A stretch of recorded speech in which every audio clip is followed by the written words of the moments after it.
What if I told you that reincarnation is real and that there is a metaphysical, spiritual science behind this?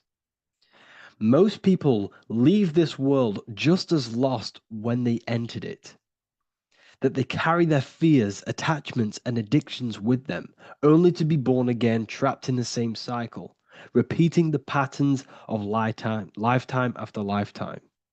This lecture is not just about preparing for death. It's about mastering yourself before death, so you don't take them burdens with you. Because the truth is, whatever addictions, fears, and unresolved emotions you cling to in this life, you carry with you into the next. Unless you break free now. You must master yourself before death. Death is not the end, it is the great passage.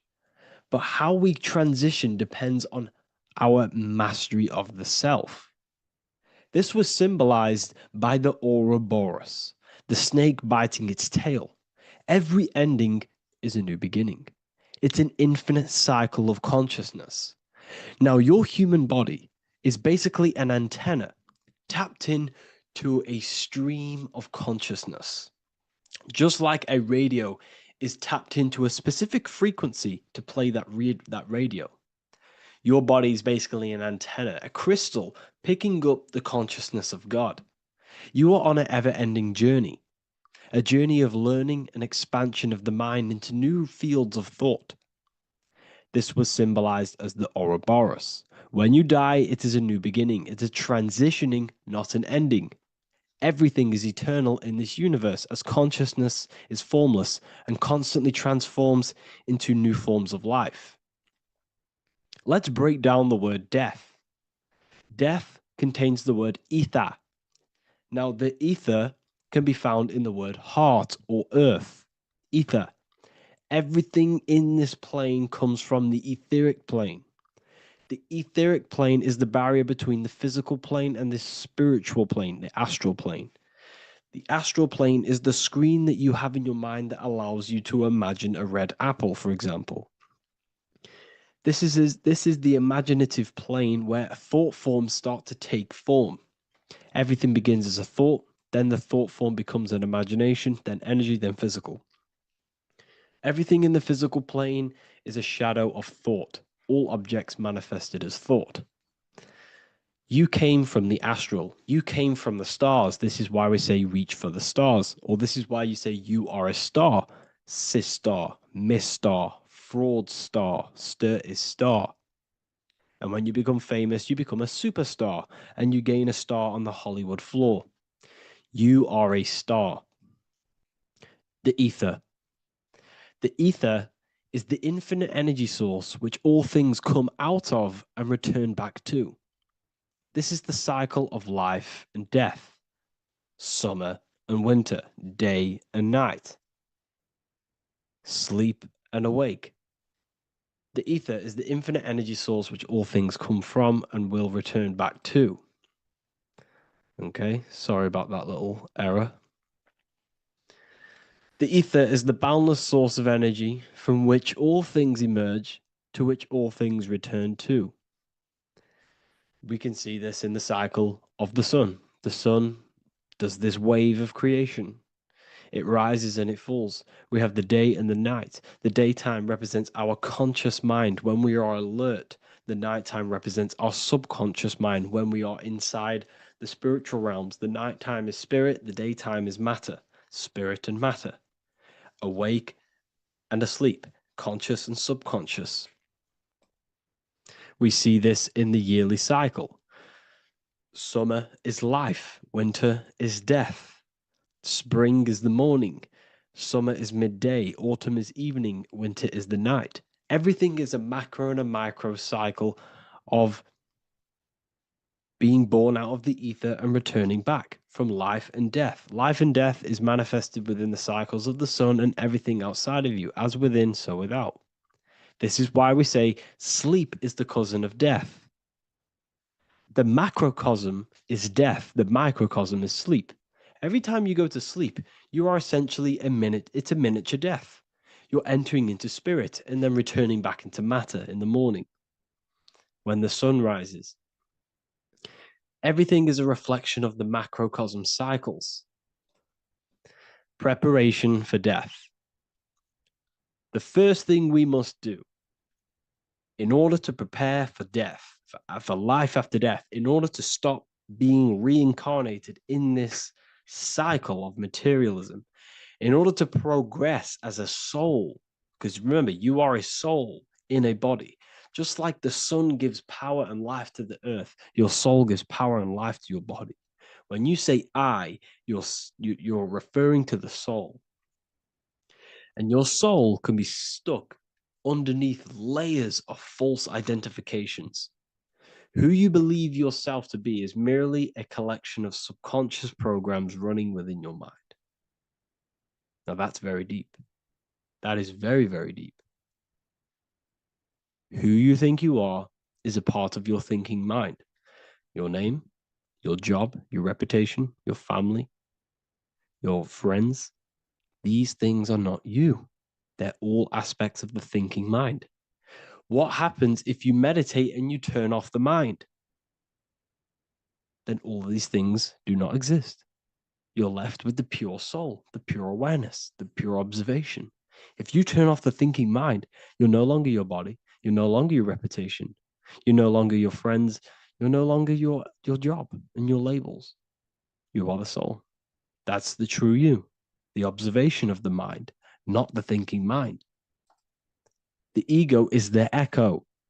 It's an echo of your true self.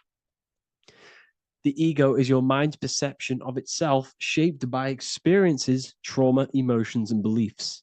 It is merely an echo of your true soul self. The ego is not you.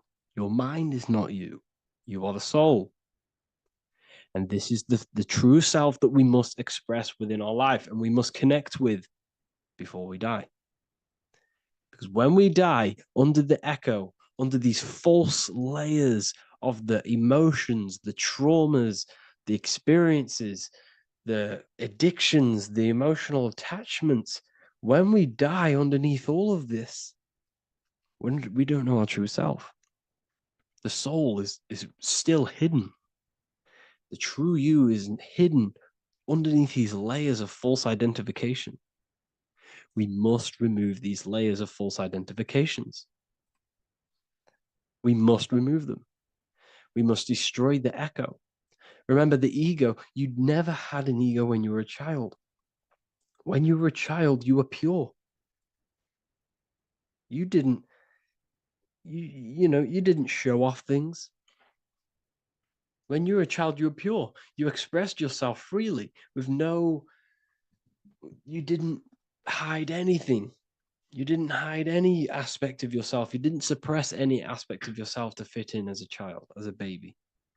Because the ego was not here when you came here. The ego grows with experience. The ego is a false perception of yourself while being incarnated in this material world. It's your mind's perception of itself and it's created through your experience. Remember, you are unconditioned consciousness, and your experiences, thoughts, traumas, emotions, and beliefs have conditioned your consciousness into believing you're only a physical body, but you are the soul. We have to remove these layers. How do we remove these layers? Like I said, the best thing, meditation. Meditation. There is a great meditation that you can do every single morning and every single night time. You can sit there and repeat over and over before you meditate. You can repeat that you are not this, you are not that, you are not this. You can label them one by one. Start with, I am not my body, I am not my job, I am not my name. And then detach from absolutely everything until you are left with nothingness. And when you start to meditate, detach from everything. Nothing matters. I am here right now. And what will be left? The only thing that will be left is the language that your mind is using.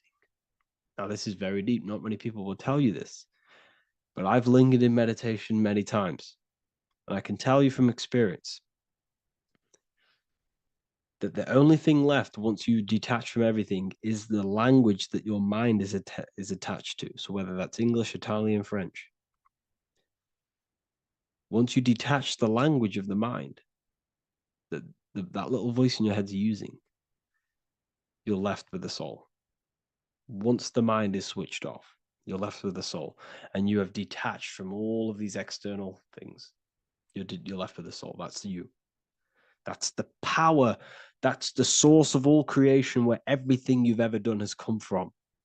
Every thought, every idea has come from your soul. Number two, that's meant to say number two. Sorry about that. Mental addictions and emotional addictions. Okay. These two are very important. Mental addictions, this could be thought patterns. This could be the labels that we've just been talking about. Then you have emotional attachments, which is maybe you're too attached to an external thing. Maybe you're too attached to your phone. Maybe you're too attached to family. Maybe you're too attached to loved ones. Yes, I'm not saying don't love them, but what I'm saying is do not rely on anything in this world to make you happy, to fulfill your emotional needs. Everything is found within you. You must look within, and if you're looking without, if you're trying to find yourself in the outer world, you'll never find yourself. You'll constantly be looking around in loops. Because nothing, you cannot find yourself in the outer world. Nothing will give you long-term validation. Seeking validation in the outer world will leave you soulless, leave you feeling empty inside and sad and depressed. You have to find yourself within. You have to detach from everything you are relying on to give you emotional stableness. You have to detach from all. Yes, love your children. Yes, love these people, but do not rely on them. Because everything in this world is temporary. Do not conform to this world. The Bible tells you this. Everything in modern society nurtures the body, but neglects the soul. They keep you addicted to as many things as possible. Smoking, you have to detach. Drugs, you have to detach. Alcohol, detach. You cannot rely on anything. This is why this path is very, very difficult to walk. But I'm showing you the way. These are the things you must do before death. You have to detach from absolutely everything. If you die and your mind and soul is still addicted to these worldly things, then guess what? You're going to reincarnate. You're going to reincarnate because your mind is still thinking about these material earthly things. And if you are operating in that vibration, you're going to project that vibration and come back here. You have to detach. You have to master the soul and master the mind. Like I said, the matrix is designed to keep you addicted to as many things as possible. Your phone, food, smoking, drugs, alcohol, clubbing, all of these things. Everything in society is made to trap your soul and reincarnate in this world. That's why it's very, very, very difficult to walk this path. Very difficult. Matrix, matter tricks. John 2:15 to 17. Do not love this world, nor the things it offers you. For when you love the world, you will lose God. Do not love this world, nor the things it offers you. Do not conform to the pattern of this world, but be transformed by the renewing of your mind. Great quote. Do not conform to the pattern of this world, but be transformed. Let this world transform you. Learn from this, expand from this, but do not be mentally and emotionally attached. Okay? What good will it be for someone to gain the whole world yet forfeit their soul? Like I said, everything in the Bible is telling you the truth. You just got to read it correctly. This is spirituality. This is spirituality. The Bible is spiritual. It's a spiritual text. We must disconnect from everything outside of us and connect with the true soul.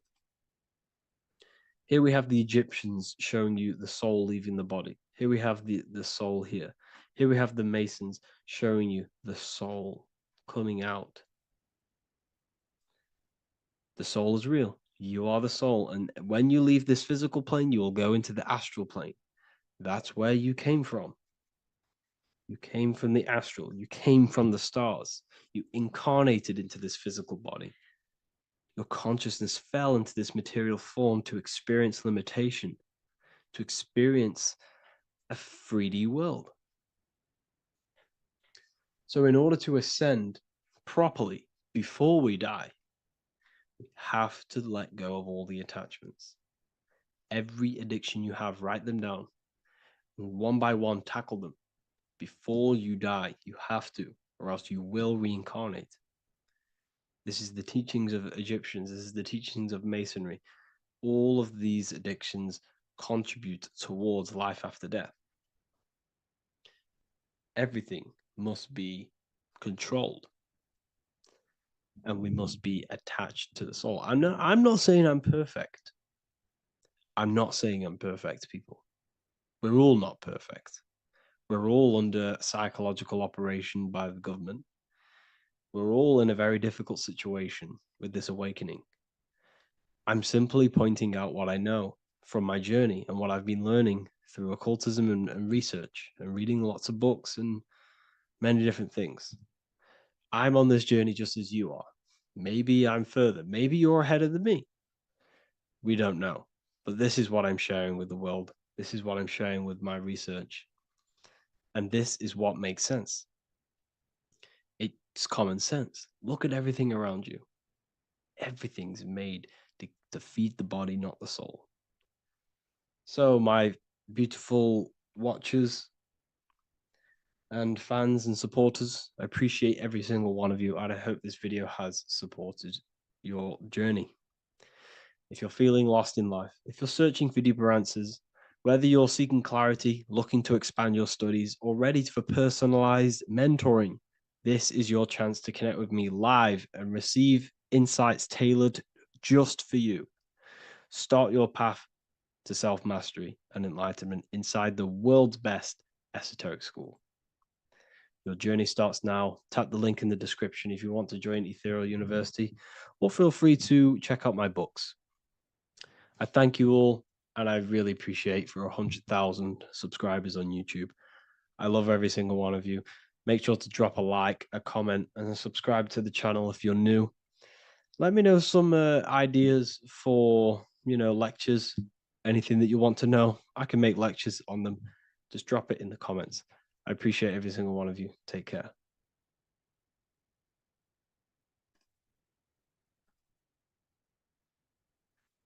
In this video, we're going to be talking about the evolution of consciousness. You are born human, however, you possess consciousness, which is the awareness behind your being, the awareness behind your thoughts, the experiencer behind your five senses, the experiencer, the observer behind your thought, emotions, and senses. You are an eye, an invisible consciousness looking through a lens, which is your body. Your body produces this physical world that you experience.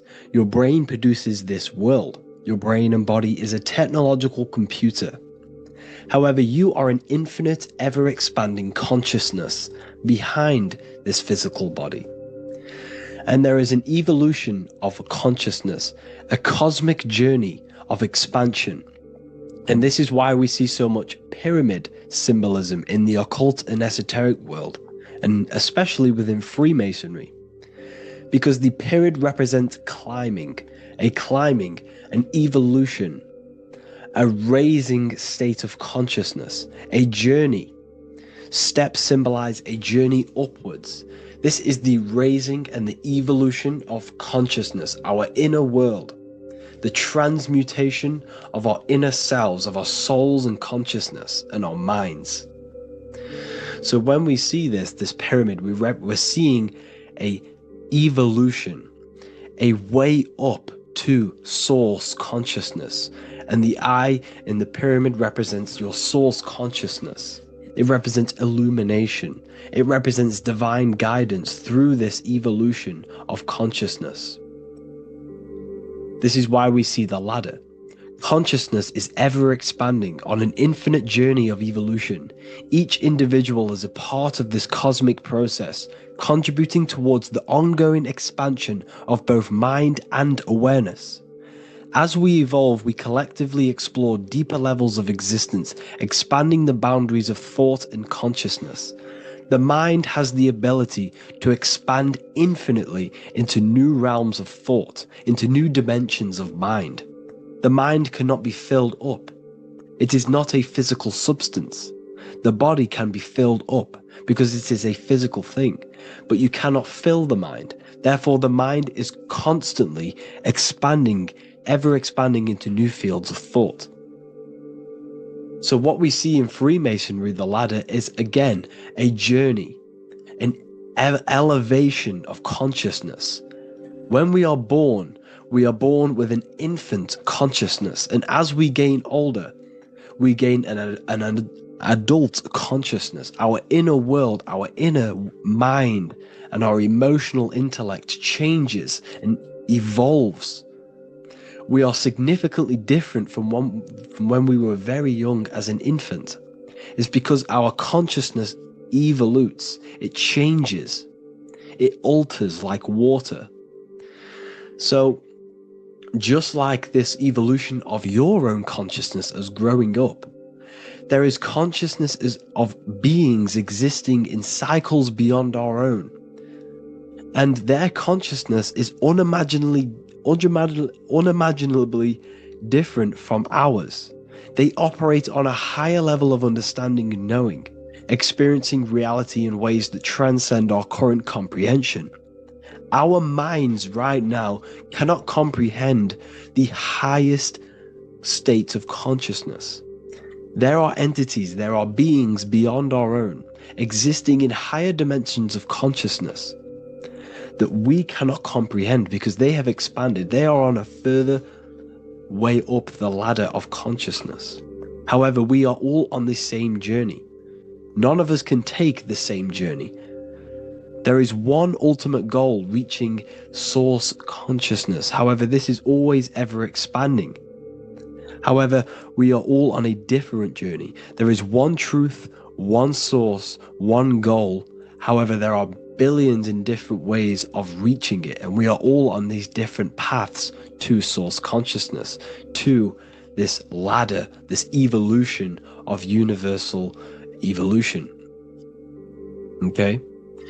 Their awareness is attuned to new dimensions of existence, reflecting a more advanced stage in the cosmic journey of consciousness evolution. So when you take DMT, you are shot into these higher realms of consciousness where you meet these beings who look similar to these images. They are not speaking to you physically. They don't speak to you three-dimensionally through vibration and words. They speak to you mentally. If you have done DMT, then you know this. And if you have met these beings, then you know this. You might have even met some of these types of beings on mushrooms or any psychedelic drugs. Because ultimately, when you take these mind-altering substances, it's altering your consciousness. It's merging your consciousness with the spirit of that substance. And you are essentially attuning your mind to higher dimensions of consciousness. That's why we say we're getting high when we take these substances. Therefore, when you meet these beings on DMT, you are essentially meeting beings who are attuned to higher dimensions of consciousness, and they speak to you mentally. They speak to you telepathically through thought, because the universe is mental. Everything exists within the mind. The way you are now, your physical existence, is a state of mind. Mind, thought creates matter. Spirit and matter are two opposing ways of thinking. If we have a very spiritual mind, we have an expanded mind, we are a spiritual person through the mind. However, if we have a very low state of consciousness where we think about food, sex, lust, and all physical things, then we have a physical consciousness.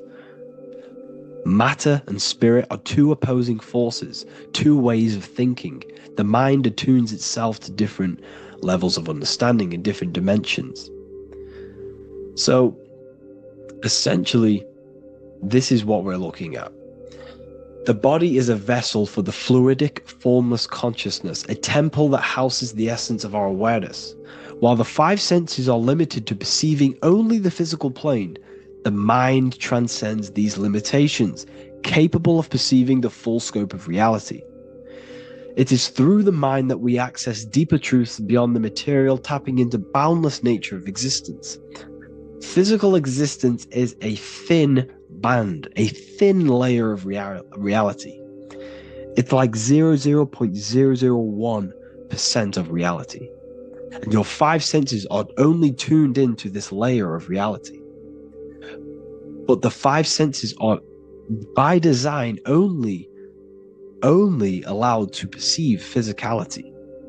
But the mind has the power to expand beyond this physical five sense state. The mind has the power to expand and evolute. It is a conscious decision whether you want to take this path or not. You can stay in a three-dimensional way of thinking, or you can expand your consciousness from within. It's not an external journey. There is no God going to save you. You must save yourself.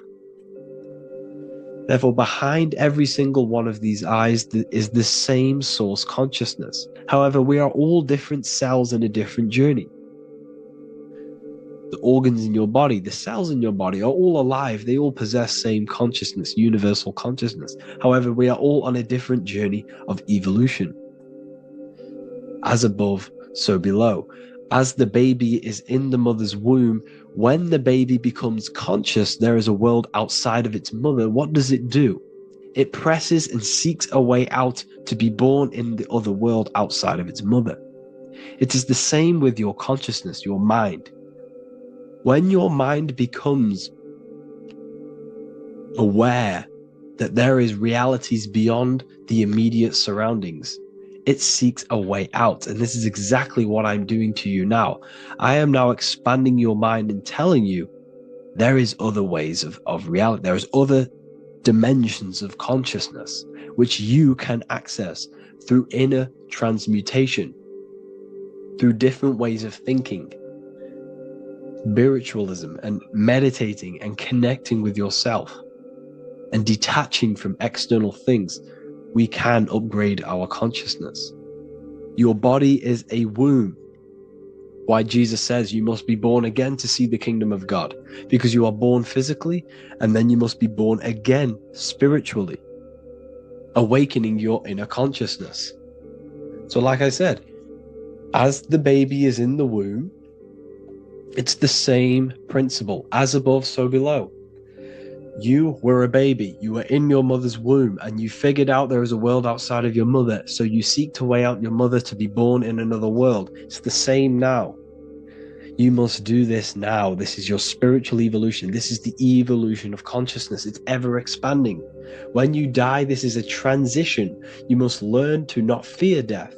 This is another part of your spiritual journey. You must master death. Therefore, like I said before, the mind has limitless capacity to expand into new realms of thought, continuously exploring uncharted ideas and concepts without boundaries. The mind can ever expand. It can never be filled. It can never ever know everything. There is infinite fields of knowledge, infinite fields of thought. Your current state is just one stage on an infinite pathway. You won't remain human forever. The human experience is a crucial phase where we learn to balance polarities, master the fundamental laws of the cosmos. It is a period of growth and transformation, preparing us for the next stages in our cosmic evolution. The goal is to strive for perfection, yet the true perfection is unattainable. It's like a tunnel, and there is a light at the end of the tunnel. And as you walk through this tunnel, the light is ever moving backwards. You should forever seek to meet that light, but you will never meet that light because consciousness is ever expanding. You should strive for perfection, yet knowing that perfection is forever unattainable. The journey is endless. with each step revealing deeper layers of understanding and experience. The pursuit of growth and expansion is itself the essence of our evolution. You can find all of this knowledge in the amazing book that I have read for years. I have read this book, The Emerald Tablets of Thoth, the Atlantean, by M. Dorial, translated by M. Dorial. I'm telling you now, this book, now that I've told you this, you have some context on the book. The whole book is about evolution of consciousness. He's talking about higher dimensions beings. He's talking about how you can transcend this physical plane. It is truly the most amazing book you will probably read. One of the best spiritual texts you'll see. It's hard to understand, so you must read it over and over again. And the more your mind progresses, like for me, I read this every couple months. And the more I learn about consciousness, the more I expand my own consciousness. And every time I read this book, I pick out something new that just completely blows my mind, because you can only understand this book to your level of consciousness, to your level of understanding. So now that I've told you all this information, go and read this book and it will absolutely blow your mind. And so will the Book of Wisdom Volume 2, which is now available. I released it the other day. I'm just going to read a page out now. This page is called Spirit and Matter. The Earth is not merely a dense, lifeless rock drifting through space. It possesses spirit, a living essence that animates its form. But what do we mean by spirit? Spirit in esoteric terms refers to the energy, the life force, animating the principles infused in matter. So essentially, what this page is talking about is how everything has spirit, consciousness within it. You are the middle, you are spirit and matter. You have the ability to expand your mind to the God self and raise above our animal instinct, our material self, and know the divine and expand. Animals cannot do this. Animals are not self-aware. Humans possess self-awareness. We can observe our consciousness. We can say, why do I exist? We can look in the mirror and know that we need growth. And this is what Anunnaki means. Anu means above. Anu was the supreme god of the sky, which is a metaphor. He represents spirit above, heaven. Anu came down to earth and married Ki, the goddess of the earth, which represents matter. It's a myth, it's an allegory. Anu married Ki and gave birth to the Anunnaki. Spirit came down and infused with matter and gave birth to the human, which is you. You are spirit infused in matter, Anu and Ki, Anunnaki. You are the Anunnaki. And this is just one of the teachings in my book. Honestly, this book is absolutely amazing. If you truly, truly want to expand your consciousness, give this book a read. And obviously, if you're inside the university, I give you this book for free. A paperback version. If you join the university, follow the steps inside of the general chat, you'll be able to download this book. Sorry, not download it. Order a paperback for free. All you have to do is pay for the shipping. You'll also gain amazing knowledge inside of my library, where your mind will just be overblown with the amount of esoteric books. There's over 45 rare occult books, plus you get a PDF of the Volume 1 and Human Health Guide. You get reoccurring updates where I expand on symbolism, occultism, where you will just feel absolutely amazing once you understand esotericism in yourself. You'll also learn how to create the dream reality that you want with the Manifestation Mastery course, where I teach you how your consciousness creates reality. You'll have a real lectures where I post lectures on symbolism, occultism, esotericism. There's a conscious community and live calls and Q&A where you can ask me questions and I'll answer your questions. I just want to say thank you to everyone who has joined the university. Thank you for even liking and watching this video. Any support I just appreciate every single one of you. Please, if you can, leave a comment and a like on this video and let me know any videos you want me to make in the future. And I will start uploading a lot more to the YouTube. So yeah, thank you all for tuning in today. Have an amazing day. Matthew 21:1, Jesus went into the temple of God. Corinthians 3:16, Do you not know that you are the temple of God? Now, what is this telling you? That God is within you. Hence why in Luke 21:12 it tells you the kingdom of God is within you.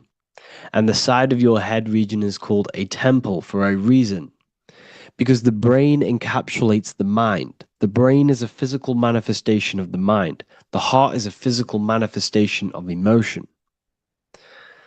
So we have these different layers of our consciousness. We have an intellectual, communicative aspect of our consciousness, which we would call the mind. We have an emotional aspect of our consciousness, which is the heart.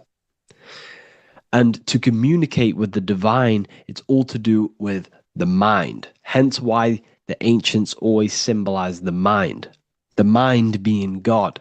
This is why Michelangelo always placed God inside of the brain on top of Sistine Chapel in the middle of the Vatican.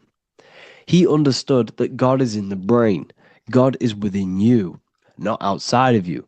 The church tells you that God is in the sky because they are creating a externalization of the truth to create a business and a distraction so that you don't find the divinity within you, so that you don't find your power. Now you have Adam, the physical man, the physical body, the ego, the lower self. And he is resting. He's not trying to reach to God, but God is reaching because the higher consciousness within you is always trying to communicate with you. It's always trying to wake you up to your divinity. But the lower mind, the lower self, Adam, the physical self, is always in ignorance of truth, always in ignorance, and stays in a materialistic way of thinking, which is the lower animal self. And this is what we call a sleep or an NPC. This is the lower mind of man. But all you have to do is to move your finger to touch God. You have to look within yourself, within the brain, meditate, and you can find God. This is why in the Bible we see many references to the human body and anatomy to truly connect with God. Kings 6:8, the door to the middle chamber was in the right side of the house, which is the right hemisphere of the brain. The middle chamber is the pineal gland, where the seat of your consciousness is, or the seat of your higher consciousness is, the mind. And they went up the winding stairs, which is your spinal column, into the middle chamber, and out of the middle chamber into the third. So they went up the winding stairs. This represents raising your consciousness up the winding stairs. Your spinal column acts as a stairway of consciousness. Depending on what sort of consciousness you are operating in, depends on what part of the spinal column you are using. Because the spinal column ascends and descends consciousness. What do I mean? If you are in a reproductive way of thinking and you're always thinking about sex, you're jerking off all the time and you're always eating, all of your brain's power and your mind's power is being descended into the lower aspects of the spinal column, which represents hell, the physical state of man, Adam, the ignorant state. We're basically living off low-level pleasures like an animal. And the stairway to heaven is your spinal column. They went up the winding stairs into the middle chamber, which is your mind, your pineal gland, and out of the middle into the third stage of consciousness, physical, etheric, astral. When you meditate and you start to raise your consciousness during meditation, you enter the astral plane when you turn off thought. But this is the middle chamber inside of the brain. Here we see another painting inside of Sistine's Chapel of God inside of the brain. This is the brainstem. This is the brain. This is the frontal lobe. This is the back lobe. This is the back lobe. This is the cerebellum. Here's the reptilian brainstem. Here's the claustrum. This is what we are seeing here. Anatomy. Here is another one in Sistine's Chapel in the middle of the Vatican. This is depicting the brainstem. God's neck looks exactly like the brainstem.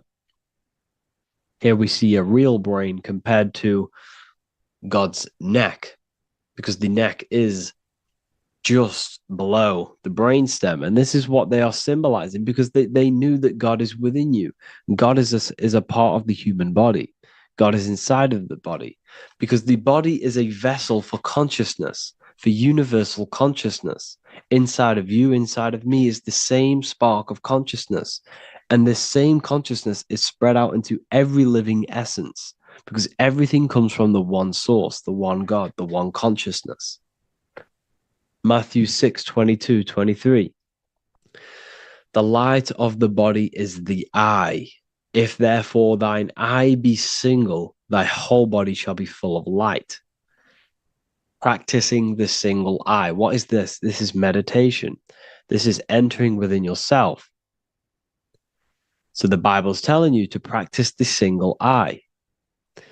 But if thine eye be evil, thy whole body shall be full of darkness. What does this mean? If your consciousness is in an evil way of thinking, if your mind is filled with an evil, negative mind space, then your body shall be filled with darkness, with evil, with negativity. Because negative thoughts destruct the body. Positive thoughts heal and regenerate the body. So he tells you to be, the light of the body is the eye, your consciousness, the inner eye of consciousness, the eye that lets you see. And what do I mean? You look with your two physical eyes, but you see with the inner eye. What you see is perception. You look with the two eyes, and what you see is perception. You are seeing, you are understanding, and that's what consciousness, the mind, gives you. Consciousness, or the mind, is the force that allows you to be a human being, that allows you to understand things and interact with things and make decisions. It's an infinite intelligence. See, the mind is not the brain. This is a big confusion with people. Hence why the eye on top of the pyramid is separate from the bottom half of the pyramid, because the consciousness is separate from the body, the eye, the all-seeing eye. It represents the observer, the eye that sees into this body, into this world, into this. You are the perceiver. You are the invisible spirit within the body. Theologians 4:17. After that, we are still alive, and our left will be caught up together with them in the clouds to meet the Lord in the air. You don't meet the Lord in the physical air. Okay? This symbolism of the ancient Christian artwork is showing you this is symbolic. These things never happened. There's no man in the sky. Moses didn't go on a mountain to meet with God. The air represents the mind. This is why you say you're an airhead when someone's very stupid. Earth is your body. Water is your emotions. Fire is your spirit. Air is your mind, the invisible mind. So Anton Mengs, an ancient Christian art worker, is showing you anatomy of God in the clouds. But this is the anatomy of the human body, raising yourself to the mind and turning the mind inwards on itself during meditation. And that's how you meet the Lord in the air. You meet the Lord in an elevated state of consciousness. The air represents an elevated state of consciousness because the air is up. You have to raise your consciousness to meet the Lord in the air. This is why Moses went on a mountain to meet with God. The mountain represents elevation of consciousness, raising the mind up the spinal column, taking all of the mind's attention away from the reproduction and the physical aspects of self and raising it to the brain and turning off the brain and going inward into the air. It's talking about raising consciousness. It's allegorical. It's a spiritual, metaphorical text.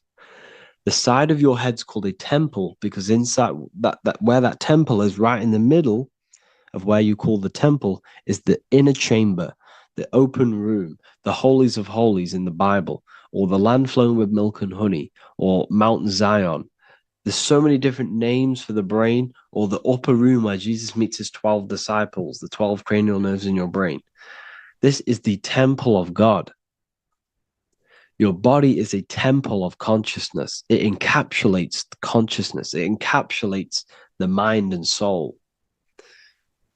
John 10:30, Jesus states, I and the Father are one. Psalms 46:10, be still and know that I am God. He's talking about the I am within you, not within Jesus. Everyone refers to ourselves as I. I am God. When you say I, you're referring to the highest aspect of yourself, the aspect that is above all thought, above all emotion, and above all things. When you say I, you're referring to your pure awareness, your pure consciousness, the highest aspect of yourself. And anything after I is egotistical. I is God. The letter I is the Roman numerals for one, because there is one God, one consciousness. The letter I is one line, just like the number one. Matthew 6:3-4, take no thought. Therefore, take no thought. Take no thought. He says this 5 times because you must turn off the 5 senses and take no thought to connect with God. Be still. This is telling you to meditate and know that I am God. The I am within you. I and the Father are one. I and God are one. You, who you think you are, is a completely wrong. The body is matter. Your name isn't you. Your job isn't you. Your reputation, your trauma, your memories, your friends, family, worries, bills, interests, dislikes, goals, passions, anything to do with the thinking mind is not you.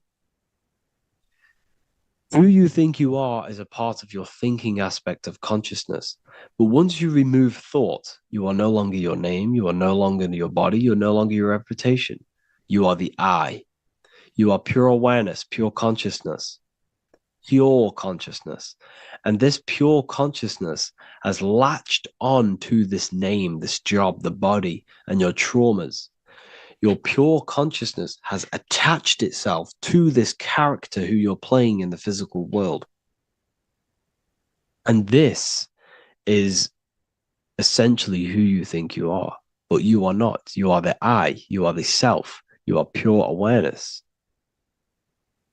So, in order for you to detach from these things, you must learn how to detach from your name, your job, your reputation. And you do this through meditation by turning off the thinking mind.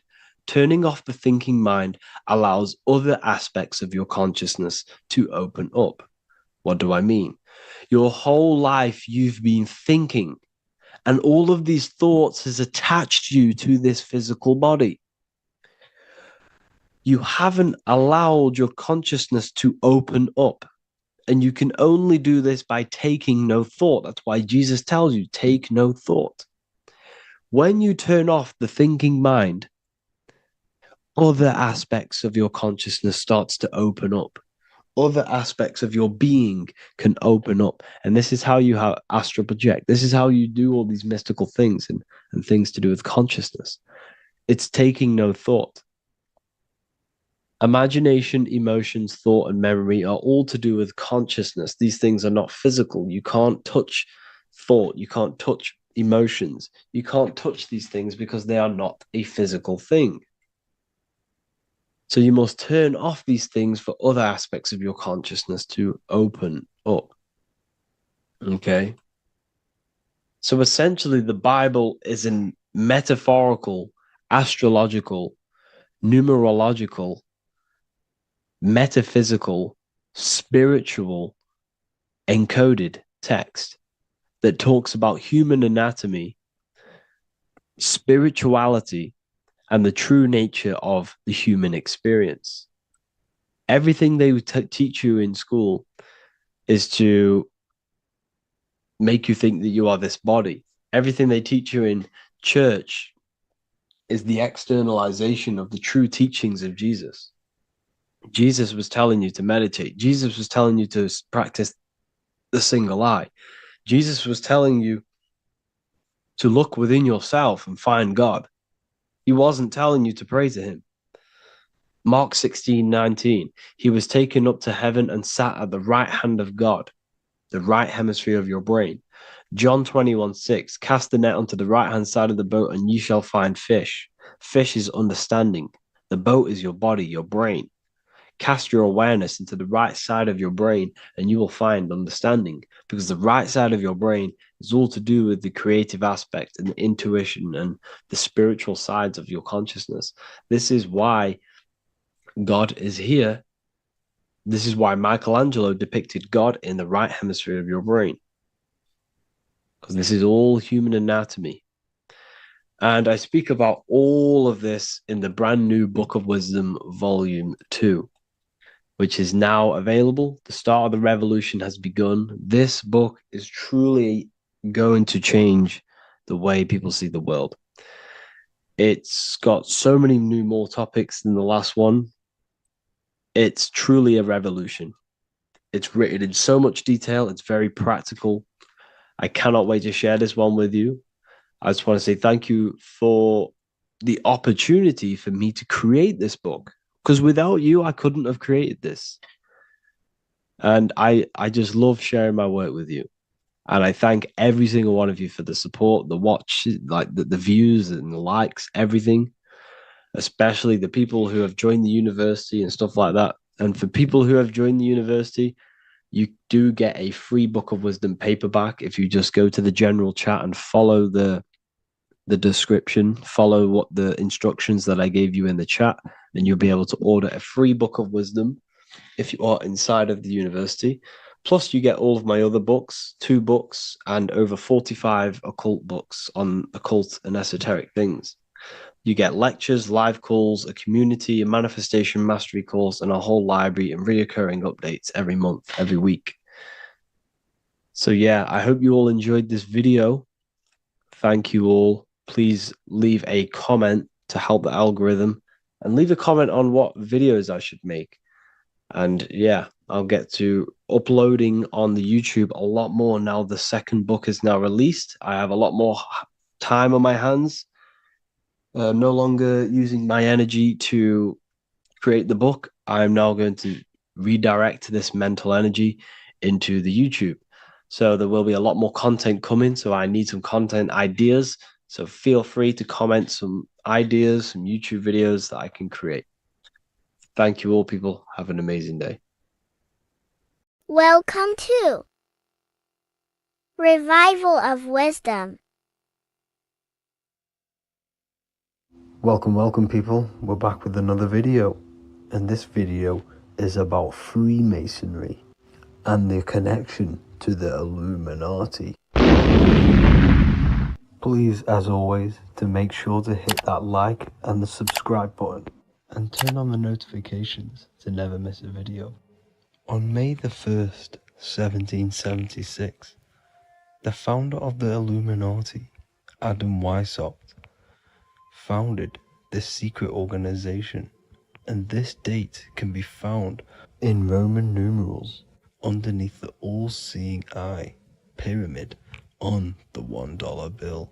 This $1 bill also says Anu Coptus Novus Ordo Secularum. This is Latin for announcing the birth of the New World Order. This New World Order will be headed by Lucifer, the all-seeing eye, and followed by the 13 layers of bricks for the 13 elite bloodlines. So your Orsini's, Rockefellers, Rothschilds, Soroses, and the other 9 elite families. So when Adam Weishaupt created the Illuminati, he made it consisting of high-level degree Masons, French and Latin philosophers, and many more powerful people to all become one society. So this is why you see Masons using the same symbol of the all-seeing eye inside the pyramid. But not all Freemasons are part of this Illuminati secret society. As the 33rd degree Freemason Manly P. Hall said in his book The Secret Teachings of All Ages, Freemasonry is a fraternity within a fraternity, an outer organization concealing an inner brotherhood of the elect. So what he's saying here is that Freemasons have to go up the degrees of Freemasonry, and once they hit the top, they either get elected or not into these secret societies like the Illuminati, Skull and Bones, and Knights Templar. So when you see celebrities doing this one-eye symbolism, either covering one eye, doing the triangle, or doing 666 over one eye, this is showing and reflecting the symbolism of Freemasonry. They have taken the oath to never speak on anything they learn about Freemasonry. Duncan's Ritual of Freemasonry book states the oath they have to take. Quote, I ... of my own free will and accord, that I will hail, ever conceal, or never reveal any of the secrets, arts, points of Master Mason's degree to any person whomsoever. All this most solemnly, sincerely promise and swear. Now, this is what happens when they break the oath, stated in this book, quote, myself severed in two, my bowels taken from thence, and burnt to ashes. So this states that Freemasonry comes first, before any law of the land. It has the right to kill you if you break your oath. This is the hand gesture they have to do every time they enter the ritual room inside the Masonic lodge. This is the cutthroat symbol, showing you and reminding you of the oath and what will happen if you break it. Now in this book, Richardson's Monitor of Freemasonry, it states, if you break your oath, binding myself under no less penalty than to have my throat cut across, my tongue torn out by the roots, and my body buried in the rough sands of the sea. If they do not decide to kill you, this book states this by pointing him out to the world as an unworthy vagabond, by opposing his interest, by dearranging his business. In other words, they have the power to frame you and destroy your reputation to the world, and destroy your business if you break this oath. So yes, they do kill to keep this truth hidden, because this truth of this reality is what keeps them in power. They have the ability to manipulate people, because people do not know what manipulates them. This is why they call themselves the government. They govern the ment, which is the mentality, because the mind is the root cause of reality. They control what you perceive to control what you manifest. By knowing the truth, you are set free, and you no longer need no controller above you. So this is why they are willing to kill and do whatever it takes to keep the truth concealed within these high-level degrees of masonry and these secret societies. However, going back to Manly P. Hall's book, it states, part of the symbols are displayed here to the initiate, but he is intentionally misled by false interpretations. So this is saying even Freemasons are intentionally misled and told lies to conceal the truth, to make sure the truth is hidden in the high degrees of masonry. So that's it for this video, guys. Thank you all for tapping in. Please leave a like and a subscribe. God bless.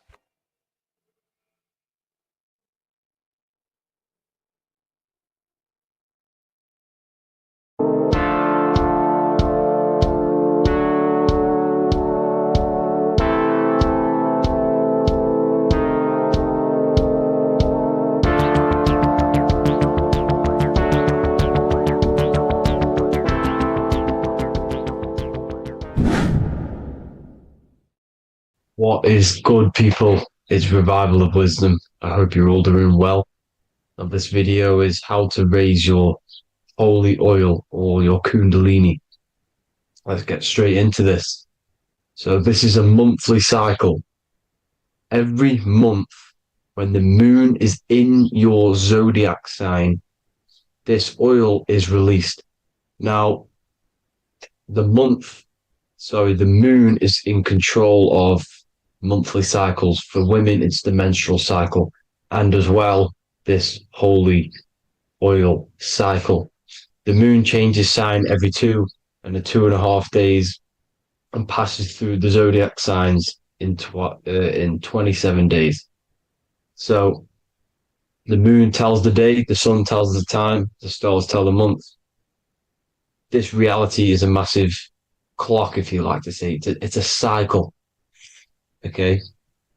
The moon controls the night, emotions, water, fluids, and the mind. Okay. So this oil is produced in the claustrum. It's produced in the claustrum, which is here, right? This is where you get Santa Claus from. Now, the claustrum is at the center of the brain, and it is next to the pineal gland and the pituitary gland. Once it starts in the claustrum, this is the holy present. This is the present that Santa gives to us, Santa Claus. And it goes to the pituitary gland and the pineal gland. And what's connected to the pituitary gland and the pineal gland is the Ida and the Pingala. The Pingala is the pineal gland's nerve, which is the honey, which is the positive charge, electric. And the pituitary is the Ida nerve, which is the magnetic charge. This is the milk, the land flowing with milk and honey. This is the brain, the heaven, okay? And it travels down the spine using these two nerves, these electromagnetic charge. And this is what the ancients symbolized with the two serpents wrapped around the spinal cord, the Ida and the Pingala. And this travels down to the sacrum or the solar plexus. Okay. So once it's here, okay, the spine is an elongation of the brain. So the spine is pretty much the brain. It's an extension of it. And it's kind of a microcosm of how we descended from heaven to physical reality, to physical matter, which is our consciousness has done. Our consciousness has descended from heaven into physical matter, and this is a microcosm of it. Okay. So once we're in the sacrum bone, this holy oil, like I've just explained, this holy oil starts in the Santa Claustrum, goes down the chimney to the sacrum. This is the sacrum, the solar plexus, and drops the present off at the sacrum. Now, once we're at the sacrum, we need to raise our vibration to take this oil back up the spine. Okay. And the River Jordan symbolizes this in the Bible. King Herod wants to kill Jesus in Nazareth, which is here, this is the River Jordan, is Nazareth. He goes to be born in Bethlehem and then goes back up to Nazareth to Joseph and Mary. Joseph and Mary, the pineal gland and the pituitary gland. The Bible is huge symbolism. It's all metaphors for this sacred process which goes on inside of your body. You are the Temple of Solomon. You are the Holy Land. The Holy Land is your brain. Once this oil is at the sacrum, you need to raise your vibration in order to take it back up. Once this oil has gone back up to the pineal gland, it activates the crystals which are wrapped around your pineal gland. Your pineal gland is this tiny little beam here. This is the claustrum. This is the pineal gland. And it's wrapped in crystals. And when this oil travels back up the spine by raising your vibration, back to the upper room where Jesus met the 12 disciples, or the 12 cranial nerves in the brain. And it activates and it turns on this pineal gland. And once it's turned on, it illuminates all the cells and the nerves in your brain and turns them all on and activates the higher God man, the God consciousness, Christ consciousness. And it regenerates the whole body. This is the secret to regeneration. It regenerates all the cells in the body. And this is how the ancients lived for thousands and thousands of years, as talked about in ancient texts. They lived for hundreds and thousands of years because they knew this secret. And this fluid, this brain fluid, the secretion, or the Christos in Greek, which means gold, because this is the alchemical process from turning lead to gold. Your body is the alchemical furnace. Now, the ancients knew about this center of the brain because they symbol it. This is the eye of Ra, and it's the brain, and this is what's wrapped around our consciousness. Our consciousness isn't wrapped around the brain. The brain is built around the consciousness. We are the consciousness. You don't have a soul. You are the soul. Okay. Now, the head, heaven, hell, heel at the bottom of your foot. That's hell. Head is heaven and hell. Simple. Now, the pineal gland produces DMT, which is dimethyltryptamine, which is known as the spirit molecule. So, let's move on. Now, when this oil travels up, back, the spine, the chimney, it crucifies at the top, which is called the vagus nerve. So when it reaches here, the optic thalamus, it crosses and crucifies once it's raised back up. And this is why Jesus dies at 33. He was crucified at 33. Because you have 33 vertebrae on the back of the spine. And then it's crucified by the cross of the vagus nerve. When this oil crosses the vagus nerve, this is the crucifixion at 33. And it symbolizes the death of the physical consciousness. You then become spirit. You then become God consciousness, activating the Kundalini, regenerating the body and the mind. Okay. The Garden of Eden. You are the Garden of Eden. The land of milk and honey is upstairs. The pituitary, which is the milk, the pineal gland, which is the honey, which is DMT. It even says this in the Bible. As he brought us into the place, and he has given us this land, a land flowing with milk and honey, which is also symbolized as the sun and the moon. The Bible also says, the light of the body is the eye, not the eyes, the eye. If therefore thine eye be single, thy whole body shall be full of light. This is the activation of the pineal gland by raising this oil back up to the pineal gland, to the center of the brain. Neither shall they say, see that here, or see there, for behold, the kingdom of God is within you. So he's saying, don't look out there. Nothing is out there. It's all inside of you. Everything's inside of you. You're the universe. Now, how to raise this oil back up to the pineal gland? Every month, like I said. The moon controls the cycle. The moon controls monthly cycles. When the moon is going into your zodiac sign every month, this oil goes down the spine and you must raise your frequency to get it back up. You must retain your seed. This is the most important. Your fluid, your secret, your holy fluid, your life force. You can't let that go. That life force is the reason you're alive. This holy oil is the reason you're alive because it feeds all of the systems in your body. It feeds all the systems in your body. You have to retain your seed, alkaline diet, positive thinking and meditation. Okay? When you retain your seed, you will live longer. The moment you release it, you're killing yourself. You're killing a piece of yourself every time you release your seed. Every single time. You're killing a part of yourself. Okay? Now, This could be why this could be the illumination, the single eye on the Illuminati's symbol, the Freemasonic symbol, the illuminated eye, the triangle, which could symbolize the body, mind, and spirit, but the eye illuminated. Now, in the Bible, it talks about the two trees, the tree of knowledge and the tree of life.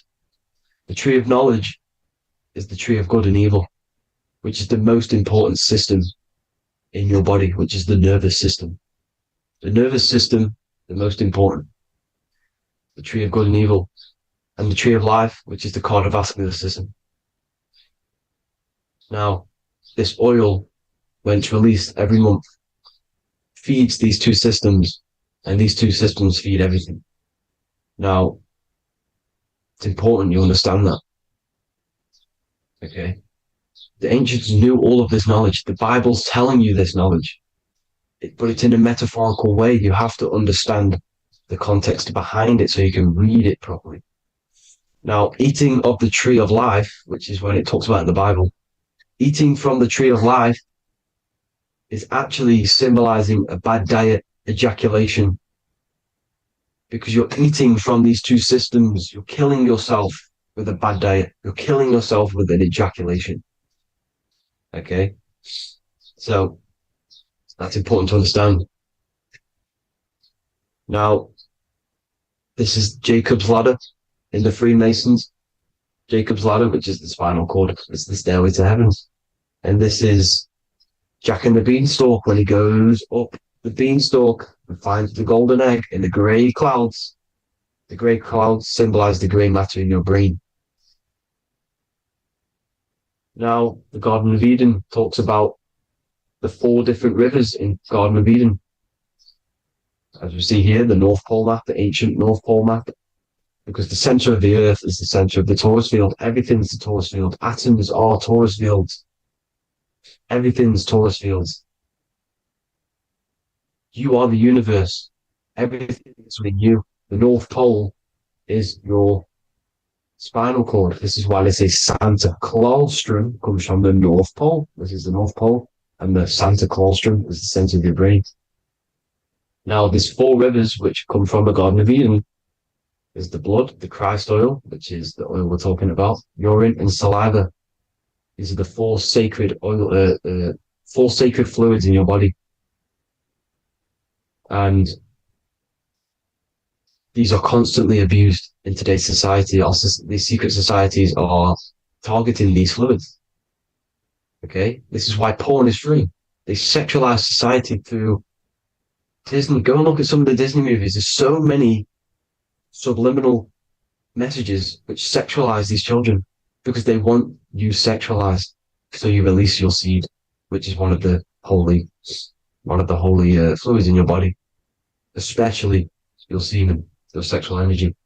So important you retain this. So important because it's your life force. It keeps you alive. Okay. Now, let's recap on this. If you want to raise your oil every month, you can't just retain your seed for the month. You have to retain your seed forever. Don't just do it for a couple of days. Have to do it. It's a lifestyle. You want to become God consciousness, you got to do what it takes. It's hard in this society because this society is made around, it's designed to kill you pretty much. It's designed to keep you in these lower states of consciousness with all the bad food, the chemicals in the food, the chemicals in the water, the sexualized TV programs, sexualized adverts, sexualized TikTok and apps, videos, subliminally stimulating you because that is your weakness, sex. It's your weakness. Now, you have to retain your seed, meditation, and an alkaline diet. Why alkaline? Because acidic is low vibrational. This is the color spectrum. And what's the highest vibrational color? Violet. It's the lowest, red. You have to have an alkaline body in order to raise this oil. When you drink, when you have a bad diet, when you drink alcohol, when you smoke, this destroys the oil.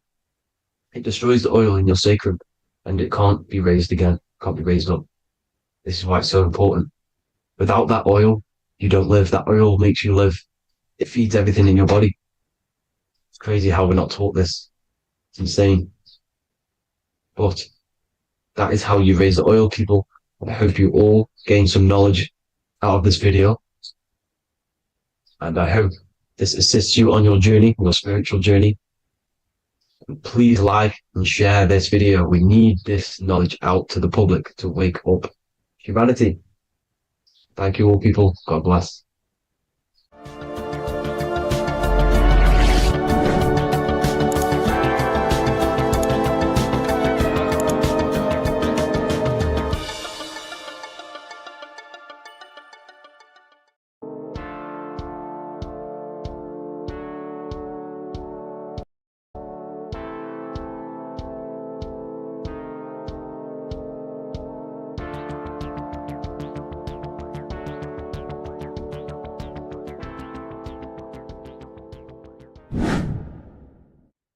How are we all doing, people? It's Revival of Wisdom from the Wisdom Academy. Today, we're going to be breaking down God, consciousness, and the higher and the lower self, and how to overcome the lower self. Now, the first thing you need to understand is that you are the invisible intelligence within the brain, within the body. This invisible intelligence is known as the mind. But you are not the mind. You are the observer of the mind, which is the soul, the invisible entity. The mind is your intellect, your intelligence. Now, the mind is, it's hard to put this in words, but the mind is something that gives you the ability to explore the universe. And this inner self is the I am. It's the quiet, the inner self, the voice you see in you hear in your head. This is why within spells high twin, inside, internal. The I is also the number one, which is one line. Because the one and only, is the inner self, which is the I am. This is why you say, my name is Harry. You are not Harry, you are the I, the inner self, the intelligence. Okay, this is why Jesus in French is I am. You look with the two eyes and you see with the inner eye. I and I, the same thing. Okay, because the I inside is what gives you the perception of what you're looking at.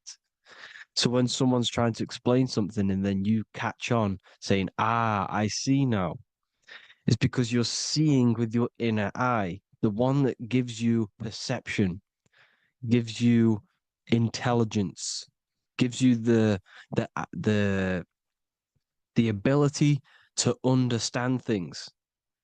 This is the internal eye, the invisible self, which the physical body is nowhere near as complicated as this inner self. Is in infinite potential, infinite potential.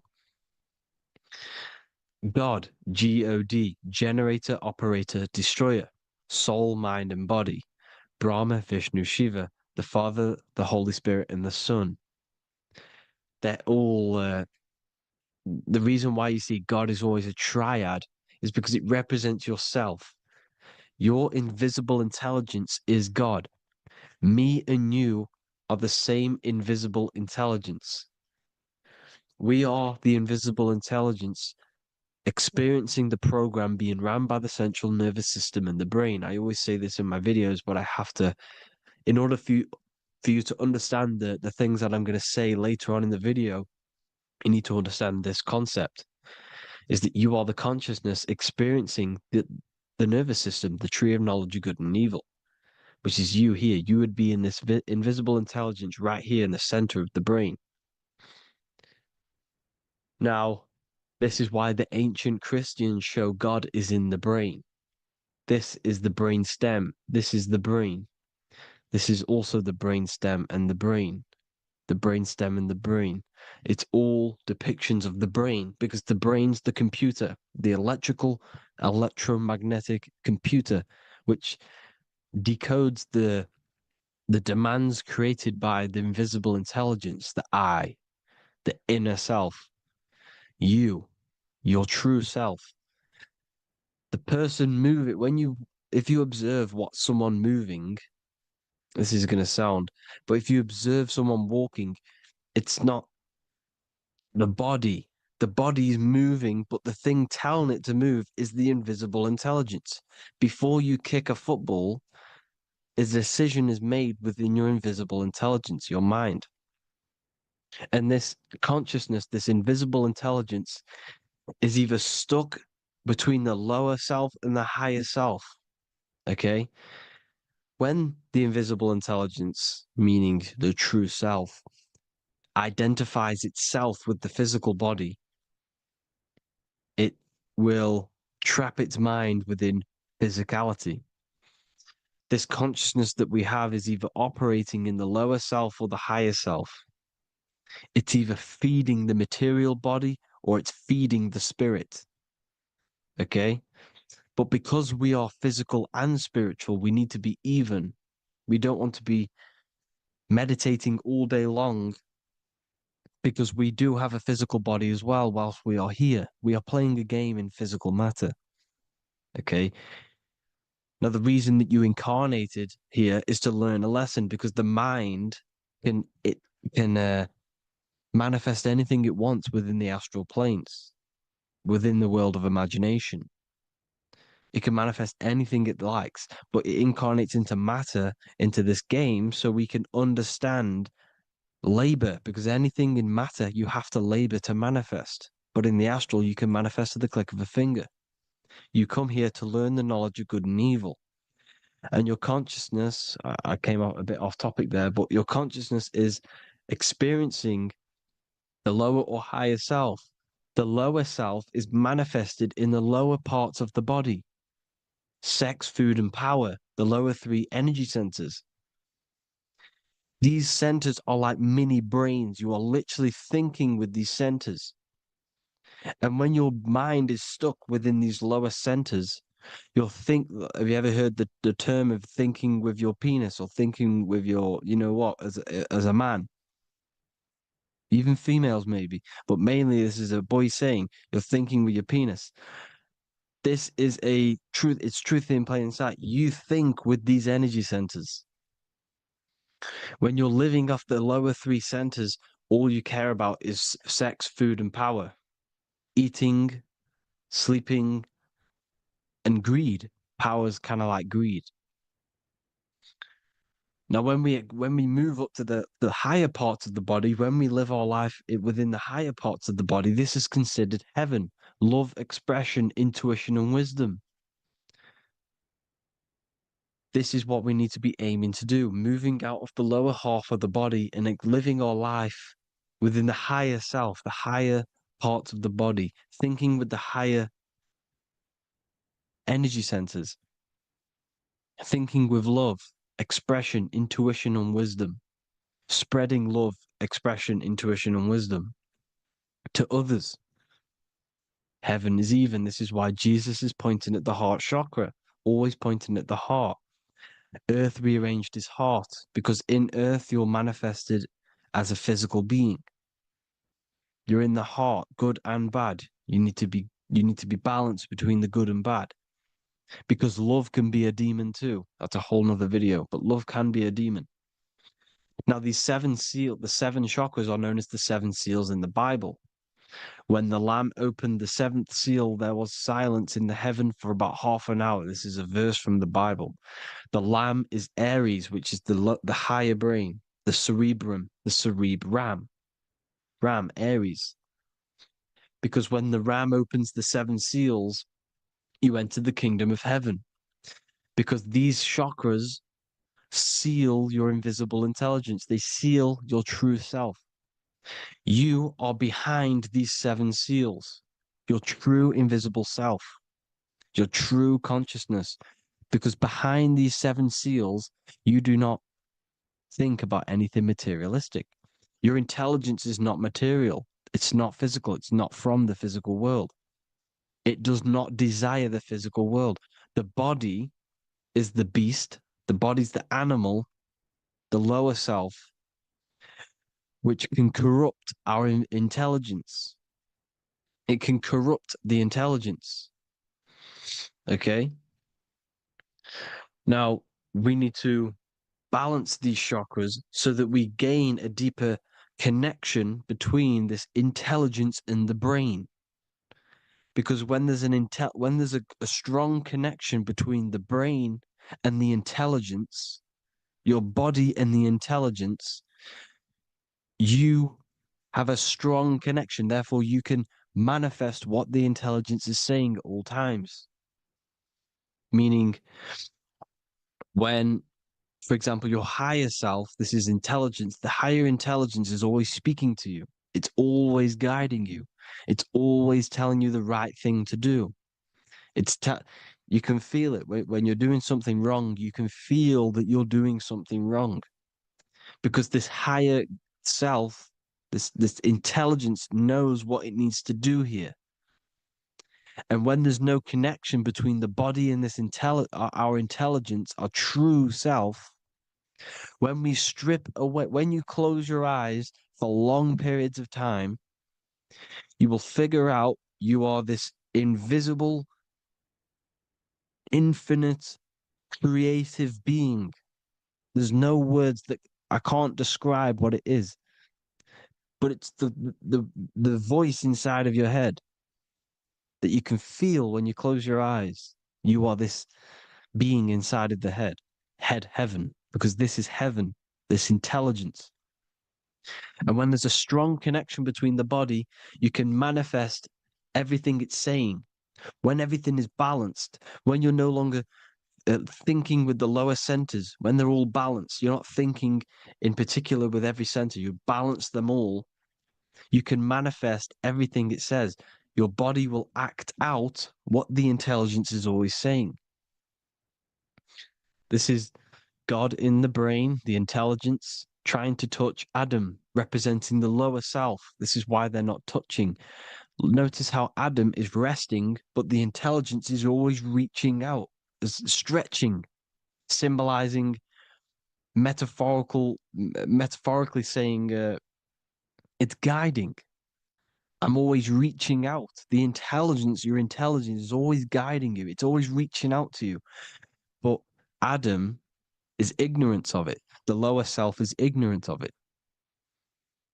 And that's why he's so relaxed and God is so stretching out. Because at our highest self, that when you think of when you want to better your life, that highest true version of yourself is God. When you're manifesting this, your highest self, this is God. Your truest form, your most perfect form, that is God. Your highest version of yourself, that is God. Emotions are not what you've been taught. Emotions are not something that should be reactive, okay? You should not let the emotion be you, except that you should experience them instead of letting them become you. You need to understand there's a separation in our consciousness. You have the soul, which is the person who is observing your thoughts. When you think a thought, who's the one observing that thought? The soul, you, the I am, the I, the inner self, the one and only.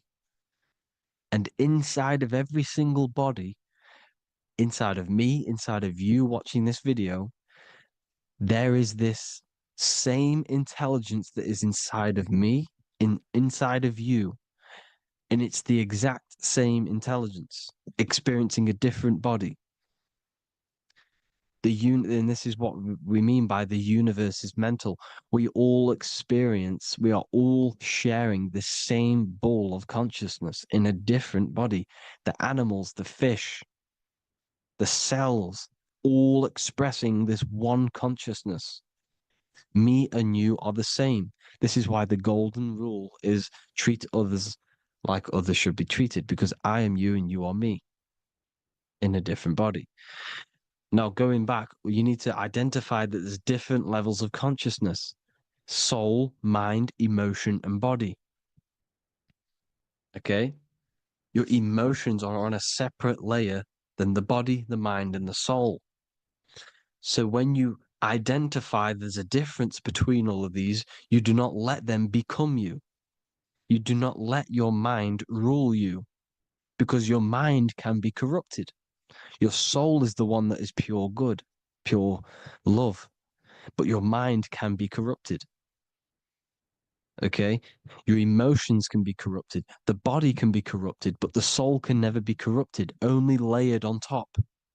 You can only throw piles of programs within the subconscious, layering the soul down, but deep, deep down inside of it, every single one of you, there is a loving being. Because love comes from the heart. Love is the universal emotion, expression. Now, your thoughts can become bondage, your emotions can become bondage. Now, what do I mean by bondage? By conquering the lower self, we need to conquer our own mind, because the mind is what's manifesting the lower self. When you're thinking with the lower half of the body, when you're becoming your emotions, you need to experience the emotion, not become the emotion. Do not let the emotion become you. Do not let your thoughts become you, because your thoughts are tools that you can manifest. Your thoughts are the idea. Your emotion is the energy that you can use to manifest that thought.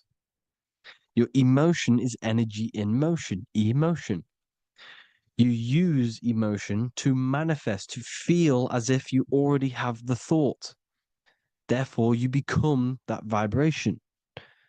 Therefore, your emotions are actually a creational force that is given to you to manifest things, because you're a human, a manifester. You're here to manifest things. You're a creator. You are a god. Your inner self, your intelligence, your I am, the one and only inside of you, the inner self, the quiet one, the one that's deep down, the invisible intelligence, is it's creating things all the time. All the time. Speak no evil, see no evil, hear no evil. This is the astronauts, they're Freemasons, but they understand this, because thinking, seeing, and hearing can corrupt your mind. And when you have a corrupted mind, you'll have a corrupted subconscious. The subconscious will manifest into the body, because 90% of your behavior comes from the subconscious mind. So you got to speak, see, and hear no evil. A sin, what is a sin? To overcome our lower self, to overcome our lower self, the 7 deadly sins are not something that goes against an external God. A sin is something that goes against your inner guide, your inner conscience, the inner self that is always speaking to you. It's always telling you the right thing to do. A sin is something that goes against this inner guide. And this is why you can feel something where you can feel you're doing something wrong, because the inner guide is speaking constantly. And when you commit these 7 deadly sins, which are 7 internal states which keep your invisible intelligence bound to your physical body. Because evil, right? Evil love bondage. This is why they stay in this realm and they control this realm, because they love the bondage of the body. They like matter. They want to stay in matter for eternal life. They don't want to ascend back into the heavenly realms where you do not have a physical body. You can explore the universe within the astral planes. They stay bounded to the body, bounded to the 3D construct of the physical world. They have greed, lust, envy, gluttony, wrath, sloth, pride.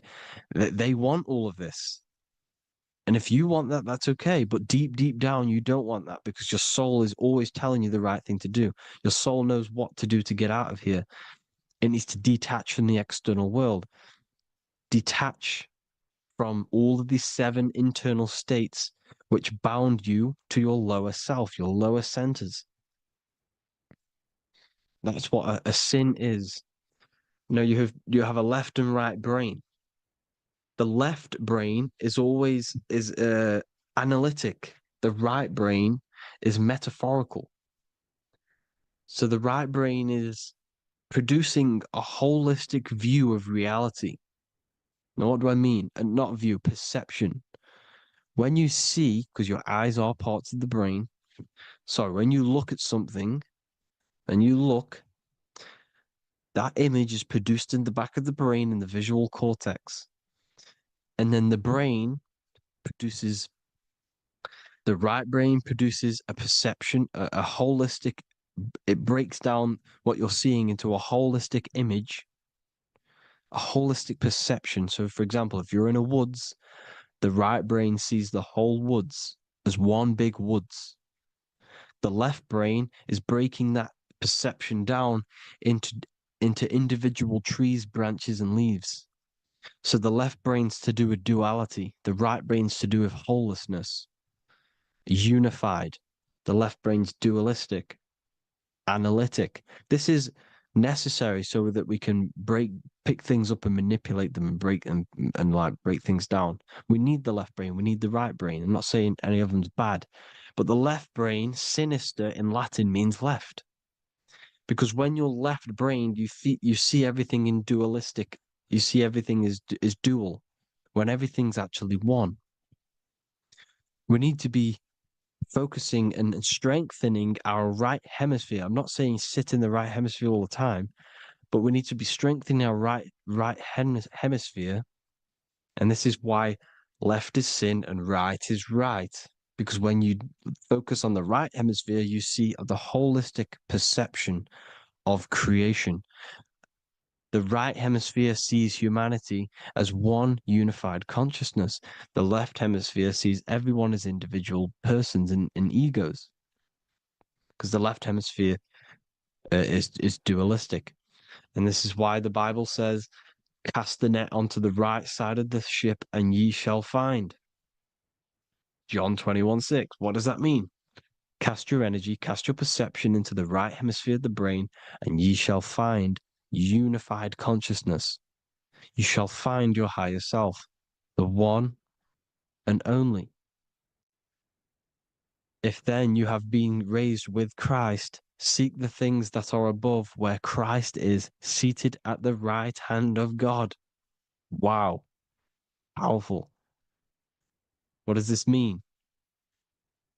Seek the things that are above, where the Christ is seated at the right hand of God. God is your consciousness, your invisible intelligence between the 2 hemispheres. The right hand of God is the right hemisphere. Seek the things that are above the heart. Love, intuition, expression, and wisdom.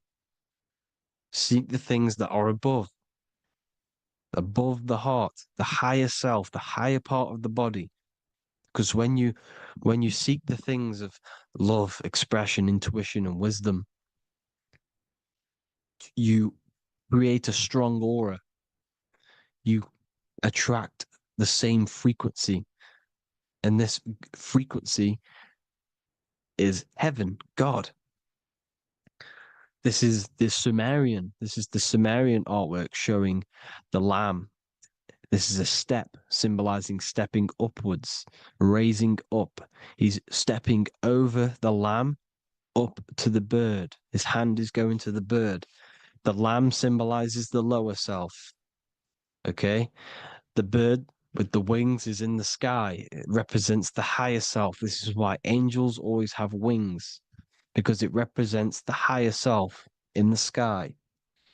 The lamb is a ground animal, symbolizing the lower self. He's stepping over the lamb to the bird, his higher self, his invisible intelligence. Horus and Set, Jesus and Satan. Look, Horus has an evil brother, Set, just like Jesus and Satan. Horus is a bird, higher self.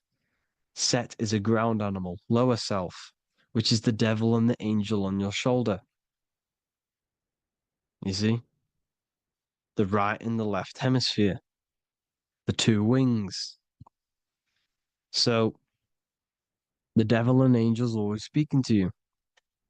The higher and the lower self. It's the battle between the higher and the lower self, between the invisible intelligence and the physical body, because the body's the one that wants the sugar, it wants the pleasure, it wants the sex, it wants the porn, it wants all of the materialistic things, it wants the seven deadly things.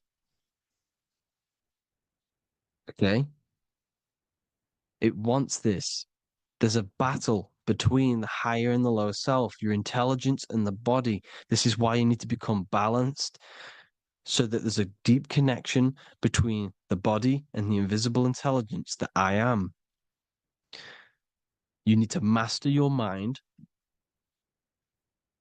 with discipline, and you gain a connection between the brain, the body and the intelligence. Resurrection, transmuting sexual energy. Okay, this is important. Res is Resh, which is Hebrew. The early Hebrew Resh symbol is the head. This is the head. Resh, erection. Erection is a sexual stimulation. Resurrection is rise erection. You got to raise your sexual energy up the base from the spine to the head. This is the Christ, the Christos. Because there's a psychophysical germ, psychophysical oil produced in the brain every month. Go and watch my other video on raising the chrism. Okay? And every month there's this fluid produced in the brain, which takes 2 trips, because one's produced by the pituitary, one's produced by the pineal, magnetic female, magnetic and electric charge. And it takes 2 trips down the spine to the solar plexus, the bread of life in the Bible, or Bethlehem in the Bible, because the River Jordan's your spine. Goes down to Bethlehem. It gets born in Bethlehem, just like Jesus. Because when this oil travels to the solar plexus, it creates the seed, the seed of life, and it feeds the body, all the central nervous system, all the cells. It regulates the blood, does all sorts of good things for the body, this oil. Now, when you save your sexual energy and you raise your resurrection, you awake the Christ, you raise it from the solar plexus or the sacrum bone up to the brain, you activate 100% of the brain, and this is the true resurrection of Christ. Instead of wasting the energy and giving away your sexual fluids, because behind the fluids is the energy. So when you release that fluid, the energy is out there. You've released the energy. Your sexual energy is the most potent emotional force a human could possibly feel. Same with any animal or anything. The sexual urge, the sexual emotion is the most powerful, potent emotion that you can feel. It takes over the whole body. When you feel sexually aroused, it takes over everything because it's so potent. And when you fight the serpent, when you fight the sexual energy, which is shown here in the Egyptians, the cat cutting off the head of the serpent, or Hercules fighting the serpent, or in the Greek mythology fighting the 7-headed dragon, the 7 chakras. The serpent is your sexual energy because it symbolizes your kundalini. When you fight it and you transmute this energy, instead of releasing it, instead of acting sexually on it, you can transmute the energy, transfer it from the solar plexus up to the brain. You can also do this with other tasks. Instead of releasing it, instead of raising it from the solar plexus to the brain, you can use it for other things. So, for example, you want to think critically. You can use it for critical thinking. You can use it for going to do exercise. You can transmute sexual energy into anything. But you can do this. You can raise the sexual energy, and you can use this energy to push the cerebrospinal fluid from the solar plexus up through the spine, up the 33 vertebrae to the brain, and it'll activate 100% of the brain. And this is the resurrection of Christ. Jesus was never dead. Jesus was never rose from the dead. It symbolizes the Christ, Jesus Christ. Christ is Christos, which means oil in Greek. The resurrection of the Christ, the Christos, the oil. When it activates 100% of the brain when it's raised, and it can regulate all the systems, it can regulate all the blood, it can regenerate the body. And this is the true Antichrist. They don't want us doing this process. The Antichrist is not against Jesus, it's against the fluid in our body that makes us live hundreds and hundreds of years and makes us live as gods. This is the true resurrection. And when you fight the serpent, you fight your sexual urges, your sexual emotion, the most strong emotion that you could ever feel. You can do this process. And this is the true secret of transmuting sexual energy. Because when you transmute the sexual energy, you can become a god. And this is why Hercules is fighting the serpent. Notice how the serpent is low. He's reaching down to it. It represents the lower self. Because the lower self wants the lust. It desires sex. The body desires sex. There's a fight between the higher and the lower self. But when there's balance, there's even. Heaven is even. When there's evenness between these, this is the kingdom of heaven. This is when heaven is on earth. So at our highest levels of ourselves, the highest level of our intelligence, this is God. God is something that we manifest. We need to achieve Christ consciousness by battling the body. There is no battle outside of the physical body. It's an internal battle. Jesus and Satan have been externalized. Nothing exists outside of you, because I explained in the beginning how you are the consciousness experiencing the central nervous system. Therefore, there is nothing outside of you. It's all internal. Jesus and Satan have been externalized. Why? Because it's business. The church is a business. It's all a business. They've created these figures to be historical when they're not historical. The Bible's not historical. It's all externalized. It's called exoteric, when the truth is esoteric, internal teachings. So anyways, people, balance the chakras, balance the two hemispheres of the brain, balance the conscious and the subconscious. Balance is perfect, the yin and yang. You are spiritual and physical. You live in day and night. You need to be balanced. Oneness. Seek oneness. And this is the true kingdom of heaven. And when we all realize that we are all the same intelligence, the same consciousness expressed in different bodies, when we all realize this, we all realize we're all one. Doesn't matter what race you are. It doesn't matter what race you are, where you're from, your nationality, because none of you are actually from here. None of you are from the physical world. You're manipulating the physical world through the physical body. You are the I am. We all have a soul. Every single one of you has a soul. We all have souls. The reason why they say some people don't have souls is because they're trying to suppress your mind. They don't want you to know that you have a mind. That sounds crazy, I know. But a lot of people haven't realized that they have an infinite intelligence called a mind. And behind that mind, if you can observe your thoughts, the person who is observing the thoughts, you have a soul. Everyone has a soul. Don't listen to all these people saying some people don't have a soul, some people do. We all have a soul. Every single one of us. So anyway, you need to break the lower nature of yourself At our highest levels, we are gods. Our intelligence, our universal intelligence, the I am, the intelligence that's inside of the brain, is God. Our minds are being corrupted within believing that you are the body, and by the result of this is a society like today, because everyone thinks they're the body, and everyone's living in the lower nature of self, where everyone only cares about themselves. But when we realize we're all one big consciousness ball, we're all the same consciousness expressed in different bodies, there will be peace. So thank you all, people. If you do want to learn more, if you do want to read my book, it's called The Book of Wisdom. I'll put it in the description. It's an amazing book, people.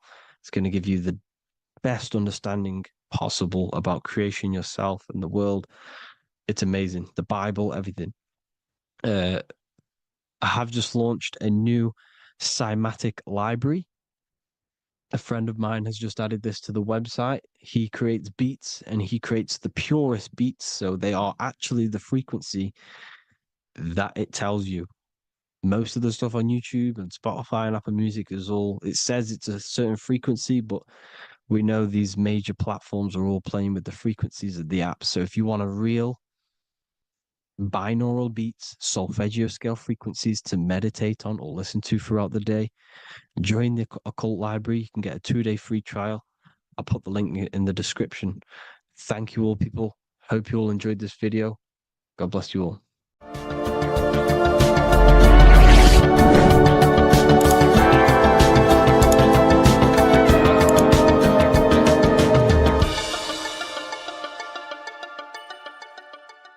There is a secret meaning behind the number 666. 666 is 3 sixes. The number 3 in occult and esoteric numerology represents the 3 aspects of human consciousness.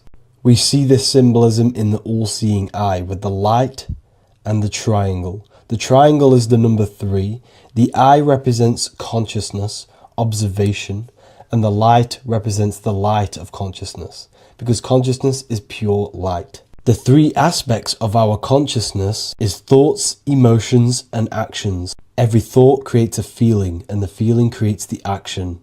All physical manifestation is driven from these 3 aspects of our consciousness. All physical manifestation comes from thought. Every object you see around you, this screen, the phone you're on, the laptop you're using, or the iPad, was a thought in the invisible realms of consciousness.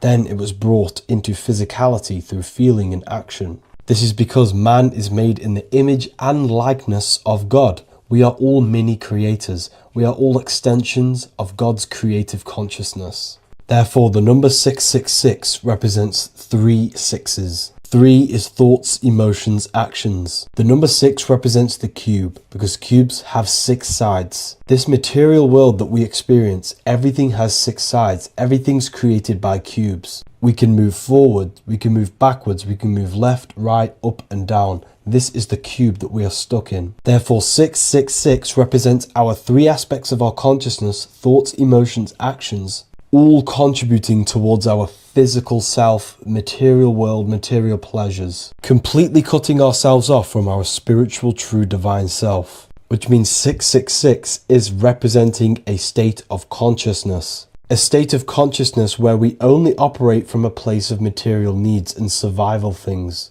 As humans, we possess a physical material body in the physical material external world, but we also possess an invisible inner world, which is what we call spirit. When we disconnect ourselves from our inner worlds, we become lost in this materialistic way of thinking and acting, which can lead to no life purpose, a feeling of emptiness and voidness in our hearts. Humans possess the ability to transcend our animal instinctual natures and turn to the divine mind, to the spiritual inner world.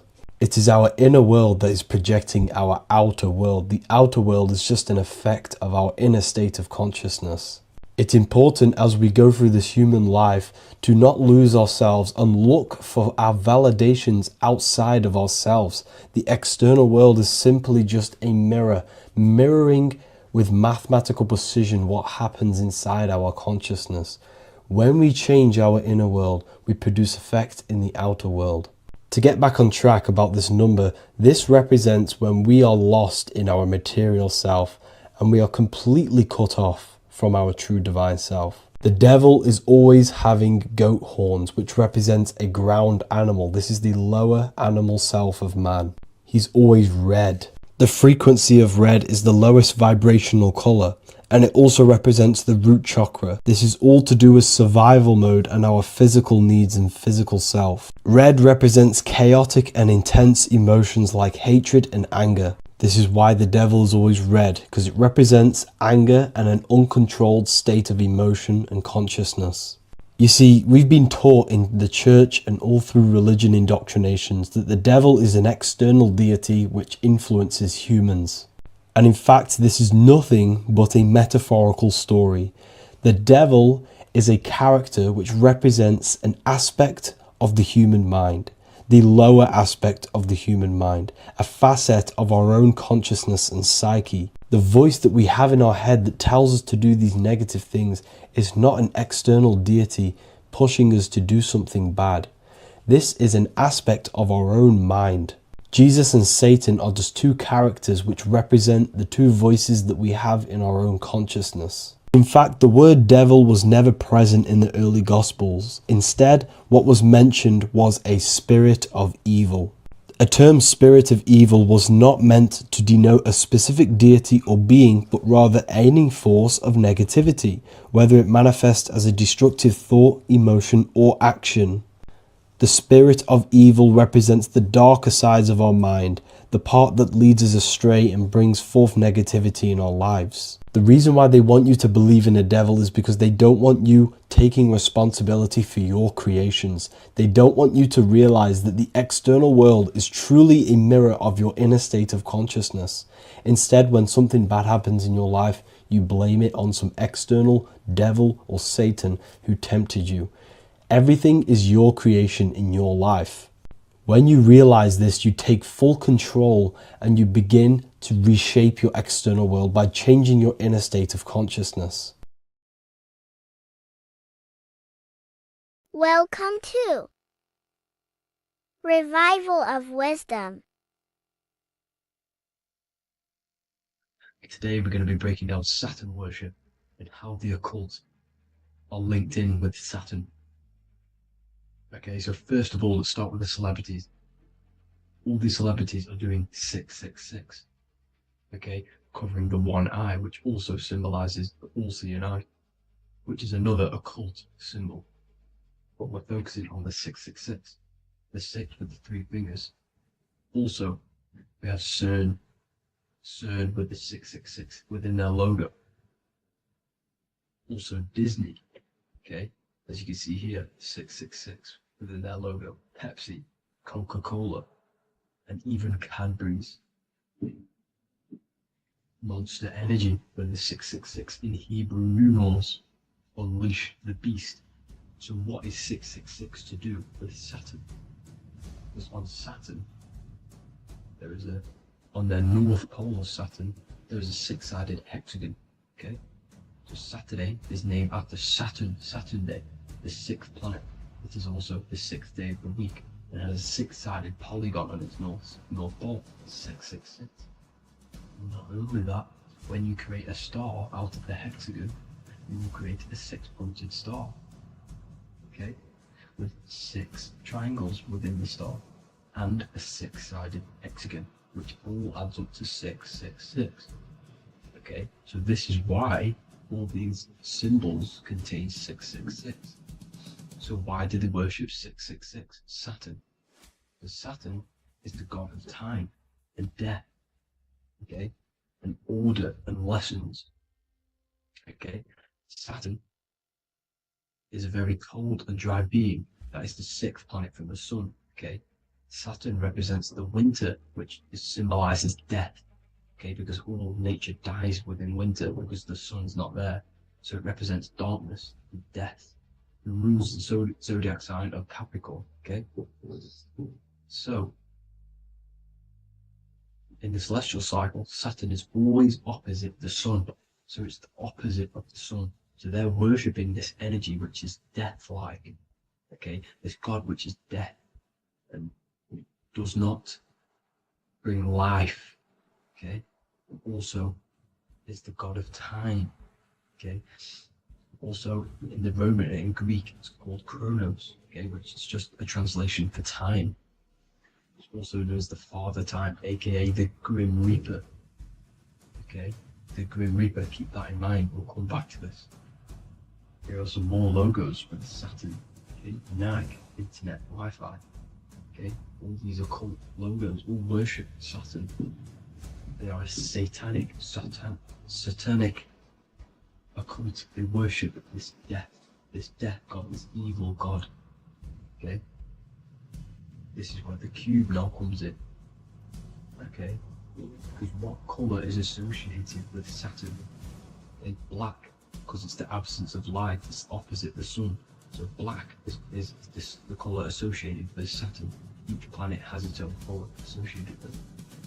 Okay, so when you make the cube, okay, as you can see here, the cube out of the polygon, it creates what? A black cube. Okay, and the Kabbalah, okay, Kabbalah means cube, Allah means the God, the cube God. These religions are secretly worshipping this cube God, the God of death, Saturn, Satan. It's the same entity behind it all. Okay, so also we have these black cubes in Australia, Denmark, all around the world, these black cubes, because this occult is worldwide. It's Saturn, Satan taking over this realm. Okay, also with this black cube, they walk around it like the rings of Saturn. It's around the black cube of Saturn with the rings, they walk around in circles. What are circles? Cycles. What is a cycle? Time. The time god. This is why it has a ring around it, because it represents time, cycles. Okay, and this is another depiction. Saturn, always depicted with this Reaper staff. Okay, keep in mind this staff, just like we associated with aka the Grim Reaper. The Grim Reaper also wears a black robe, representing Saturn with the same staff. Can you see it? This is where it comes in. Okay, the same thing. Look, the same staff with the black robe. Black representing Saturn, the god of death. Okay, the Grim Reaper, Satan. Okay. Also, when you graduate from university, what do? You wear a cube on your head, a black cube with a black robe. This is Saturn worship. See, this is how Saturn, Satan, has tricked the world into worshipping him, not God, the sun, which represents God. So what is a corona? Because a corona is a crown, a circle, okay? A set of concentric circles of light seen around a luminous body. So Saturn, so this is why they used to worship Saturn by wearing crowns in ancient days, and we still do to this day. The king or queen has a crown, a corona. Also, corona, the drink. Corona adds up to 666, just like Saturn is 666. But like you see in the corona, you see the staff. You see this staff, just like the staff of Saturn, the Saturn god, like the Grim Reaper, with the black robe and the staff, just like the Saturn god. What is the Grim Reaper? It's a killer. It represents death, just like Saturn, the god of death and time. So all these occults and secret societies all worship the 666 god, which is Saturn, Satan, all of our energy is being put into Saturn. Okay, and Satan is harnessing all of this energy. So gradually, this is what the mark of the beast is. Like it says in the Bible, the mark of the beast, or the name of the beast.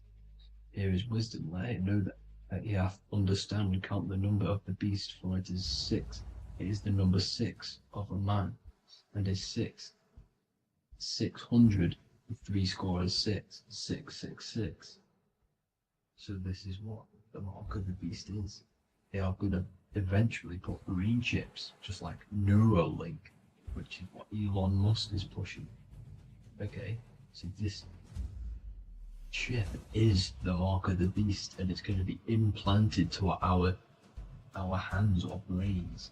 Okay, and they will manipulate our consciousness, and it will manipulate our DNA, and it will directly connect us to AI, and AI is linked in with Satan, as the demons and the people who rule this world are in love with AI. They want to connect humans to AI, and this will control our consciousness completely and give all of our energy back to Satan, this deity that they all worship.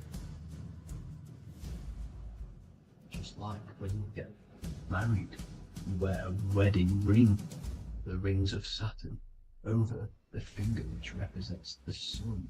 So you're basically seeing Saturn over the sun. The sun is the son of God. It represents the sun, represents God. So you're putting Saturn over the sun. So thank you guys all for tuning in. I'm going to leave you guys here. Please leave a like, comment some topics that you want me to talk about. And please subscribe for more amazing content. God bless.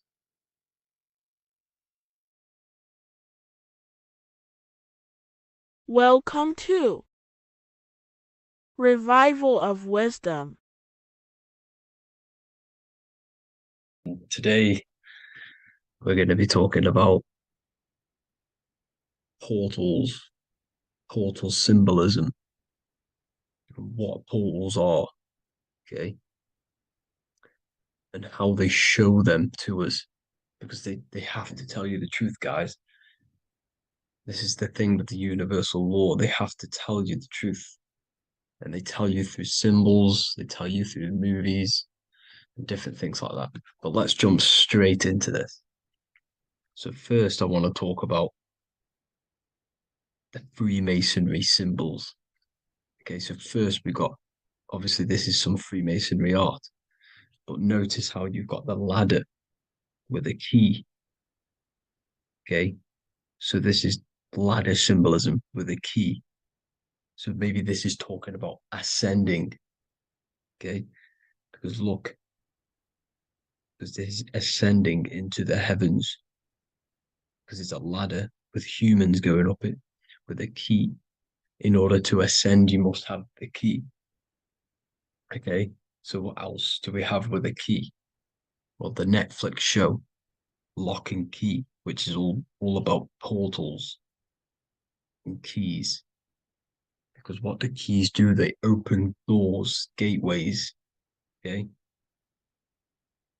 So what's interesting about this is that they've got this key here, which represents the Kundalini energy rising up the spine. Okay, but we'll come back to this. But it's that same portal key symbolism. We've also got the Vatican. The Vatican is in the shape of a key. Okay, so you can see the start of it here and the end. So this is key symbolisms. Keys open doors. And notice how it's got the 8-pointed star. Okay, what is the 8-pointed star? Okay, we'll come back to this. This all ties in, guys. I'll break it all down for you. But then you've also got the god Janus. Janus, okay, is known as the god of the doorways. He's an ancient god of Rome. and they worshipped him. However, he's not a god, he's more like a high level ranked demon. Because he is the god of the doorways. And notice how he's got two faces. Because doorways always have two sides. You're going into somewhere, there's always two sides of a door. And he's always depicted with two sides of a face and a key, because he holds the key to the doorways, to the portals, to other worlds and realms. Okay, as you can see, he's always got two faces and a key. Okay, so now we have the Sumerians, the Anunnaki, and they are always depicted with the two faces. Why do they have the two faces? Because they're symbolizing doorways, and the Anunnaki come to Earth through doorways and portals. So these are what these gods are symbolizing in their artwork. But they always have the 8-pointed star. Okay, what is the 8-pointed star? You see how they always have. Look, let me try and find another one. It's the 8-pointed star. This 8-pointed star is Polaris. Okay, Polaris, just like the Vatican has the 8-pointed star with a key.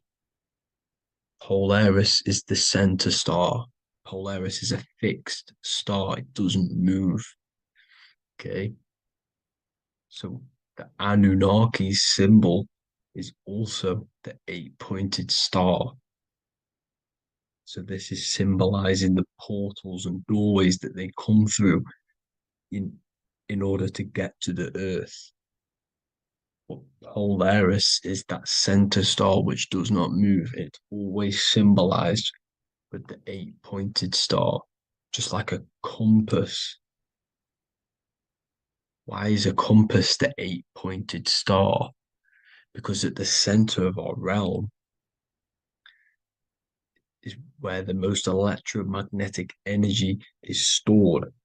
As you can see, we have an aura field, an electromagnetic aura field. So does the Earth. And in the center, so like our heart, for example, is where the most energy is stored. And like the center of the Earth, this is why all compasses point to the center, because this is where the most electromagnetic energy is stored. It's at the center of our realm. Okay. So like I was saying with the lock and key series, see this here? The Kundalini energy rising up the spine, just like your Kundalini energy rising up the spine. Let me try. I can't zoom in. But you know what I'm trying to say here. Let's go back to Polaris. Because at the center is where pole. Can you see the pole of electromagnetic energy? Polaris, the North Pole.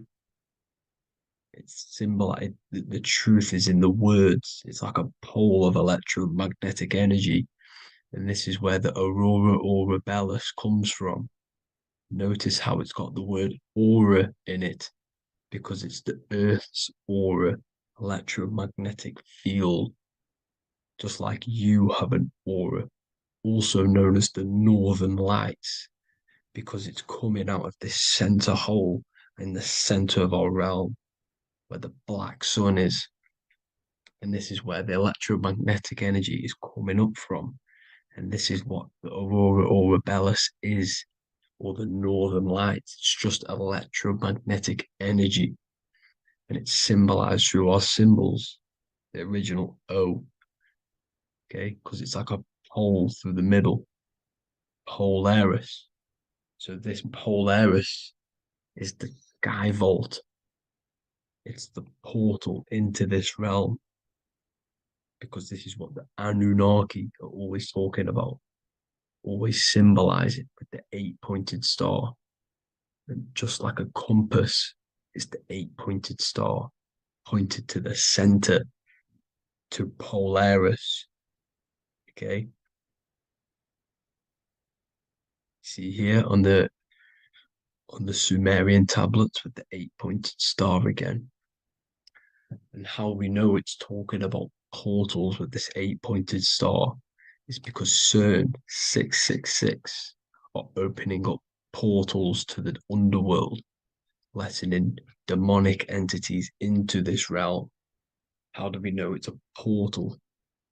Because their Hydra Collider has 8 points, just like the 8-pointed star. So they are creating synthetic portals to the underworld to let these demonic entities into our realm. But what is the key? Because if we're talking about ascending through Polaris, notice how here on the masonry art, this luminary here, so this is the sun, that's the moon. This is Polaris because it's a luminary with what? 1, 2, 3, 4, 5, 6, 7, 8 beams coming off the luminary, just like the 8-pointed star. So you see the ladder with the key going up to Polaris. It's symbolizing ascending out of Earth. So what is this key that they're keeping from us? Because it's a human holding a key going up the ladder to Polaris.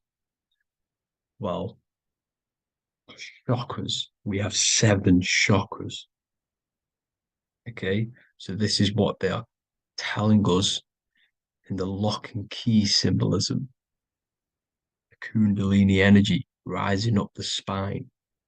Okay, just like they have 33 vertebrae on the back of your spine. Okay, this represents the Kundalini energy going up your 33 vertebrae, just like in Masonry has 33rd degrees. Okay, so what is the key? Your chakras. Your chakras have to be unlocked. Okay, you have to unlock your chakras, and you can't unlock this one without going through this one. You have to go through them all. It's like a ladder, just like Jacob's ladder. You can't go from the bottom to the top. You have to unlock each one.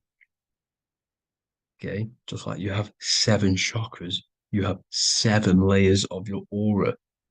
Okay, you have to unlock your chakras to the highest point in order to reach Christ consciousness.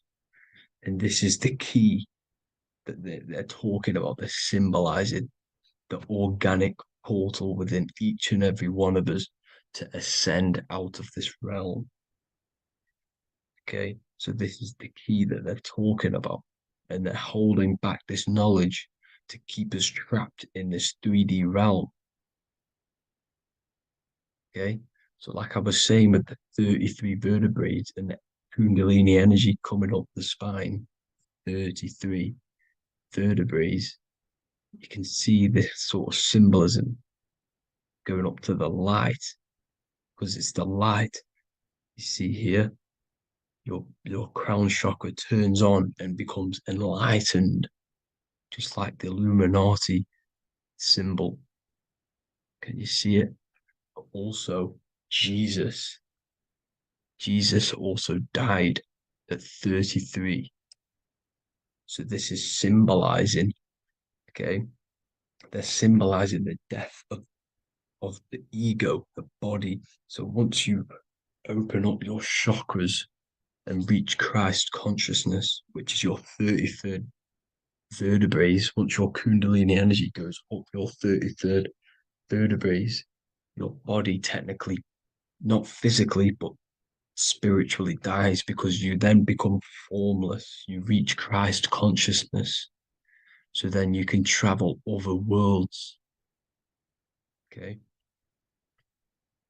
This is what they're talking about with Vatican, 8-pointed star, and the key. Janus with the key, the Sumerians with the 8-pointed star, Anunnaki, the 8-pointed star, Polaris, 8-pointed star. So Polaris is the way out of this realm, which is at the center. Pole, North Pole. Okay. So the key is that they're hiding from us is the knowledge to unlock our chakras. Okay. And without this knowledge that they keep from us is trapping our souls in this reality to keep reincarnating. Okay. Well, thank you all for tuning in. I'm going to leave you all there. Make sure to leave a like and a comment in the comment section. Let me know some topics to talk about so I can break it down for you. God bless you all. Welcome to Revival of Wisdom. Welcome people, we're back with another video. Please make sure to hit that like button, subscribe, and turn on notifications to never miss a video. The Earth is a giant torus field consisting of a positive and a negative pole. The Sun being the cathode with a positive charge and the Moon being the anode with a negative charge. This is why the Sun rules over the day, giving you lots of energy, and the Moon taking your energy from you, making you go to sleep. Now, the plane that we live on is called the plane of inertia, and at the center of this plane of inertia is the North Pole. This is where the two electromagnetical energies meet. Now, this is where the most electromagnetic energy is stored. This is why all compasses will point north, because it's the most magnetic place in this reality. So the Sun and the Moon is spinning around this center point, which is stirring the ether of this reality and making everything move in circles, meaning this is a cycle. Everything's recycling itself. It's an organic simulation. The ancients also knew about this sacred land at the center of this reality, known as the North Pole. As you can see on this map from the 1500s of the North Pole, you can see 4 islands around this center black rock. Ancient civilizations like the Mayans, the Buddhists, and ancient Chinese also depict these 4 islands. The endless symbology of these sacred lands at the center has been going on for thousands of years.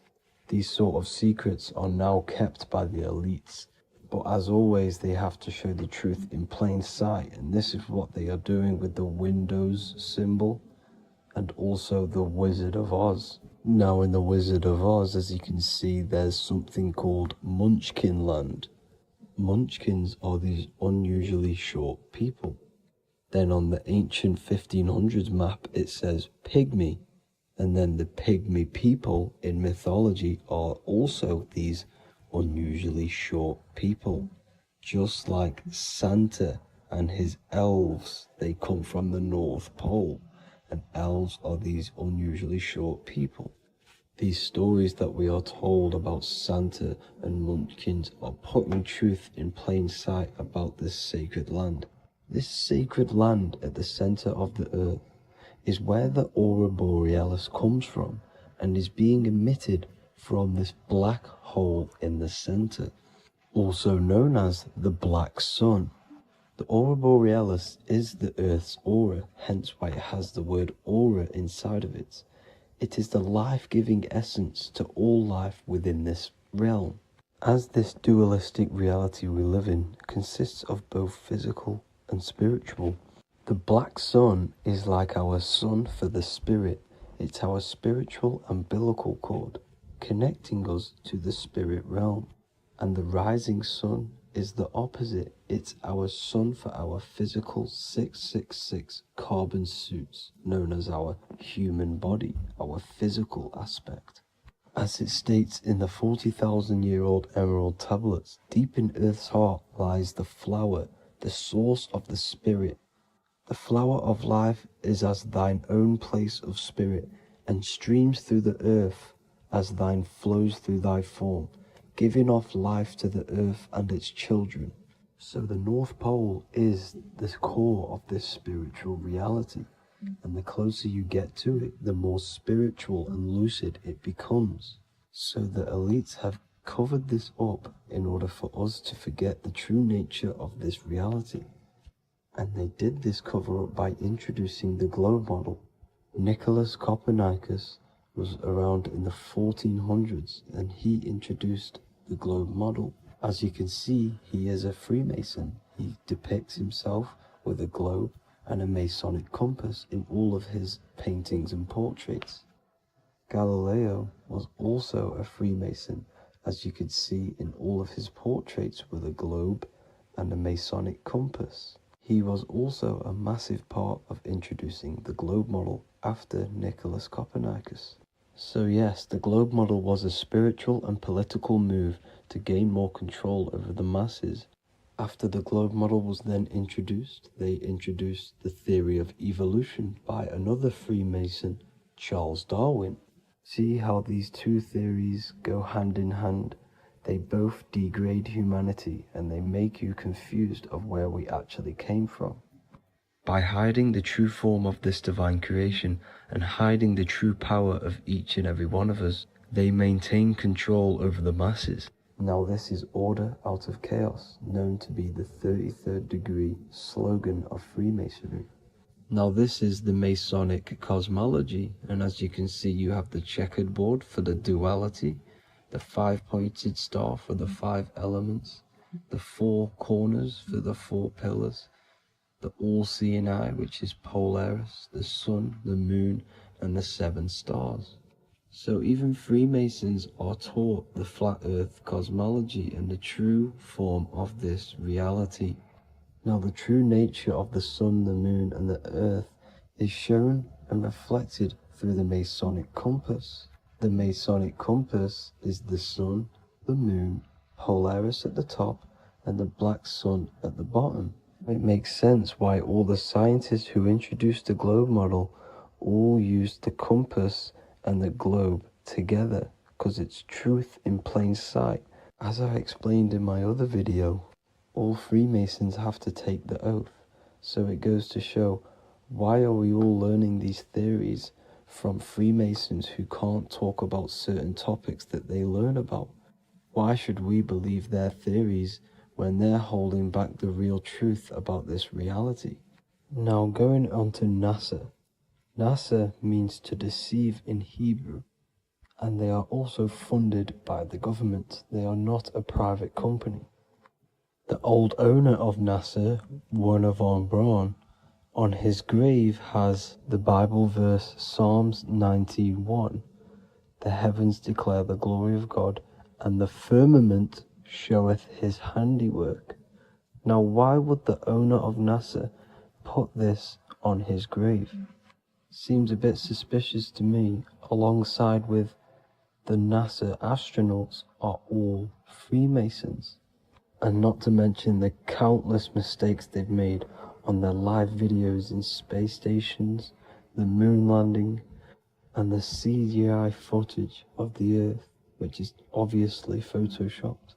Just by tricking the masses that they live on a spinning ball, the elites gain the perception of the masses. Not only does it hide the divine creation we're inside of, it hides the divine spark within you.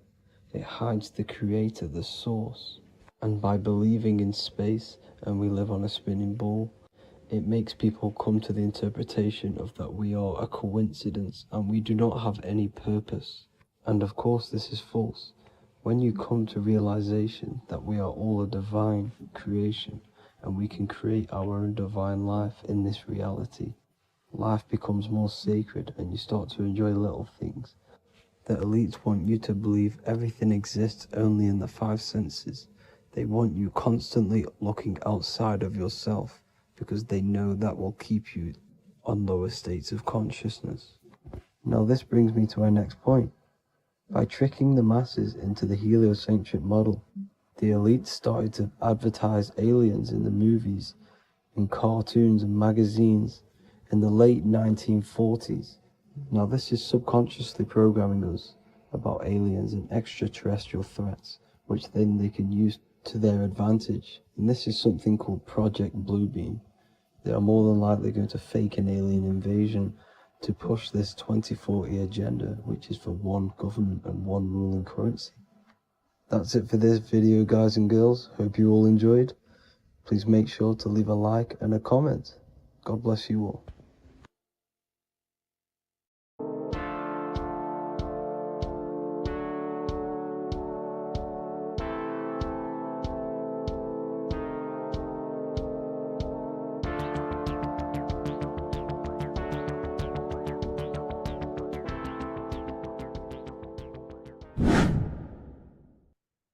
Left and right hemisphere, and what are they doing? How does it contribute towards your perception in this world? And this is what we're going to be talking about in today's video. We're going to be breaking down the two hemispheres of the brain and how they function in your life. So first, we have the left hemisphere.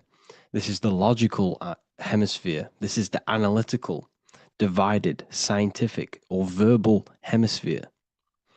The right hemisphere is creative, wholeness, artistic, symbolic, and metaphorical. The right hemisphere does with non-verbal things. It produces a holistic perception. It is more to do with creativity. Because what you must understand is that we are not in the external world. The world is produced by our brain. We see with our brain. Our eyes are a part of the brain. What we touch is the brain's interpretation of electrical signals on the nervous system. What we smell is the brain's interpretation of smell through the nose. What you taste is your brain's interpretation of chemical reactions on your taste buds. So what you are experiencing is the brain. The brain is a computer creating a simulation. And you have two hemispheres which breaks down this reality. So essentially, the brain is the perception creator. It creates perception. So if the brain is creating this, who is the one experiencing the brain? Well, that is you, the consciousness, the mind, the all-seeing eye. You are the all-seeing eye experiencing the brain, the observer behind the brain, behind reality, behind the emotions. So if you're walking through a woods, this left brain sees individual trees. The right brain sees the whole woods. It sees the biome. It sees the bigger picture. So when you are walking through this woods, the right brain picks up a holistic perception of reality. It creates the woods as one unified woods.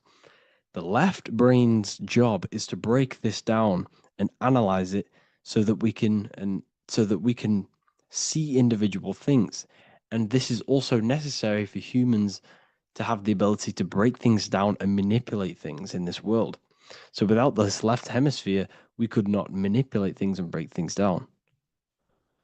So this right hemisphere is important because it sees the whole woods. It sees humanity as one unified consciousness. However, the left hemisphere sees individual egos. So the left hemisphere is the place of the ego because it only understands it sees the world very divided. Okay, so for example, here's another example of the left and right hemisphere. If someone pulls out in front of you in traffic, your left brain's going to start going crazy and analyzing them, calling them names. The right hemisphere, however, sees the bigger picture. Maybe he didn't see you. Maybe it's just a mistake. Maybe he's in a rush. You see how the two brains are very different. They do the same thing, but they function in different ways. The right hemisphere is feminine, the left hemisphere is masculine. So, like I said, this person pulls out in front of you, you start to think with the left. If you start to perceive that in the left brain, you're going to start analyzing them, you're going to start going crazy and calling them names because you're analyzing it. You're not seeing the bigger picture behind it. You're not seeing it from his perspective. So there is a crossover. So the left hemisphere of the brain controls the right side of the body, the right ear, the right eye. Everything to do with the right side of the body is connected to the left hemisphere. And the right hemisphere controls everything on the left side of the body, including your eyes, your arms, your legs. So everything is crossed over, and even your visual field is crossed over. So this is your visual field, as you can see here, and even the left side of your visual field goes to the right brain. There's a crossover. No one really knows. There's not really a reason for this.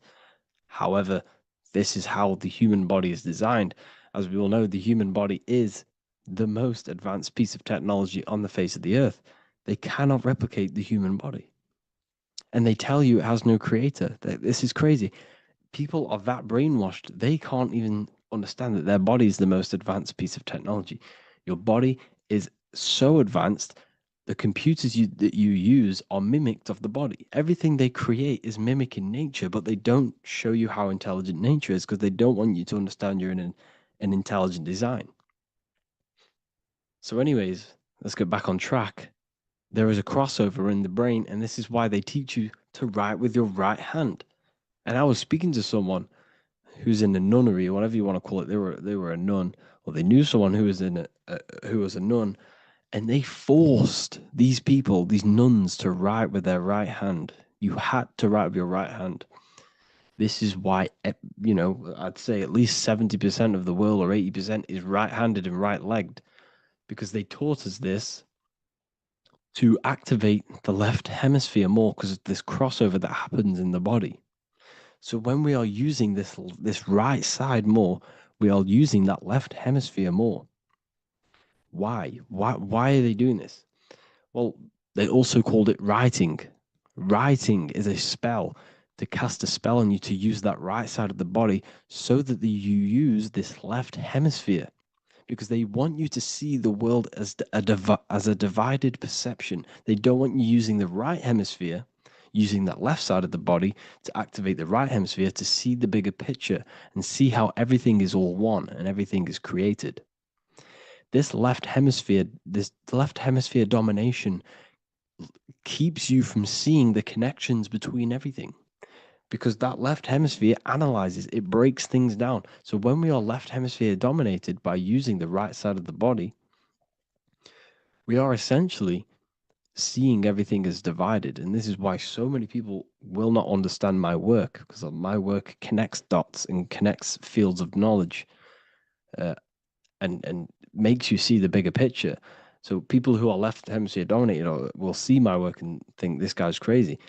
But everything, it's all about activating that right hemisphere. So they called it writing because every word you say is molding your mind in some sort of way.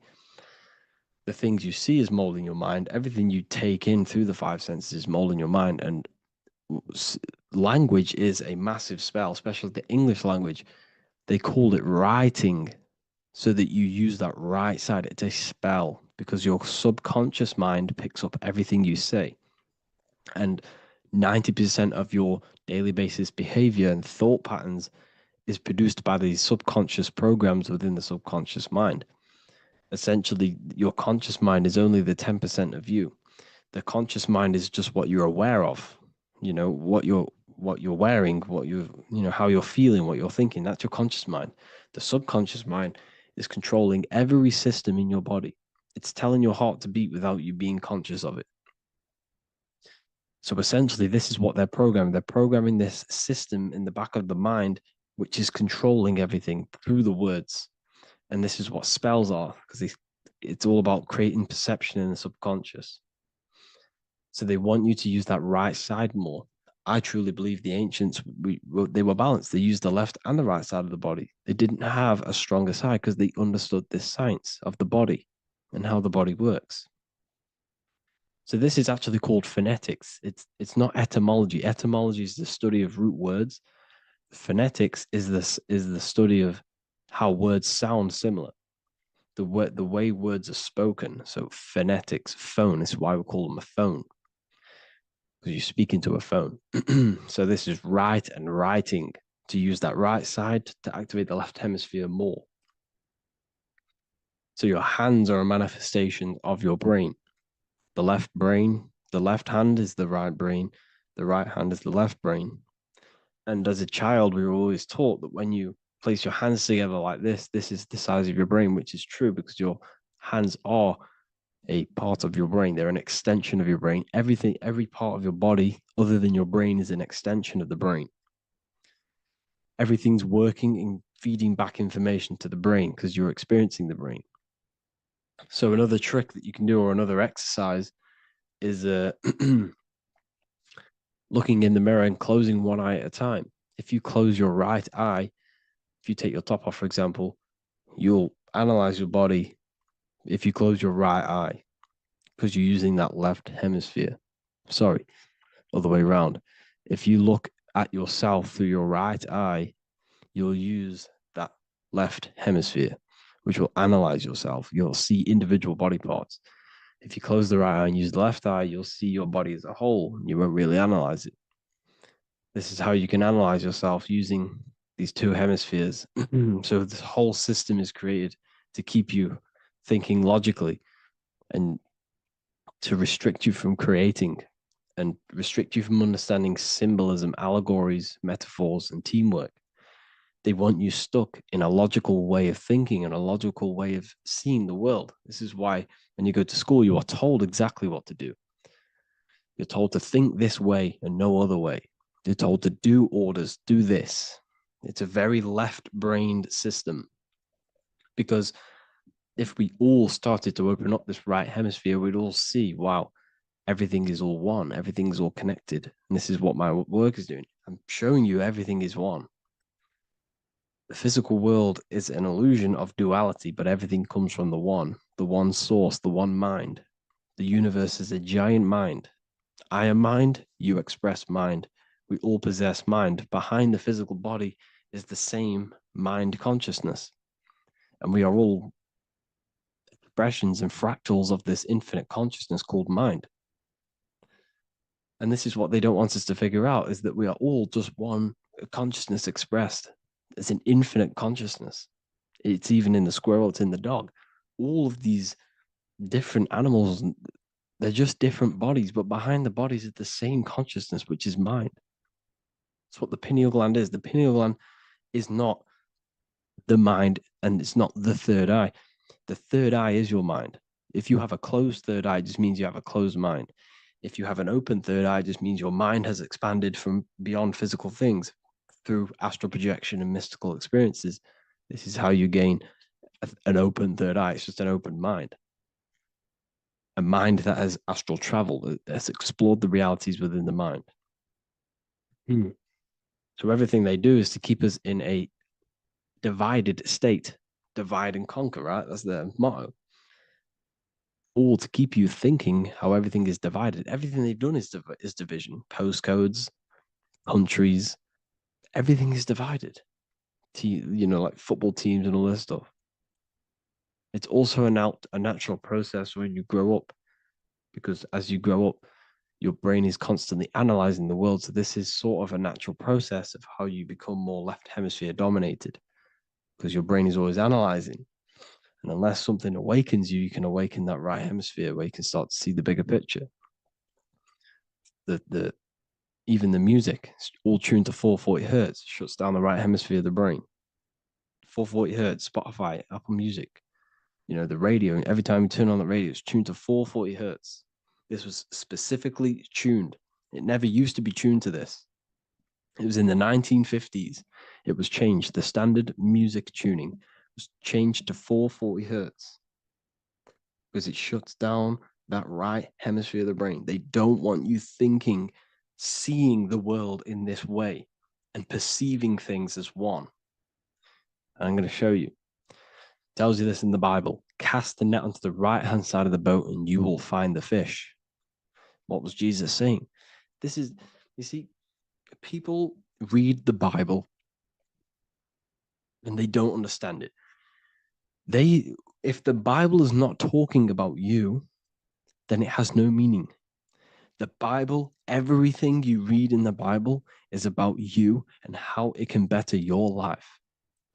It occurs to you. So if Jesus says, cast the net onto the right-hand side of the boat, this is an allegory. The boat is your body. Cast the net. It's the awareness the perception onto the right hemisphere of the brain, and you will find the fish. What's fish? What do fish do? They swim deep in the ocean. It represents the knowledge, deep knowledge. Cast the net onto the right hand side of the boat, and you will find fish. You will find the wisdom. You will gain understanding when you cast that your awareness into that right hemisphere. You will see that I am you and you are me. We are all one consciousness. You will see everything. You'll see that the trees are the same patterns as the nerves in your body. You'll see everything is connected. Everything is a fractal of the one infinite consciousness. And how many fish did they catch? 153. That adds up to 9. This is now numerology. The Bible's filled with numerology. Adds up to 9. What's 9? Human consciousness. It represents consciousness. You're in the womb for 9 months. Feminine. It's all about consciousness. And in Revelation 14, and I looked, and behold, the Lamb standing on Mount Zion. That's the spines, the mountain. With him, 144,000. 144 adds up to 9. It represents consciousness on top of the spine. You see? And he had his name the name of his father written on the forehead. What's the father? The higher mind, the higher consciousness within you. Where is that? In the forehead, the pineal gland. The pineal gland is the radio receiver for the higher consciousness. Because every body part of the body has consciousness. Your heart has consciousness. Your gut has consciousness. You are thinking with these different consciousnesses. You think with the gut. You think with your penis. You are thinking with all these consciousness. And it's about raising your consciousness to the higher consciousness, which is the father, the mind in the head. Don't think with the lower parts of the body, because that is your animal nature. Think with the higher parts of the body. It's all representing consciousness. How to activate the right hemisphere of the brain? Well, it's all to do with non-verbal things. So music will activate the right hemisphere. Make sure it's tuned to the right frequency, though. 432 hertz, 528 hertz. Any frequency that adds up to 3, 6, or 9 is good for you. Meditation, turning off the thoughts, and you raise yourself to the higher brain. Symbolism. Symbolism is all right hemisphered. Reading between lines, metaphors, determining the Bible, it's all right hemisphered. Seeing the bigger picture, it's reading between the lines. So tithing in the Bible. These people in the churches are giving 10% of their money to the church. It's nothing but a scam. What these people have done is they have externalized the Bible. They have taken the Bible and literalized it so that they can make a business out of it. So what they're doing is 1/10 of the produce of what it says in the Bible, 1/10 of the produce of the land, whether grain or fruit, is the Lord's and is holy. So what's that saying? The 10th of it's basically saying give the 10% to the Lord, to God. What does that mean? Well, what's the land and the fruit? This represents physical things, the physical things that you have. The 10th of the physical things that you have. What's that? That's your ego. All the physical things that you have is all to do with your ego. That's the lower self. The ego, what is the ego? It's the mind's perception of the physical self. You had no ego when you were a child. Okay, when you were a child, you had no ego. As you grew older, you created the ego. But the ego is the full self. It's the echo. Ego, echo. It's the echo of the full self. So it's saying give the ego over. Take away the animal self. In that left hemisphere, that's all to do with the left hemisphere. That left hemisphere sees the ego. It sees individuality. It's divided. So it's saying give that 10%. Give that 10% of you over to the right hemisphere. The 90%. The 90% of you is in that right hemisphere. The higher self. Now, I'm not saying the left hemisphere is bad. Okay, I'm not saying that at all. But it sees sees things divided. It's like I said, the left, the hands are manifestations of the brain. So when these Christians are praying, they're putting their hands together. What are they doing? They're syncing the brain hemispheres. What you're doing, because everything's an extension of your brain. So if you put your hands together, you're putting the two hemispheres together. And what's happening when you place the hands together? All the electricity in the body is now running in a circuit. So once you connect these two hands, the electrical energy is now running in a circuit. And energy can move around the body quicker and more efficiently. So when you pray, when these people are praying, they don't realize that they're engaging in ancient forms of meditation, of balancing the two hemispheres. So now we're talking about balancing the hemispheres, not the right hemisphere. This is what Israel is. Look at the symbol for Israel, the up triangle and the downward triangle. What's that? The up triangle represents male. The downward triangle represents female. Okay? This is talking about the brains.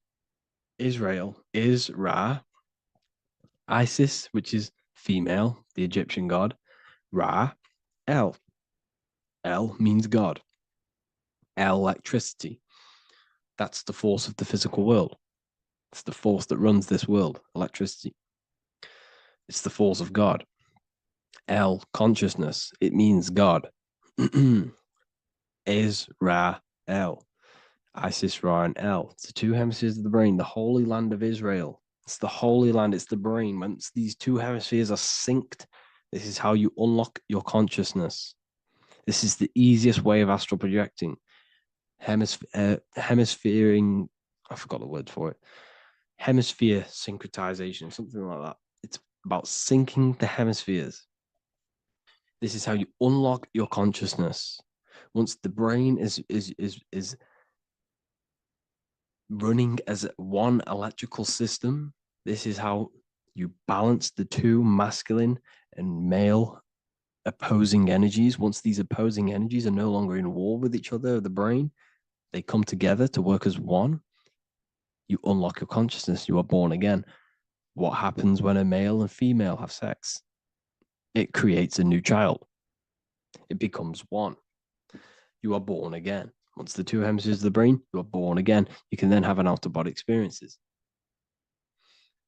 So this is why the symbol of the Holy Land, Israel, is the up and down triangle back combined together, because it represents unification of the male and female, unification of the hemispheres. You're born again. You unlock consciousness. And you can get this for free. It's called the Gateway Tapes on my website. Basically, it's a audio track from the government, and they did this in the Gateway Experience. It's a CIA document, and what they do is there are different forms of meditations you go through. I think there's about 5 waves of meditations you do, half an hour each one, and it will teach you. It will sync your hemisphere, because what does it do? They understood that playing one frequency into one ear and another frequency into the other, they understood that the right ear is connected to the left hemisphere, the left ear is connected to the right hemisphere. So when you play 2 different frequencies into both ears, what happens? The brain picks this up, the 2 hemispheres of the brain picks this up, and it syncs it. It syncs these 2 hemispheres, these 2 frequencies together. So now the brain is working as one to sync this frequency. So this is how you can sync your hemispheres, through listening to these frequencies. Okay, you can get them for free and do the meditations yourself. This will definitely help you. This is an easy way to astral project. So it's all about syncing the hemisphere and seeing reality from a unified perception.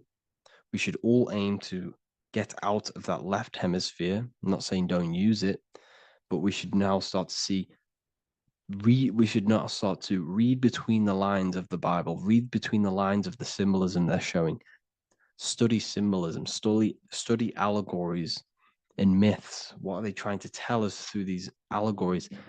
And, this is how we start seeing things in a better way. Once we understand that we are all microcosms of an infinite consciousness, we can all come to one, because love is the unifying force of this infinite consciousness. We are all divided. We are all disconnected from our hearts. Once we all connect with our hearts and see that everything is one, we can all start to love and come together as one. because love is the unifying force of consciousness. So if you haven't already seen, I now have launched the Ethereal University.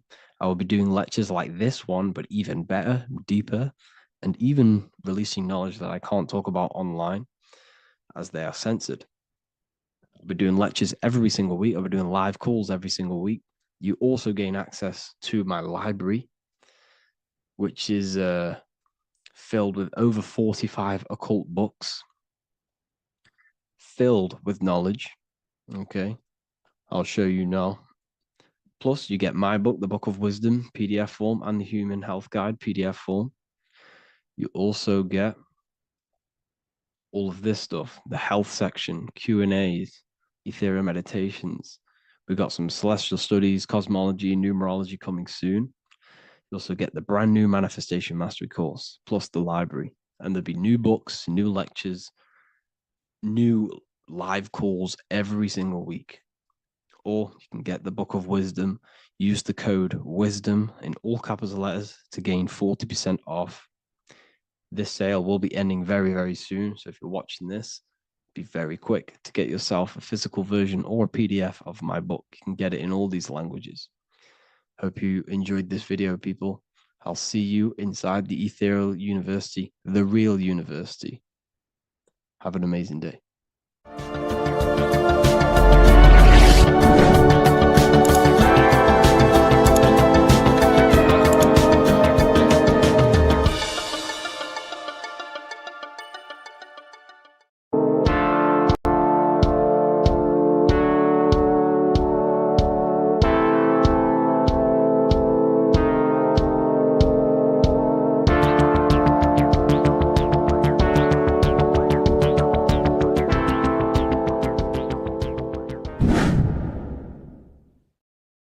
Welcome back, people. We're back with another video. Let's jump straight into this. Make sure to tune in till the end because this has got so much information in this video. So sit back and enjoy. So everything's Taurus fields. The Earth's a Taurus field. Everything's Taurus, which is electromagnetic field, electric and magnetic. The center of the Taurus field is where the two opposing forces meet in the center. And this is what creates the plane of inertia, the dielectric plane of inertia. Okay? You got red shift, blue shift, positive, negative, south and north pole, right? This is what the ancients were showing with the tree of life. As you can see here, this is the plane of inertia and this is the Taurus field. Everything consists of this. Everything is a Taurus field. A atom is a Taurus field. Okay, now the inertia is the 0 point. So this plane is a 0 point. It's the balance between two poles. Okay, now this creates matter because matter is two opposing forces in motion equalize.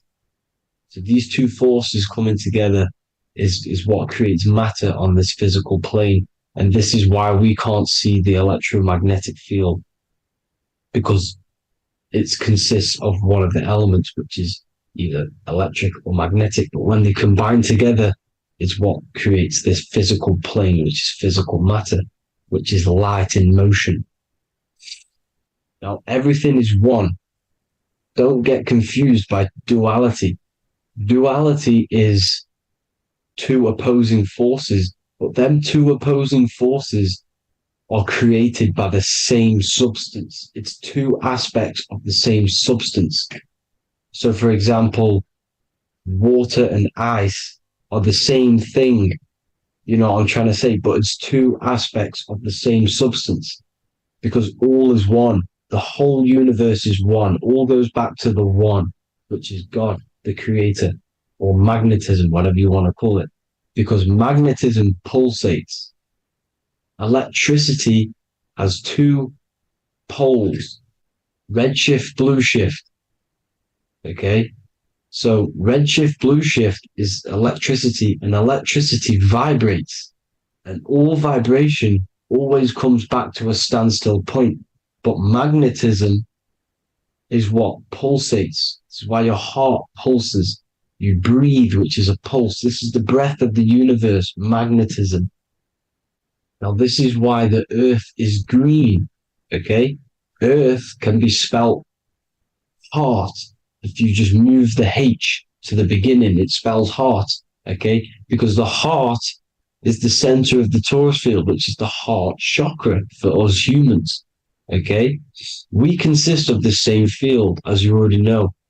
Heart being the center, which is green, which is the center of the 7 colors. The center of the 7 colors. This is the most powerful chakra in your body. People think it's the crown chakra, but it's the heart chakra because it's the center of the torus field. You must align them all and combine them all into one, which is the heart chakra. Now, Earth is green. Nature's green. Okay, this is because we live on heart chakra, the plane of inertia. It's the center of the torus field. Okay, and this is what the Egyptians called Isis, which is nature. Nature is balanced, and nature is female, Mother Nature, because it looks after us with the fruit it grows with abundance and the water. It's a female energy, Mother Nature, and this is the symbolism of an equal, balanced arms. This is the scales, it's balanced. Mother Nature is balanced. This is why the sky is blue, because what comes after the heart chakra? Blue. Sky is blue. We live in Midgard. This is what the ancients called Midgard. You don't have to take this tree literally. It's a metaphor. We live in Midgard, where both positive and negative duality here. Now, Mount Meru. Mount Meru was known as the center of the earth, okay, or known as Hyperborea. And this is the North Pole, the electromagnetic North Pole. But when I say Mount Meru, it's not an actual mountain. They weren't saying there was a real mountain in the center of the earth, a magnetic rock. No. The plane of inertia, okay, there's something called a hyperboloid. That's what it's called, a hyperboloid. And this is the center of the torus field. And this hyperboloid is what is in the shape of a mountain, you see? So if I go to this next one, they say Hyperborea on this map. Why do they call it Hyperborea? Because this is the hyperboloid in the center of the torus field. And this is the electromagnetic mountain, a metaphor. Mountain, what they're metaphorically saying, this is the electromagnetic mountain at the center, the double vortex, the center of the torus field, which is the North Pole. Pole of electromagnetic energy. So this is why they call it Hyperborea. It comes from the word hyperboloid. And the center of the earth is so sacred. And they symbolize this with, obviously, the North Star, which is Polaris. And this is where the swastika comes from, because it's the 4 seasons moving around the North Star.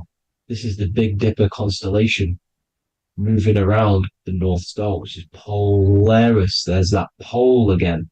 Pole. Magnetic pole of the torus field. And this is where the green, emerald green, aurora borealis comes from. It comes from this center hyperboloid at the center of the earth, where the most electromagnetic energy is stored. The center of the plane of inertia. The center of the plane of inertia. This is the all-seeing eye as well. As you can see, they got the sun, the moon. This is the Masonic cosmos, the sun, the moon, and the all-seeing eye, because the eye is Polaris, the eye of the stars. It's all a big eye. Now, the eye means a lot more as well. It's not just that. There's different ways you can interpret symbols. Now, this is the emerald tablets. Deep in Earth's heart lies the flower, the source of the spirit that binds all in its form. Okay?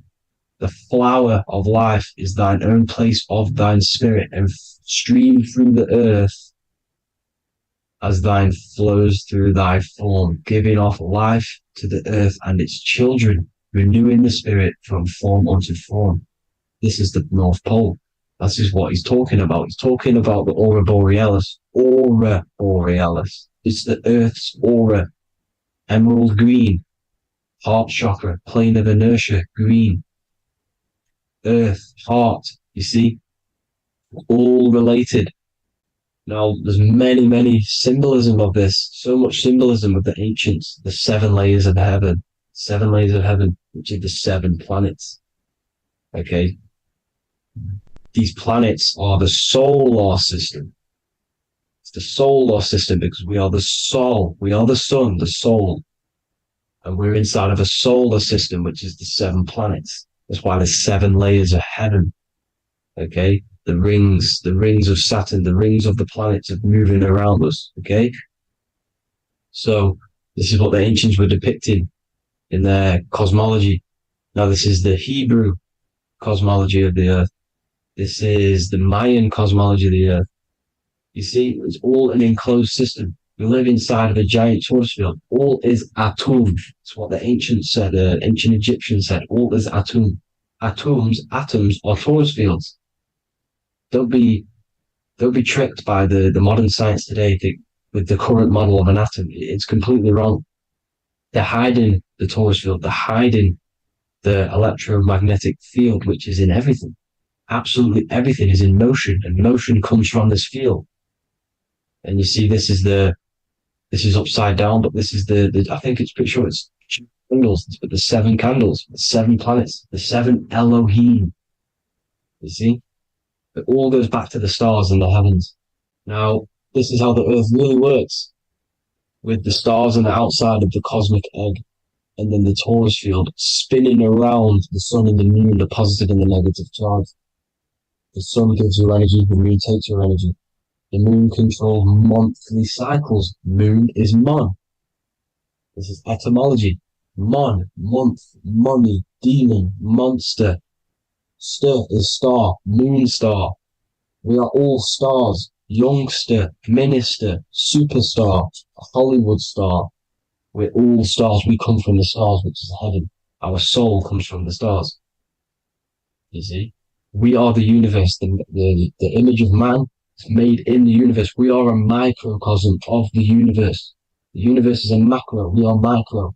We consist of everything. The body, mind, and spirit. The sun, the soul. Moon, the mind. Earth, the body. Body, mind, and spirit. We have 12 systems in the body, which are governed by the 12 Zodiac signs. Starting at the Aries, which is the ram of God, all the way down to Pisces and Capricorn, kneecap. It all goes back to the stars. We are the stars. We are the universe. Everything is inside of us. Everything. Like I say, the Temple of Solomon, the Temple of the Soul, and man. The soul, the temple is the body. The soul is the soul, and the man is the mind. The temple of the soul and the mind. Body, mind, and spirit. We consist of the 5 elements: air, spirit, water, earth, and fire. We consist of everything. We are the universe. We're made in God's image, which is the universe. You see? Now, everything goes back to the stars. The ancients worked with the stars because the stars govern everything. They govern the systems in the body. They govern your life. This is why your zodiac is so important, your sign. Each zodiac has a specific element associated with it as well. Aries, which is the first sign, the Ram of God, which is a fire sign. Fire, first, F-I-R, this is etymology. The cerebrum, ram, which is in the brain. Aries, the ram, controls the head, the face, and the nose upwards. So it controls the cerebrum.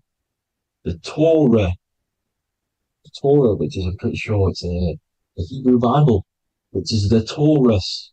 Tornado comes from the Taurus field. You see? Everything's inside of you. It all goes back to the Taurus field, and the Taurus field is everything. Now, like I said, 12 zodiac signs, 12 systems, 12 cranial nerves in the brain, the 12 disciples of the Bible. All symbolic. Have to read the Bible properly. Now, this center, at the center of the earth, right? This is what's stirring the ether. And the ether consists of the 4 elements. because there's 5 elements. Spirit can be called ether. People call it spirit or ether. Ether is pure potential, pure energy. It's what connects the astral to the physical. It's the dimension between the physical realm, which we're on, and the astral. So it has pure potential. It's pure energy. This is why we say either. I either want to go there or there. It's connecting 2 scenarios. That's what the ether is. It's connecting the 2 worlds, the astral and the physical. The center is like the cosmic womb. There's a black hole in the center. This is the center of the torus field. This is the womb of creation. This is the womb of creation. And inside of this black womb are the 5 elements, and everything's being stirred around. Everything's in motion. Light is motion. Everything's motion. Now, like I said earlier, light crystallizes into physical matter. They are the same substance. Spirit and matter are the same substance, but different variations, different aspects of the same substance. Low vibrational spirit turns into matter. High vibrational matter turns into spirit. Or light, whatever you want to call it. Matter is light crystallized. This is where we get the 7 metals from. The planets. The planets are light. Specific frequencies and vibrations of light. When these lights, or the planets, materialize, material metals, materialize, they turn into the 7 metals. Saturn turns into lead. That's why lead is red. Saturn is red. The sun turns into gold.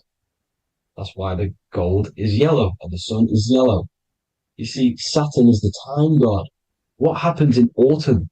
The leaves turn red and they die. This is why Saturn, Satan, time god, the reaper, everything is crystallized till it's death and then reborn again. You see, rust. When things rust, it turns to red. Because it's Saturn. Saturn crystallizes everything. He's the reaper who comes around in winter. You see? He's Satan. Jesus and Satan, the sun and Saturn. They say we live in a solar system. The solar system. I think I've already just broke this down. The 7 planets are the 7 chakras. Everyone already knows this. But I'm going through it anyway. But this is where we get the 7 planets from. And the 7 metals. You see, all the ancients knew it was an enclosed electromagnetic system. It's not a spinning ball in the middle of space, people. They want you to believe this so you get stuck in this material world. Because if you believe everything's material, you can never affect this plane effectively. You can never create your life effectively. You don't understand the planes of existence. Because the mental plane is a higher plane. And it breaks down and it controls the planes below it. The mental plane, hold on, I've got it here for you. The mental, the astral, etheric, and physical. Etheric connects the physical to the astral, but the mental is what's above them all. You see? Now, it's important to understand this. It's important. However, the ancients always talked about the enclosed system. Only NASA, which is introduced around the Roman times, not NASA, but the globe Earth was introduced around the Roman times. Okay? By these Masons. These Masons introduced this because they wanted to take over the minds of the masses and control them. These people worship the physical realm. They know how it works. They know the ins and outs of it. They know how to do the magic. They know how to do it all. They understand it all.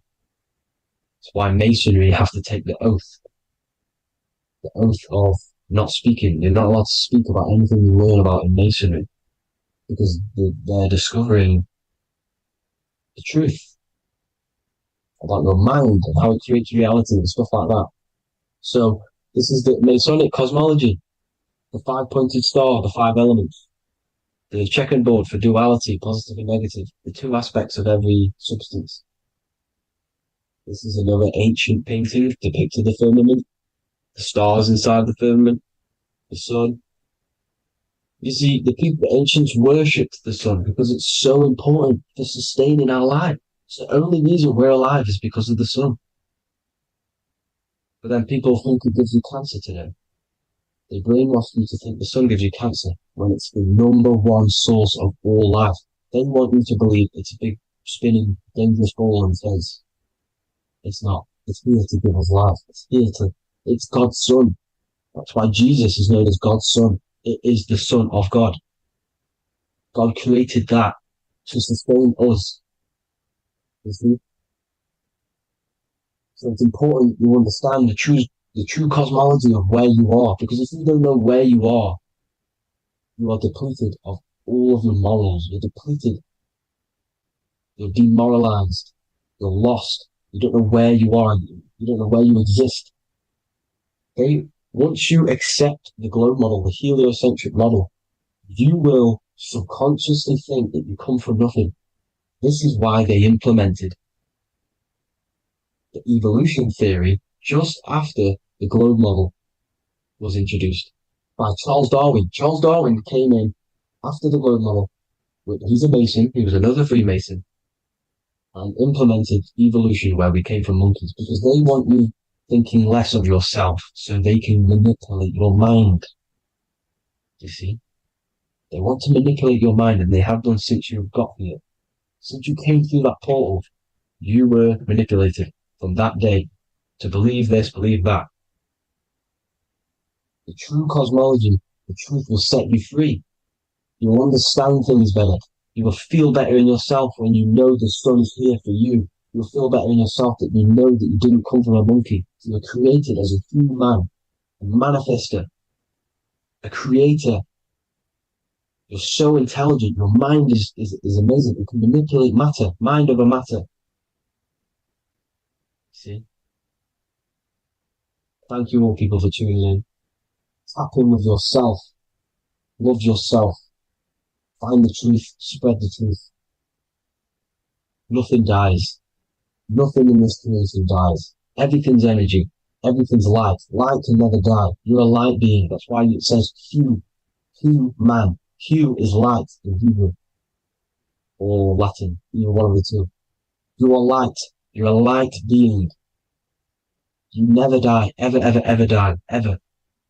Stop thinking you're going to die. This body will die because it contains electricity. And electricity always goes back to a standstill point because of vibration. Electricity vibrates. You are pure light. You will never ever die. Thank you all people. God bless. Make sure to like, subscribe and share.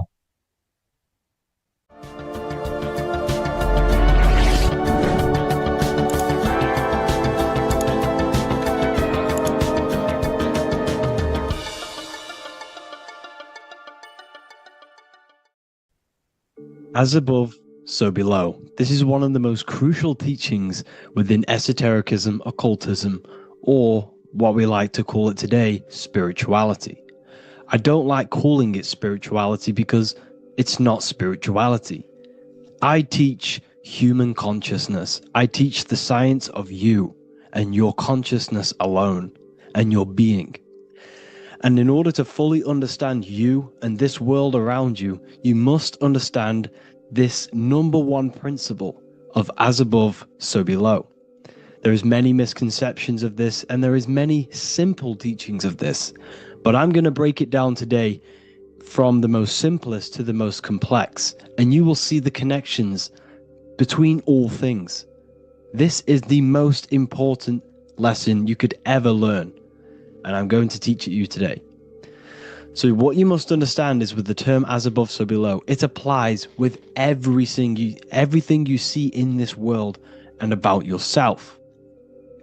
We have something called the macro, which means the bigger scale.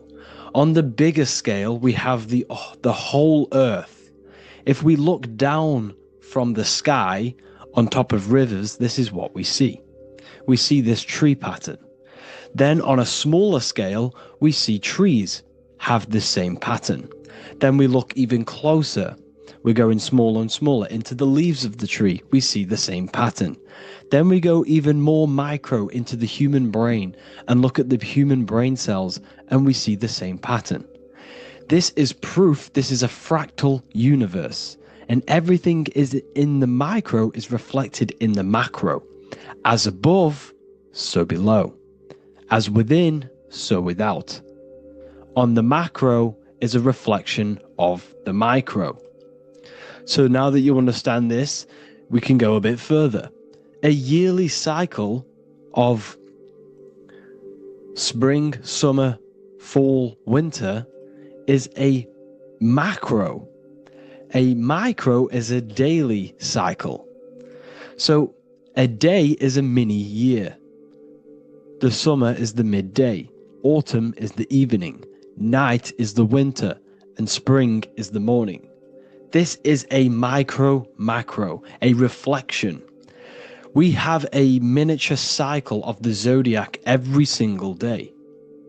And this cycle is also reflecting the cycle of life and death. We live, we are born, which is the spring. We live, which is the summer. We then age, which is the autumn. And then we die, which is the winter. And then we are reborn again. This is the cycle of life and death. And you do this every single day.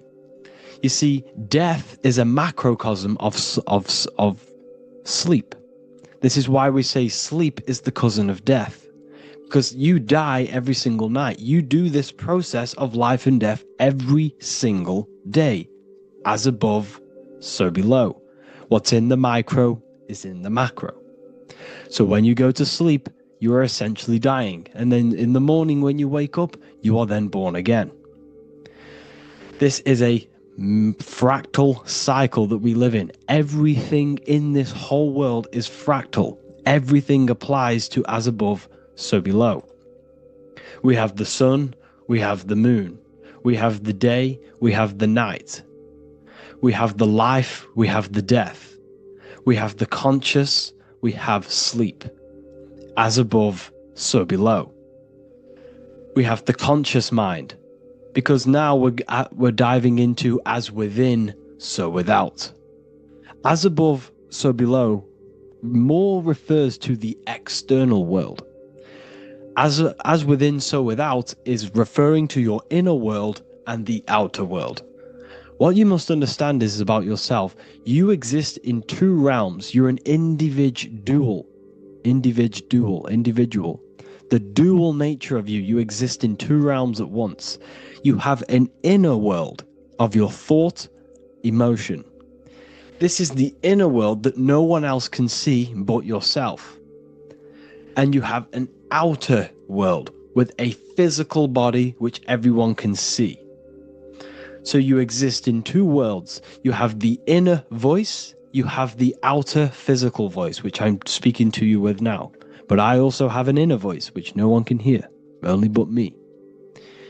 So you exist in the light and you exist in the darkness. The sun represents your external self, your physical, conscious mind. The moon represents your shadow self, the inner self, the psyche self, the spirit self. There is an as above, so below. The sun is within you. The moon is within you. Everything is within you. Now that you understand as above, so below, what is your body? Your body is a miniature earth. Let me repeat, your body is an earth. Your body is the earth. Okay? Because like I say many times in all of my videos, you are not in the world. The world is you. You are the universe. Your brain is a computer creating this reality. What you see with your eyes is produced in the back of the brain called the visual cortex. You don't look into the world, the brain produces the world. The body produces the world. When you touch something, you're not actually touching something. This is the electrical nervous system. When you touch something, what you feel is actually electrical signals on your nervous system reporting back to your brain. Therefore, when this body dies, you leave the earth, because this body is the earth. Okay? As above, so below. You have the mental plane, the astral plane, the etheric plane, and the physical plane. This is essential for understanding reality and the teaching of as above, so below. Everything in this material plane began in the thinking mind. For example, the microphone I'm speaking into, the phone you're watching this video off, or the laptop or iPad. Where did this begin? It didn't begin in the factory. The first ever place this item begun was in the mind of an individual. The invisible realms of mind is where all physical things and physical items begun. Essentially, this physical plane is the effect of the thinking mind. This world is the world of effect. It's the world of outcomes. When you see something, it is already manifest. It is already being manifested. It is an effect. And in the effect of the cause, which is the thinking mind. Therefore, the mind creates thoughts, which is the mental plane. Then after thoughts creates imagination, which is the astral plane. These two are spiritual. They are non-physical. So spirit kind of means non-physical. Then you have the physical planes, the etheric and the physical plane. As above, so below. What happens in the mind is manifest on the physical plane. Like I said, the phone that you are holding, it was a thought, and then it brought down into a physical reality. As above, so below. You change the mind, you change your reality. Your environment, the word environment has ment in it because your environment is mental. So now that you understand this, so what is the world around you? The world around you was created by the mind of God. It was manifested through God's thought. So you are living in the mind of God. You are a thought in the mind of God. God thought you into existence. But like I said, we are all fractals. Everything is fractal. If God exists, this means that you are God, as above, so below. God created you through the thinking mind, and he gave you a thinking mind. So God created the macrocosm. God created the macro, the whole world. He designed the whole world, the sun, the stars, the moving. He designed this. But then he gave you the thinking mind to design your own life and create your own life in his world. You are a microcosm of God's macrocosm. Just like God thought you into existence and the whole world into existence, you are a microcosm thinking your world, your reality into existence. You see this now? Everything is a reflection. Everything is a mirror. Everything is fractal. So in order for you to change your reality, you must change these higher planes. Your thought and imagination are the two key aspects of creating physical reality. Every object you see around you was begun in these higher planes of the non-physical, and they were brought out of spirit into physical matter through the thinking mind and physical action. So now we're going to get a bit deeper. The brain is not the mind. Now that you understand, we have spirit and matter. As above, so below. You have a non-physical side of reality and a physical side of reality. The mind is the spiritual brain. The brain is a physical manifestation, a physical effect of the mind. The mind uses the brain to operate in the physical world, and it's the same with the heart. The soul manifests itself physically through the heart. The heart is a physical manifestation of the soul, of the emotion, thought and emotion, the mind and the soul, the brain and the heart, heaven and earth. So you have the inner world and the outer world, the spiritual, non-physical, and the physical. So we are all on this process of awakening and expansion of our minds into new fields of thought, into new fields of awakening ourselves. Because essentially we are born into this world, but you are born many, many times. You can be born physically and you can be born spiritually. Like I said, everything is fractal. So just like when the baby finds out that there is a world outside of its mother, what does the baby do? The baby seeks a way out of its mother, and then the baby is now born into a new world, a world outside of its mother's womb. It's the same with you and your spiritual process. As your mind becomes aware that there are other realities beyond your physical body, it then seeks a way out. And this is why you are probably watching my YouTube, because you are now on the path. Something within you has guided you to this path of knowledge, truth, enlightenment, and expanding your consciousness. And it is your soul who brought you here. Your soul speaks through emotion, like guidance. Emotion is the language of the soul. When you feel very bad, this is your soul telling you you're not in the right place. You're doing the wrong things. Because the soul is always unfolding its purpose, which is expansion and learning. That is it. The mastery of the self and the learning of the mind is the only thing that counts in the end after this life. So you are on a journey of expansion, of learning, creating, and spiritual rebirth. As above, so below. What does this body tell you? When I see someone overweight, I don't see the overweight. I don't see the body. I see the mind. I see an undisciplined mind. I see a mind that lacks self-control. I see a mind that seeks external validation. That's what I see when I see an overweight person. I don't see his body. I see the result of his mind. Because what does the Bible tell you? You shall know them by their fruits. It's the same saying as above, so below. You shall know them by their fruit. The fruit is their manifestation. Your body is a direct correlation and manifestation of your mind. Your inner world projects your outer world. As within, so without. As above, so below. Now, what do you see when you see this man's body? I see discipline. I see strength, mental strength, not physical strength. I see mental resilience of pain.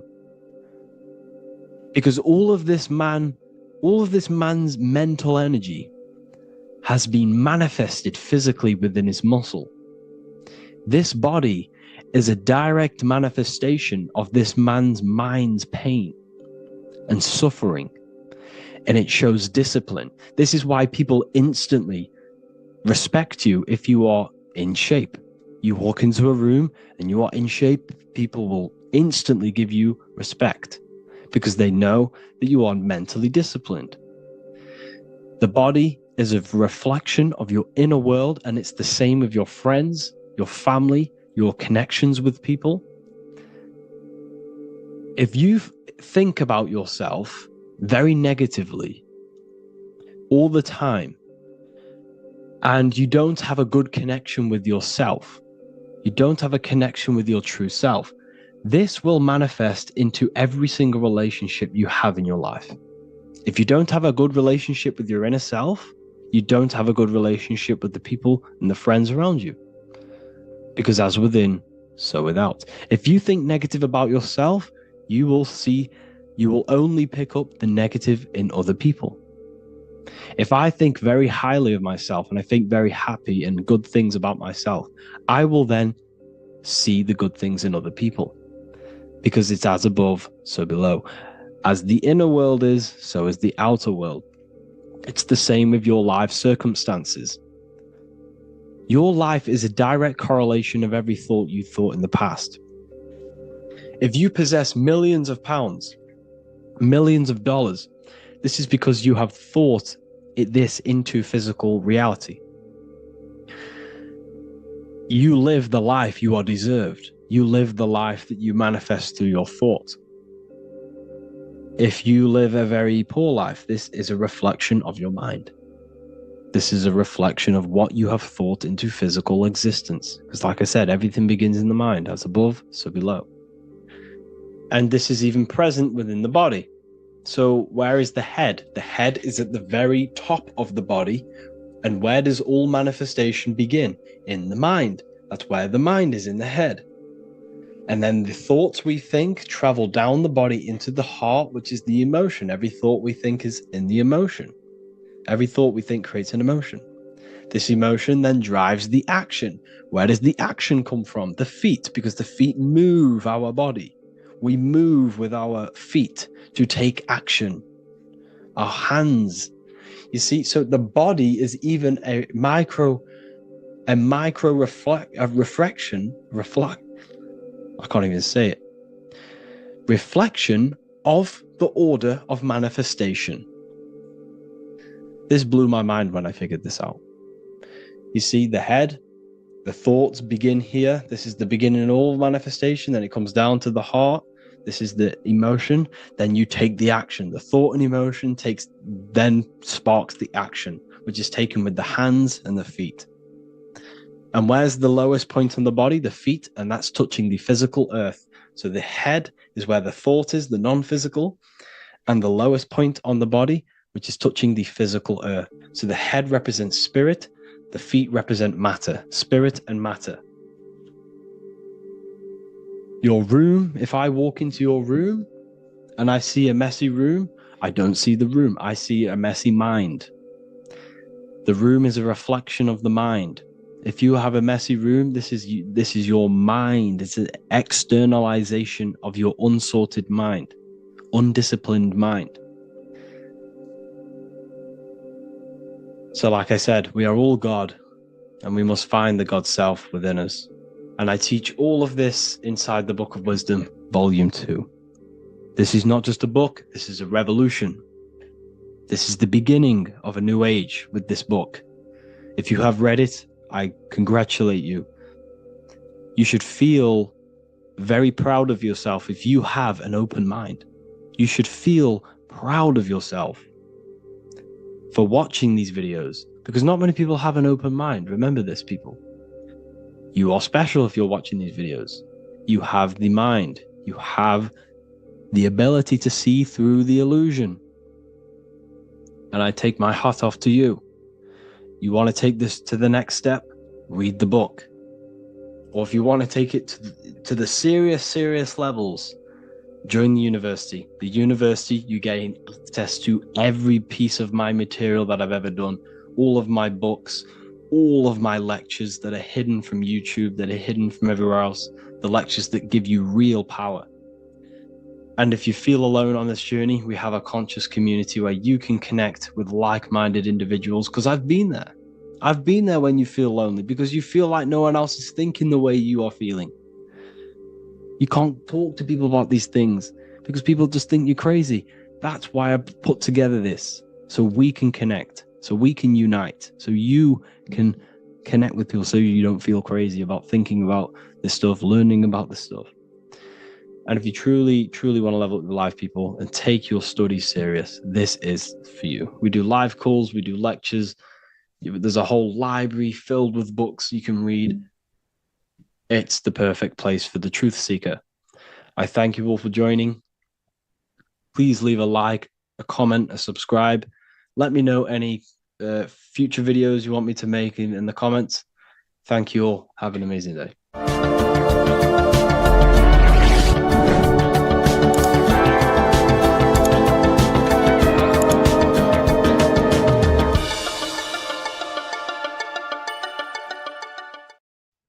Hello everyone, today we're going to be discussing the esoteric and occult meaning behind the story inside of Genesis, the story of Adam and Eve. This is a widely known story, but not many people know the true esoteric meaning behind it, okay? So today we're going to be breaking this symbolism down. Before we get into this, please leave a like and a subscribe on the channel. I would greatly appreciate it. And please comment below any lectures or anything you wish to know, and I could maybe make it in the future. The first thing we must understand about the Bible is that it is an esoteric and occult book. It is written in allegory. It is written in such a way that we understand the book compared to our level of perception. Now, what do I mean? If a child read the Bible, they would gain a standard meaning and story behind it. They would gain a normal interpretation of the book, of being good, praise God, and be a good person. However, me, who have studied the occult and esoteric and symbolism for a very long time, when I read the Bible, I see a deeper meaning. I can read between the lines of the allegories, which means the Bible is written in such a genius way that it speaks to your level of intelligence. Depending on how advanced you are mentally and with knowledge, will depend on how you decipher this book and how the parables inside the book can speak to you in your personal life. Okay. So the Bible is the greatest psychological book ever written in history. This is why it's known as the greatest story ever told. It's a story. What we must understand with the Bible is that the Bible creates on the surface a logical way of thinking, which is what we call religion. We read the Bible and if we think logically and we take that book literally, then we gain a religion. But if we look beyond the surface, this is what we call esoteric, metaphorical, symbolic. You can read between the lines using our right hemisphere of the brain in deciphering this book and what it truly means to us and the evolution of our mind, body, and soul. What this book actually reveals between the lines is instructions and stories which teach you how to level up your consciousness, how you can sync the mind, body, and spirit and the soul all together so you can live like a god. This is what the esoteric is. It's the purification of consciousness. Now, when it comes to Adam and Eve, okay, what we must understand is that this is the beginning of creation. This represents the beginning of your life in an esoteric way. This is symbolic for the beginning of your incarnation into this physical world. Okay. And we have Adam, masculine, Eve representing feminine. These are the two masculine and feminine energies which create the whole material universe. Okay. And as we are born with a pure consciousness. We are born with pure consciousness. Well, now, what do I mean? As a baby, we have no knowledge. We are pure essence of the soul. You know, we don't gain the knowledge of good and evil. We are pure. Yes, we're not happy all the time as a baby, and we're not sad all the time, but we have no ego. This is what I mean.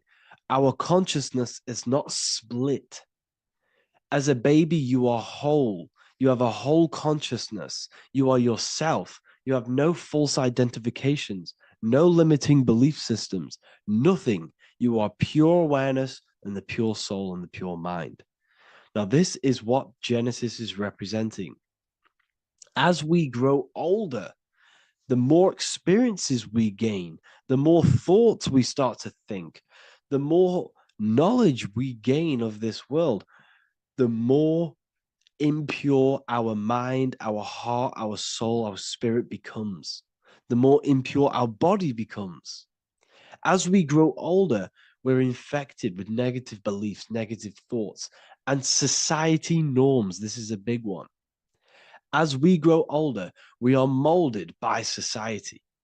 We shut off areas of ourself and we push them away so that we fit in with society.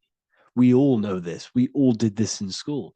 We pushed away parts of ourselves to act cool or to fit in, whatever it may be. Whatever type of person you were in school, we all went through this because society and culture is programmed. So as we grow older, our consciousness splits. We gain a persona, an ego, and we gain a shadow self, the subconscious, and we gain an ego. Now, the ego is what you show to people. It's that character that you show, that you put on to your culture, to your family, to your friends. This is a false identification. And we also gain a shadow self. The shadow self is gained through experience. This is the subconscious. Our ego is created through experience. And so is the subconscious and the shadow self. Okay. So as we gain age in this material body, we fall from the Garden of Eden. We gain the knowledge of good and evil. This is what the symbolism represents of us leaving the garden, us eating from the fruit. Now, the fruit represents the knowledge, it represents the insight, the experience, which splits our pure consciousness. Our soul splits. Okay? We lose connection with the divine. We lose connection with our pure self through material experiences. We may lose ourselves in material experiences. We may lose ourselves in lust and material gain, wealth, and all of these lovely things that the material world offers. We lose ourselves in this. Okay? And not only that, there's another symbolic thing that we're missing with being a child. There's another symbolic meaning behind this tree in this story of Adam and Eve. And this is sexual energy. Okay? As we are a baby, we have no ability to create another human life. We have no sexual urges. We have no desire for the material things as a baby. Nothing. As we grow older, our sexual energy cultivates around the age of, it's like 10, maybe earlier for some people or later for some people. This is what we call puberty, when our sexual energy activates. This is when the masculine and feminine energies are present within the body. And we are now given the ability to create human life. We're now given the ability to bring in a soul into the material world. Now, this is what we believe and know in the esoteric world. That is what sex is. You're bringing a soul from the astral into the physical. Okay? So as you grow older, you gain this ability to use the power of creation. You gain this force within you that allows you to open a portal in the astral and bring in a soul to the material. Now, this power can be misused. This power is very powerful and it should not be misused. In occult and esoteric teachings, we teach and learn sexual transmutation, how we transmute sexual energy into different areas of our life so we can grow and create. Because sexual energy is creative energy. It creates a whole new human being. So if we retain it, we can transmute it into creativity. So this energy is kind of corrupting us as well. And now I'm not saying growing up is evil, all this thing is evil. This is a natural cycle that we must go through.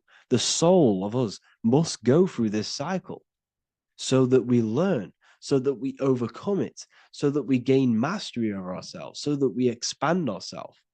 I recommend you watch the Evolution of Consciousness lecture that I did on my YouTube. An amazing lecture. Talks about the evolution of consciousness and how we're on a never-ending cycle of life and death and expansion. So leaving the Garden of Eden is symbolic.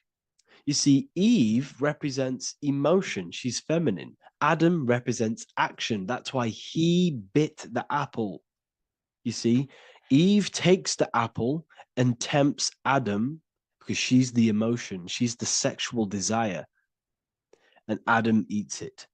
He releases, he misuses the power of his creation, he misuses his consciousness because of material illusions and material desires. This is natural. Okay, as we grow older in this life, our soul has to experience sin. We have to experience negativity.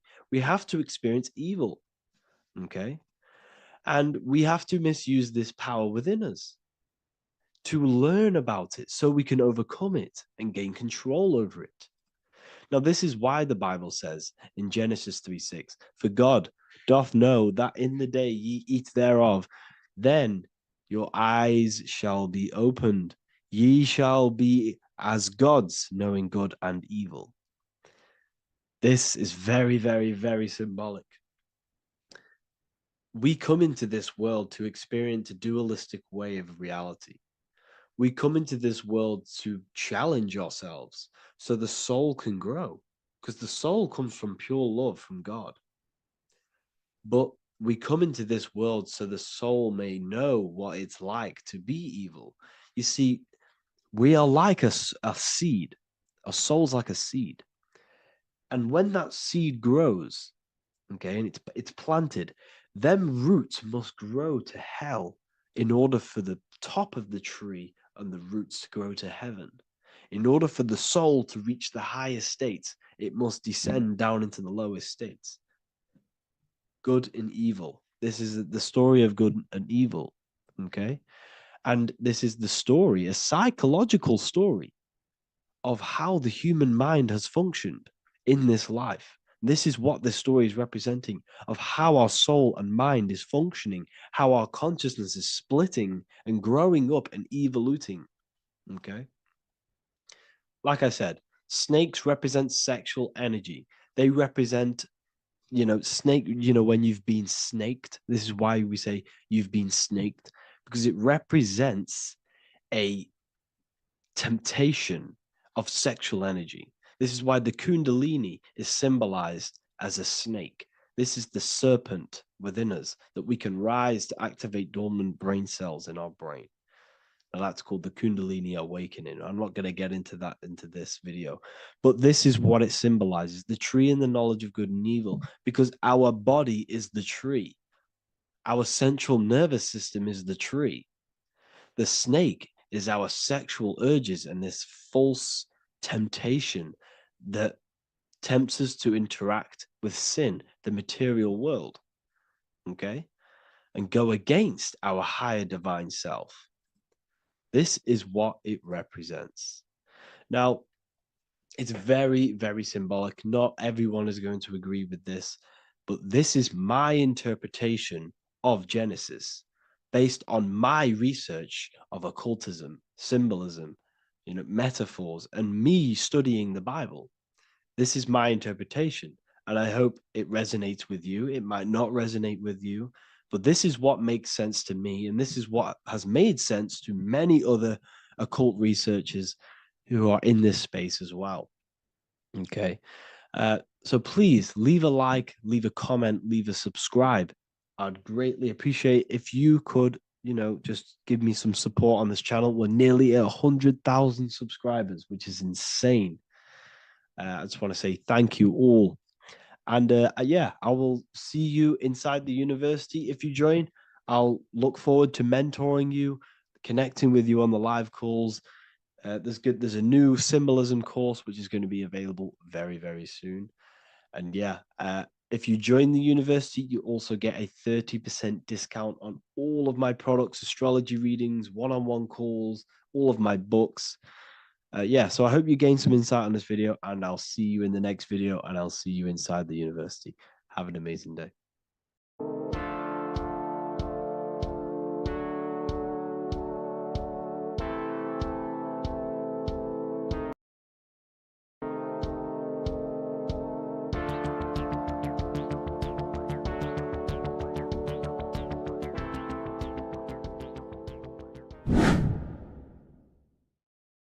people, how are you all doing? It's Revival of Wisdom, and today we're going to be talking about your birth certificates and how we are slaves to a system and how they have trapped us into this system. Okay, so the first thing you need to understand about this system is there are two types of laws. You have the law of water, which is Admiralty law, and the law of the land. So the Admiralty law is the law of water, and this is what money is. Money is water. This is why we say liquidity, currency, the current. A current is water, something moving through something. Cash flow. And this is why banks are called banks, because a river bank is on either side of the water and it directs the currency. You see? So money is water. And as you can see here, Ripple, the cryptocurrency, Ripple, water Ripple, and they're building a bridge over water, overseas, international banking with cryptocurrency. So money is water, and this has specific laws about water, but water is the same everywhere. You see, what the difference is with the law of the land is that you can have different laws in different lands. I can't do certain things in the UK that people can do in America, for example. You see, that's the law of the land, but the law of water is the same because water is everywhere. Now, this is very important to understand when it comes to, these birth certificates. So, Pope Gregory, this is where we're going to start off. Pope Gregory in 1582 took the Orthodox Eastern sunrise calendar and changed it to his own Gregorian timeline, not a calendar, a timeline. This timeline was copyrighted by Pope Gregory under the name of the Vatican. So the Vatican owns the timeline that we are using today, 2023. They own it. They own the title of this Gregorian calendar. Okay. Therefore, anyone who is born under this copyrighted timeline, not calendar, they are subjected to Rome because Rome owns the timeline. They have a patent, a copyright for that timeline. What is on our birth certificates? That timeline. We are born underneath, we are subjected to the Vatican. This is why all birth certificates go to the Vatican. They own every single birth certificate. Okay? So when we use this timeline, we are subjecting ourselves to this timeline. Okay? Which the Vatican has a claim over. This calendar or timeline is set to sunset, not the sunrise, which is associated with death, darkness, and the moon, lunatics. You see, so this is a sunset calendar timeline. Okay, this is now, they've changed a couple things, right? They say that the new year is January the 1st. Okay, when we know this is in winter. January is winter, which is associated with darkness, death, the death of nature. So this is a death cult, people. These people are evil. They're so evil. The Vatican. And this is why we use April Fool's Day, because April is in Aries, and Aries is always the start of the Zodiac. This is why Aries rules the head region. 12 zodiacs, 12 systems of the body. Each zodiac is associated with each part of the body, and this is why Aries is the head, cerebrum. But we're not going to talk about in this video. But yes, that is what April Fool's Day is. They're putting it in your face. April Fool's Day is the real start of the year, when the sun starts to rise again, when the risen Savior is resurrected, when it's born again. This is when the Jews celebrate the Passover. This is when the Christians celebrate the resurrection of Jesus, and they eat lamb. The Jews eat lamb because we're in Aries, the new year. The sun is now born again, our risen Savior, the light of the world. So yes, this is what April Fool's Day is. It's the first day of the year, which they changed. Pope Gregory changed. So you need to understand is that you are in the womb. You are inside of a ship, because every ship, literally a ship, every ship is female. This is why they say she delivers the product, because she does deliver the product, you, the baby. Same thing with a ship, they deliver products. They are a she. And when they pull up to the bay, like you can see on this picture, they're pulling up to the bay. This is now called the birth canal. The ship is now in birth on paper. Okay, this is law. And when they pull up, they tie up to the bay, and now they get a certificate of manifest certifying all of the products which are on the ship and what they are bringing into that nation. Okay, so you're bringing in this many of that, everything's on the certificate of manifest. And this certificate of manifest is also your birth certificate, because you are traveling through water when you are in the birth canal of your mother, because you are in water when you are in the womb. And you travel through the birth canal, and when you arrive, you get a certificate of manifest with the name, how many, the quantity, that's your birth certificate. Okay. And this is what it is. We are a well, we're not a corporation, but we represent a corporation, which is your name in full capital letters. That is your corporation. You cannot physically tax a body, but you can tax a corporation. This is why we get charged. This is why we get taxed, because it all goes down to the corporation, which our name represents, which we are subjecting ourselves to. We are subject, my name, I am subjecting myself to this name, and that name has a corporation which I represent, which I subject myself to. You see, this is how we are attached to this straw man, this character that they have built on paper. So it's a character which is on paper. This is what we represent. So when the woman gives birth, she delivers the baby, and then she has another substance. Now I'm going to break down how they attach this name to us, how they do it. Okay. Our mother is carrying us the product in the womb, the water. And it goes, for example, it goes from the United Kingdom into a state-owned, corporate, federal-owned hospital, which is government-owned. She does not declare the package when she enters the building. Aha, so keep that in mind. When she delivers the package in the federal territory, she does not declare the package either when she leaves. Therefore, there is no evidence that we exist when we arrive on paper. On paper, there is no evidence that we came into the building or left the building. We have not been declared. So we do not exist on paper at this point. When the woman gives birth, she delivers the baby, and then she has another substance, which is called the afterbirth material. Okay?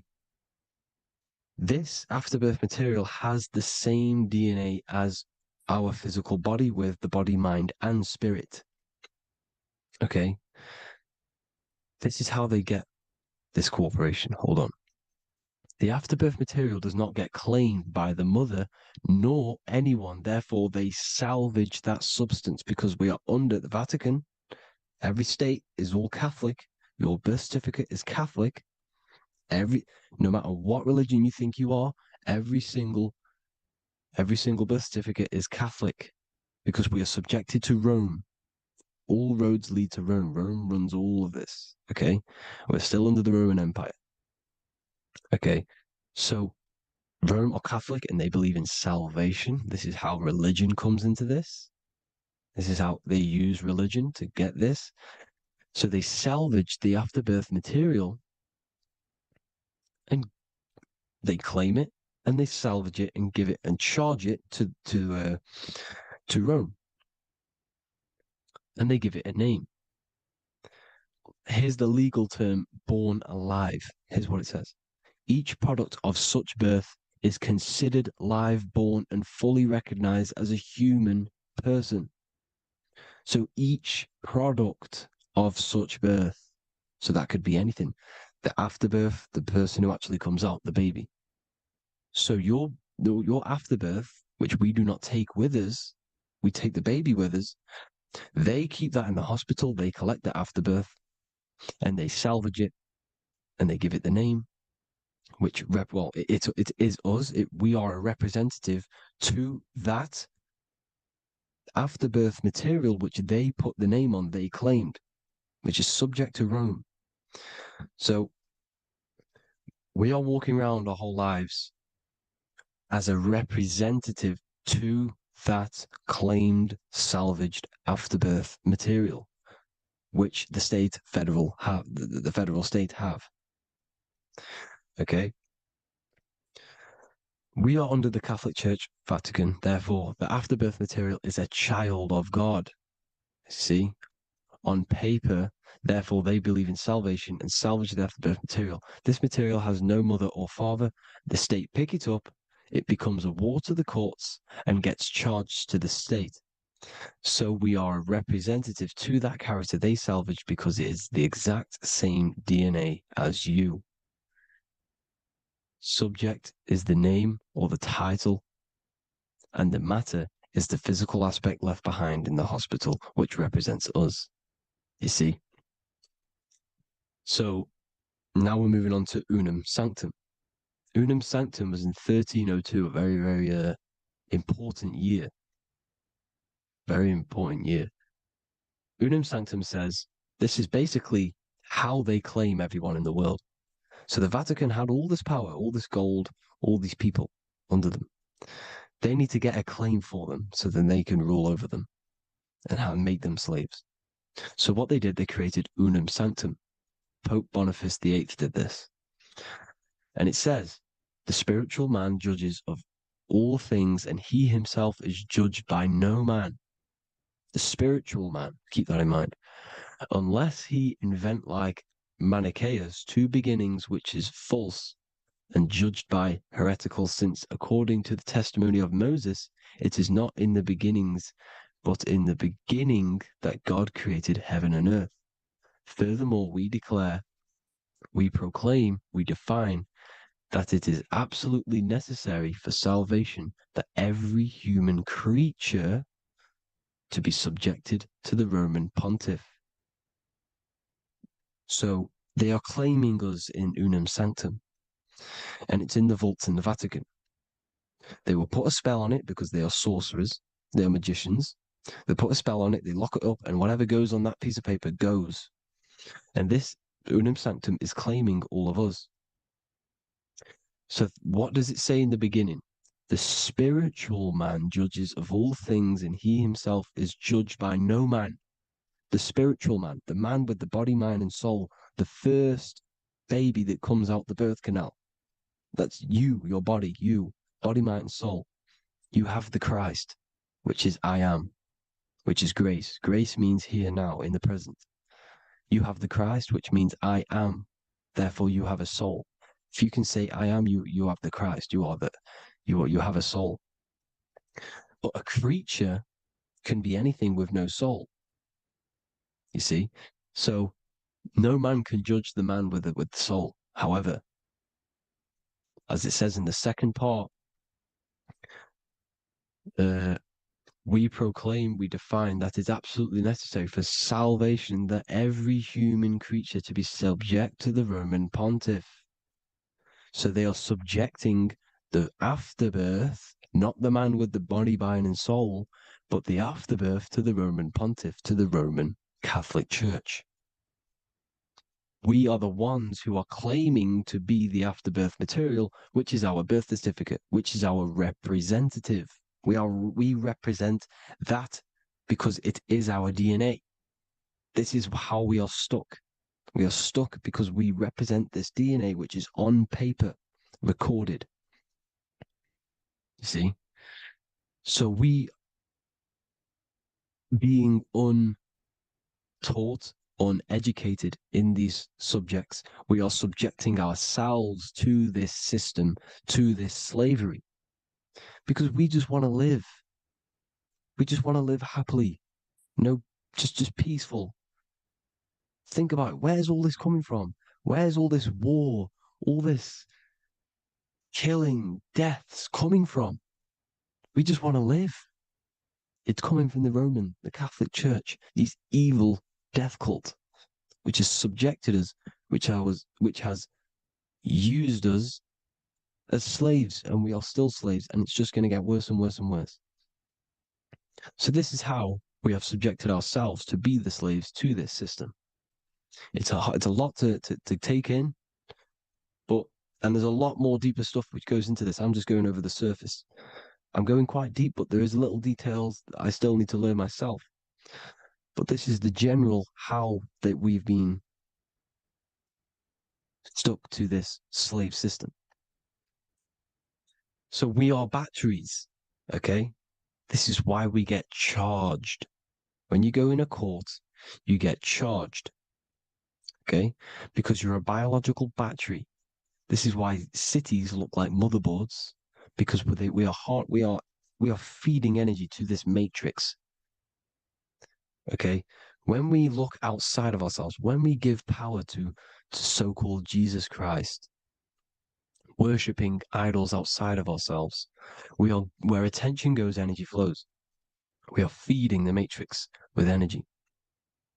By looking within, placing your attention within yourself, you are taking back your power.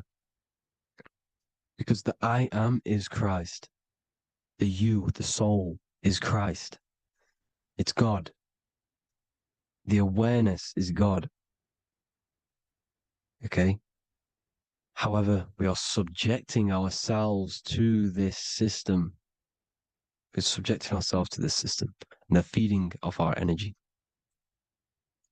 So what we need to look for the future is that, think about it, with the end goal is to change our DNA, is to literally make us robots, transhumanism, slaves. This is why we have smart cars, smartphones, smart watches, smart meters, smart cities. And all of this is going to be connected by the smart grid, which is 5G. This is why 5G is rolling out. 5G is going to connect all of these technologies to one. It's like a big net system. And you know why they're doing this? It's because all of this is going to be connected through AI, through this 5G, and that 5G is going to be controlled by the elites. So you say anything wrong, you do something wrong, you say the wrong thing online, they'll turn off your car, they'll turn off your phone, they'll turn off your smartwatch, they'll turn off your TV, because it's all going to be connected and controlled by the smart grid. And this is what the Great Reset is, people. But they're going to trap us inside of these 15-minute smart cities, so we can't leave the area, because they're going to use climate change as a tool to enslave us, to not travel because of so-called climate change and the fumes that we are putting into the air, which is all BS. They're doing this to push these new cities, to push all of it. But listen, they're trying to get inside of your body.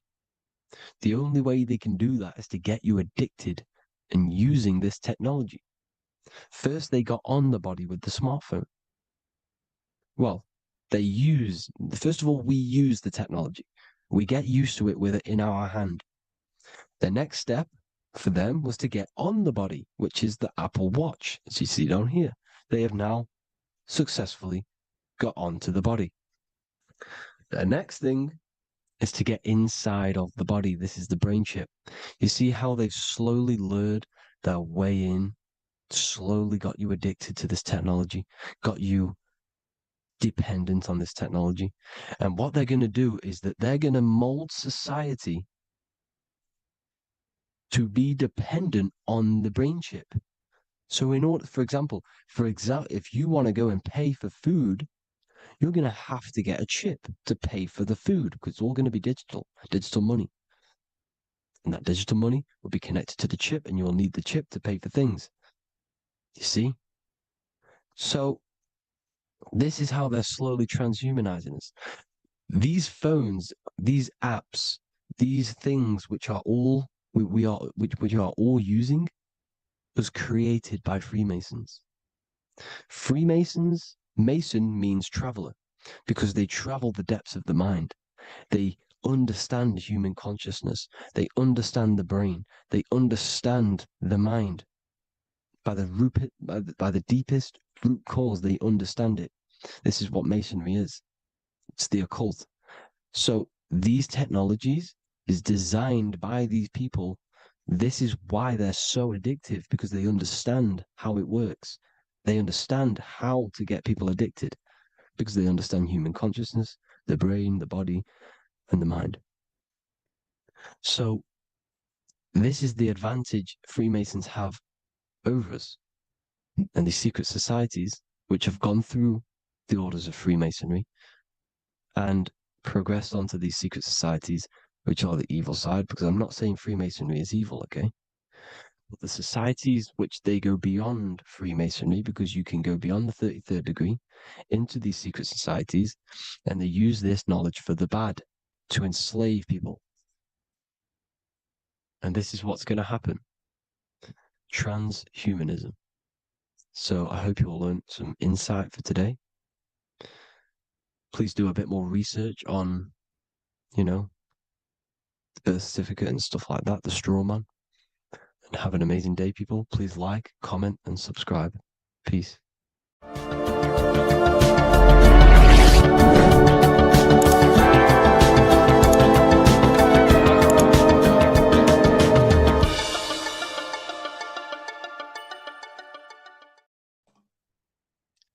So this is known as the bag of the gods. This symbolism is widely known, but no one knows what it truly symbolizes. We see this in ancient Sumerian artwork. We see this in the Mayans' artwork. We always see this bag with the gods. What does this actually represent? Okay, so the bag itself represents carrying. Carrying what? It represents information, represents knowledge. Your mind is the carrier of the information. So this is why in his left hand, he carries the bag, and the right hand has the pine cone. This represents carrying of information.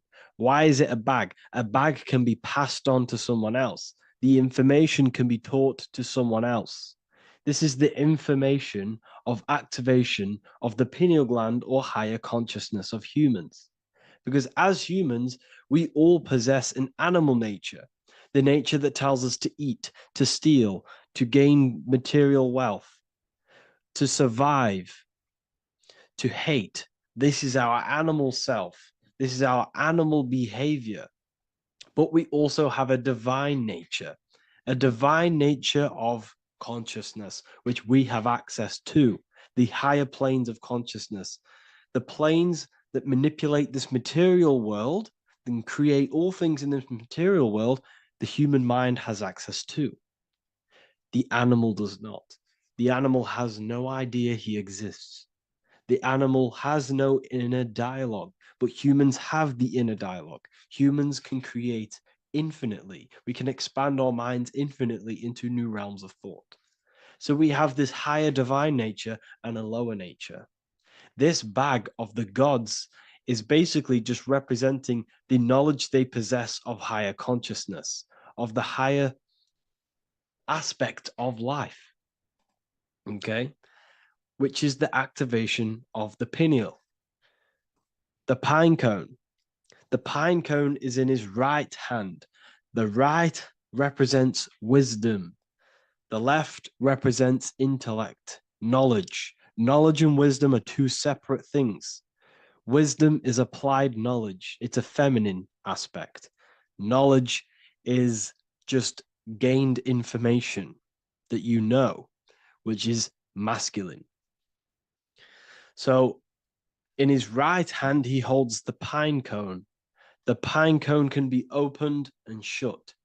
The shut pine cone represents the the asleep human being, the human being that exists in his lower nature, that just basically survives, lives on eating, consumption, material lust, living in chaos with his emotions, living in a place of hell. This is the animal nature.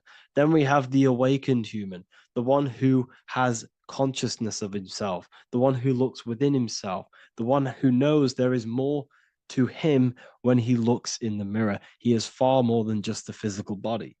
He is a divine spiritual being, a divine being who has limitless potential of creation into the material plane. So this represents the awakened, this represents the asleep.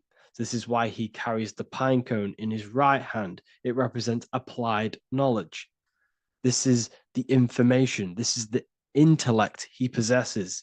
And this is the applied knowledge of the awakening, of activation of the pineal gland.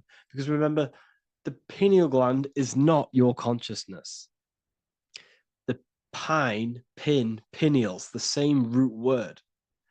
Pine cones were always symbolizing the state of consciousness one was living in, whether he was asleep or awake. We see this at the Vatican. We see the pine cone over the two pillars. This is the two pillars of Freemasonry, and the dome. This is the Royal Arch of Freemasonry. This represents your head. This is the two pillars, the two hemispheres, and the pine cone in the middle, which is the pineal gland. What is the pineal gland? The pineal gland is not your consciousness. It is not the third eye, and it is not the mind. It's not the mind's eye. The pineal gland is a radio receiver. This is your body. Your body is an antenna. Most people think they are this body. This body is nothing but a receiver and a downloader of consciousness. Your brain does not produce consciousness. You are not this brain in your head. This brain is a downloader of consciousness. Consciousness comes from a way higher divine plane, which is what this image is showing here with the clouds. The mind is light. Consciousness is light. And this light is coming down into the material plane, and your body is basically a crystal antenna which is receiving and downloading this consciousness. So you can experience a three-dimensional reality. So God can experience himself in a divided, separate state. This is what this represents. Now, the pineal gland can be activated, okay, and stimulated, because the pineal gland has physioluminescent crystallized jagged-shaped cells on it. And obviously, these are crystals. Crystals are on your pineal gland. And what do crystals do? Radios use crystals. Your phone uses crystals. They tell you that crystals are woo-woo and pseudoscience because they don't want you to know the power of crystals. Your body is basically a giant crystal. Your pineal gland is a radio receiver for your consciousness. So if they can ruin your pineal gland and damage it, this will damage your connection to the divine, to your true self, to consciousness, to God, whatever you want to call it, the source. There is all one source consciousness, and we're all collectively connected to it. And this is our connection. This is our antenna. So what a radio does, a radio has an antenna, and the frequencies are all around us because all the radios are playing in your ear right now. But what the antenna of a radio does is tune into a specific frequency to pick up that frequency and play that frequency. It's the same with your consciousness. You're all a fraction of God's consciousness. So that is essentially what we are looking at here. We're seeing knowledge, intellect in the left hand, and applied knowledge, activation of waking up to higher consciousness, to the higher human form. Because we can reach beyond our physical form. We can turn our animal self into a divine being, into one of these so-called gods. These gods are nothing but human beings. The Anunnaki were not gods. They didn't come from the sky. These are normal, regular human beings who activated their higher consciousness. This is what we have here. This represents spirit. Birds represent spirit. So, do we have any questions? I'll take some questions now. That was just a short lecture on what that symbol truly means. Okay. So, if we have any questions, feel free to go ahead and ask some questions. Anything that you don't understand, anything that you want to know. Okay.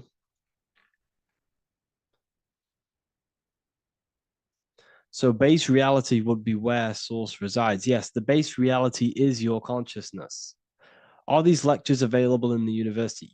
There's a whole section, basically inside the university, there's a whole section with like over 30 long form lectures like this. So the base reality is where the source resides. Yes, the base reality is your inner world, your consciousness. That is the only thing that exists. Your outer world is just an effect of your consciousness. Your consciousness, everything that has gone on within the mind and emotion, is pushed outwards into your reality. You have thought and felt your way into your external circumstances. Your life is a direct correlation of every thought you thought in the past. Therefore, your inner world of consciousness is creating and molding your outer world.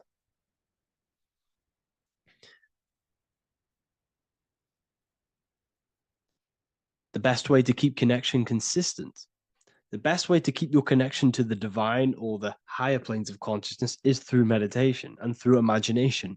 Imagination is the fourth dimension. It is the astral plane. That screen that you have in your mind is not a physical screen. That is the divine plane of the astral. And this is essentially where all objects of this material world comes from.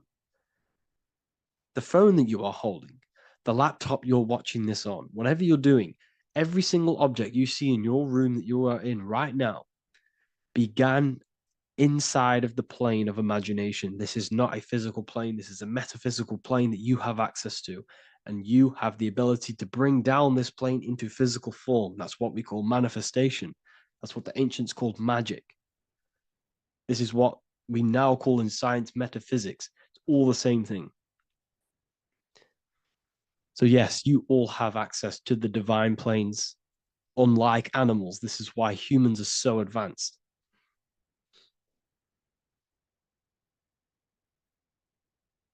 Okay.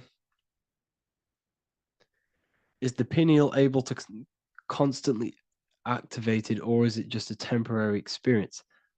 I don't fully understand that question, unfortunately. Maybe you could word it in a different way. The real meditations on the university, legit, y'all, yes. In order to connect to consciousness, you need to sit in meditation and turn off your feelings, and the feeling of unity will come. Do I understand correctly? Yes, that is correct. So when you sit in silence and in stillness, I highlight the word stillness because stillness, when you are still, no information from your nervous system is being decoded by the brain. So when your body is still and does not move, your nervous system starts to relax and comes to a balanced state. Your brain starts to relax, it comes to a balanced state. The left and the right brain stop working. The nervous system stops working. Then, once the body, the material body is shut down, you then have access to consciousness. You can't access consciousness if the body's in such a busy state. If electricity is being fired every 2 seconds, your whole body's electrical. When you move your foot, that's electricity being fired from the brain to the foot instantly through the nervous system. Your brain, your whole body is a technological machine. So you must shut down the technological machine to access the divine that exists beyond the technological machine. Do you understand that? Did we create ourselves from the higher plane? When you say yes, you created yourself, you manifested yourself in this material form for a reason in this specific time and place. Wisdom books, are these available inside the university? Yes, they are. So anyone who joins the university, they all gain 50% off the store. So you can get anything you want inside the store for 50% off. Plus, you get the Book of Wisdom Volume 1 PDF for free. You get the Human Health Guide. Plus, you get all of the library books. There's a load of different books on occultism, symbolism, esotericism. Do you need to place your attention somewhere specific during meditation? You can do. Okay, you can do. So if you struggle, when you first start to meditate and you struggle to turn off the thoughts, think of the back of the brain, the back of your head. Don't think of it, place your attention on it. Okay, so when you place your attention on the back of the brain, this now shuts off thought because the back of the brain doesn't have any activation to do with thought. The front brain does, the neocortex. That's all to do with activation of thinking. So place your attention on either the back of the brain or your breath. What's more important, creating yourself or finding yourself? It's balance of both. So in order for you to create fully, you must have awareness of self and awareness of thought and control over the mental dialogue, the inner voice inside of you. Okay? When you control that inner voice, that is when you gain power. That inner voice is what brings commands into physical reality. Before you kick a football, there is a change in consciousness. There's a decision made in consciousness before the body takes the action. Therefore, every physical manifestation is a change of inner consciousness before it's a physical reality. You can have the reality you want through consciousness before physically having it. That's the secret to creating. But you must believe it like you know the sun is going to rise in the morning. That's how much you should know that you have that reality in consciousness through feeling and thought and imagination. And that's how you can truly create in your reality. Shrooms help with consciousness or ego. I can't really talk about that because I'm maybe uploading this to YouTube, unfortunately. But we need to clean our pineal gland first from calcification. Yes, definitely. You should go on a detox the body. Because you can't really connect with consciousness if your body is in such a dirty state. Because the brain is, your nervous system is in a state of fight or flight, trying to fight off all these toxins. So when you meditate, you're probably going to be having thoughts all the time because your brain's firing, your nervous system's being attacked through toxins. So you must detox to have a true connection with the divine. Your diet plays a big role in your spirituality and mentality. What is the most optimal food for pure consciousness? Fruits and vegetables. They possess consciousness. So when you place them inside of you, they're syncing with your consciousness. How to check the cleanliness of your body, your skin, your teeth, your tongue, your mouth. If your skin has spots, different colors on it, you're not clean because your skin is a reflection of your inner organs. Coffee's not the best for you. Coffee gives you fake energy. Okay. So what coffee does, that buzz you get off coffee is actually the toxic effect of the chemicals reacting with your body. If I'm inside the university and wanted to buy your book, you said it would be 50% off because we are your student. Is that automatic or we need to have a code? You will have a code. Yes, I'm going to releasing a code for all the students after this.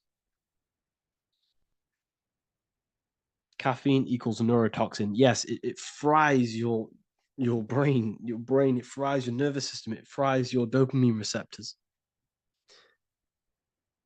Will the Q&A last week about money symbolism be posted? Oh, I didn't post that. That's my bad. I totally forgot. I will post that after this. Thank you for reminding me. How to detox the body. The best way to detox the body is going through a week cleanse of fruit, So only consume fruit, sea moss, and cayenne pepper, and lots of freshly pressed juice. Do that for a week or 2 weeks, depending on how you feel, and then start to fast. You will lose weight, but you're not losing weight, you're losing impurities. It's good to do this every couple months, to just go on a raw fruit diet, cleanse the body, push everything out, and then start to fast while, consuming sea moss and having lots of freshly squeezed juices.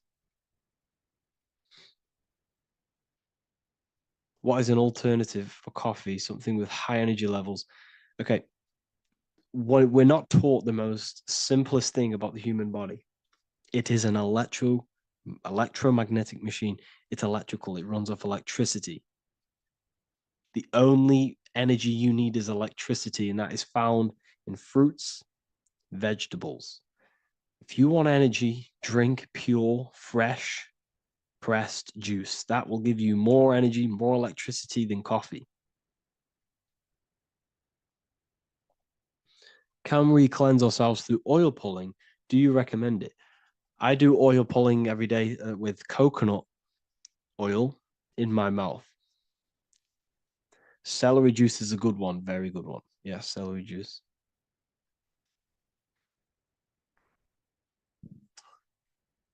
Any more questions? What kind of music do you listen to when lifting? For me, rap, hip hop push me work harder, but I know it's terrible for my subconscious. Yes, very. At least you're aware of it. You should be definitely try and stay away from the hip hop music. Try and stay away from anything that's talking about anything negative, because this is all programming your subconscious. And your belief system is your reality, people. Your belief system is your reality. Okay? So look after your subconscious. That's what's controlling your actions. 90% of your actions on a daily basis are controlled through your subconscious beliefs. Okay? I listen to a lot of Pastel Ghost. I listen to a lot of let me get my playlist up.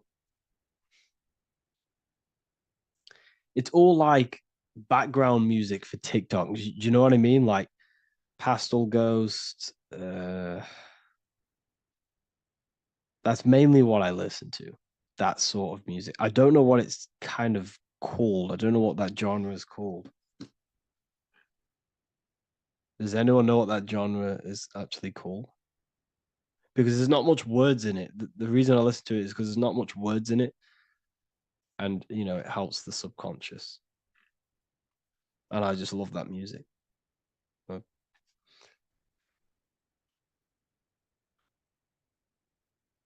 Like lo-fi, yeah, a bit of lo-fi.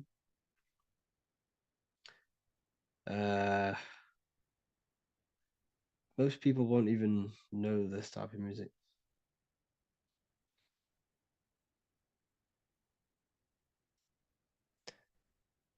Can you tell us how you use cayenne pepper? So I mix it with freshly squeezed orange juice every morning. So first thing I have, empty stomach, I have a teaspoon of cayenne pepper, mix it in and just down it every morning. And sometimes at night. The feeling you get in your stomach after putting cayenne pepper on an empty stomach is absolutely amazing. It tingles in your stomach. It kills parasites. It kills all horrible organisms.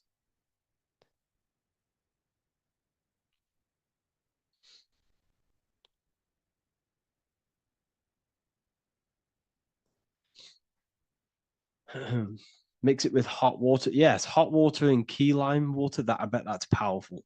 If you mixed warm water with key lime with cayenne pepper in first thing in the morning, I can imagine how powerful that is. I've never done that, but I'm going to try that. Do you use sea salt? I don't know what to think about sea salt, to be honest. I try and stay away from it. I don't know whether it's good, don't know whether it's bad. I'm kind of mixed on it. Mixed information. I've heard people have benefits. I've heard other people say stay away from it. So I don't know. I just stay away from it. I'm not too sure on it.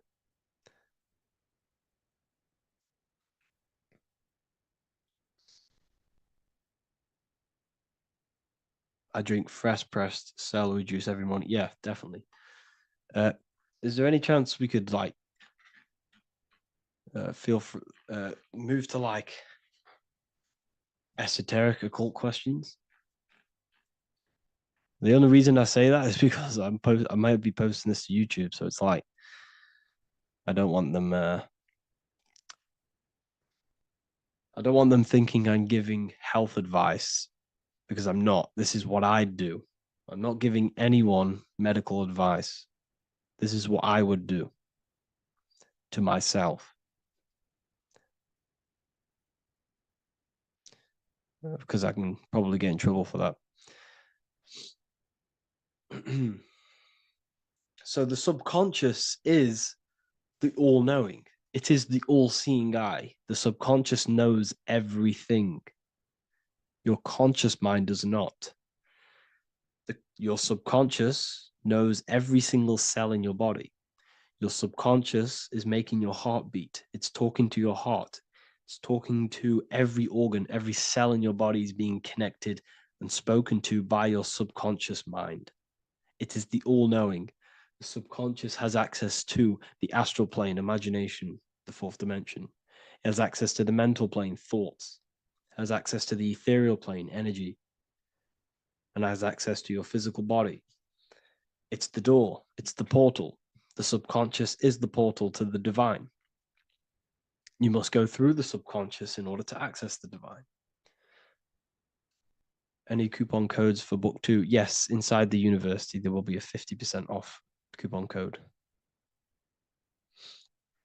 Speaking of ancient civilizations, why did they use symbols to give us true knowledge? This is a very, very good question.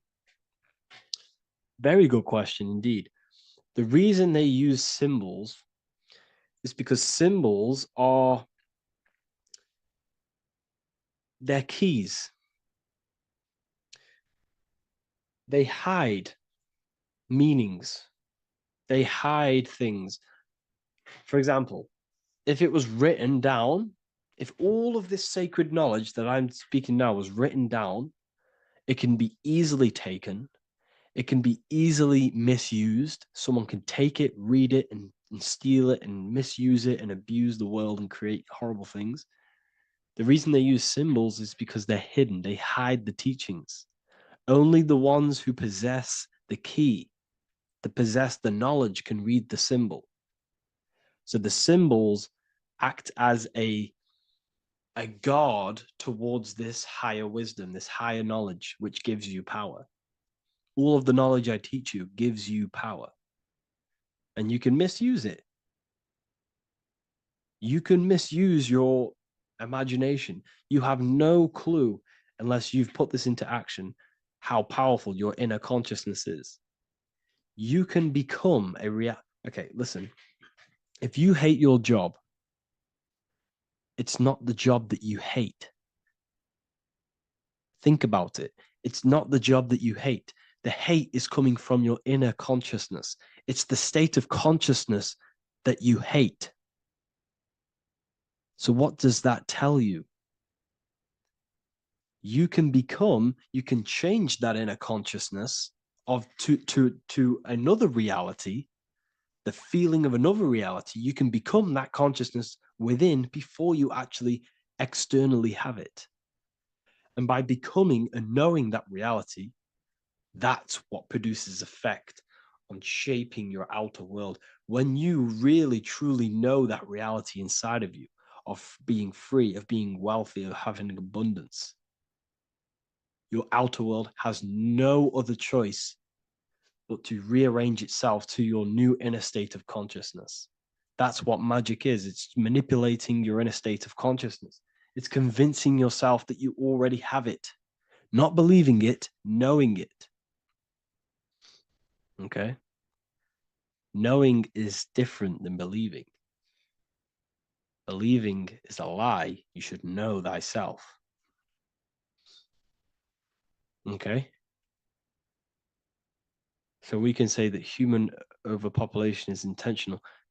There is no human overpopulation. We're all cramped in these cities. We're all cramped into one little place. We're not supposed to live like that. We're not supposed to live so cramped. This is why there's so many weirdos out in public. So many weird people doing weird things. This is when things start to go weird, and we shouldn't be living in this state, in this condensed state. We should be spread out. Okay. There is no overpopulation. It's just an illusion because we all lived in such. Have you ever been on a plane? Have you seen how much land there is? It's crazy. There's no overpopulation. And how many people do they say there's in the world? There's not that many people in the world that they say. I think it's like 8 billion. I think they say there's 8 billion people. There's not 8 billion people. There's probably more like 2 billion. And the reason I say that is because I have a friend who only has like 300K followers. That's a lot of followers, okay? And he gets recognized everywhere he goes. And he's into all this stuff. And he says, listen, the population is definitely not 8 billion or whatever they say. I think it's like a couple billion. It's probably more like a billion. How to properly manifest intentions. Thought, emotion, and imagination are the key. You must know that you have that reality. Don't believe it. Become that reality within your consciousness. All day long, as much as possible. Feel it. Imagine it. Say it. And have zero doubt. How to have zero doubt. You can't, well, okay, so the doubt, that little voice that will seep into your mind saying, you can't do that. You can't do this. That's your old voice of your subconscious program. Listen, the reason why most people fail in life is because they have trained their subconscious that they will fail. They have told and believed that they will fail. The reason I will succeed for the rest of my life is because I have trained my subconscious to say, I will win, I will succeed, I will solve any problem. That's my belief system. And if my belief system is that, then my external reality, my conscious mind will seek a way to fulfill that belief. It will seek to control and create that belief in my external world. It will seek to solve any problem. I've trained my subconscious mind to know that I already have the reality, to know that I'm abundant, to know that I have everything that I already need. Therefore, if any problem comes, I can sort it straight away. But most people have a different belief. It's not your fault. We've been kind of manipulated and told this, that they will fail, that they can't do anything, that it's too hard. And that basically casts a spell on the conscious mind, where your conscious mind is just like, no, I can't do that, because of this subconscious belief that you hold. So you must reprogram your subconscious that you can do it, that you will solve any problem, and that you are abundant. That's the reason why successful people succeed. It's because they have a complete different mind state, a complete different belief system in their subconscious.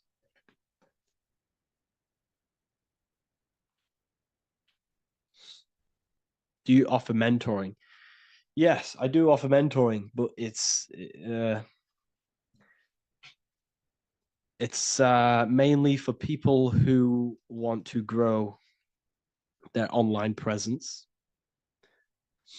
and for the amount of value and transformation that I can place into your life, and the time that, well, the price of my time, it will be a higher price tag, but your life will completely change if you join my mentoring, because I will transmute your life. I will transmute your mind, and I will transmute your whole reality, because I could tell you exactly what you need to do. How to have super genius power pulling information from the source. Okay, so you can do this. I talked about this in Book of Wisdom, Volume 2, if you've read it. This is a This is a technique that Albert Einstein used. This is a technique that Thomas Edison used. This is a technique that all of the ancient geniuses have used. So you get it on a chair, you place metal below you or plates, and you hold a metal ball in your hand, and you fall asleep. And every time you fall asleep on the chair, you're going to drop the ball because your body will become unconscious. And you will basically drop the ball and it will wake you up because it's going to hit and make a loud bang on the plate. And every time you go to sleep, basically what this is actually doing is shifting your consciousness from conscious into the subconscious. So from physical into the astral. Your consciousness is shifting between these two planes. And as you do this, you can bring down great ideas from these higher planes. So when you fall asleep, have an intention. And when you fall asleep, you'll drop the ball. And when you wake back up, you'll have an idea and you just got to write it down.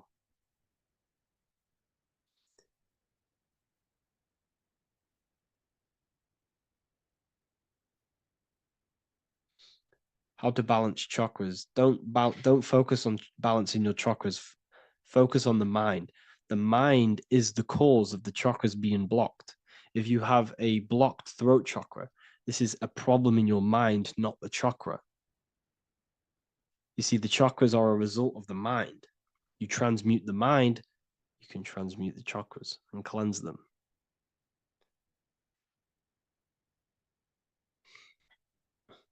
So was Jesus a real man that walked? Okay, so I'm going to tell you something. Like, some of the things that I say in my reels, they are to catch attention. So if I say the first thing on the reel, Jesus never existed, straight away, you see that, it's going to trigger you. It's going to trigger Christians. It's going to trigger people. So yes, I do say things to catch attention. The reason I do that is because I have to in order to catch attention. Maybe there was a Jesus who walked. So in the past, I have said Jesus never existed. Yes, this is to catch attention, to boost the reels, views, and comments and stuff like that. Maybe there was a man who was called Jesus and walked the earth. But listen, he was not the Son of God. You are all the Son of God. Jesus represents an archetype. He represents morals. He represents a way of living that you should embody in your life, not to worship. We shouldn't be worshiping this man. We should be embodying his qualities into our lives so we can become Christ consciousness, so we can live in harmony with our mind, emotions, body, and spirit. Okay? He was not the Son of God. You are all the Son of God. We are all God experiencing himself in a three-dimensional divided form. God is oneness, and he created a divided world so he can experience himself. Why do you quote from the Freemasons oft times? I don't recall me looking at Freemason quotes and quote them. I just simply, when I post a quote, I literally just, whatever comes to my head, I just whack it into Telegram or Twitter. Are dreams tied to your subconscious, and how do you understand them? Okay. Dreams and astral projection are two different things.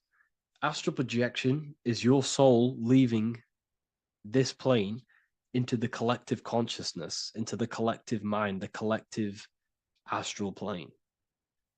But dreams are basically the astral plane, but it's your personal astral plane in your personal subconscious. So when you dream, you're entering your own consciousness, you're entering your own subconscious. Every character, every event that happens to you, everything that is said to you, everything that happens to you in your dream is yourself pushed outwards, and you're basically experiencing your own mind. If something scary comes up in your dream, this is your belief, this is something in the back of your mind materializing and coming to you and showing itself to you. So in order to understand your dreams, it's basically suppressed emotions, suppressed thoughts, all lingering in your subconscious materialized. Okay. A few months ago, I'd have concurrent dreams of getting in a car crash that lasted for months. Then one day, out of nowhere, I got into a really bad accident, and that low-key bugged me out. I didn't know if my mind was trying to warn me or what. You can explain that. Okay. If you are having dreams about having a car crash, this is a belief. Okay, so let me tell you something. Let's say you're a drug dealer, okay? And you live in fear every single day of the police coming to you. This dealer, every day, is worried, he's scared, and he lives in fear of the police getting him. He was believing it. This fear, this emotion he was feeling on a regular basis, repetition, and the emotion is basically impressing your subconscious. It's impressed his subconscious that deeply that he now believes it. It's now become a belief. So one day the dealer gets caught and he goes to prison. Let me tell you something. He placed himself there because he created a program, a belief in his subconscious of the police. And his external reality is now in a prison cell. But that prison cell is just an external manifestation of the prison cell of fear he installed in his subconscious mind. The four walls he's now trapped in is just basically an externalization of his own belief system that he created through consciousness, through the subconscious. If you embedded your belief that you will be in a car crash, you will be in a car crash.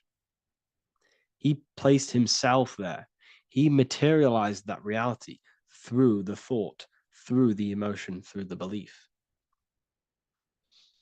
He put himself there. You see? So if you were having dreams, this was maybe, it could have been anything. You could have watched a program when you were a child about a car crash and that maybe scared you. Or you saw a car crash when you were very young and that scared you and that impressed your subconscious. Then you had a dream about it. Then you started to believe it. And then one day, bang, it happens. That's the power of the subconscious mind. It holds control over you. It holds control over every aspect of your reality, of your being. So, I hope you all enjoyed this live. I'll see you all inside Ethereal University. I'll be posting another lecture this week. And yeah, let me hold on. Welcome to Revival of Wisdom. Welcome people, we're back with another video. Please make sure to hit the like, the subscribe button, and turn on notifications to never miss a video. The Vatican is a giant key from a bird's eye view, and it also contains an 8-pointed star. The Anunnaki Sumerian gods also depicted this 8-pointed star. The sky god Anu from the Anunnaki also uses the 8-pointed star for his symbol. And even Freemasons depict an 8-pointed luminary with a ladder and a key. This is symbolizing the key to ascension up to the 8-pointed star, which is Polaris. Polaris is always depicted as an 8-pointed star. Polaris is the standstill star at the very center of our realm, which is perfectly aligned with the North Pole. The Earth is a giant torus field, and at the center is where the most electromagnetic energy is stored. This is why all compasses point to the north. Hence why a compass is an 8-pointed star, because it points you to Polaris, which is the North Pole, the center of this realm. The 8 points of the 8-pointed star symbolize the 8 points in space and time. So yes, Polaris is the portal which you ascend through if you outgrow this consciousness by aligning your chakras. Our earthly realm is a macrocosmic reflection of us, and we as humans are the micro reflection, with the earth containing its 7 chakras as well as us. The North Pole is the 7th chakra, which is the crown chakra. So the key to ascension is held by the Vatican, hence why it's a giant key, because they mislead the masses through their religions, which teaches the masses to look outside of themselves. As stated in the 20,000-year-old emerald tablets, written by the Egyptian god Thoth. On Earth, man is in bondage, bound by space and time to the Earth plane. Encircling each planet, a wave of vibration binds him to his plane of unfoldment. Yet within man is the key to releasement. Within man may freedom be found. So the 7 planets are associated with each 7 chakras. The lowest chakra being the root chakra, which is associated with Saturn. This is why the elites love Saturn and reflect it in all of their symbols. Because the chakras are an ascension of spiritual principles, starting from the material and ascending up to the spiritual, the crown chakra. However, evil love bondage, and they are trapping souls in the physical realm by stopping and provoking the ascension process. They do this by abusing the energy of Saturn, and Saturn is associated with the lowest chakra. The lower 3 chakras are associated with survival mode, which keeps the consciousness in a constant state of fear and only aware of its surroundings. Once you start to ascend up your chakras, you become more consciously aware of spiritual deeds. And this is the process of returning back to your true spiritual form. Going back to Polaris and its connection to ascension, Kanye West symbolizes this on his music video 24. As you see him rise up into the sky, you see an 8-pointed shape around him, which symbolizes the 8-pointed star, as you see the beam of light. And even NASA symbolized this in their Space Delta logos, a bear holding a key with an arrow up to Polaris, the 8-pointed star. Here's another NASA logo of an arrow from the Earth to Polaris. The series Lock and Key on Netflix is all about portals and doorways, and they have the Kundalini energy as one of their keys. Kundalini energy is the energy which rises up the spine, the 33 vertebrae, and activates the third eye. The third eye is the spiritual gland, which connects humans to other spiritual realms. We are not the body. Our spirit, our soul inhabits the body.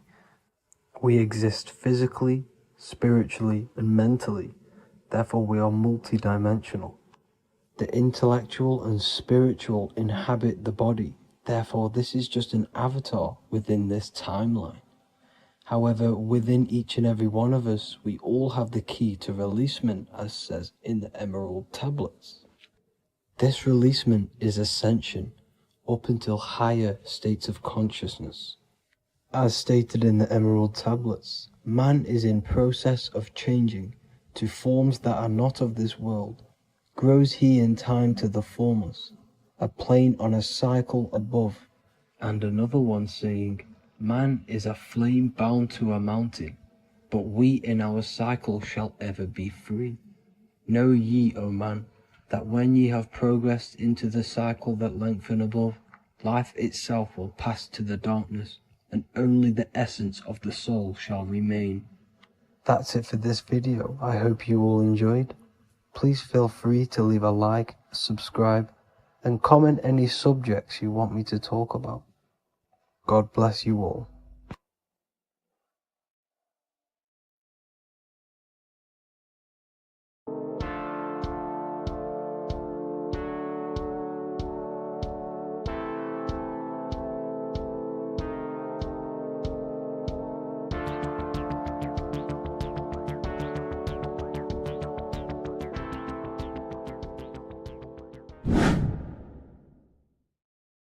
What are we all doing, people? Survival wisdom. Today we're going to be breaking down the Bible and its real, true metaphysical meaning. All of these slides within this video is taken from my book, The Book of Wisdom, so you can get all of these slides.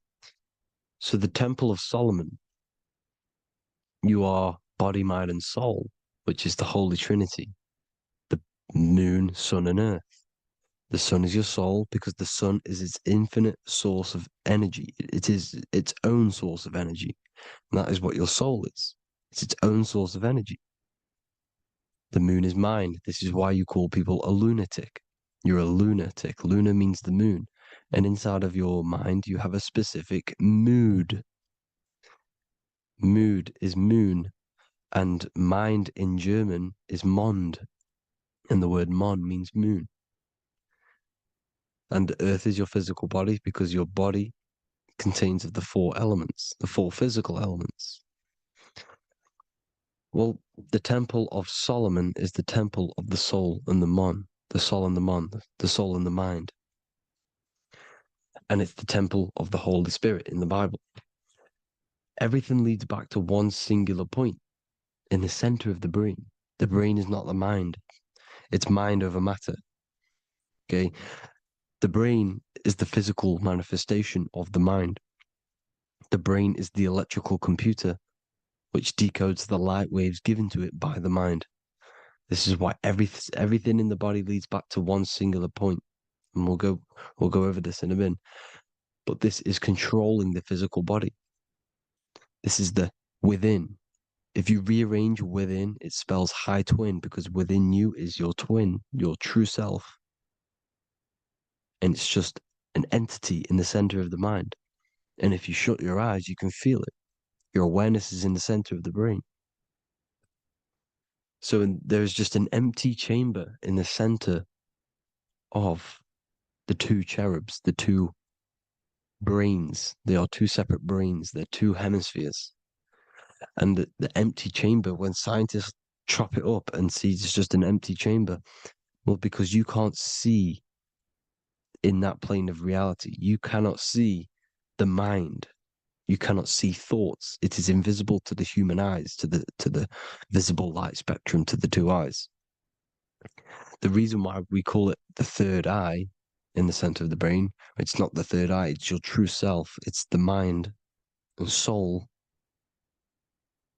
It's an eye because it does see. It's the all-seeing eye that you always see here. There's some Masonic artwork showing the two pillars, the two cherubs, the two hemispheres of the brain, and the inner eye. This is the eye that sees all things. What do I mean by seeing all things? Not physically. It sees the mind. It's what, because your soul is watching the mind. You can observe the mind. You are not the mind. And if you meditate deeply enough, you can go beyond the mind. It's the all-seeing eye. It sees the mind. It sees what emotions you're feeling. It sees what you're thinking. It sees what you're seeing with the two eyes. It's the all-seeing eye. It sees all things. It's omnipresent. It's everywhere. Because the mind can be anywhere. The mind can switch itself into any place it wants. There is no limitations with the mind. So there is two hemispheres in the brain. And in the Bible, there is a quote saying, the most holy place between the two cherubs. The two cherubs is the two hemispheres of the brain, and the most holy place is between them, which is what the Masonic artwork is showing. This is the all-seeing eye, the soul and the mind in the center of the brain. And you will not see this with the two eyes.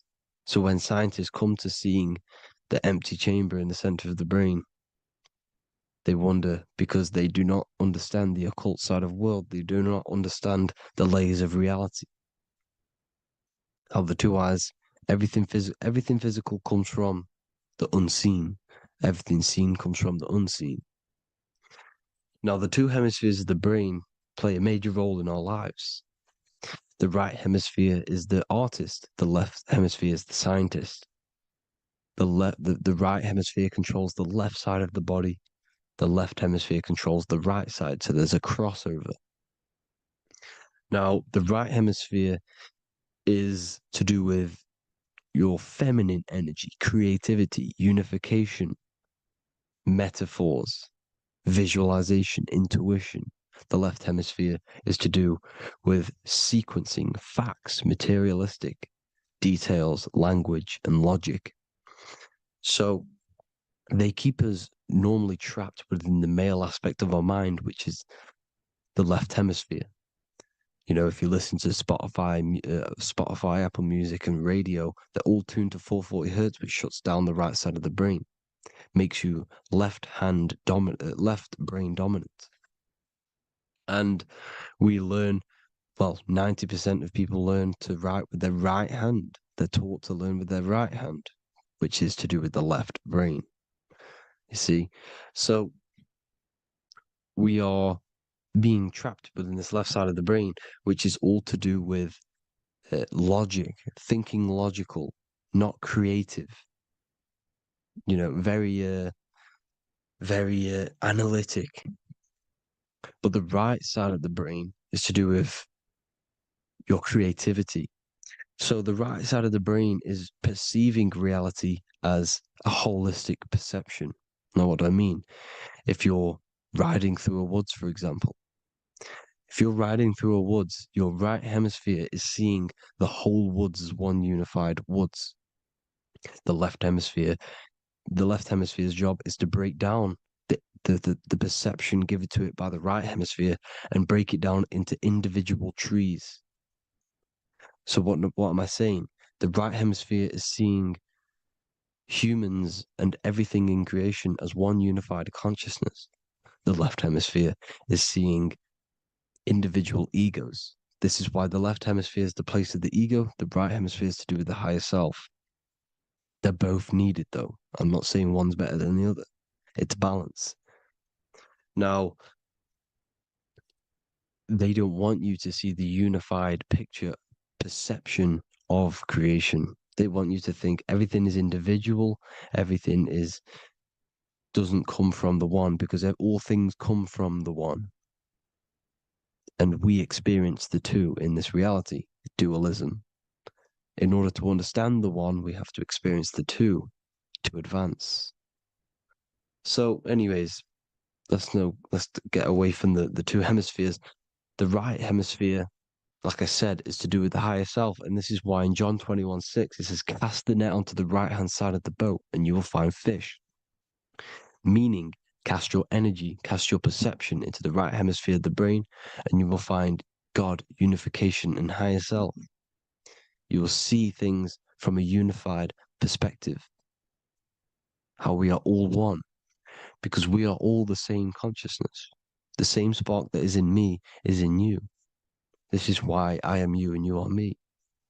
We are all the all-seeing eyes of God, just split up into individual bodies. We are all made up of the same essence, consciousness. And that consciousness, that mind and soul, is in the center of the brain. You are just in different avatars. And until we see this, we'll forever be divided and conquered. Until we figure this out as a collective consciousness, we will forever be divided and conquered and ruled over. This is why the Bible says, ye are gods. You are the sons of the Most High, because we are. We are the Word made flesh. We are God made flesh. Mark 16:19. So then after the Lord had spoken unto them, he was received up into heaven, head is heaven, HEA, and sat on the right hand of God. God is the consciousness in the center of the brain. Heaven is the head, and the right hand of God is the right hemisphere of the brain, meaning he sees things in unification, creativity, intuition, the higher mind, the higher brain.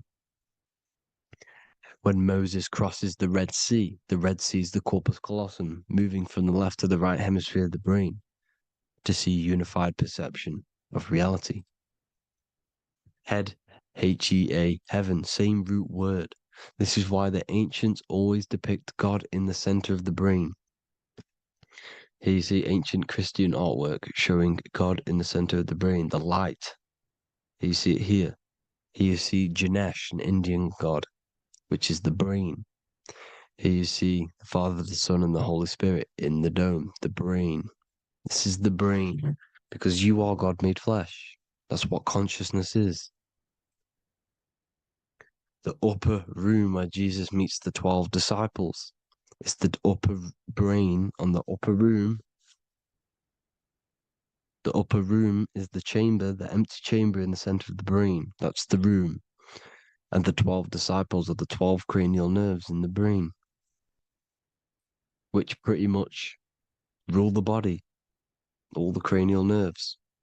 The tree of life, the cardiovascular system. This is why in Genesis it says the tree of life was in the midst of the garden. Midst meaning middle, because the middle of the body is the cardiovascular system, which is controlling all of the systems in the body.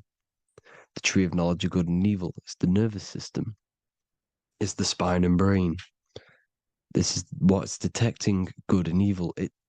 The brain is the electrical computer with the left and the right hemisphere, decoding the dualistic world, decoding the light waves given to it by the external world. It is an electromagnetic computer. It is artificial intelligence. It is very intelligent, the brain and the nervous system, the human body as a whole. But the tree of knowledge of good and evil is the nervous system, because it is the tree that detects good and evil, makes you learn good and evil in this dualistic reality. Here you see Adam and Eve around the tree of knowledge of good and evil. Adam and Eve, male and female energies, with the serpent in the tree, and the tree of knowledge of good and evil. Well, this is the spine, the brain, and the serpent is the kundalini of the spine. The serpent is the S. That's why S, serpent, S, the letter S is the serpent. Sex and serpents make an S noise. You know, the Bible cursed the serpent. So we don't figure out the true religion. The true religion is raising the kundalini and becoming God-man and reaching our higher states, our true God self. Because once the kundalini is saved and hits the pineal gland, it activates 100% of the brain when we're only using around 20 to 10% as of right now without the kundalini awakening. So when you use it, you're activating 100% of the brain. You're activating all the dormant brain cells. You're regenerating the body. And this is the serpent in the tree of knowledge of good and evil. This is the spine, brain. This is Adam, Eve, the male and female energies. The light of the body is the eye. Therefore, if thine eye be single, thy whole body should be full of light. Matthew 6:22. This is the single eye in the center of the brain. It is not the pineal gland. It is what's inside the pineal gland. You have to go beyond the physical world, and there are no words to describe things that are not physical. Metaphysics. And the whole body should be full of light. Well, this light is the same pyramid that you see. You are the pyramid with the all-seeing eye on top. This is why the ancients built the pyramids with the stairs in the middle symbolizing the spine, because once you open all the chakras and balance them and raise the kundalini, you activate all of the brain, which gives enlightenment. The word enlight in ment. Ment means mind, light in the mind. Enlighten the mind. And this is enlightenment. We are the temple. And Jacob called the name of the place Peniel, for I have seen God face to face. Within spells high twin. Within you is the God self, which you need to manifest into the external world. And he's seen God in Peniel, the consciousness. He's seen his true self, consciousness, in the pineal gland. Genesis 28:10, Jacob's ladder. Jacob, he took a rock there and laid his head on it to sleep. Jacob had a dream. He dreamed there was a ladder that was on the ground and reached up into heaven. Head is heaven.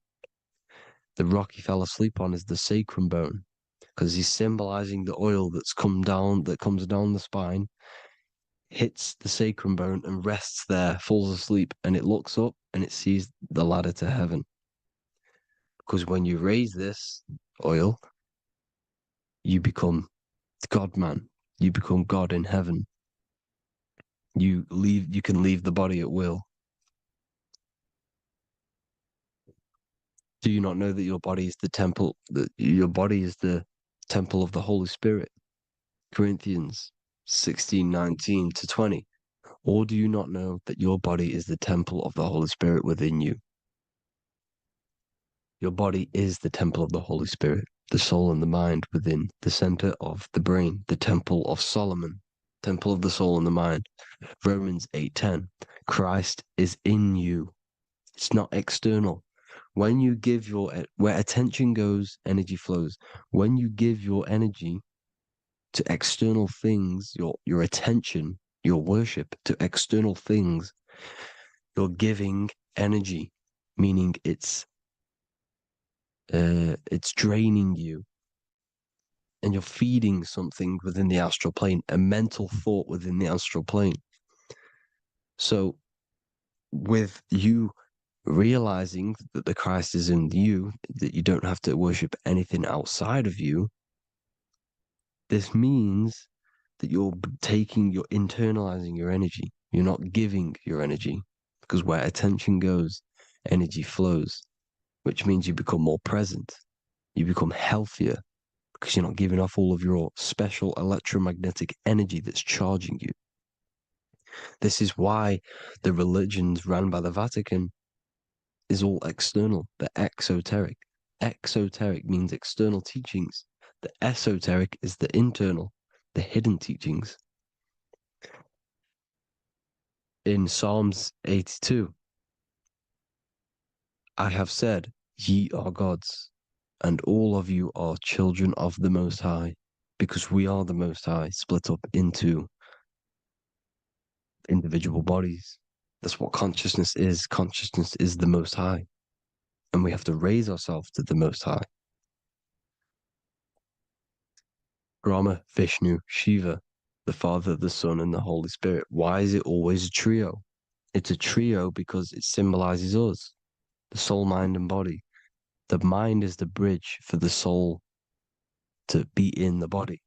What is the soul? It's the life force. It's the watcher. It's the all-seeing eye. The soul sees into different realities, and it gives life to the body of every reality it goes in. This is why you always see light around the all-seeing eye, because it is the energy, the life force, the light, life, Li. Life is light. And it's the eye because it sees into the different realities. It sees into the dream world. When you're going to sleep at night and you dream, it's not a dream. It's another reality. You're a multi-dimensional creature. We live in a multiverse. There's infinite amount of yous. And there is a version of you which is the highest self in a reality somewhere. And this eye has the ability to switch realities, which is exactly what astral travel is. Astral travel is the ability to switch reality beyond the 3D construct of this world. The Father, the Son, and the Holy Spirit, Brahma, Vishnu, Shiva. Brahma, the soul, inhabits different bodies. This is why they have different heads. Vishnu, the mind, symbolizing gnosis, meaning knowledge. This is the serpent. The serpent symbolized knowledge. Shiva, the body.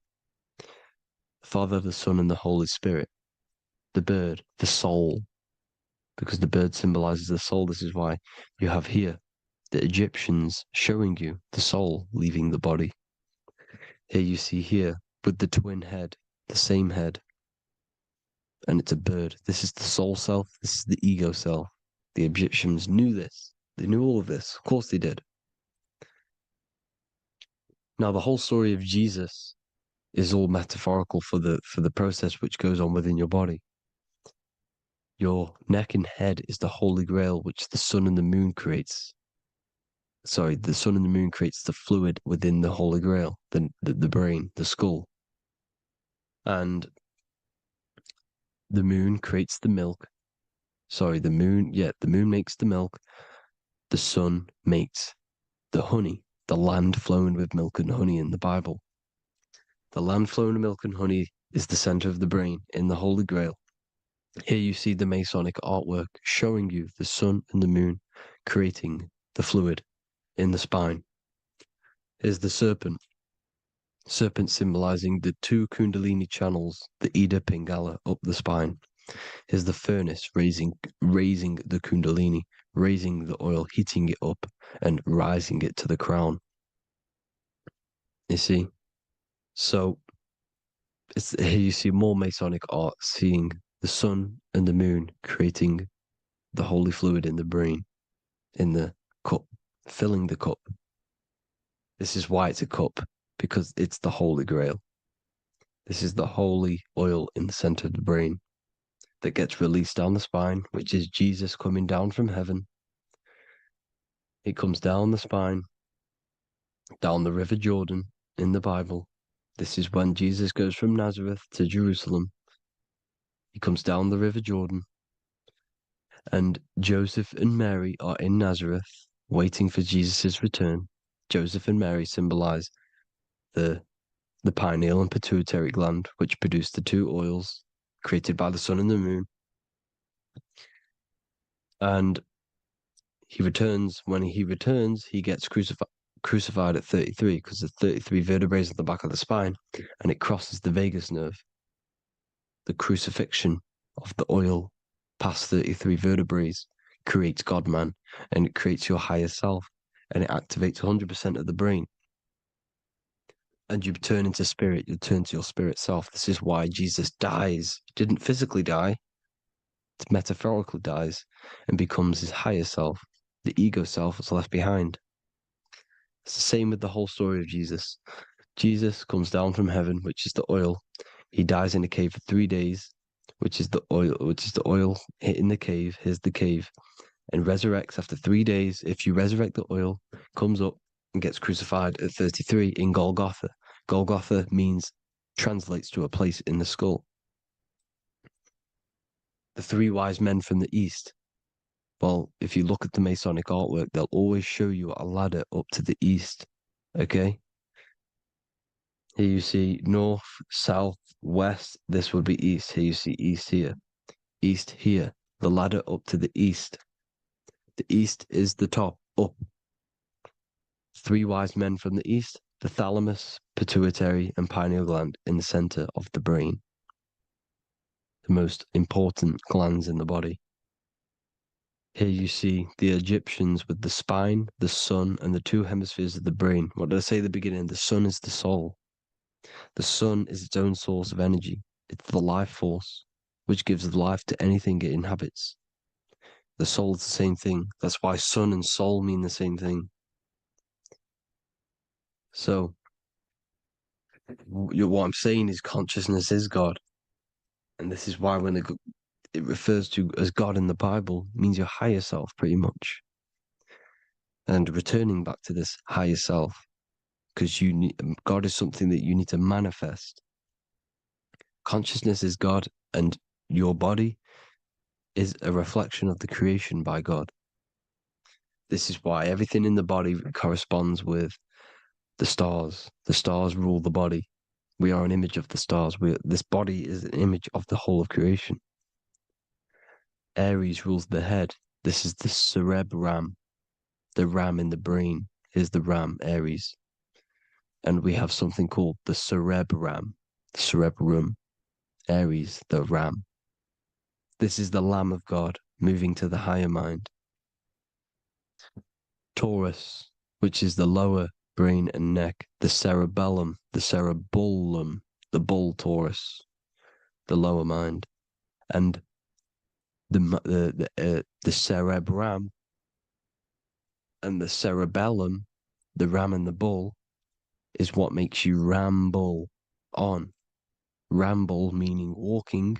The higher mind and the lower mind working together makes the body ramble. Ramble is what makes you walk along.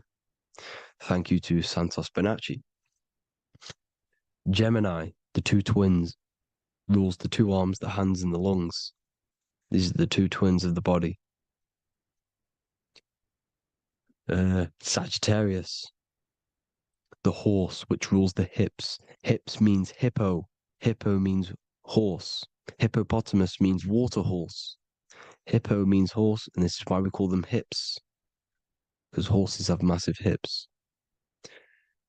Capricorn, the kneecaps. Pisces, the two fish, the 2 feet. Then they make us swim. We are an image of the stars, people. Well, the body is anyway. Consciousness is God, and the body is the image of the whole of creation. It's a reflection of the whole creation, as above, so below. 12 systems in the body, 12 cranial nerves for the 12 constellations, 12 cell salts. The body's made out of 12 cell salts. So, this is where it gets kind of deep. This is where we get deep. And he said Jesus was known as the fisher of man. And fisher of man, meaning man does not mean man as in the male. Man means mind. He's the fisher of minds. So the Bible is not patriarchal. It's not patriarchal. Man just means mind, pretty much. So the fisher of mind, man, because he was fishing minds out of this reality into the higher realities. He was teaching people how to leave the body when he walks on water. Walking on water is the physical, etheric, astral, and mental. These are the different planes of reality. The ether is the either, because the ether is the substance that's on either side, astral and physical. It's the fifth element, is ether. And the fifth element is the water. The same water at the beginning of the Bible when it says, let the firmament divide from the waters above from below. The water symbolizes the ether. It's the base of all physical matter. And the ether symbolized is known as the water. So when you're walking on water, you're walking on the ether, meaning you're leaving the physical body. So when Jesus walks on water and he's teaching Paul to walk on water, Paul becomes scared and falls back into the water. Well, when you astral travel and you become scared when you're projecting, you'll fall back into your body. So he's pretty much saying walking on water is leaving the body, and walking on the ether, because the ether is the veil between the astral, and that's what devil means. Devil has the word veil in it, because the devil is trapping you between one veil, which is this world. They're trapping you in this world, this thin layer of reality. Your dreams are different veils. The ether, the astral, the mental are different veils. Devil is the veil. The veil. You need to escape being stuck into in one reality and living between realities. And this is when you truly become a multi-dimensional being, because your soul is just the eye. That's what you are. You're just an eye, and you see into different worlds. And it also, when Jesus means the fisher of man, the fisher of minds, he is I truly believe, because of my research, that there is other worlds. It's not just this one. There's higher worlds. There's an infinite amount of you, and you've been in them dreams you call dreams. Them dreams are other realities that you are in. That's why when you're there, you don't feel like you're in a dream. You feel like it's 100% real, because it is real. So this is why the ancients always depicted the many different heads, because there's many different versions of you. And this I, the soul, the watcher, is switching itself into different bodies at all times. Well, when you sleep, when you astral project. And this is what the ancients were doing. They understood the multiverse, and they could switch bodies at will. And this is what the 7 seals are in the Bible, also known as the 7 chakras. These are literally portals within us to these different worlds. We're in the heart at the moment. Earth, rearranged, spells heart, meaning middle. This is where good and evil exist. It's the middle point, the midpoint of realities. So I hope you all enjoyed the video. All of this knowledge that I've give you in this video is inside of my book, the Book of Wisdom. The Book of Wisdom gets updated every single month with new pages. It's a one-time payment for a lifetime worth of research and knowledge by me. So if you do want to get it, the link will be in the description. But I hope you will gain some amazing insight. Please like, comment, and share to help the algorithm, and drop a subscription. And for more lectures, every 2 days, I drop lectures and knowledge within the Patreon. If you want to support the channel, join the Patreon. Everything's in the description, because we are not monetized on YouTube. Thank you all. Have an amazing day.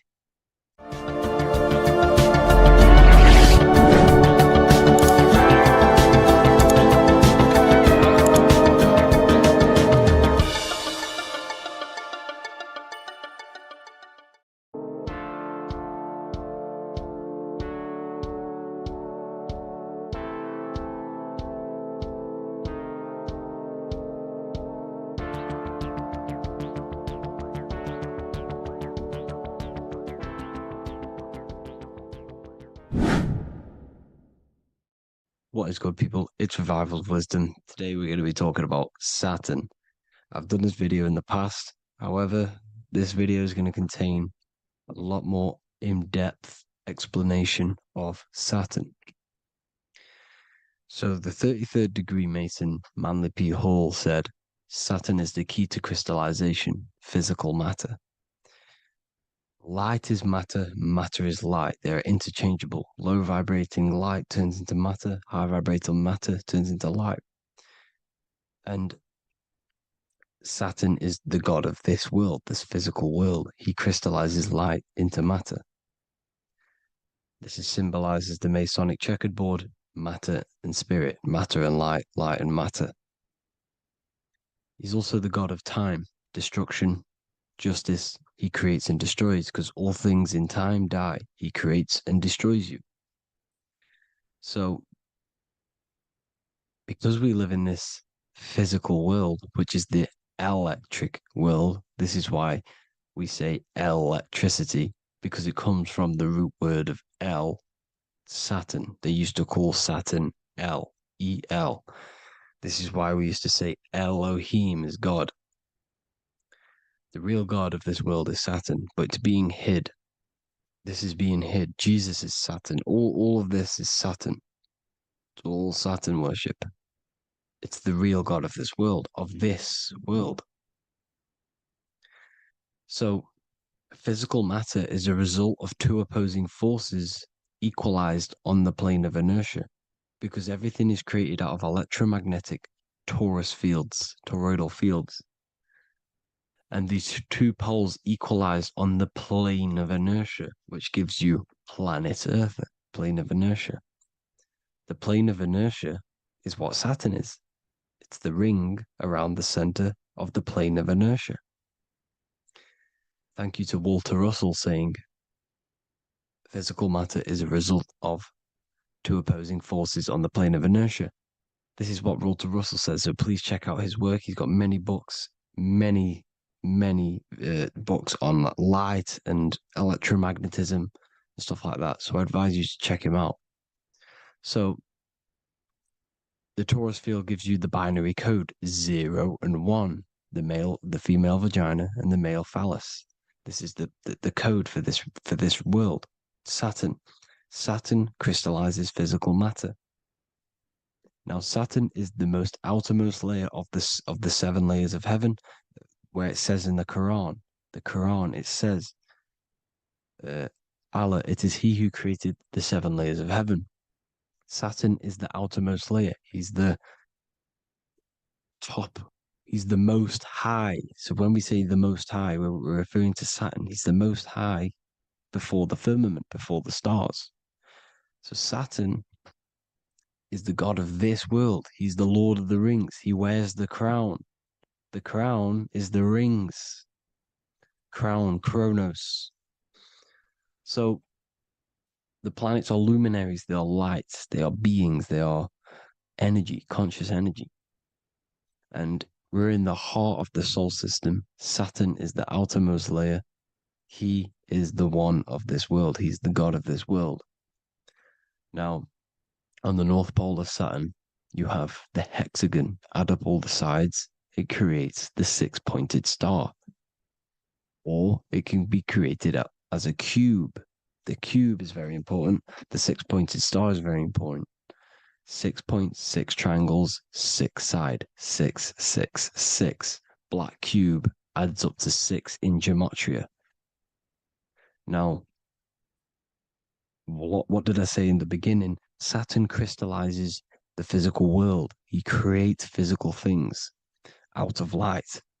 You are a light being. This is why we say human. Hue means the light spectrum.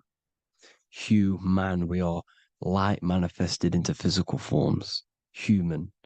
And we are incarnated through Saturn. Satan, same thing.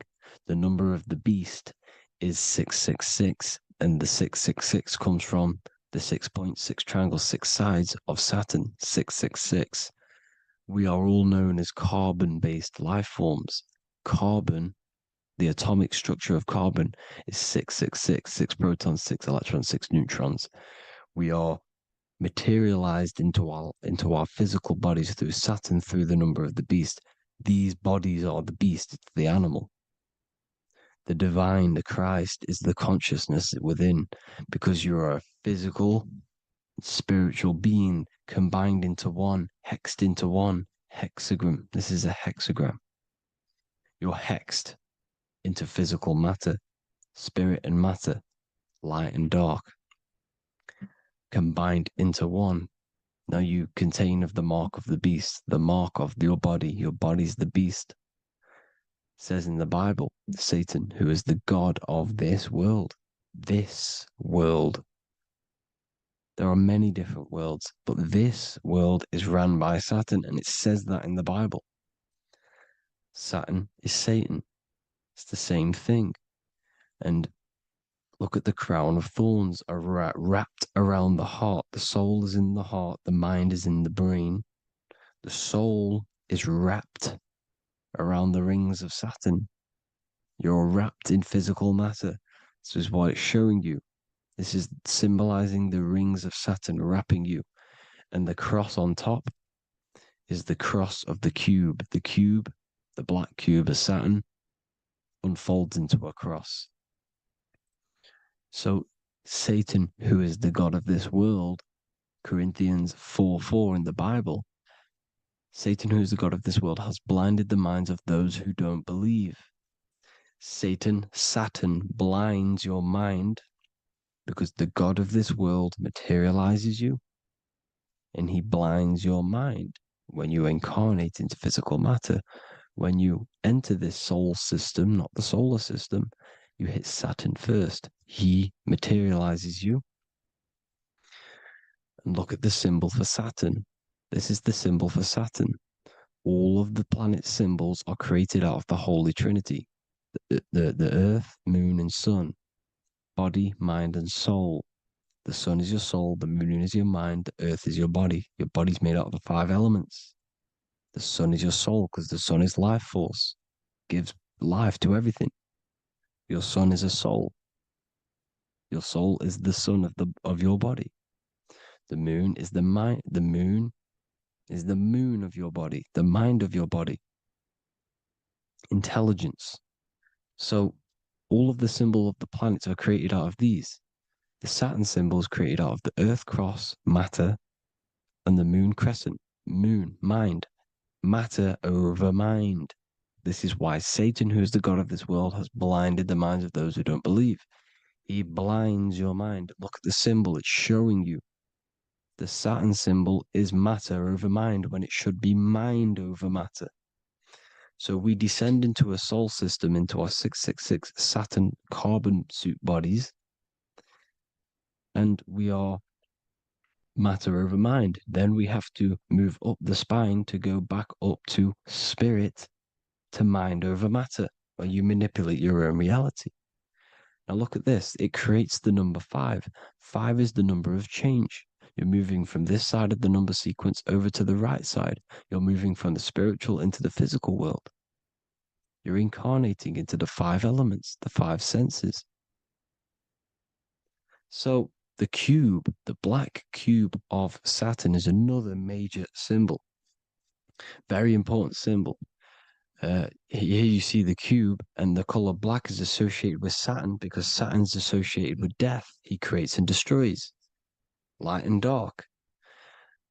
Death is associated with black, spirit, because you can't see spirit, which is blackness.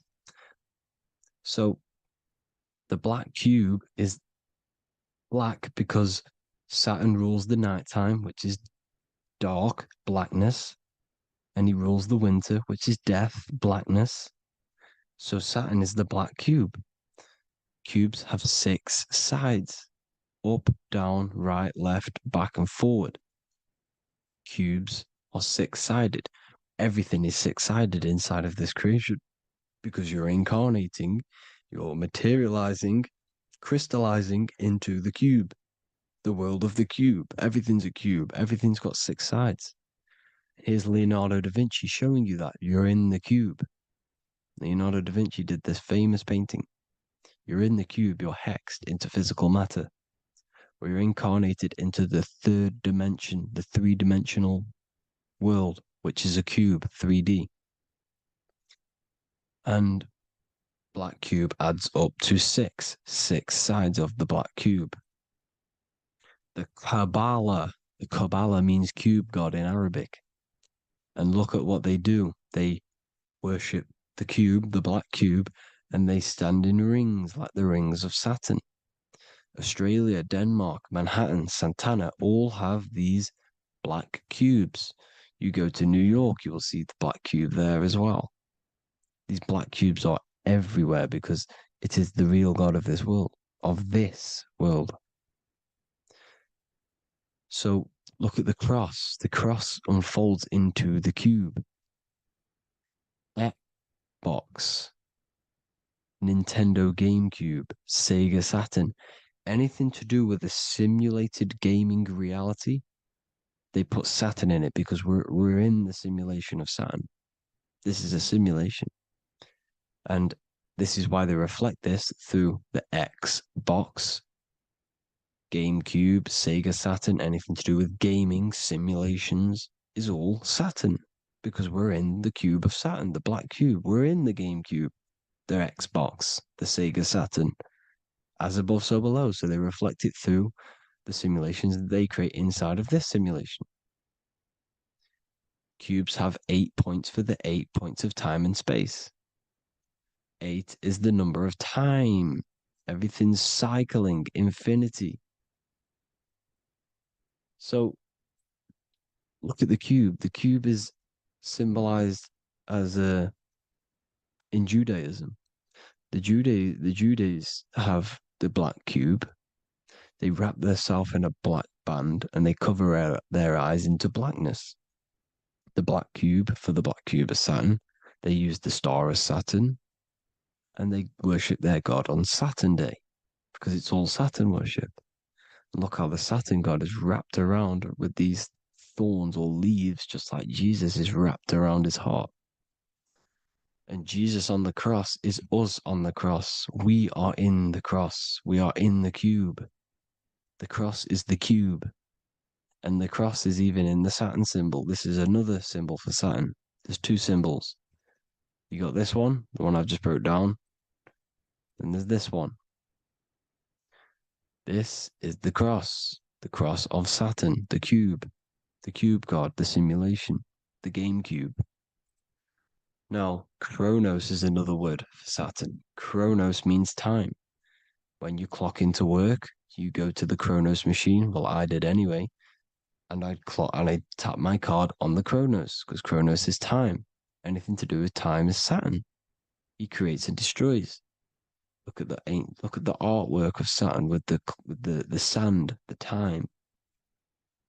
Look at this, how he's cutting off the baby's wings. He's crystallizing the spirit into matter. He's cutting off your wings.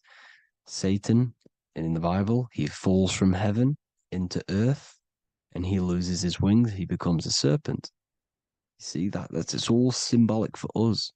We are the fallen angels, fallen angles of light. We're fallen angles of light. We are light beings. Now we're fallen into physical matter. Saturn's chopped off our wings. He's chopped off our spirit wings because when you astral project, you can fly. You will fly around. He's got the Reaper staff here, always depicted with the Reaper staff. Now look at the clock. Saturn Day is the 6th day, the number of the beast, 666. Look at the clock. 6 take away 12. 12 take away 6 equals 6. 7 take away 1 equals 6. 8 take away 2 equals 6. 60 seconds in a minute, 60 minutes in an hour, 24 hours in a day, 2 plus 4 equals 6. That's 666. Everything's 666 because it's time. Saturn. All goes to Saturn. He's the god of time. We're in time now. We're in time. We're in the time, which is God, the god of this world, the god of time. Now look at this. The Reaper is also depicted as the Reaper with the staff, the black cloak, black symbolizing death, spirit. Judges wear black because Saturn is the law. He's the god of this world. He's the law.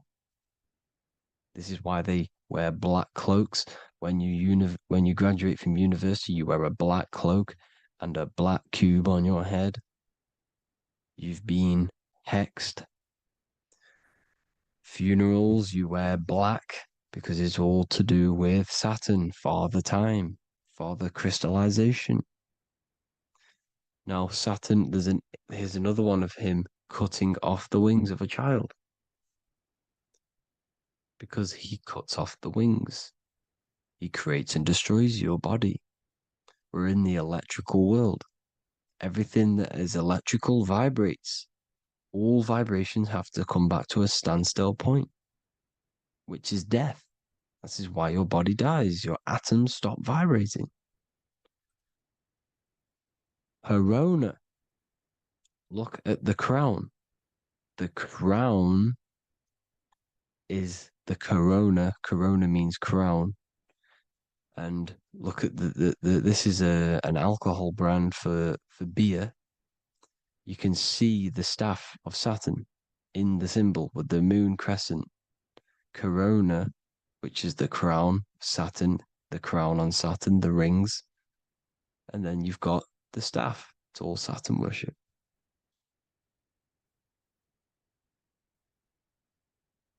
Is the black cubes of 9/11. two black cubes. This was a ritual for Saturn. It's all ritualistic. And look at the Star of David, the Star of Saturn. It's not the Star of David. Creates IXXI, the sigil of Saturn. IXXI means 9/11 in Roman numerals. 9/11. It's all a ritual for Saturn, and they have the two black cubes of Saturn. Now look, XX, there's more symbolism of Saturn now. We're going deeper. XX is more symbolism for Saturn. The sigil of Saturn is XX, as above, so below. Same with the Star of David. You split it in the middle, as above, so below, as above, so below. XX, this is a Knights Templar Cross of Lorraine. XX, Knights Templar, High Order of Masonry. They all worship Saturn. Well, Saturn's the real god of this world. X Eon with the XX, XXL magazines, which is all to do with famous rappers and stuff like that. When you die, you put XX on the eyes because it's Saturn. He's the Reaper. Is Jesus with the XX crown with the thorns around his heart, around his soul, with the cube on the top, the cross cube. Lucifer with the XX Cross of Lorraine. Jay-Z with his alcohol brand, XX Cross of Lorraine. The X Factor with the rings of Saturn. All Saturn worship. The seal of Melchizedek is also Saturn. This is the cube. This symbolizes the cube with the 8 points for the 8 points of space and time. And this is the cube. It's another ancient symbol for Saturn. Here you see the star of Saturn with the Melchizedek symbol around it, which is all to do with Saturn. Here you see an altar, the Holy Grail, the Melchizedek symbol on it, and they're worshipping it. This is why we wear rings, wedding rings for the rings of Saturn. It all goes back to Saturn. Earrings. The 8-pointed star of the ancient Sumerians is all Saturn. It's all Saturn. So the ancients, the symbols of Saturn goes on forever. It's in all of the major corporations. You can see it everywhere, the rings of Saturn. Toyota is an obvious one. Internet, Nike, Target, Sega, Saturn. It's all Saturn worship. All Saturn worship. Because he is the real god of this world. Here's Kanye West's album with a Saturn here. Here's Michael Jackson's album saying X escape. There's the X again. The X escape. You have to escape this reality. Maybe that's what he's pointing at. Here you see it on the dollar bill. The star of Saturn. Here you see it again on the dollar bill. So that is it for today's people. I hope you all gain some insight on Saturn. Please like, comment, and share if you can. Subscribe if you like the channel. Please have an amazing day. God bless.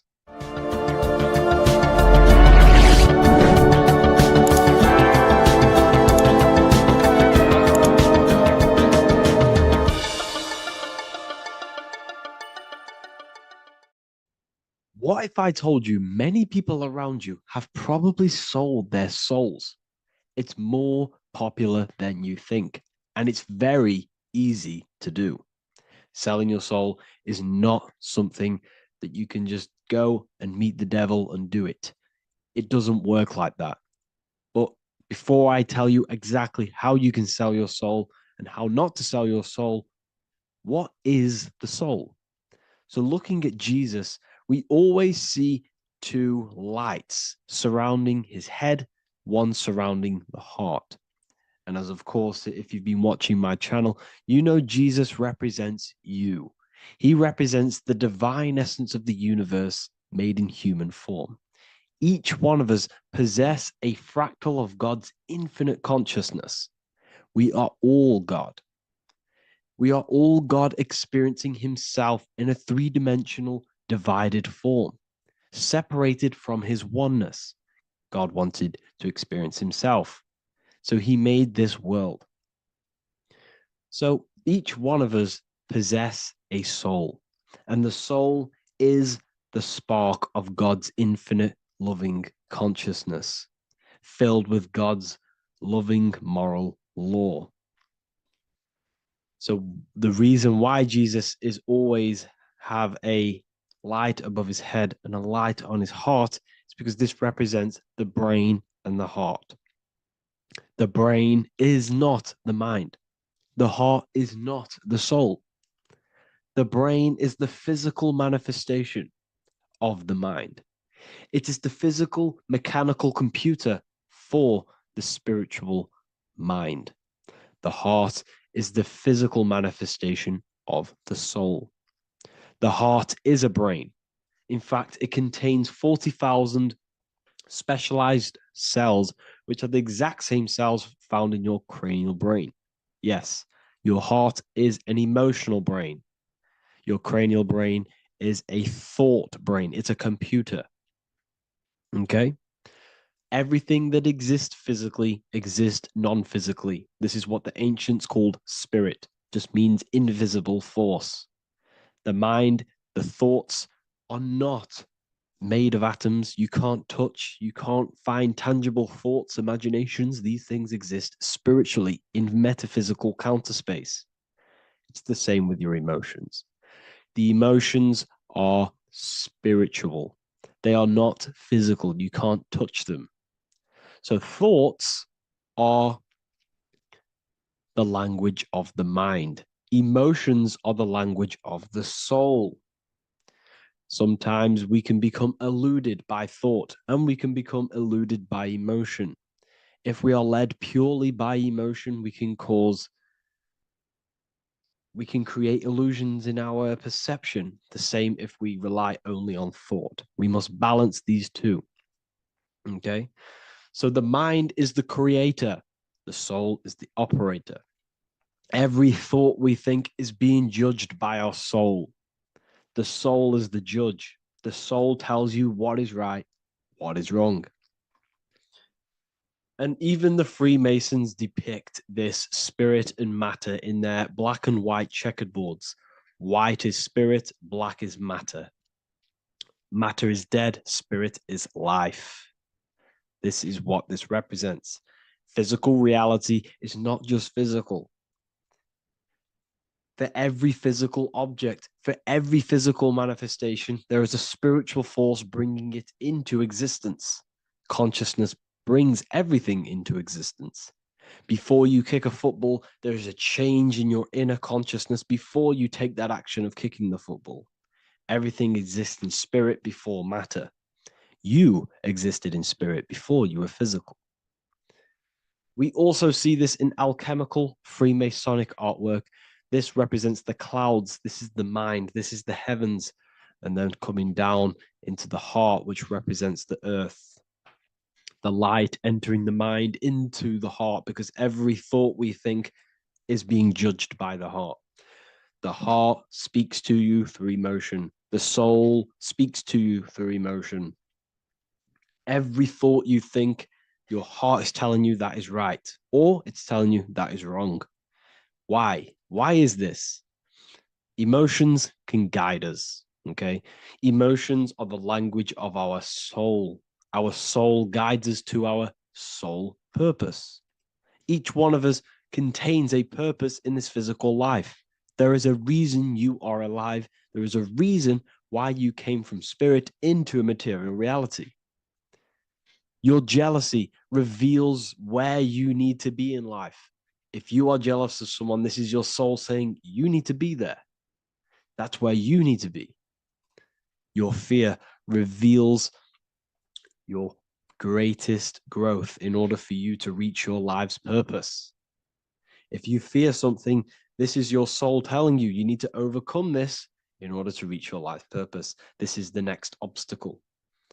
The soul, your life purpose is not found in your passion. It's found on the other side of your greatest fear. The soul's always seeking, it's always seeking truth. It's always seeking to expand, to learn. The soul must go through pain in order to overcome, in order to grow. That's why we are here, to grow and expand and create. You also see this in alchemical artwork. Again, the mind in the clouds, the heart and the soul. They must work in unity. Each one of us contains the spark of the divine, which is the soul. Okay? Which is the soul. This is the operator. God, generator, operator, destroyer. The generator is the mind. The operator is the soul. The destroyer is the body. Everything will generate, everything will operate, and everything will die. That's the Trinity, the Father, the Son, the Holy Spirit. There's always a Trinity, Brahma, Vishnu, Shiva. Okay, so each one of us contains God's law, and it's encoded within our consciousness, within our soul, within our heart. That is what's judging everything you do. Every time you hurt someone, you can feel it. If you've ever punched someone, you can feel it. You know it's wrong. If you've ever stole something from someone, it doesn't matter what you've learned in the past. If you steal something, you know deep down within your soul it's wrong. This is because each one of us are encoded with God's law of love and integrity. I don't care how tough you think you are and how hard you think you are and what you've done in your life. I don't care. You know what is right, what is wrong, because you are encoded with love. Does not matter how far your mind can take you away, how corrupt your mind can become. There is always a spark of love and empathy in your heart, in your soul. You know this when a child. When you're a child, you're not racist. You don't want to hurt anyone. You don't want to steal. As a child, you're pure love, you're pure awareness, you're pure. You would never think about being racist. It's the corruption of the mind that leads us to corruption. Our soul always wants to do good. So the soul is encoded with God's law. And when we go against this law, this destroys our body. Yes, because your body is electromagnetic, and that's being casted from your heart. So every time you go against the heart's guidance in moral law, we weaken our electromagnetic field, which weakens our body. If you've ever looked at someone who's very negative, you can see them. You can see that they are aging quicker. You look at Scrooge, for example. If you ever watched Scrooge, look at how corrupt he looks. That's his heart. You can see the people's hearts on their face. People who do negative things and have negative thoughts, negative emotions, you can see it in their eyes and their face. It's because it corrupts you. It corrupts the body. It ages the body. Goodness is life. Okay. So can you sell your soul? You cannot sell your soul physically. But what you can sell is your conscience. What you can go against is that moral law. And you can exchange physical material things such as money, fame, cars, houses, business, in order for you can exchange that to go against your inner dialogue. For example, these rappers, celebrities, what are they doing? They're not selling their soul. You can't sell your soul to some entity on the astral plane. But what you can do, you can take money to say, I'm going to go against my heart. I'm going to go against my inner moral law. I'm going to take that money and I'm going to do something wrong. It's basically going against your soul. It's selling your soul's guidance of moral law. That's what selling your soul is. And that's what these rappers are doing. That's why they're so sad. You know, this is why all these rappers are on drugs, doing all sorts of things to escape, to short-term escape what they've done. They're going against their inner guidance for money. And yes, short-term pleasure may be happy for now, but in the long run, it will leave you feeling voidless because nothing material can ever satisfy your soul. Nothing. You could gain £1 million tomorrow, guaranteed within 2 weeks, you'd be back to the exact same position mentally, emotionally as before, because nothing physical can ever satisfy you. Guaranteed, if you received $1 million in, yes, if you received $1 million now, in a week's time, you'd be hunting for the next million because it does not satisfy you. There's a reason why these billionaires don't stop working, because they're so addicted to earning and earning and earning. It doesn't satisfy you. The only way you can satisfy yourself is through Christ consciousness, is through self-love, is through loving thyself, knowing thyself, and becoming balanced internally in consciousness instead of seeking external validation through material things, which end up leaving you feeling voidless, empty inside, and sad and depressed and anxiety. Everyone's looking outside of themselves for validation, when true validation comes from within. True satisfaction, true happiness comes from within, reaching Christ. Christ is a state of being, a state of consciousness that we must cultivate within ourselves so we can live a happy, balanced life. You can have all these material things when you're satisfied inside, but don't rely on them. Me, I enjoy material things, but I don't desire them. I don't chase them. I don't rely on them for happiness, for validation. You can have big cars. You could have your favorite watches. You could have Lamborghinis. Yes, it's fun, but don't let it give you your happiness. As long as you're happy on the inside, it's okay to have these things. You should seek balance with your inner world and outer world.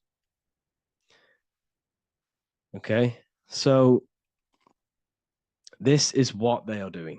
Rappers, celebrities, actors, Hollywood. This is what they've done. They've exchanged their inner integrity, their inner law, their inner moral compass for exchange for material wealth, fame, money, and cars. That's what they've done. And power. It corrupts you. They slowly corrupt you. So yes, you cannot sell your soul. And if you wish to learn more, I'll see you inside Ethereal University with my community, where we are learning every day to master ourselves, to expand our consciousness. If you want to lucid dream, astral project, master yourself, create the desired reality you want, learn about human consciousness and your full potential, then Ethereal University is for you, and I'll see you inside. The link will be in the description. Thank you for watching.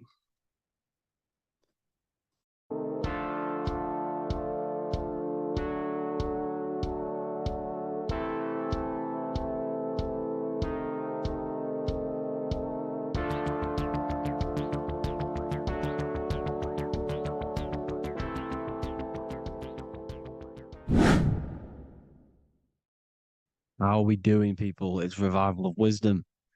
We're back today talking about sun worship. Okay? And please enjoy, sit back and enjoy the video. First thing we need to understand is that the sun is the risen savior. It's the light of the world. Without the sun, we have nothing. Now, the sun is the Son of God. We didn't make the sun. No one owns the sun. But who created the sun? Obviously, the Creator created the sun. Therefore, it is the Son of God. And that is what Jesus is symbolizing in the Bible. The Bible is a metaphorical story. That's why it's called the greatest story ever told, because it is a story about the sun, the Zodiac. It's about you, the systems in the body. It's about everything that is sacred in this creation. Now you can see the suns behind Jesus' head in all of the ancient portraits, even the ones that are more modern. You still see a sun on the back of his head because he is the sun. He's the light of the world, our risen savior. And this is what Christians are lost because they don't realize it's a symbolic story and they think Jesus was a historical person. He's not a historical person. Okay, this is what we need to get out of our mind. This wasn't a historical person. It's the sun. our risen Savior. The sun is the soul. It's the soul of this creation. Because what is a soul? A soul is pure life force, pure energy. Whatever a soul inhabits, it gives life to. Like our soul feeds our body. The sun feeds the earth because the sun is a soul, and that's why the ancients called it Sol, because it's the soul and it's in you, and it's the light of the world. It's the light of everything. It gives life to all things. Here's Jesus and his 12 disciples. The 12 disciples symbolize the 12 zodiac signs. Aries, it rules the head region because the 12 zodiac constellations rule specific regions of your body. Aries, the ram, you have a cerebrum in your head. This is Aries on the head of the table. His Gemini rules the arms and the lungs. The two twins, Gemini. He's holding up two hands for the two hands and arms. The twins. Cancer has a knife in his hand. It's not so clear, but he has a knife in his hand. Cancer is the crab. Crabs have claws. And he's pointing at Virgo's Adam's apple, saying there's no Adam's apple there. It's a woman. Who's the sixth sign? The sixth sign is Virgo, the Virgin, the only woman in the painting. Now notice how there are 3 people in 4 groups for the 4 seasons and for the 3 months and 3 zodiac signs in each season: spring, summer, fall, winter. Matthew, Mark, Luke, and John with the suns on the back of their heads, because it's the 4 states of the sun. The 4 states of the sun. Now, 6th sign, Virgo, the Virgin, the only woman in the painting with no Adam's apple. Then we have the sun, Jesus, red and blue, red shift, blue shift, electromagnetism. The ancients knew this. He's got one hand open, one hand down, because the sun gives and retrieves. The sun rises and it falls. It gives, then pulls away. That's what the sun does, and that's what he's doing. His arms are out, symbolizing the rays of the sun, casting down onto the earth, giving and then receiving. Libra, his 2 hands are equal. He's holding his arms out equally, because Libra is the 2 balanced scales. Libra is when the sun is balanced between the summer and the winter. It's being judged. The sun isn't balanced. That's what Libra is, the 2 scales. Capricorn is the goat. Goats have 2 horns, and you can see the 2 horns on his head here. See? So this is astrology. This what Leonardo da Vinci is depicting here. It's astrology. He knew the story of the Bible is all astrology. It's all based on astrology. The Son of God, the real sun. Now here are some Bible verses. I am the light of the world. Obviously, that's the sun. What other light is there that lights up the world? The moon can't do it. It's the sun, the one and only sun, our risen Savior. Because if the sun didn't rise, we'd all be dead. So it's our risen Savior. And it dies for our sins every night and then gets reborn every day. Now, Jesus calms the storm. Mark 4:35-41. The disciples are all on a boat and there's a heavy storm. But Jesus is asleep. The disciple says, Jesus is asleep. We need to awake him. They wake up Jesus, and Jesus got up and rebuked the wind and said to the waves, quiet, be still. Then the wind died down and it was completely calm. Well, when Jesus was asleep, this is the sun not being risen. It's not risen yet. Because in the night times, that's when the storms happen on the sea and the ocean. And when they awake Jesus, Jesus rises because he's the sun. He rises and everything calms. Because when the sun comes, the storms go. You see? So it's the sun. It's all about the sun. Here's another, Luke 22:10. A disciple asked Jesus, when will we know it's the end times? And Jesus says, as you enter the city, a man carrying a jar of water will meet you. Follow him to the house that he enters. Well, this is clearly talking about astrology, the topic that Christians think is satanic. when they don't realize the whole thing's based on astrology. Because the end times is the end of Pisces, which is the two fish, which is the age we've just gone out of. And you can see all these ancient churches here with two fishes because they knew it was the age of Pisces. There's an ancient photo, ancient artwork with the two fish, Pisces. And the end times, as it talks about in the Bible, when Christians think the world's going to end or something. But no, it's just the end of Pisces. As you enter the city, a man carrying a jar will meet you. Follow him to the house. The house is the Zodiac sign that he enters. And the Zodiac sign is Aquarius, because that's what it is, a man carrying the water. We know this is astrology because a woman, that is a woman's job in the ancient times. In the ancient times, the woman used to get the water. You would never see a man collecting water back then. That was the woman's job, whilst the man builds the houses, for example. You see, so we know it's talking about astrology because astrology is the man holding the bucket of water. It's the end of Pisces. Now we are in Aquarius. And of course, Luke 24:36, the risen Savior, the Son. Now, the Son is also born on the 25th of December, a virgin, just like Horus, Mithra, Buddha, Krishna, Hermes, and thousands of other gods, all born on the 25th of December. Well, it's because the sun moves 1 degree northward on the 25th of December. And on the 22nd to the 24th, it stays in the same degree because it's moving south. But then on the 22nd, it stays in the same degree on the Southern Crux constellation. And the ancients called this the sun dies on a cross because the cross is the Crux constellation, the Southern Cross. And it stays on that same degree for 3 days on the cross. The sun dies on a cross, and then on the 25th, moves 1 degree northward, bringing back the summer, the light, the warmth, the growth of crops. And this is the sun being reborn again, a virgin, because it's pure. And here's Mithra, another sun god before Jesus was around, before Christianity.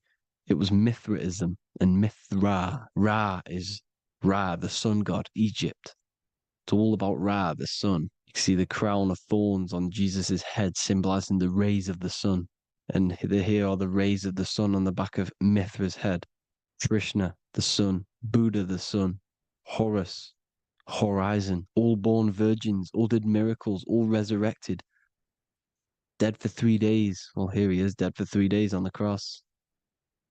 And resurrected, because it's the most ancient religion ever been on the face of the earth, the worship of the sun. And we should worship the sun, because without the sun we are nothing. The sun feeds us, feeds the earth, feeds everything. Without the sun we are nothing. It's been reversed, and now we're worshipping man. When we're worshipping a man called Jesus, was never real. It's all about the sun, the most high, the most powerful, potent, celestial body in the sky, the orb that feeds us every day. It dies for our sins and rises every day. It's the sun. Now on the Holy Communion Day, it's the worship of the sun. They give out mini suns. It's Jesus holding a sun.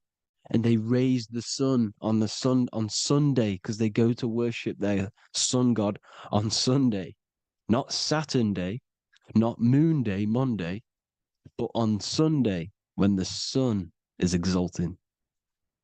And they hold suns up above their heads because the sun rises. They're symbolizing the sun rising above their heads as Savior. It's the sun. It's the Holy Communion Day. And here's Jesus giving a piece of himself to the children. It's the sun, the light. Judas was known as a backbiter, a backstabber, because he stabbed Jesus in the back. He betrayed Jesus. Well, this is just another astrological story about the constellation Scorpio, because the Scorpio is the J, looks like a J. J for Judas, the scorpion, the backbiter. Scorpions backbite. They bite with their back. And what does Judas do? He betrays Jesus by kissing him to let the warriors know who they need to get. So he kisses Jesus and Jesus gets stabbed in the back. Well, when you get stung or bit by a scorpion, they leave like a kiss. So Judas kisses him and gets betrayed. Well, this is because the sun, when it hits Libra, it's balanced. The sun is balanced because it comes through summer. Now the sun's starting to die. The sun's starting to die. It hits Libra. And then as soon as it hits the scorpion, the Scorpio, it gets betrayed because now the sun has to fall to winter and Saturn is there waiting to take over the darkness of the winter. So he gets stabbed in the back by Scorpio, Judas, the Scorpion, the backstabber. You see, it's an astrological story. Here's Mary. Mary means marry, which means pure. The sun is pure. No one gave birth to the sun but the God. And it's born every day. It's born every day on every year. It's born pure. There was no controversy. There was no, activity for the sun to be born. It's pure. Now, the 7 metals come from the 7 planets. The sun gives you gold, and this is why the sun is golden. It looks gold. And this is why the banks are backed by gold, because gold is the most valuable metal, because it's the sun, the most valuable celestial orb in the sky, in the heavens. Well, here's Jesus, another ancient symbol of him being crucified on the cross with the big sun, the Southern Crux constellation. The sun dies on the cross constellation. And if you go to the old etymology dictionaries, you will see sun and son is the same word. They come from the same etymology roots. You can use them for no matter what, but they've been confused today. But if you go back to the old dictionaries of etymology, they are interchangeable. You can use them. Son, sun, sol, it's all the same thing. The 12 disciples, 12 brothers of Joseph, 12 tribes of Israel, 12 breastplates on the stones, because it's all the 12 astrological signs. They could have used any other number, but there's 12. Because 12 is the mind, which is God. 7 is the number of matter, which is man. 7 energy centers in the body. 12 cranial nerves in the brain, because it's the mind. 12 is the 12ness. The Zodiac is literally the mind of God, the signs of God. Now here we see here, Job 38, 31 to 33. Can you lead forth a constellation in the season? He's asking you, can you read the sky? Can you read the heavens? Canst thou bring forth the Mazzaroth in its season? Mazzaroth means 12 signs, the Zodiac. Why did they translated every single Hebrew word in the Bible into English, but they decided to leave out Mazzaroth? Why? It's because if that said Zodiac, Christians would have a different view on the Bible, but they leave that out. But Mazzaroth actually means the 12 signs, the Zodiac, and the stars means sign. The word stars means sign because the stars are signs, things to come, which is off in Hebrew, which means sign, things to come. You see a sign on the road, it's something coming. But God is saying, no, what does he say? To qualify as a director, a judge of man's life on earth, one must be able to govern the heavenly bodies that rule the earth. It's telling you to read the heavens. We need to read the heavens. Astrology, the 12 zodiac signs, the mind of God. It's telling you, read the Mazzaroth, read the Zodiac, because they are things to come in your life. They are signs. It's not satanic, it's made by God. God said, let there be lights in the firmament of the heavens to divide the day from the night, and let them be for signs. Signs are things to come. The 12 zodiac signs. It's all about astrology. Here's Mary holding the sun. His son, her son. It's the sun in the sky. The one and only, the most high. The soul, the solo because it's on its own. The most powerful, Ra, radiance. Here's the Pope holding the sun. All 3 popes holding the sun because they're sun worshippers and they know the true meaning and origins behind Christianity. Sun worship. Here's the Vatican is a sundial. Yes, this is how to This is literally a clock. Your clock, your watch is a sundial. It's got 12 sections on it for the 12 zodiac signs. 12 hours, 12 Horuses. Now here you see Jesus walking on water. Well, it's the sun, and here's the beard of the sun. Here's the pyramid of the sun, the illuminated one, the all-seeing eye, the sun. Here's the Ankh. The sun creates these symbols. The ancients knew this. Now, when you see these headdresses, these are actually the days of precession of the sun. Aries, Cancer, Libra. It's all about the sun. Here's some more sun worship going back to Egypt. Ra, Horus, Osiris, and Set. Jesus and Satan is Horus and Set. The sun and Saturn. Saturn rules the winter, Satan. Jesus, the sun, the light of the world, rules the summer, rules the day. Satan's the night, Saturn's the night, the sun is the day. The evil brother, Satan. Well, Horus comes, well, this is where we get the word hours from. There are 12 Horuses. The sun moves in 12 Horuses, 12 hours. Where's Horus? What hour is it? Where's Horus? His Ra, 12 noon, Ra, radiates, powerful, the most high sun. That's why he has a sun on the top of his head. These are the 4 states of the sun. Set, sunset. This is why we say sunset, because the sun is setting. His sunset, his Horus, horizon, the Horus is rising, Ra radiating, and the sunset. Then midnight is Osiris. Here's another ancient symbol for the sun, the scarab. Ra, the sun, scarab. It's got the word Ra in it because it's the sun. And here's the sun on top of the scarab with the wings. Because scarabs roll dung up hills, and then they'll let it fall down the hill to gain more matter. To gain more bigger, like a snowball effect. And this is, the ancients saw this as a process of the sun, because the sun climbs up the hill and then it falls. So they used the scarab to symbolize the process of the sun. The sun climbs and falls. Here's an ancient Egyptian cat cutting off the head of the serpent. Well, the cat is cutting off the head of the serpent, symbolizes the sun cutting off the nighttime. When the sun rises, it cuts off the nighttime. It cuts off the serpent. The serpents represent darkness or evil. Oh, there's some more symbology of the sun and the heavens, the arch, the royal arch, the firmament, the sun inside the firmament.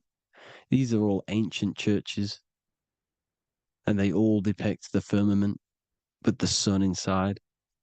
Is the ancient cosmology, you see, because it's all about the sun. Everything's about the sun, because the sun is our orb made for us to sustain life in this, inside of this creation, inside of this firmament, the royal arch of heaven. Here's the Freemasons depicting it. Here's the Masonic royal arch, but you can even see the Zodiac signs. Here's Cancer, the checkered board. It's the royal arch of the firmament. Obviously, they don't want to tell you that. You live in space, apparently. Some more sun worship. Here's the beard of the sun on the water. They all have this long beard. And why do they say amen? Amen at the end of every prayer. Amen is a sun god, a creator god. It's all about the sun. So thank you all, people. Hope you all enjoyed. Hope you all gained some knowledge and insight. Please give me a follow, drop a comment, drop a like. Have a good day. Love you all.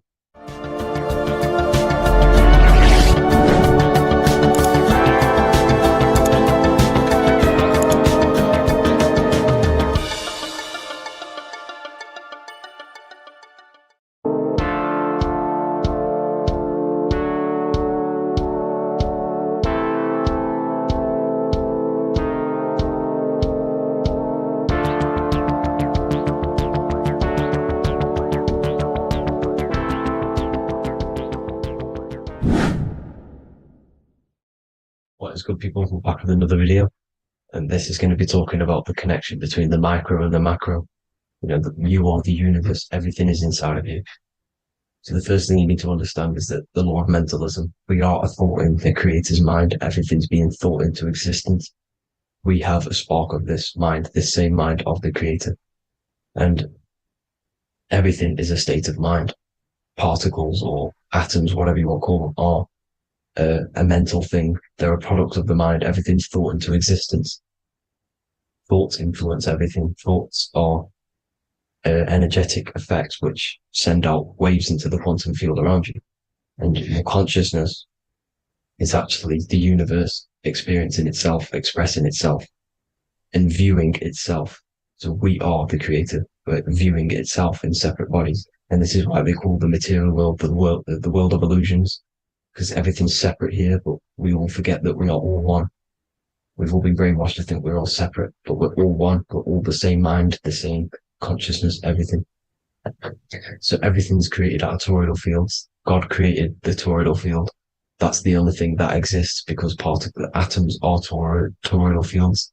And it's the basis behind all creation. As you can see it in the owl's eyes, it creates the infinity symbol. And this was the apple. That apple is a toroidal field. And the toroidal field is made out of dielectricity, which is ether. Ether is black light, and this is counter space. This is another realm. This is what creates God to be omnipresent, to be everywhere at one place at all times. He is everywhere because ether is everywhere.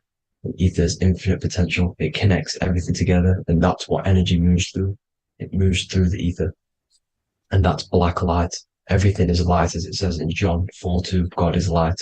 Everything's a vibrational state of light. So the torus field is made out of dielectricity, ether, black light, magnetism, which is white light, which is the center of the toroidal field. And magnetism radiates, it has no vibration. And then when white light splits, it turns into electricity, which is physical material, and that has a vibration.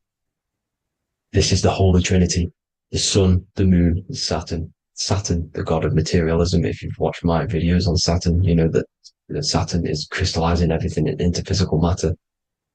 And that's why his old name was El. The ancients called him El. And this is why we get L electricity. This is where L electricity comes from. Because L electricity is only a product of the physical world, which is redshift, blueshift, Adam and Eve. And this is what creates the redshift, blueshift is a product of magnetism. When magnetism, white light splits, and this gives us vibration. And this what creates the toroidal field, which is the basis of all physical creation. The sine wave is created out of the magnetic wave and the electric wave. The electric wave is the blue wave, and the magnetic wave is the straight wave, which is radiation. This is vibration frequency. So the magnetic wave is straight, and then you have longitude and amplitude, which is depth, which is dimension. You see how the electric wave has depth and dimension. This is why you get the cross. This is the cross of Earth. This is the symbol of Earth, of bondage, of physical matter, because it consists of magnetic wave and depth, which is electric wave. And this is where you get the sun cross or the Earth cross, whatever you want to call it. It's the cross of physical matter, and the ancients knew this. This is why they used that symbol. Redshift, blueshift, which is the toroidal field, is the basis of all creation, physical creation. And this is why you have the police siren is red and blue. The Matrix movie, red pill, blue pill. You have red blood and blue blood in your body. The Democrat and Republic, the two parties, red and blue. Like your taps on your taps, you have a red and blue tap. One's generative, one's destruction. Fire, destruction, water, generative. So this is the basis of all things. And electric wave has dimension, like I've already said, depth, material, and it's measured in hertz. It's measured in hertz because it hurts you. It decays because the electric wave has a vibration, and vibration always has to go back to a standstill point. This wave cannot go forever, but the magnetic wave will go forever. It's radiation. Magnetic is radiation. It radiates forever. It pulses. But the electric wave will at some point come back to a standstill point, and that's why it hurts. It decays. That's why our physical bodies decays, because we contain of electricity. This body is an electric body, and it will return back to stillness like a guitar string. If you vibrate a guitar string, you pull it, it will vibrate, make a sound, and then go back to a standstill point. It's the exact same with every single toroidal field within the body. It will decay, and this is why our bodies decay, and everything in creation decays. So we're born into sin, the sin of Eve. The sin of Eve is always biting into the tree of knowledge of good and evil, which is the, the systems in the body. And the sin of Eve is biting into the sine wave. We bit into the sine wave. The sun moves in a sine wave. Our DNA is a sine wave. Time is a sine wave. Everything in this creation is a sine wave. This is why the dollar bill is a sine wave. Magnetism and electricity and electric waves in one. And this is the sun doing its sine wave, which creates, when you go bowling, it kind of creates that pin that you hit over. That's the pin of the sun. The zodiac sign is a sine wave because the zodiac sign is an expression of the toroidal field, because magnetism unfolds into 12ness. And that's why you have 12 zodiac signs, 12 systems in your body, 12 cranial nerves in your head, in your brain. So if you can imagine this, see where my pointer is, always starts with Aries. Aries is the head. It's the first thing that's created in the womb. And this is Aries, the ram. And this is why it's called a cerebrum in your brain, which is the first thing that creates when you're in the womb. And what's the element of Aries is fire. Fire is the first element, F-I-R, first, because it's the first thing on the wheel, the first expression of energy. As you can see here, my pointer, this is the center of the toroidal field.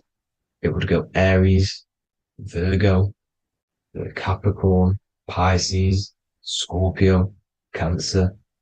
Then we'll go back to Libra. Libra would be center.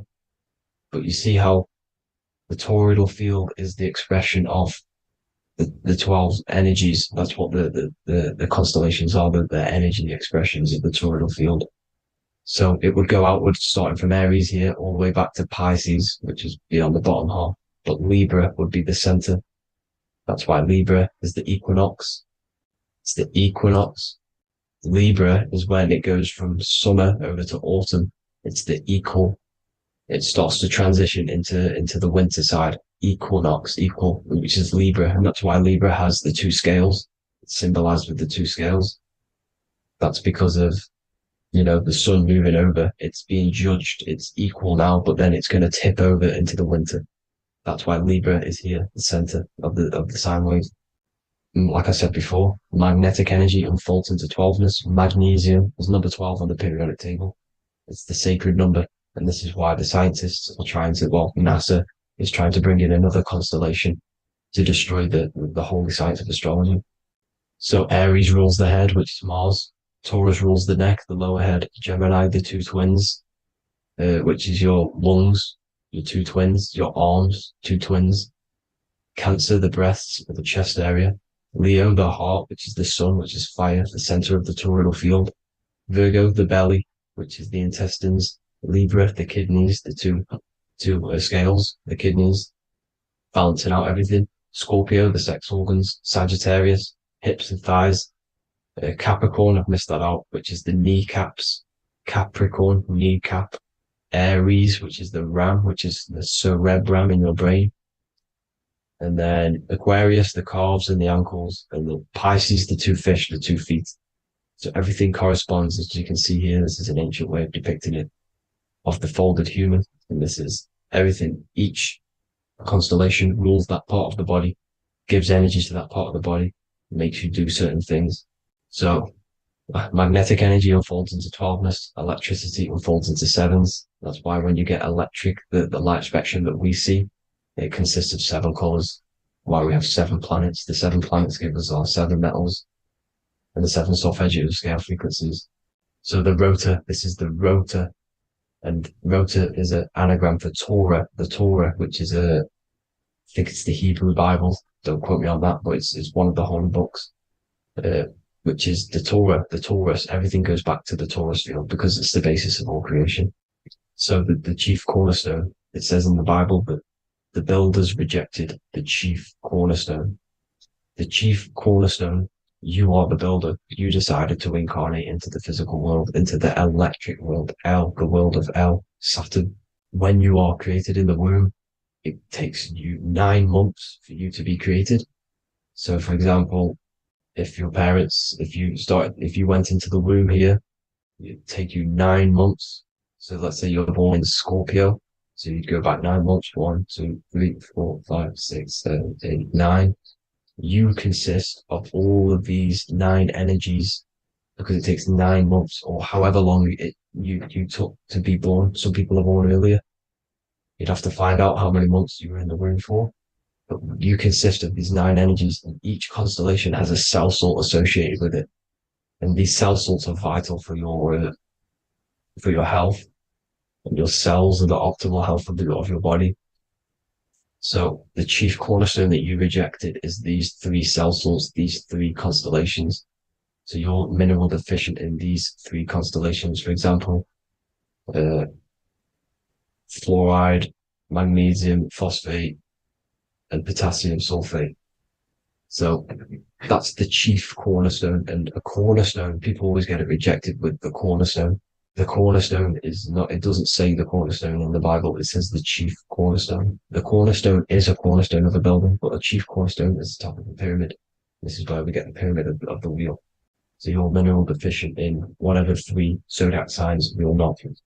You were not in the womb for. This is the chief cornerstone you rejected. So the human body is the micro. It is the universe in a physical form. It consists of everything in the universe, just like your consciousness is the universe watching itself, experiencing itself. Your body is the whole universe. 12 systems in the body, 12 zodiac signs, 7 chakras are the 7 planets. The Holy Trinity of you is your Temple of Solomon, the soul and the mind, the sun and the moon. You know, everything is in you. You consist of everything, all the energies, everything. Heaven and hell. Heaven and hell is a mind state. It's a state of the mind. Head, H-E-A, which is heaven, and the heel, the bottom of your foot, is hell. And the bottom of your foot is the soul. So they're basically saying, well, it's wordplay. They're saying that your soul is in hell because, you know, with the elites being in control. So they call the bottom of your foot the soul, trying to say that you're in hell. The Christ is in you. And this Christ is Greek for what Christos. And Christos is Greek for the oil. And this oil is produced in the cerebrum, the Aries, the ram, the cerebrum. It goes down the pineal. Well, the pineal and the pituitary are underneath the cerebrum. Goes down the pingala and the ida. The pingala being the positive charge connected to the pineal gland, pin, and the ida connected to the pituitary. And this is the 2 serpents going down the spinal column. And this is why Jesus goes from Nazareth to Bethlehem, and then Joseph and Mary are waiting for Jesus in Nazareth. Joseph and Mary are the pineal and the pituitary gland waiting for Jesus to come back up the River Jordan, or spinal column. So this is the oil. This is the story of Santa as well. Santa comes from the North Pole. Why? Because the North Pole of the Earth is the center of the toroidal field, and the North Pole of you is your spinal column, which is the North Pole of the toroidal field. The North Pole, he comes from the North Pole. This is the North Pole. This is the South Pole of the toroidal field. Comes from the North Pole, which is your mind. And he goes down the chimney and then back up the chimney. This is the chimney. And he drops off the present, which is the Christos, the oil. And this is why Jesus is crucified at 33, because he crosses over the vagus nerve at the top of your spine. When this oil comes back up the 33 vertebrae, these are your vertebrae here. When it goes up the 33 vertebrae, it gets crucified at 33 because it crosses the vagus nerve, and he's crucified on the cross at 33. This is the story behind Jesus and Santa. The Ark of the Covenant in the Bible is the 2 hemispheres which cover the vital parts of your mind, the brain side, which is the cerebrum, the pineal, the pituitary, etc. So the 2 hemispheres are the 2 angels, the Ark of the Covenant. This is the Ark of the Covenant, covering the 2 vital parts of your brain. So these are the optic thalamus is another part, and it protects the Christ oil, which is inside at the center of the brain.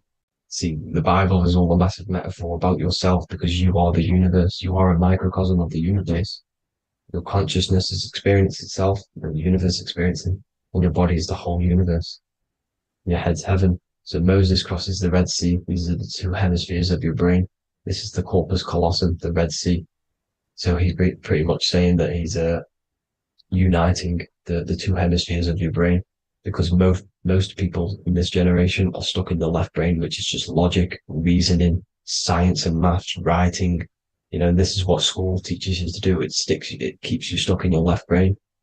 And you want to cross over to you want to cross the Red Sea, which is the corpus callosum, to the right brain, which is awareness, art awareness, creativity, imagination, intuition, insight, using the higher mind, creativity, imagination. If you don't have intuition, then you can't read energy, you can't pick up on bad things. This is what Moses is symbolizing by crossing the Red Sea. And it's also the upper room where Jesus met the 12 disciples. 12 disciples are the 12 cranial nerves in your brain.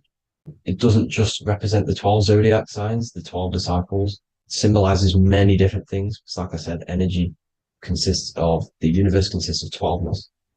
So you have 12 cranial nerves in your brain, and that's the 12 disciples as well. And they want you stuck in your left brain, which is the five senses, materialism. So they say in the Bible that Satan blinds the mind. Satan is Saturn. If you've watched my videos, Satan is Saturn. And you consist of the whole Trinity, which is the sun, moon, and earth, the soul, moon, the soul being your sun, the solar, the moon being your mind, the earth, your physical body. And Satan blinds the mind. Why? Because we enter a soul system. This is a soul system, not a solar system. And Saturn is the Lord of the Rings, which is the outer ring. When your soul enters the soul system, your soul starts to materialize. It hits Saturn. Why? Because Saturn starts to materialize you. You take on the 7 virtues, which are the 7 planets, which are your 7 chakras. And to get out of this soul system, you must get out of your lower nature, your animal nature, which is lust, desire, greed. The number of the beast, 666, which is Saturn, Satan. So you enter the soul system, you take on the 7 energies, which you turn into physical matter. And this is your descension from heaven to say hell. And then you must raise back up from matter to spirit. They say Satan blinds the mind. Why? Because your mind gets materialized. Your soul and mind get materialized. And when you get materialized, it's an intense experience. You lose the divinity within you. You forget the divinity. So Satan, which is the first planet, the first energy you take on, the material body, he blinds the mind. He makes you forget everything, your divinity. Then you must ascend up Jacob's ladder, the 33 vertebrae, to heaven. And this is a microcosm of the macro, because you will ascend back up to heaven if you do this, when you leave your physical body, when your body decays.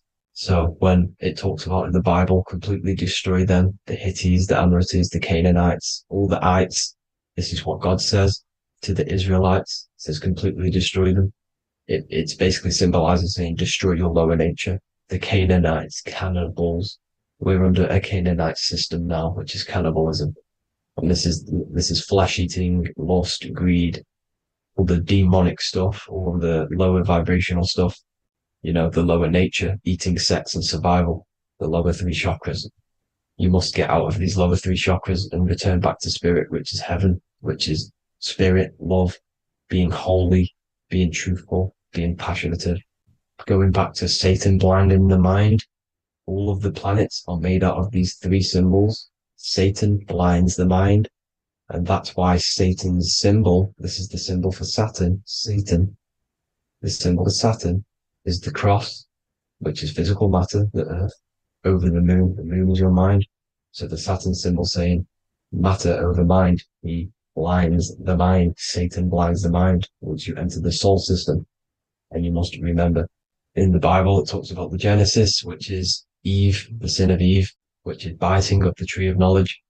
The serpent, which wraps around the tree. It says the serpent placed himself on the tree. Well, the serpent is the spinal column. It's the serpent telling you eat from the tree of knowledge of good and evil, which is your nervous system. And eating from the tree of knowledge of good and evil is doing bad things. For example, over sexualized, overeating, eating the wrong food. That's eating from your nervous system. It's decaying you, and it's preventing you from achieving the God self, the God consciousness. This is the symbolism of, the tree on the serpent, telling you to eat from the left brain, with the left brain being the sinister. Sinister is Latin for left. That's sin. Sin is left. And left is lefty Lucy, Lucifer, right, righteousness, right, God, godly. The tree of knowledge of good and evil, which is your nervous system, because it determines good or bad. That's the only thing you experience in this world is your nervous system. And then the tree of life is the cardiovascular system, and the Garden of Eden is your body. So that's it for this video, people. I hope you've got a greater understanding of how you are the universe and everything is inside of you.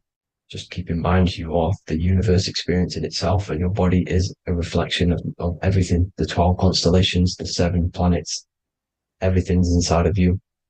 This world is an expression from the inside outwards. You can't affect the outside world to manipulate reality. Everything's inside of you.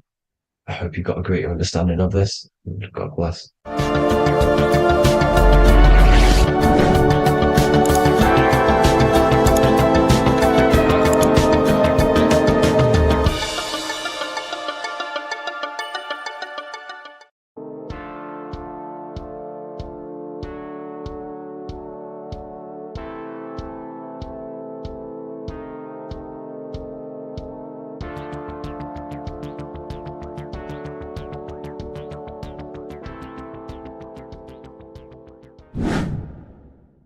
Welcome back, people, to another occult lecture by Revival of Wisdom. Today, we're going to be talking about magic and how it's being used on us for the New World Order. Magic has the word mag within it, which is magnetism. Magnetism is the force. Magic is influencing forces, natural or supernatural forces, and using it for a certain agenda to gain something out of it. Now, magic is not what everyone's being thought. It's not some sort of fantasy thing. It's actually very common, and we all do it, whether you believe it or not. Magic is all to do with the mind.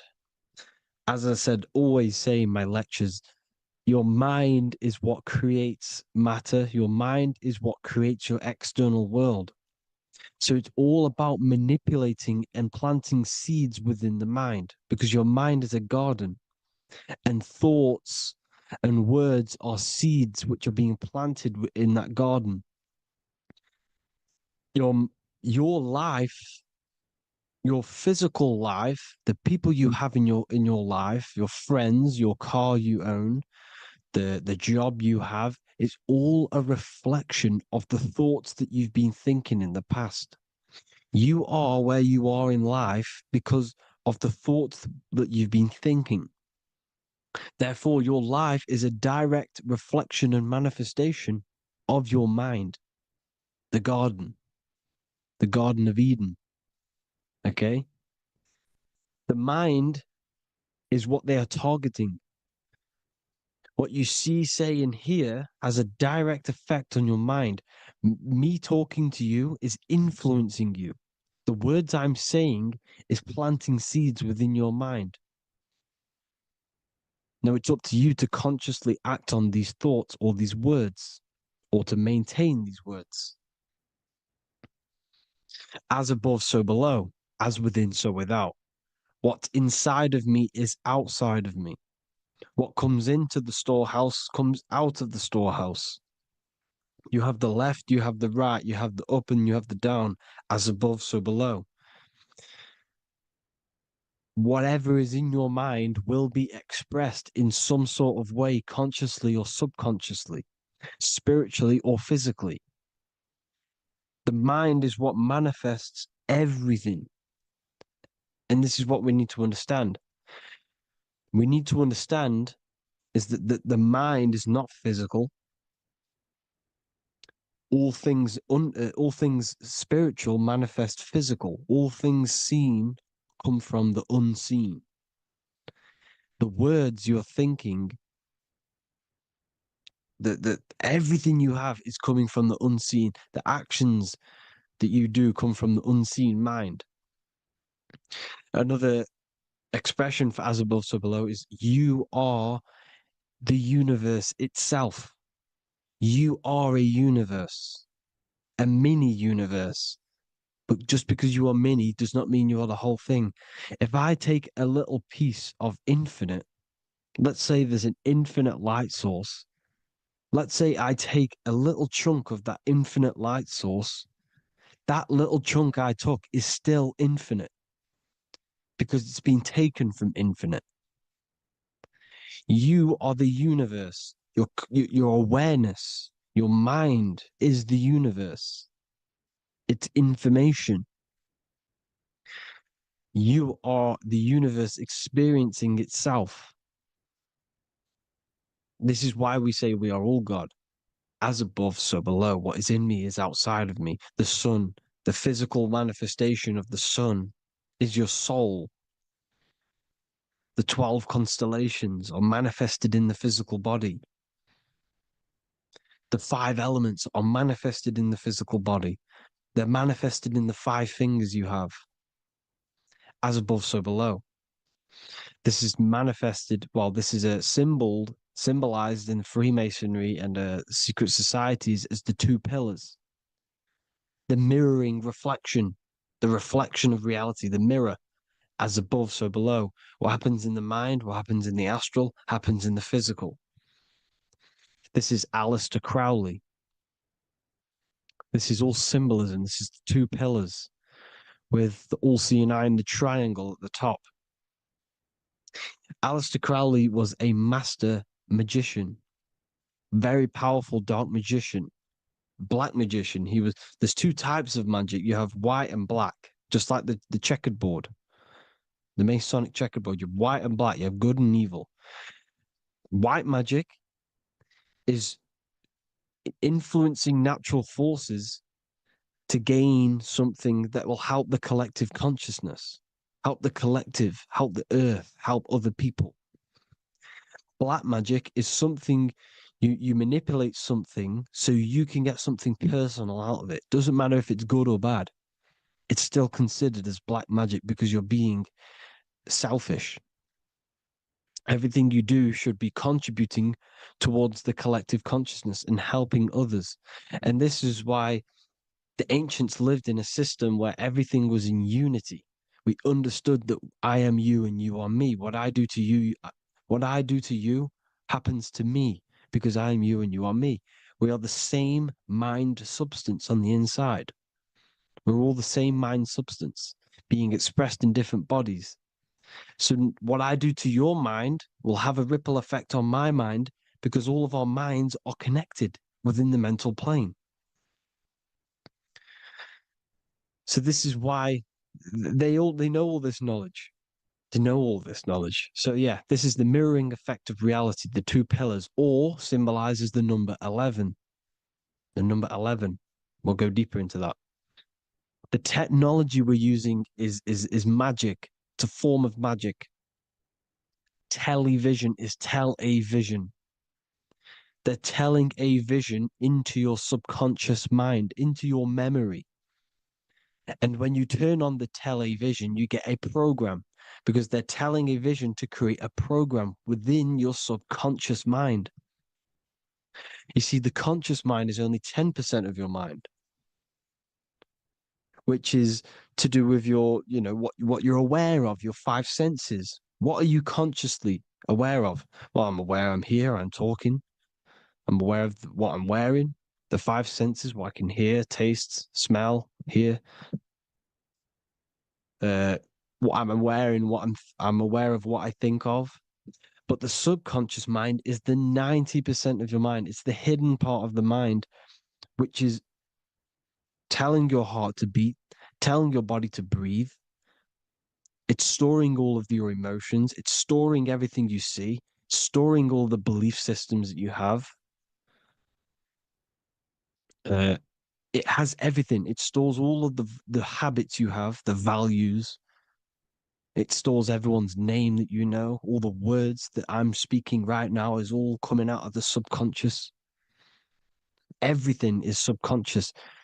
And it literally manipulates 90% of your daily basis behavior. Most people don't know this. What you did yesterday is what you will do today because of these beliefs and mental programs within the subconscious, stored within the subconscious. So the subconscious is what they're aiming at. They're trying to create programs within the subconscious because the subconscious manifests 90% of your thought patterns, 90% of your actions and words. They know all this stuff.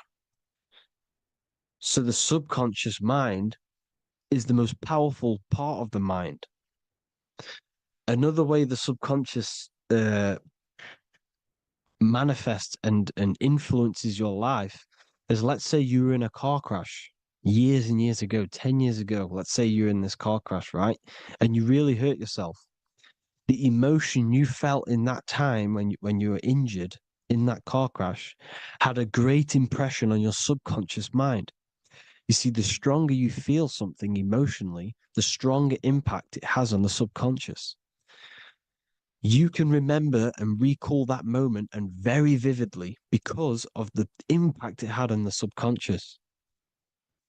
Another, for example, you become that terrified of cars that it manifests into your life today that you are wary to go in certain cars. You don't want to go in cars at all, maybe, because of that moment that stored within the subconscious. And it will manifest into anxiety. It will manifest into not going into cars. It will manifest into depression, maybe. These things, these emotional, very emotional, traumatic events have a great impression on our subconscious and they control your life. This is why you need to meditate and let go go deep within yourself and let go of these internal, deep emotions that you may have repressed and keep pressing down and ignoring. But you need to address it and let go of these subconscious impressions you have, which are controlling your life, like anxiety, depression. All of these things are stemming from things that are stored within your subconscious years and years ago, more than likely. Broadcasting. They're casting spells to a broad audience, to news, north, east, west, and south. They're casting spells. No, if you watch the news, everything's red. Breaking news in red writing or the red background, everything's red. Why? Because red's the root chakra, which is all to do with survival. They want to stimulate this root chakra because they want you down there in survival mode. They want you in survival mode because you're easier to control. They control out of fear. And not only they're casting these spells as if, because most of the things they cast in the news hasn't already happened. They're constantly bombarding you with there might be a war breaking out, war this, war that, kill here, kill there, murders. It's impressing, it's casting spells on your subconscious mind. So when the event does turn up in real reality, in physical reality, you're less emotional, you're less surprised. You're not as surprised because you've already heard it before. Your subconscious has already heard it all before. If you never heard of a war and then a war broke out, you'd be going crazy. So they subtly program your subconscious mind through the words, because the words they say is impressing your mind, has an effect on your mind. which will have an effect on your behavior, your words, your conversations you have with people.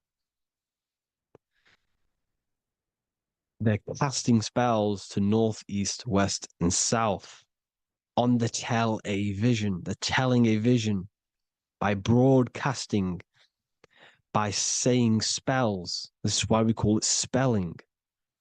Even the word, listen, the words we say cast spells. Bless. Oh, bless you. That's be less. The subconscious mind only picks up literal things. You see, when I say bless you, your conscious mind picks that up as, oh, thank you, you're blessing me. But your subconscious picks up as be less. You see? Because the subconscious it has no filter. It's just, it is what it is. Everything is factual in the subconscious. Therefore, if I call you an idiot, your subconscious, my subconscious will think I'm talking to myself and calling myself an idiot, and it will take that as true. That is truth. Everything is truth within the subconscious. And the subconscious manifests your behavior. The devices this is the biggest one. Black scrying mirrors. Device, the devil's vice. The device. Okay? Black scrying mirrors, black screen. Screen is scrying. Black scrying mirrors were used to communicate with spirits within the astral plane in the medieval times. They're probably still, well, they're still being used now by black obsidian mirrors. And look at your phone, it's a black mirror. And there's some sort of, I'm not saying this is facts, but personally, I believe these are portals for spirits and ethereal entities to come into your life, to come into your surroundings. So this is the next big thing: the TVs, your iPhone, your iPod, all black mirrors. And mirrors are very, very powerful. Even just a normal mirror. Mirrors have an effect. Whatever you say into a mirror, what you say is energy. And when you say something into a mirror, you're saying it into yourself. It's an infinite cycle of words of energy because it's being reflected infinite times. When you say something into a mirror, it has a massive effect. You're saying it directly into your eyes, into your mind. So what you say in a mirror should be said with precaution. Never say anything negative into a mirror, because mirrors are very, very powerful ways for you to reprogram your subconscious mind for the good. You can say very positive things into mirrors and it will reprogram your subconscious mind. Okay? Manifesting is all magic. It's all magic. Everything is magic. But consciously doing it is what they're doing. They hid this knowledge. Your phone is magic. It manipulates your mind. The iPhone, okay. See, magic isn't all of this with wands and see, Harry Potter, okay, that was created to give you this perception of a mystical and amazing form of magic with magic wands and all sorts of stuff like that. Yes, that stuff was true when the collective conscious minds were on a higher level and our belief systems believed in these things, because the universal mind, all of our minds contribute to reality. If the masses don't believe in magic, if the masses don't believe in a certain thing, it's going to have an effect on physical reality. So when the collective minds are higher and have more open minds, things like Harry Potter can come true. See, it's all in the mind. The iPhone, the eye is the symbol for the mind, the invisible intelligence. The triangle is the ethereal plane. Okay, so the eye in the triangle is the eye that sees into the beyond the ethereal planes. The square is the physical plane. So the iPhone, your phone is a black box, just like the Saturn black cube. It's a black mirror. It's taking photos of you every 2 seconds. And it's your mind. Your mind is in that phone. Everything you like, everything you text, everything you type in Google, everything you say to someone, every conversation is all recorded on the phone. Therefore, it is a direct reflection of your mind. Your mind is imprinted into your phone because your mind, everything you think in your mind, you're manifesting into typing, saying, taking pictures into the phone, and it's collecting it and storing it. And what they're doing, and this is for all forms of magic, it's manipulating the mind. It's all manipulating the mind. Reels, Instagram, TikTok, this is all dopamine. It's all controlling the mind. Every like you get, every follow you get, every share that you get is dopamine within your brain. They're literally targeting your brain and mind. It's all manipulating because what they're pushing through the phones, through the media, through the news, through the televisions is visions and programs. You are the one manifesting the New World Order. They're not manifesting the New World Order. They're giving you the information so you can manifest the New World Order. Everything they say is contributing to your mind. For example, digital money and all the information they put out for you to see is contributing to your enslavement. Your mind is manifesting the New World Order. They know this. They don't manifest it. There's billions of us. We could easily run over them physically. But on a mental level, these people have the knowledge and they hide it from us and they let us manifest reality because we are the collective. They give us the information which manifests their agenda. It's all magic through the phones, the media, the television. So your phone is a manifestation of your mind. It's a record of your mind. Hollywood, holly tree, holy tree. They used to make wands out of holy trees, because it was the most holiest wood, the best for casting and transmitting energy. So they used holly trees to cast spells. That's what Hollywood is. And in Hollywood, they have the red tear, the blood drop next to the Hollywood sign, because it's all satanic. They're all black magicians. They use Hollywood to cast the spells through the music, through the films. You see, music is a form of magic. All of this is magic. Everything they do is a form of magic because they want an agenda behind it.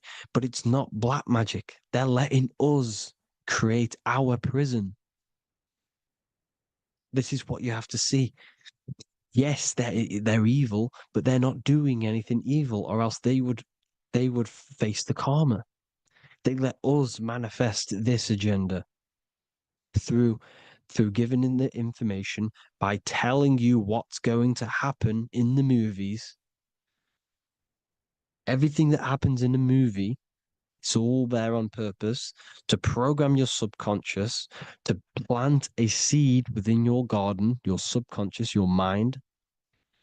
Because when the mind is already seen something, when it comes up and turns up in physical reality, you will be less shocked and you won't rebel. So they lure you slowly. They make you aware of these things over time. They make you gradually think it's okay. Like the technology, we never used to use these phones. How did we become so addicted and reliant on them? Well, because first they gave you a little a little flick phone. Well, no, sorry, they gave you a phone in your house, and then once you got used to that, they say, "Oh, here's the newest version of a little flick phone." You started texting your friends. Everyone was loving it in high school. They could now meet up without saying, "Let's meet on the weekend at this point at this time," like your parents probably did, or maybe some of you watching this, you probably had to tell your friend to meet on the weekend at a certain time because you had no way of communicating. So everyone got these phones and got addicted to them. Then they slowly got addicted to the new iPod with the touch screen. Now they invented touch screen. Then everyone got addicted to touch screens. Then because all of this is producing dopamine in the brain, which creates you to become mentally addicted to things and physically addicted, chemically addicted. Because dopamine's a chemical. Your subconscious becomes a program within your subconscious, and your body becomes chemically addicted to these phones. And these phones are the enslavement of humanity, technology.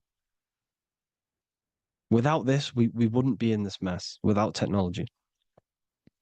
Because they're creating a hive mind. We're creating a hive mind. So back on track anyways, uh, they program you. Look at the films, 9/11, 9/11, all produced by Hollywood.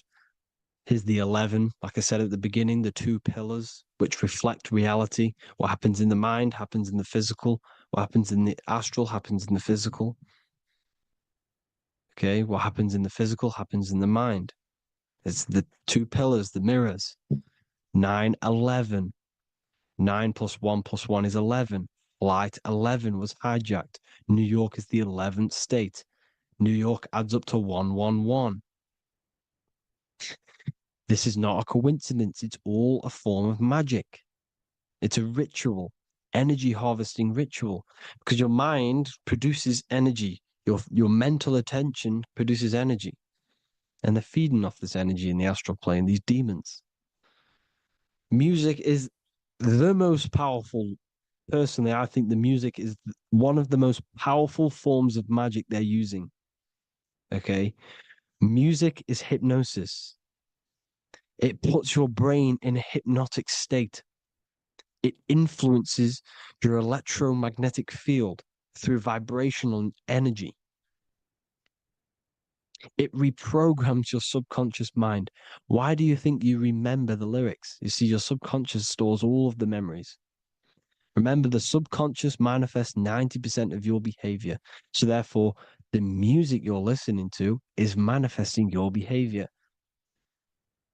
You wondered why some people wonder why they have drug addictions and they can't get out of violence and they can't get out of all this negative mind space. It's because the music they're listening to is creating a negative mind space. The words you listen to have plant seeds within your mind. So the reason you remember the lyrics is because that song created a program within your subconscious. Yes, that is what happens. You can use magic to reprogram your mind, but you can use music to reprogram your mind because it's all forms of magic. It's using natural mental energy forces to manipulate the physical reality. You manipulate your mind, you manipulate reality, physical reality. Okay. So the music, another very, very big one. When you turn on the radio, it's just all talks about alcohol, drugs, and sex because they want you down in the lower three chakras. They want your mind attached to matter when it's mind over matter. Your mind's not physical. You see, the word spirituality is the new trend. It's not about your spirit. It's not about your spirit. It's about your mind. It's not about, you know, uh, spirituality and looking after your spirit. And they've got you focused on your spirit. Why? Because they hide your mind from you. You see, a lot of people think their mind is their brain, but the mind is everything. There is no physical reality without mind. You can have a brain Imagine if you had no mind but a brain. It wouldn't work. The mind is everything. The mind controls your avatar. It begins in the mind before it happens in the brain. Then the brain manifests through the body. The brain's just an electrical computer. So that, they've got people scared, or do I have a soul or not, and all this stuff. Listen, if you have a mind, you have a soul, because you are not the mind. This is why everything is sort of an illusion, because beyond the mind is your soul. But what is the soul without a mind? You can't have a soul without the mind. But if the mind didn't exist, the soul doesn't exist. You are the person listening to your mind.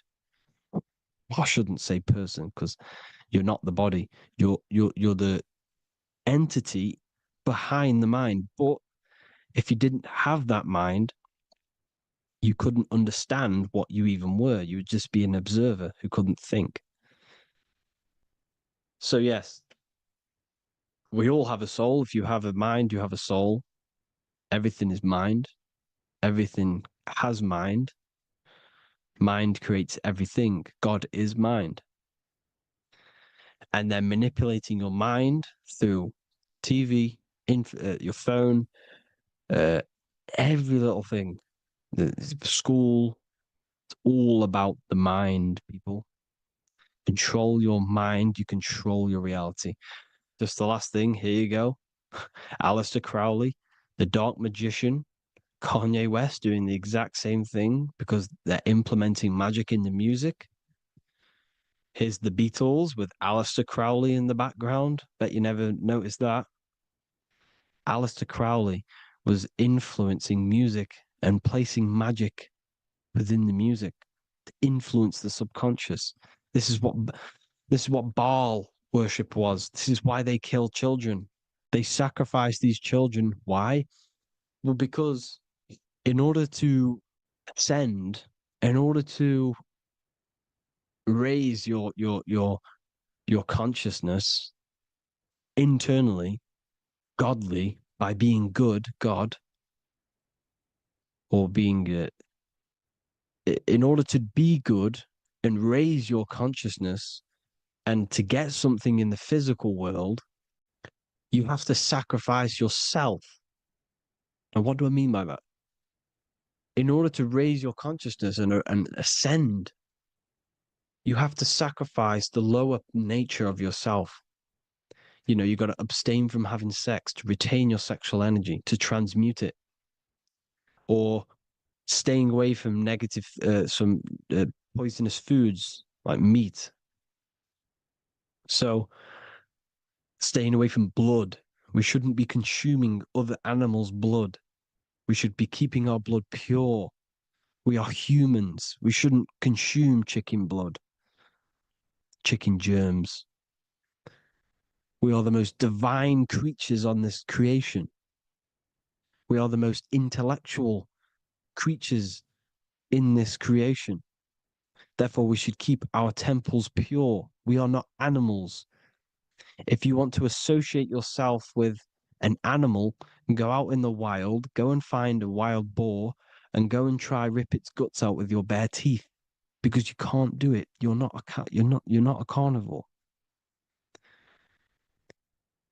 Okay? So in order to ascend, you have to kill and sacrifice your lower part of yourself to ascend up to your spirit self, your mind self, the highest version. And the elites don't want to do this. So they sacrifice other things like babies to kill them, to exchange their life over to the astral plane, so these demigods in the astral plane can give them something in return in physical. They don't want to sacrifice their lower self, so they sacrifice other things for exchange, for physical pleasure. But the godly person sacrifices their lower self for their higher self to do good and ascend. So this is what all the Baal worship is, people, and this is why they're doing it. Hope you all had an amazing lecture. If you haven't already, go and get the Book of Wisdom for more information. You know, I don't go into dark stuff in this book because all I do is enlighten people in this book. You can get it in Spanish, English, German, Italian, and French. Worldwide shipping, you can get the PDF or paperback. Or there is also a new one called the Human Health Guide 2.0. It gives you a list of all the foods, grains, oils, and nuts, you know, everything that's alkaline and positive for the body and not man-made and hybrid. It tells you all the products to stay away from, how to fast, how to improve vision, how to improve everything, literally. So the Human Health Guide has been released. If you want that, I'll pull all the links in the bottom of the description. Hope you all enjoyed the lecture, people. God bless you all.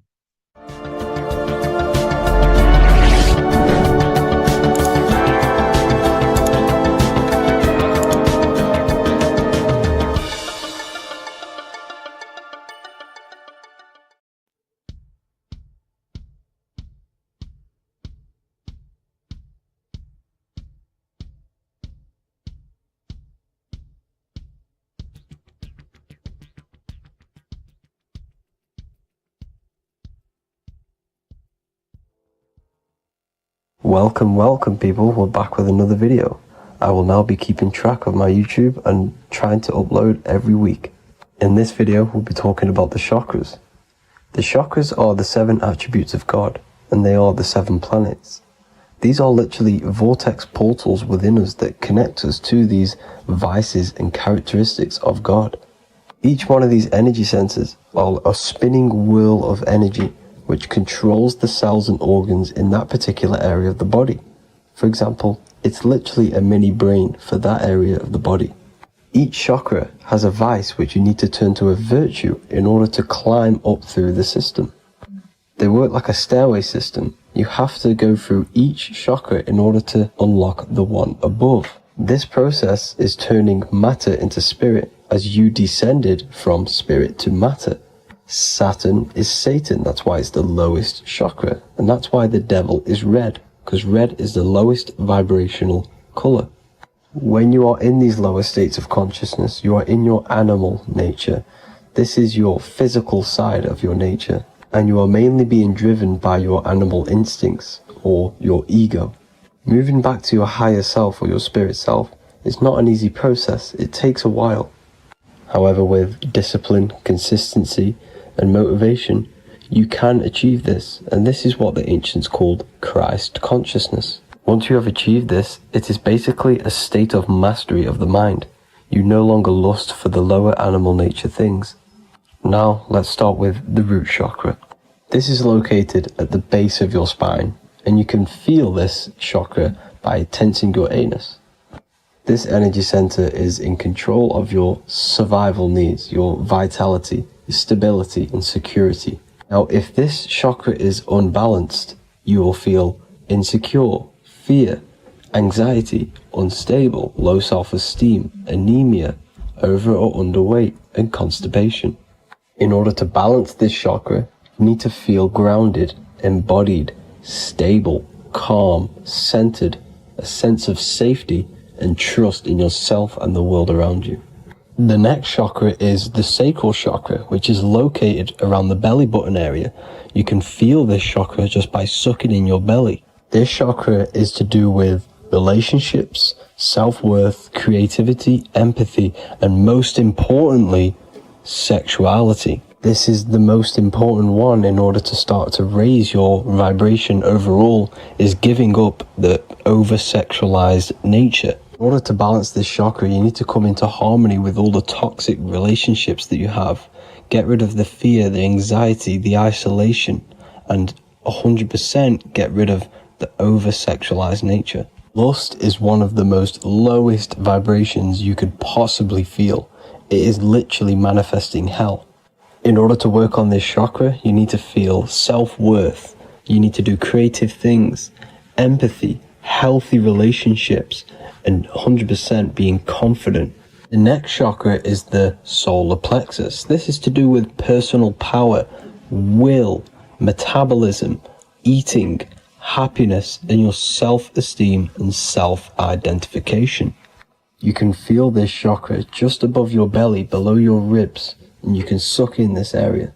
If this chakra is blocked, you will feel lack of confidence, difficulty in manifesting your desires, low self-esteem, misuse of power, misuse of dominance, weak will, and shame in yourself. Biggest one for this chakra is overeating, as it's to do with metabolism.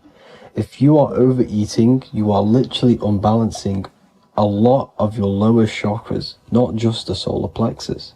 In order to work on this chakra and balance it, you want to have a positive self-identification. You want to feel happy, a happy self-esteem, effectiveness to people, not overeating, and a strong willpower. Now for the heart chakra, one of the most important chakras. Chakra is to do with love, understanding, trust, hope, openness, compassion, balance, and forgiveness.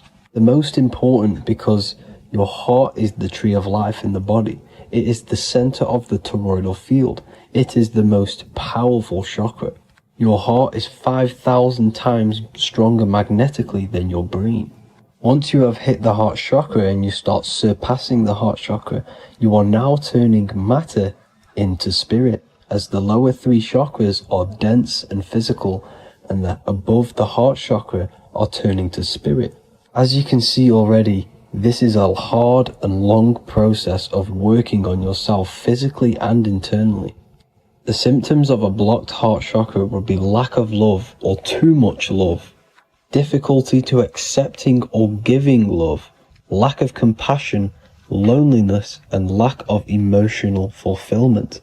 Finally, a lack of connection with a divine or to nature. In order to balance this chakra, the most important thing and the most powerful thing you can do is loving people, accepting and giving lots of love.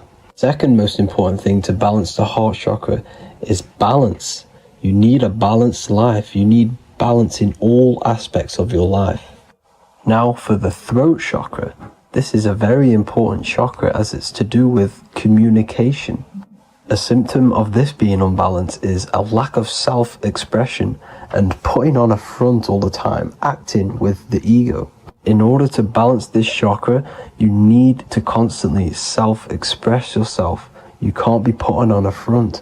That voice inside your head, you have to let it come outward. Don't just block it off with a wall. Self-expression will lead to you gaining friends who actually like you for being you, and not these fake friends that you have to put on an ego for. In order to balance this chakra, you need to express yourself, express the word that's within you. Don't be lying to people, don't deceive or be deceptive. The next chakra is the third eye chakra. This is starting to get very advanced and you are coming very close to spirit. Just before we head on, I want to announce the PDF is now available, containing all the presentations I've ever made, all into a condensed 38-page PDF. The link will be below this video for you to access. And if you want to learn how to create reality using your mind, how to attract your desires, how to get out of the situation you are in, the link will also be there for the Manifestation Mastery course. Now for the third eye chakra. The third eye chakra controls the pineal gland, which is your first eye. It's to do with your psychic abilities, channeling, telepathy, astral travel, visions, and connection to the higher self. You need all of the chakras aligned to get the full potential out of your third eye or pineal gland chakra. For example, if you're astral traveling and you fear something, you will be instantly shot back to your body. So you need to master all of the chakras before you go on and try and do these higher spiritual activities. Symptoms of the third eye chakra being blocked is lack of imagination, lack of vision, lack of concentration, blocked or clouded intuition, can't see the big picture, and especially overly reliant on logic and intellectual thinking. A good way to work on this chakra is imagining things, vision things, trust your intuition at all times, always follow that inner voice. Cut out the tap water which contains fluoride. Fluoride blocks the pineal gland. And cut out all junk food because all of this is affecting your pineal gland. When in meditation, you want to focus your eyes and your attention to the center of your head between the two eyebrows. This is where the pineal gland is located. This will help and awaken the pineal gland over time when you keep doing these meditations. Finally, for the crown chakra, this is to do with universal consciousness, all-knowing, enlightenment, cosmic connections, the God source. This chakra is blocked by being cut off from spirituality, plagued by the senses, being tricked into the five senses and being tricked into thinking you are the body. In order to work on this chakra, you need to feel grounded. You need to know yourself, your real self, the voice within you. Have common sense, have specific decisions that you're making, be very direct. Now we've got out of the way all of the chakras, I can now introduce methods and meditations which will help you unblock them spiritually. When meditating, you want to get into the present moment in a nice, comfortable position. Bring yourself to the present moment by saying, I am here right now, nothing else matters. Keep repeating this over and over with your eyes open or closed. After a couple minutes of bringing your attention to the present moment, you can now start to breathe in through the nose deeply and breathe out through the mouth slower than you breathed in. Place your attention on the chakra that you want to balance. Think of a high vibrational emotion like love, and think of this while placing your attention on that chakra. You can do this exercise every day for 10 to 20 to 30 minutes. The longer the better. Another practice you can do is by chanting the Bijis for each chakra. They are here starting from the root chakra all the way to the crown chakra. Or you can chant the 7 vowels. There are not 5, there are actually 7. A, I, A, O, U, M. A, I, O. This is the proper way of pronouncing the 7 vowels. These are so powerful because these are the only things that exist. It is literally the sound of God. By pronouncing them right, you can actually create a lot of power within you and align your chakras. That's it for this video, people. I'd appreciate a comment and a like to help the algorithm. I appreciate you all. Love and light.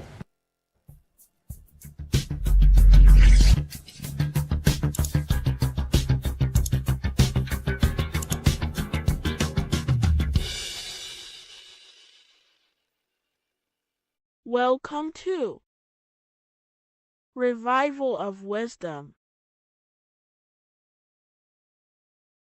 What is good, people, is Revival of Wisdom. We're back with another video. Today we're going to be talking about the importance of Saturn and the occult.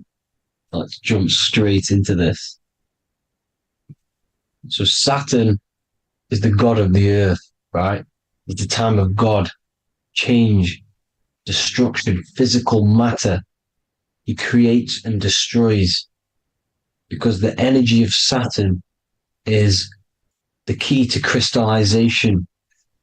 It wraps things in physical matter, right? He creates everything, all life forms, and he takes things back because the day that you're born, that's the day that your expiry date is coming. The time is ticking until Saturn takes your life. This is why he's known as the Reaper.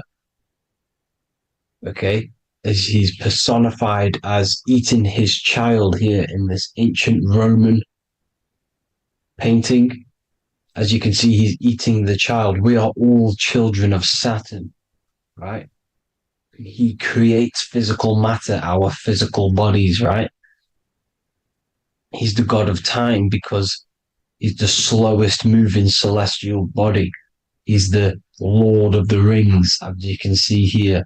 He's the last one on the ring. He's the slowest one moving, okay?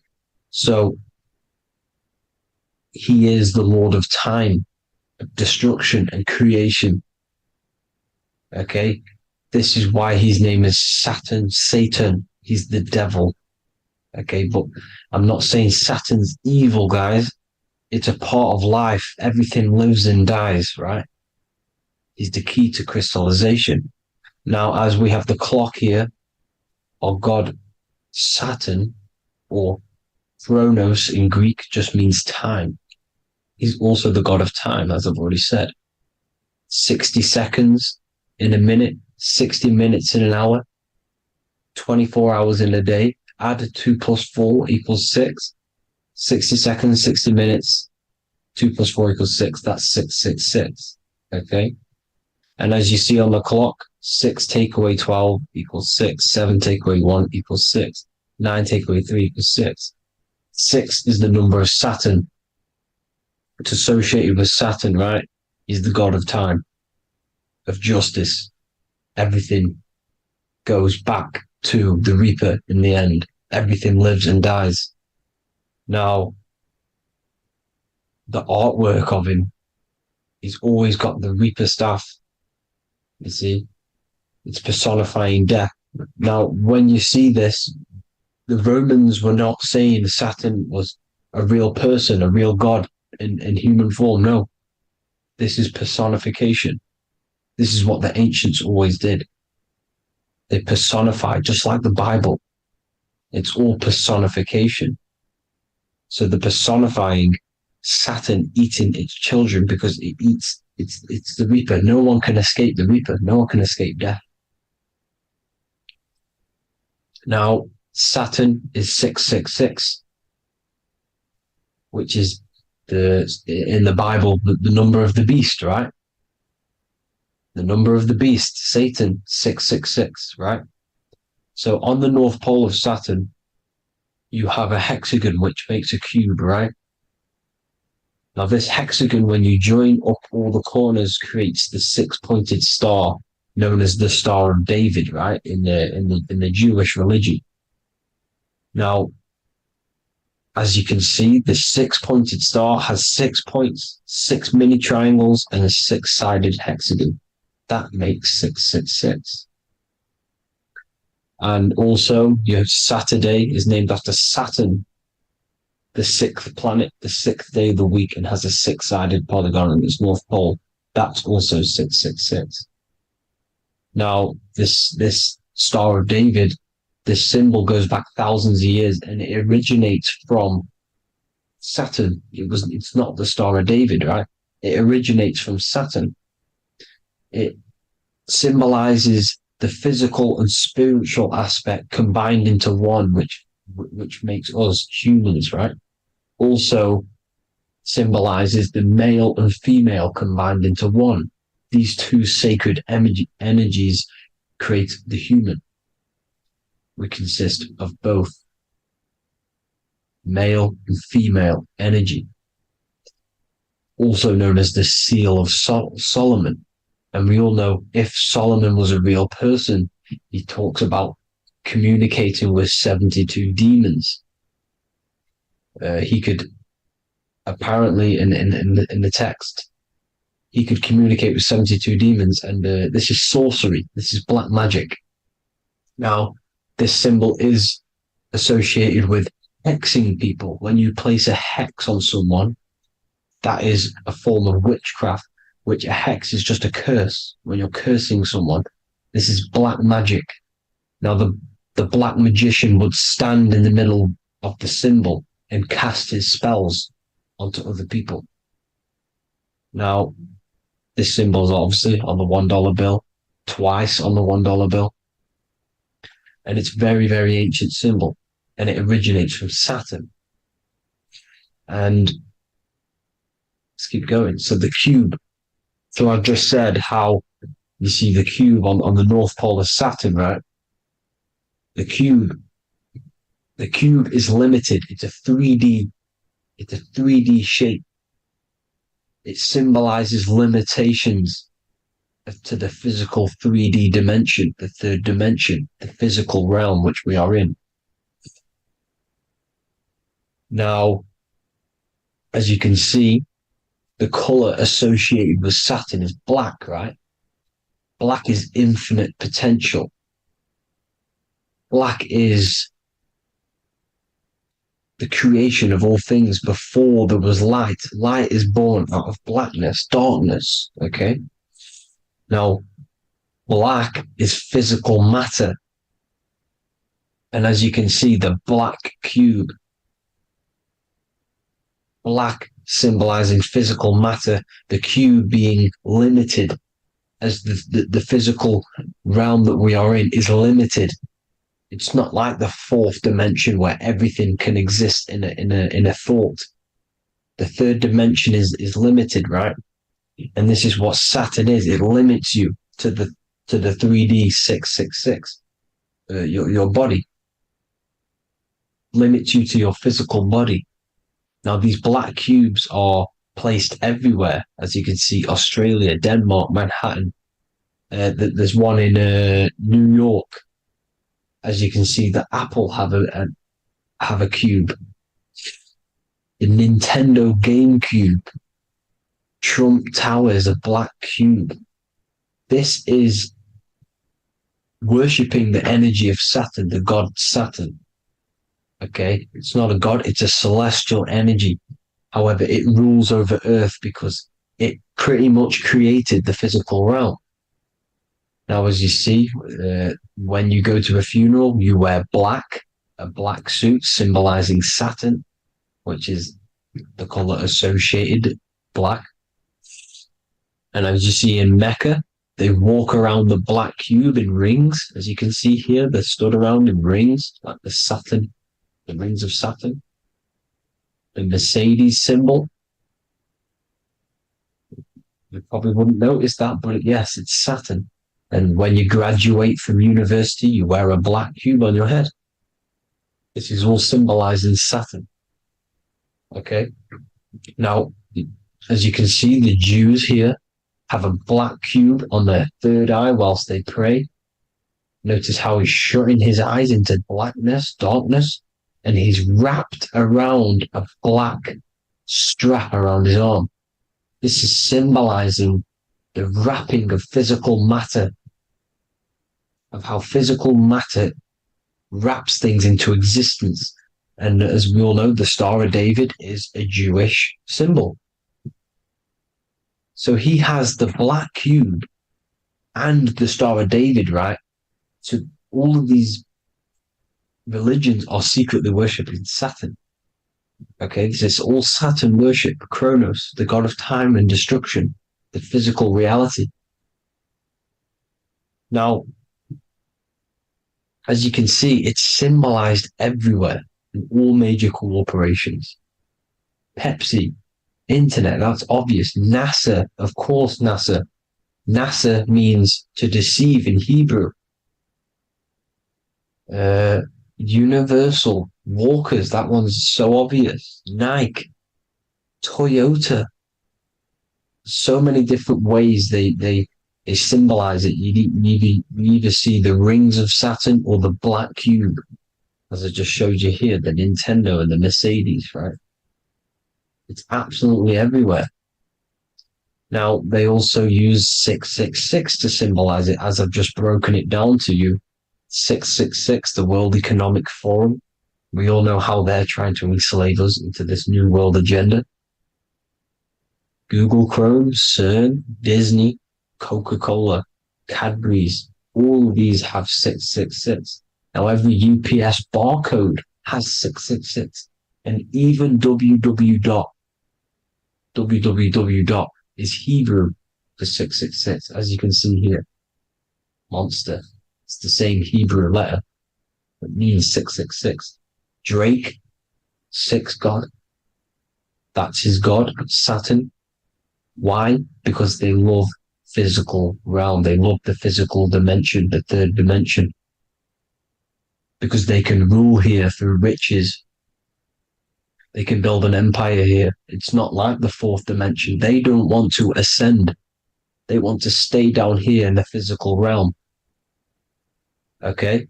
Now, this is why they're cloning. They can move their consciousness into other clones to live forever.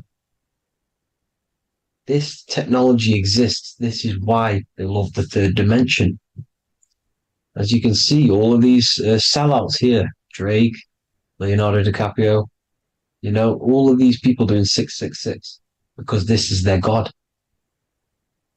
This is their God. they loved the physical realm. They sold their souls for wealth and fame in this physical realm. So why would they leave? You see?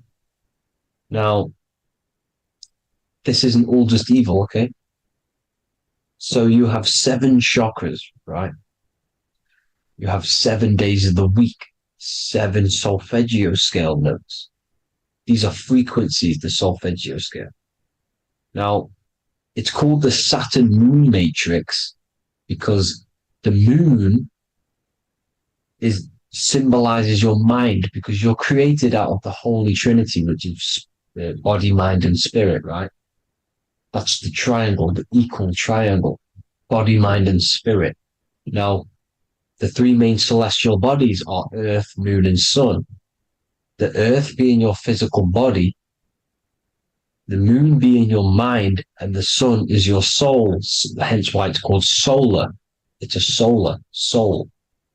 Now, these symbols are alchemical symbols. So when you're doing alchemy, you use these symbols to obviously symbolize what we're talking about. Now, as you can see, these are all the symbols of the planets. Of Saturn is created out of the moon on top, the moon on the bottom and the earth on top, as you can see here. You see? And this creates the number 5. Now, with the moon being your mind and the earth being your physical body, this is mind over matter, because the earth is your body's matter. This is a matter over mind. You don't want to be matter over mind. This is low states of consciousness. You won't be mind over matter. You see, to manipulate matter, to create your own reality. Now, obviously, we all know Saturn is associated with the lowest chakra, which is the root chakra. This is to deal with your animal instincts. When you're down here, you identify as the physical body. You don't know anything spiritual. You're you have a pure physical mind. You don't believe in anything spiritual. This is survival mode, consumption. They want you trapped down here, which is matter over mind. They don't want you to create your own reality, which is mind over matter. You see? Now, that's what Jupiter is. Saturn is the moon on the bottom and the earth on top. But Jupiter is the moon on top with the earth on the bottom. That's mind over matter, you see? So these chakras are an ascension process from matter, physical matter to spiritual. This is the ascension. This is the stairway to heaven. This is Jacob's ladder. You see? Now, the number 5, which is obviously associated with Saturn as well, which create the symbol for Saturn, created the number 5. You have 5 senses, 5 elements, 5 physical elements. As we all know, Saturn crystallizes everything into physical matter out of the 4 elements. 5 fingers and toes, 5 points of man. Okay, the number 5 is the number of justice. Saturn holds things back. He restrains things from you, makes you learn the lesson. Now, 666 is not all evil. 666 is the atomic structure of the carbon atom. 6 protons, 6 electrons, 6 neutrons, right? We are carbon-based life forms. All life forms are based on the bonding properties of the element carbon. Because Saturn crystallizes everything into physical matter. Now, the Masons symbolize this with the checkered boards. They have the black square, which is obviously matter. As I just said, the black cube. And spirit is the white square. Because white is eternal light. White and light. You see? Black is physical matter. Now, this is what we are. The point of our soul is to transmute from matter to spirit. but these are interchangeable. This is the constant cycle between spirit and matter, spirit and matter. High vibrational matter turns into spirit. Low vibrational spirit turns into physical matter. You see? Now, we are carbon-based life forms. This is what 666 is, the number of the beast. Well, when I say we, the physical body is the beast. It's the animal. It's the carbon suit to operate in this physical dimension, in this physical realm. See? It's the vehicle used to operate in this physical realm. But your mind isn't from this physical realm, you see? The brain is the physical manifestation of the soul. Okay? So, as you can see here, the spine is an extension of the brain. Everything goes back to the brain. This is literally what your physical body is. You see, this is the nervous system, and everything reports back to the brain, and everything's controlled from this control center. And this spinal column, at the top of the spinal column, is your third eye, which is known as the pineal gland. And this is the seat of consciousness. It's the center of consciousness. That is your true self, pure consciousness. This body is just a physical body. This body is mortal. This body runs out, but your consciousness lives forever. They don't want you knowing this. This is why they keep you down here in your lower chakra. They want you to believe everything is just physical. They don't want you to believe in the spiritual side of reality. Because this way they can manipulate you, right? They want you matter over mind because they know your mind creates reality. They know your mind is the root cause of reality. You manifest your own reality from the inside out. So this is why they control your perception of reality. They control your information in order to manifest their new world order. You, who are ignorant to knowledge and wisdom, you who are ignorant are manifesting their agenda because you accept their information and their perception of this reality. Now, this is why they tell you the globe model, the heliocentric model, to trap you into physical matter. Now, if you understood about this true form of this realm, you'd understand that there's a spiritual side behind everything. The spiritual side, something has to exist. The root cause of reality is higher planes of existence. It happens in the mind before it happens on the physical plane. You see? They don't want you knowing this. They want you matter over mind, which is the symbol for Saturn. Moon over Earth. The Holy Trinity.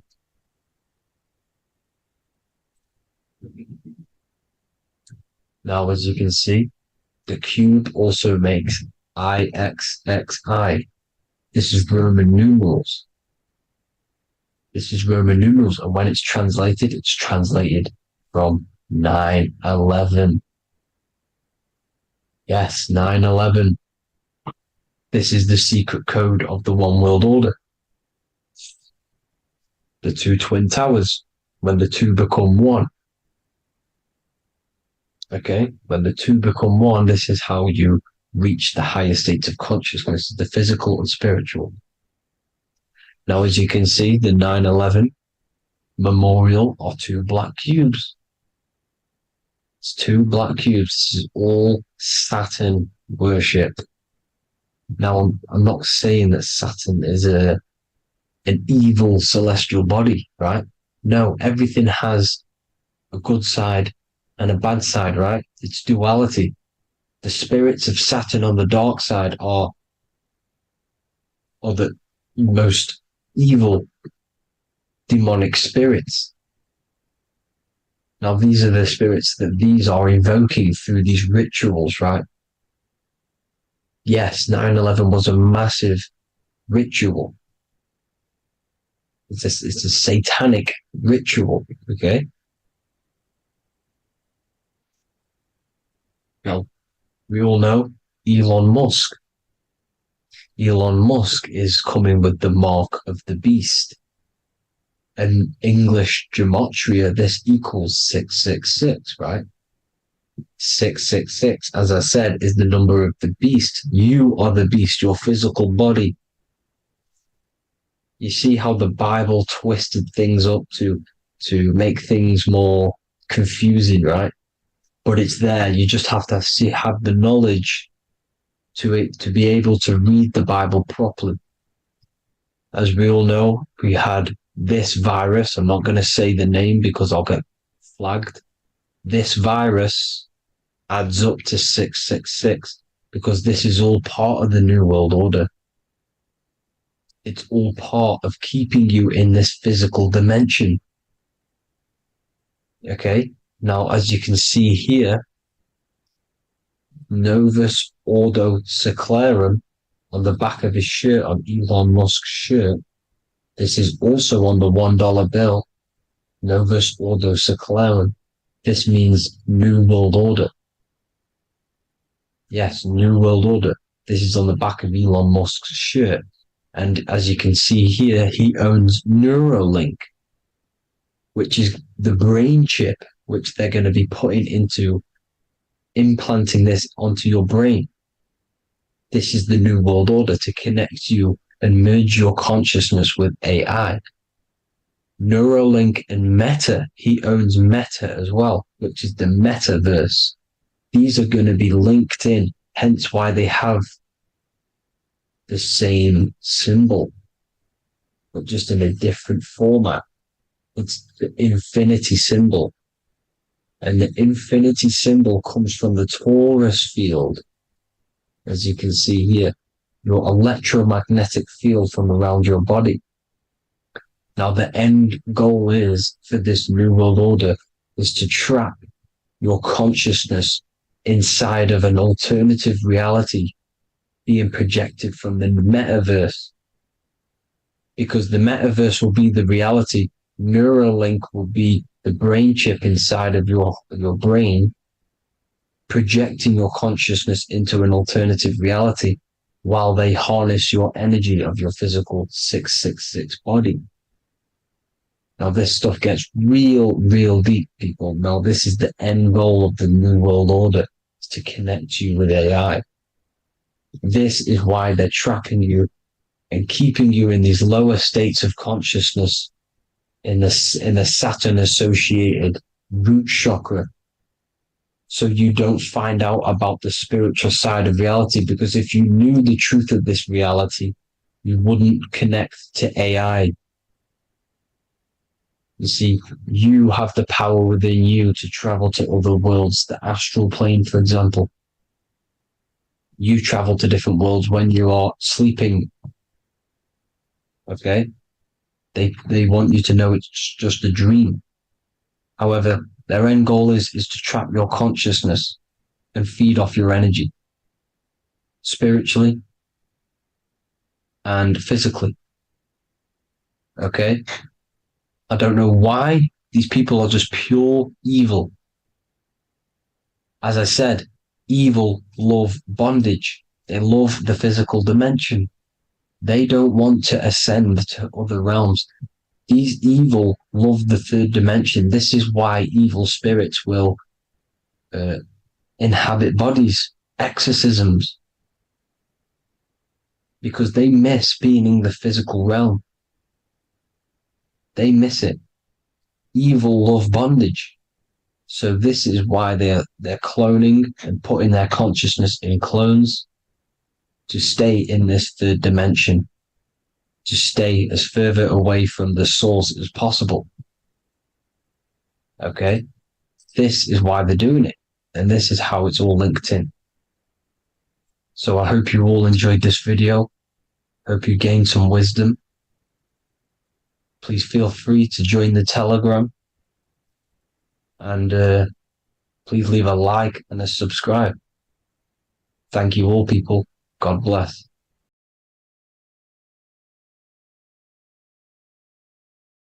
Welcome to Revival of Wisdom.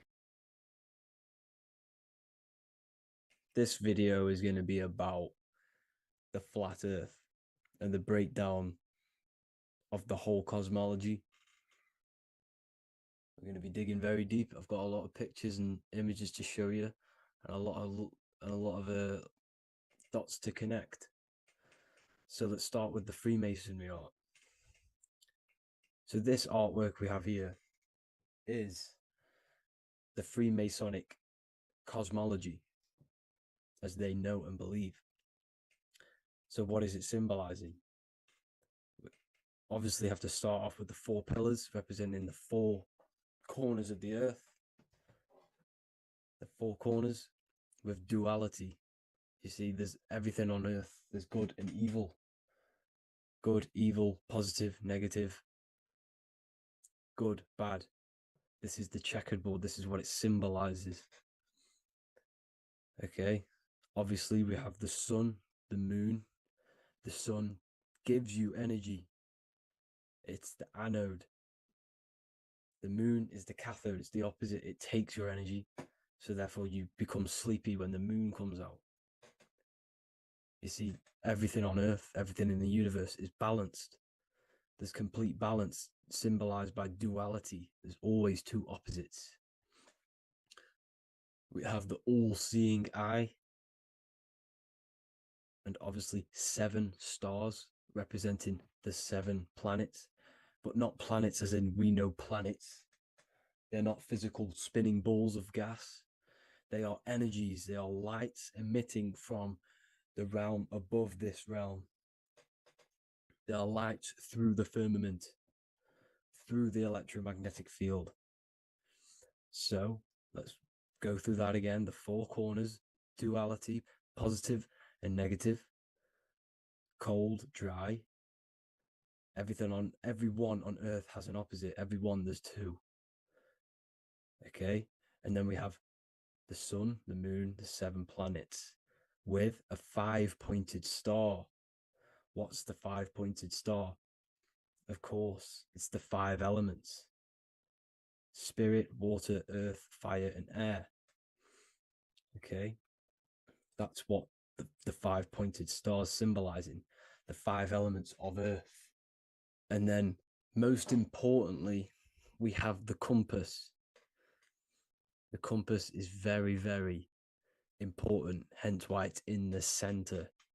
The compass is symbolizing many, many things. And one of the most important things, but we'll get into that after. We have a boat with water outside of the earth. So we have a boat on water, symbolizing the waters separated by the firmament, the waters above, separated by the firmament from the waters within the firmament, the earth. So this is what it's symbolizing. So the compass, what's the compass? This is where the compass comes from. The Polaris, the most important star there is, because it's in the center of Earth, the sun, the moon, and the black hole, black sun. Because all creation comes from center, the seed center. Okay, but we'll get into this after. But also, this is a very important Masonic symbol because they use this symbol a lot. This is one of their main symbols, hence why Neil Armstrong has the Masonic ring with the compass on it. The people who supposedly went to the moon, which obviously they faked to push this globe model, because the globe model is based upon fear. Because the globe model, if they can sell you the globe model, they can sell you anything then. You don't know where you actually are. The globe model is to push fear upon the masses, because the globe model means there's not enough resources. There's also risks of asteroids hitting the planet.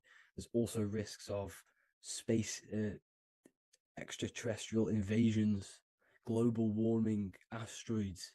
You see, this is all the fear that they can gain of selling you the globe model. Okay, because they don't want you to know that this is an intelligent design. And also, they're hiding God, the creator, the source. This is why they are satanic. They are opposites. They are lefty, Lucifer, right, righteous, godly. Hence why they do the symbolism on their eyes. 666. This is another famous, what's it called? Sorry, famous astrologer, astronaut. This is another famous astronaut doing 666, showing that he's in the alliance of the occult. But even look at their 10th anniversary stamps. They have a Masonic compass on there. Also, the order out of chaos. Order out of chaos, double-headed eagle. Okay, the order out of chaos ring, which they wear. So all of these astronauts are in the occult. They are lying to you. They are in with this order, this Masonic New World Order, whatever you want to call it. So let's break this compass down a lot more. Because as I showed you here, the center, okay, this is what the compass is symbolizing. Let's go into the North Pole map. This is from 1595. This is a rough estimate of where this map came from. It's from around the 1500s to the 1600s, maybe 1400s. There's not an actual set date on this map because obviously our history has been tampered with. But let's break down this map and the symbolism that they use towards this map, because this map is the map of the North Pole. Okay, so in the center, we have the black rock symbolizing the tower, the pole, North Pole. And what's on top of the North Pole? Obviously, it's Polaris. North Pole and Polaris. Okay, with the 4 islands around the center.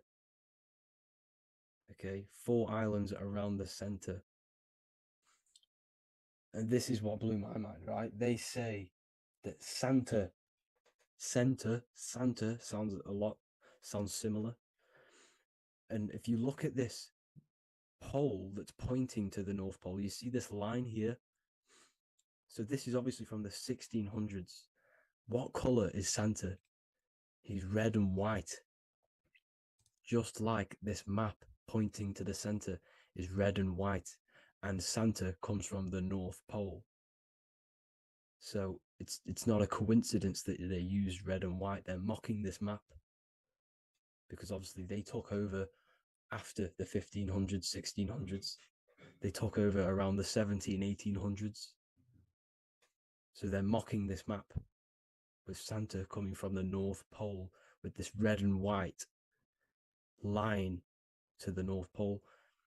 Notice the 4 islands. Okay. Like windows, their symbol, they obviously in the occult, they're part of the New World Order, is symbolizing these 4 islands with the blue behind it for the water. Okay, so this is another occult logo that's symbolizing this center, because the center is so important. Okay, we'll get into that. Also, we have the Mayan cosmology. This is the Mayan cosmology. This is what they created. This is their artwork, with also 4 major lands around the center. You see this 4 with green in between them all. 4 major lands with the underworld. You see this underworld is also symbolized by the Masons with the coffin of the skull and bones, the deceased, the dead. Okay, so this is also mentioned in the book of Enoch. Okay, and it's called Sheol. Sheol, the underworld. Okay, and in the book of Enoch, it says all spirits of the dead go to these hollow places, that they are wait until their appointed time of judgment. And it also says in the book of Enoch, there are 4 hollow places underneath. 4 as above, so below, representing the 4 islands. As above, so below. That's where that could link in. Okay. The book of Enoch is very important because it was found in a cave thousands of years ago. And has a lot of truths about this realm and about this world we live in. So let's go back to the Mayan cosmology. So the ancient cosmology, they all must have had some sort of communication. They must all be at peace with each other, because all of their cosmologies link together. See, the Greek, Babylonian, Indian, the Celtic, okay, they're all linked in together. They all knew that they were in an enclosed system with an underworld and obviously a firmament. Okay, so this is what they all knew. They all must have had some sort of communication. They were a lot more advanced than us. They knew the center of the realm.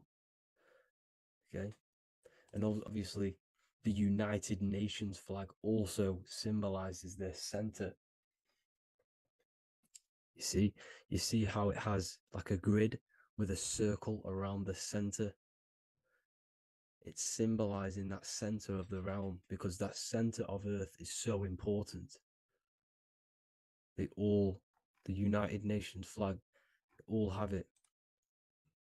See, some different ones all have that circle around the center. Because the center is the seed. All things come from a center. So the torus field is so important because it is the spark of life. It's the building blocks of the universe, this creation. Because all things have a torus field. Just like an apple with what's in the center of an apple, a seed.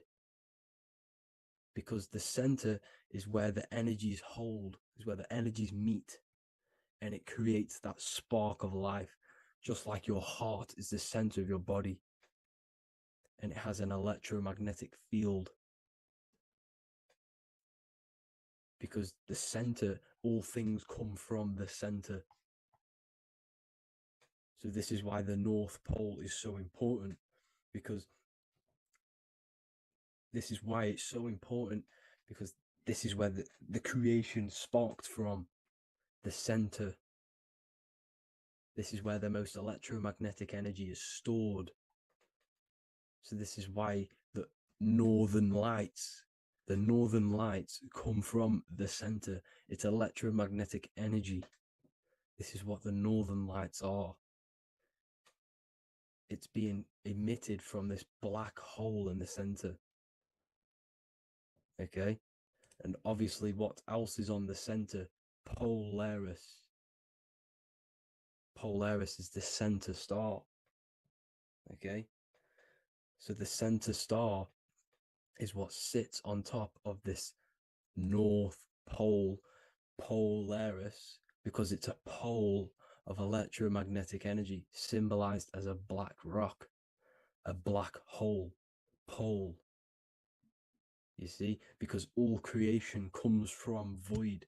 Light is born from darkness. Without light, darkness can't be born from light. You see, but light can be born from darkness. This is why darkness is so important. And this is why there's a black hole in the center of our realm, like the black sun. The black sun, the Polaris star, the North Star. You see, so this is this North Pole, Polaris. This is what they're talking about. And this is why compasses are an 8-pointed star, because Polaris is symbolized as an 8-pointed star. This is where a compass will point you to. It will point you to that center. So notice how a compass has this black hole in the middle, you see, and it will point you to this meeting point, the north, because in the center is the center of the torus field of the earth. This is where the most electromagnetic energy is. You see, everything gets sucked into the black hole. Okay, this whole reality is being projected from that center point, just like your eyes suck in light. It's a black hole. Your eyes suck in the light of this light being emitted from this center place, this electromagnetic energy at the center, which is the seed of everything, of everyone. You see, just like an apple has the seed in the center in darkness, because in the center of the apple, it's dark. It's black. It's pitch black. But that's where the seeds are. That's where the life is. But Polaris is so important because it's that center star which lines up. It is the pole, it's the top of the pole of the torus field. So Polaris would be here at the very, very top. And this is where the compasses point you to. And this is why the star of Ishtar, the 8-pointed star of the Sumerians, also talked about this 8-pointed star, and it's called the star of Ishtar. Okay, and who is Ishtar? Ishtar is the goddess. Okay, so she's not a male, she's a female, because every creation is brought through a female, a womb. Every single human on earth is brought through the womb, the sacred feminine energy. And the womb is pure darkness. There's no light in a womb, just like the center of our realm. It's a black hole. Okay, and guess what? She's the god of fertility and sexuality. She is responsible for all life. Okay, so the star of Ishtar is the star of Polaris, which is symbolizing the responsibility for all life, the center of our realm, the black sun, the black hole. Okay, so this is what that god of Ishtar of the Sumerians is talking about, the goddess, the womb, the seed of creation. So this would be the portal, more than likely the portal in and out of our realm, because it's the top of the torus field. And what's above this realm is the heavens. So this is where you get sucked in from the heavens. Your soul gets sucked in and brought onto this plane of existence called Earth. These are some space NASA symbols. Look how much Polaris symbolism there is. And notice how it's at the center. You see this circle? This is like a half circle. And at the center is an 8-pointed star of Ishtar. It's the same thing. It's Polaris. It's at the center. And notice on some of these, look, this one is a bear holding the key and an arrow pointing to the Polaris star, so that they hold the key to Polaris. And another one with like a demon holding a key to the what? Polaris on top of him. Also an eagle, which is a Masonic symbol, the eagle holding a key on top of the center, you see. And notice how there's an arrow going up to the Polaris and an arrow down, as above, so below, to Earth. So you can go out to Earth, out of Earth, and into Earth through Polaris. And the eagle holds the key. You see?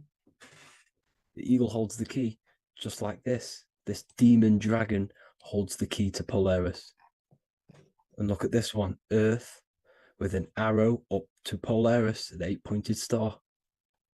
So Polaris is more than likely that portal which the Anunnaki used, the Sumerian gods used, because the Anunnaki symbol is also an 8-pointed star. Okay. And like I said, that center is the seed of creation. The center is the black hole. Okay, just like your pineal gland is at the center of your brain. The pineal gland is at the center of your brain, and that's what connects you to that spirit realm, to the source. That's it for this video, guys. Thank you all for tuning in. I hope you all learned something today. Please leave a like, a comment, and please subscribe to the channel for more content. God bless you all. Geometry. This is the study of nature, of the codes, the mathematical codes behind physical reality. So today we're going to be going deep into geometry and the true esoteric internal geometry, the geometry that no one really talks about, and how geometry relates to human consciousness. So essentially, what we must understand when it comes to geometry, the basics of geometry is everything is vibration. And this vibration is vibrating on a certain frequency. And this certain frequency creates a geometric shape, which is why in nature we see all of these different geometric shapes. All matter takes form in shapes. So if we put sand on a plate and we vibrate the plate on a specific frequency, we see that the sand goes into specific geometric shapes and patterns. So essentially, matter is energy condensed. It's energy vibrating on a low frequency, vibrating at a certain frequency. So matter is condensed energy. And each geometric shape is manifesting and showing a specific energy. Some shapes carry more energies than others. For example, the cube is what traps energy. A square is what traps energy. So geometry and the flowers are basically how energy manifests itself into physical matter. We are in a world made out of energy or light. Light is energy. So everything is vibration, everything is frequency, and everything is energy. Even the words, each atom in our body, everything. So everything in nature has these mathematical energetic codes. So geometry is basically the study of nature and the shapes that are in nature and their energetic principles. Because like I said, matter is energy. So this is what we call cymatics, when we place water in a petri dish and we shine light on top and we vibrate the water. And we can capture, this creates certain patterns. Each frequency, like you see here, has its own pattern.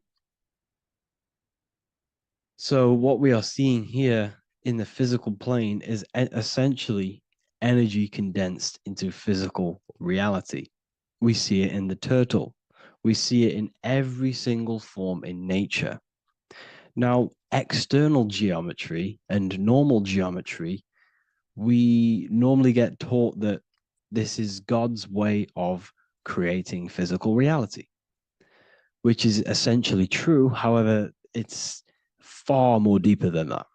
Far, far, far more deeper. Okay, so what geometry truly is, it's not God's codes to reality. What we must understand is what the brain truly is. And what we must understand is that we are not in the world. We are not in the universe. The universe is us ourselves.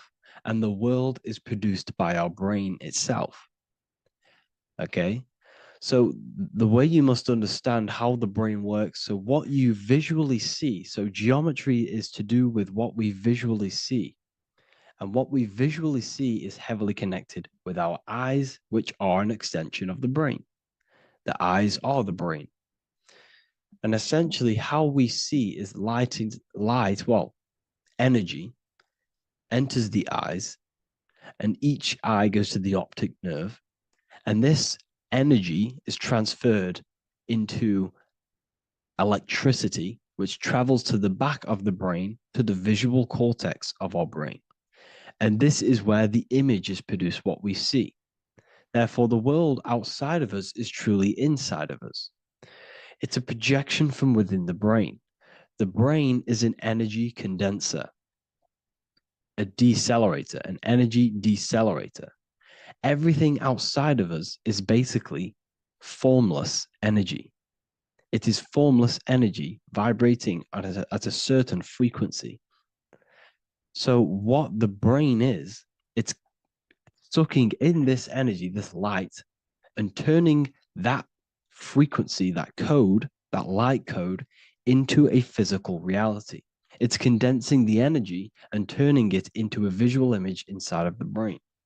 Therefore, everything outside of you is not what it looks like. Everything outside of you is basically energy, infinite energy. And our brain is condensing this into a physical reality and projecting it outwardly, which you experience your visual field. Okay?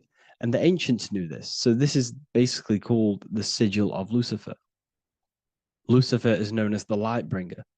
Lucifer in Latin means to bring the light. This is the sigil of Lucifer, which shows the visual field and the brain. We also see this in the Google Play symbol. It's a powerful symbol showing you the visual field, which is basically a symbol that tells you that reality is inside of the brain.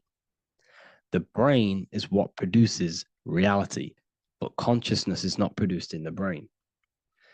The brain is essentially a consciousness downloader. It's a computer, and it's a reality simulator. The body is a simulation of physical reality. You are inside of the body experiencing the body simulation. The body produces this reality. It's a piece of technology. So Lucifer is to bring the light. Lucifer is the light being produced in our brains. Okay?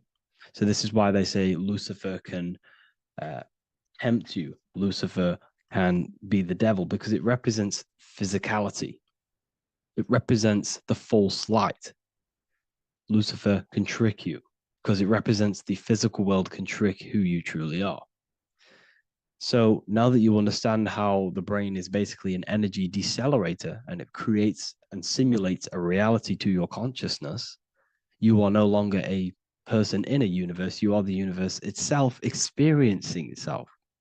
Therefore, geometry is heavily linked in with the brain. Geometry is essentially how your brain and how your eyes decode energy.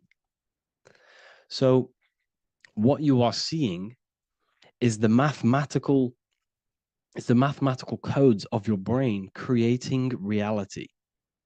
So what they teach you is the external is that geometry is God's way of creating this world, and these are the mathematical codes God's created. But now I'm telling you the internal. This is the truth. Geometry is how your brain mathematically condenses energy and light into a physical reality. So therefore, your brain is a computer program. So now geometry is nothing outside of you. Geometry is not something created by something else. It's created by your brain. Your brain produces these patterns through mathematical codes by breaking down energy into physical reality. And this is why you see geometry in everything around you. This completely changes your view on geometry. It's in your ear, it's in your face, it's in everything. Geometry is everything. Okay? So now that you understand this, now as we were talking about the visual field earlier, the ancients knew about this. The ancient Egyptians knew about this. We can see this symbolism inside of the casket, the Egyptian casket. See, this crossover represents the visual field. This represents the back of the brain. This is the left hemisphere, the right hemisphere. And now some of the most simplest teachings in geometry is that straight lines are masculine and curved lines are feminine. And we even see this in the human body. The feminine human body is curvy and the masculine human body is liney. And even with the genital reproductive area, we have a line and a curve, 0 and 1, the binary code of all creation, 0 and 1, because that's basically all that exists. Nothingness and one, nothingness and God, nothingness and consciousness. That's all that exists. Now that I've told you that, the basics of geometry and the line and the curve and the feminine and the masculine, what do we have here? You see this stick here? This is a curve. And what's the right hemisphere? The right hemisphere is the feminine, the feminine energy, the feminine aspect of our brain. Then we have a straight line. This is straight lines. Now this represents the left brain. So the Egyptians are showing you the left masculine brain and the right feminine brain because of the curve and the straight line. And this is the visual field, the crossover. So there's a crossover in the brain. The left eye is connected to the right brain. The right eye is connected to the left brain. Okay, so the left eye is connected to the right brain. The right eye is connected to the left brain. The solar and the lunar. So, like I said, everything outside of you is basically energy.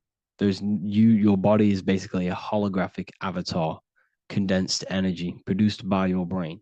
There's nothing actually outside of you. Your 5 senses are electrical threads of light. And when you touch something, this is basically electrical signals in your nervous system, which are reporting back to the brain.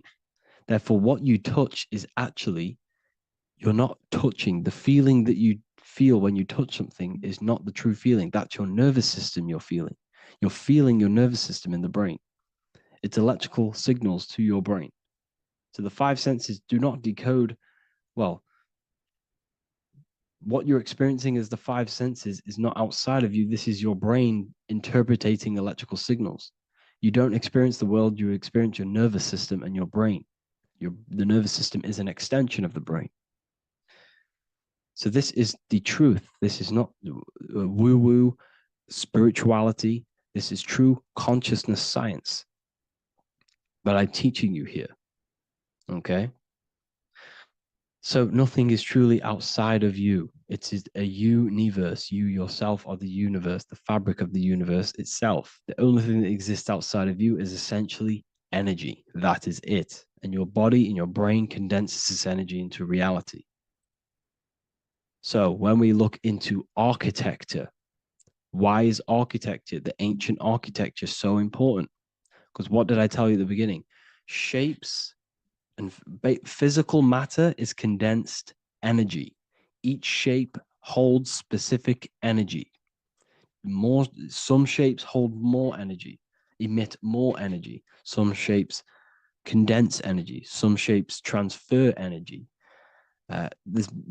Each shape, each geometric shape has an energetic principle because matter is essentially energy. So when we look into cathedrals and the ancient buildings, they were filled with geometric patterns, geometric shapes, because they understood the energy principle. Architecture is basically solid energy. It's physical energy. If we create this pattern here is an energy code. And if you stand next to it, you're going to gain that energy. It's going to be imprinted on your body. So essentially, they filled their buildings with high energy geometric shapes. Points, triangles, pyramids are very, very energetic. This is why you have crystal pyramids made, orgonite pyramids. They're always in pyramid shapes. That's why the Egyptians built in pyramids, because pyramids hold high energy. They emit high energy. So This is why you see all these different geometric patterns. Okay. So in the real reality, in the energetic plane, this building would basically look like this: lines and grids of energy. Okay. This is what it would look like in the energetic plane, a blueprint of the energy body. So as you see here, these are the different frequencies in a petri dish, of water in a petri dish. And you can see they are specifically aligned up with these specific patterns. You can see geometry even within geometry. It's fractal. So essentially, when you would stand inside of these buildings, they would imprint the energy of the building in your body, because your body is healed through energy. You have an electromagnetic field around your body. So by creating buildings with geometric patterns, we are essentially increasing the energy of the building, because the building itself is energy. Okay. So when we fill it with geometric patterns, we're increasing the energy. We're giving it a certain energetic imprint. So when you stand inside of that building, you're being imprinted with that energy. Okay. So especially with these windows, these stained glass windows. Well, why are they stained glass? Well, color is frequency. So when you have all of these different colors, and not only were they just painted, some of these colors are specific gemstones, crystals, natural stones, which all hold energetic principles. Each crystal is vibrating on a certain frequency. Wood has its own frequency. Metal has its own frequency. What you must understand is that everything in nature is not just a piece of matter. It's vibrating. The atoms of wood are vibrating on a certain level, which give it a certain energetic principle. Each crystal is vibrating. The atoms of the crystal are vibrating on a certain frequency, which give it a certain energetic principle, quality. So each thing, this is why the ancients were obsessed with natural stones, natural things, crystals, natural metals, and they wore different metals, different things like copper on their bodies, because they understood the atoms of these natural things are vibrating, which give certain qualities to you if you wear them. So you're not wearing it, you're basically putting that frequency onto your body, because they understood this is energy. If I put copper on my body, I'm not putting copper on the body. I'm putting the frequency and the energy of the atoms onto my skin. And that frequency of them atoms are going to vibrate my skin, that frequency, and heal my body. So this is why this is so important. So each building is an energetic code. Okay. So when you stand in these buildings, it can heal your body. This is why when people walk into these ancient churches, they feel like they've met God. They feel a certain way. They feel so amazing when they enter these churches. They feel holy, for example. It's not because God's there. It's not because these man in the sky dwells in these holy places. It's because the energy of these buildings affect our consciousness. They increase your energy. They raise your vibration. They heal your body. They heal your cells. They imprint the water in your body, especially with these stained glass windows. Like I went a bit on a tangent there, but these stained glass windows were encoded. Well, they use different gemstones, different lights, different colors. And when the sun would shine through this window, well, what's the sun? The sun is light. Light is energy. The sun's light would go through this filter of the window of the crystals and the different gemstones and the different colors, and the sun's light would be encoded, imprinted with these crystals, with these colors and these natural glasses, which have healing energetic principles. And when you are inside that building, the sun's encoded energy of the window would be imprinted into your body, into your energy field, and it will heal your energy field, and it would heal your body, your cells on a cellular level. Because your body is what? 60 to 70 to 80, some people say 80% water.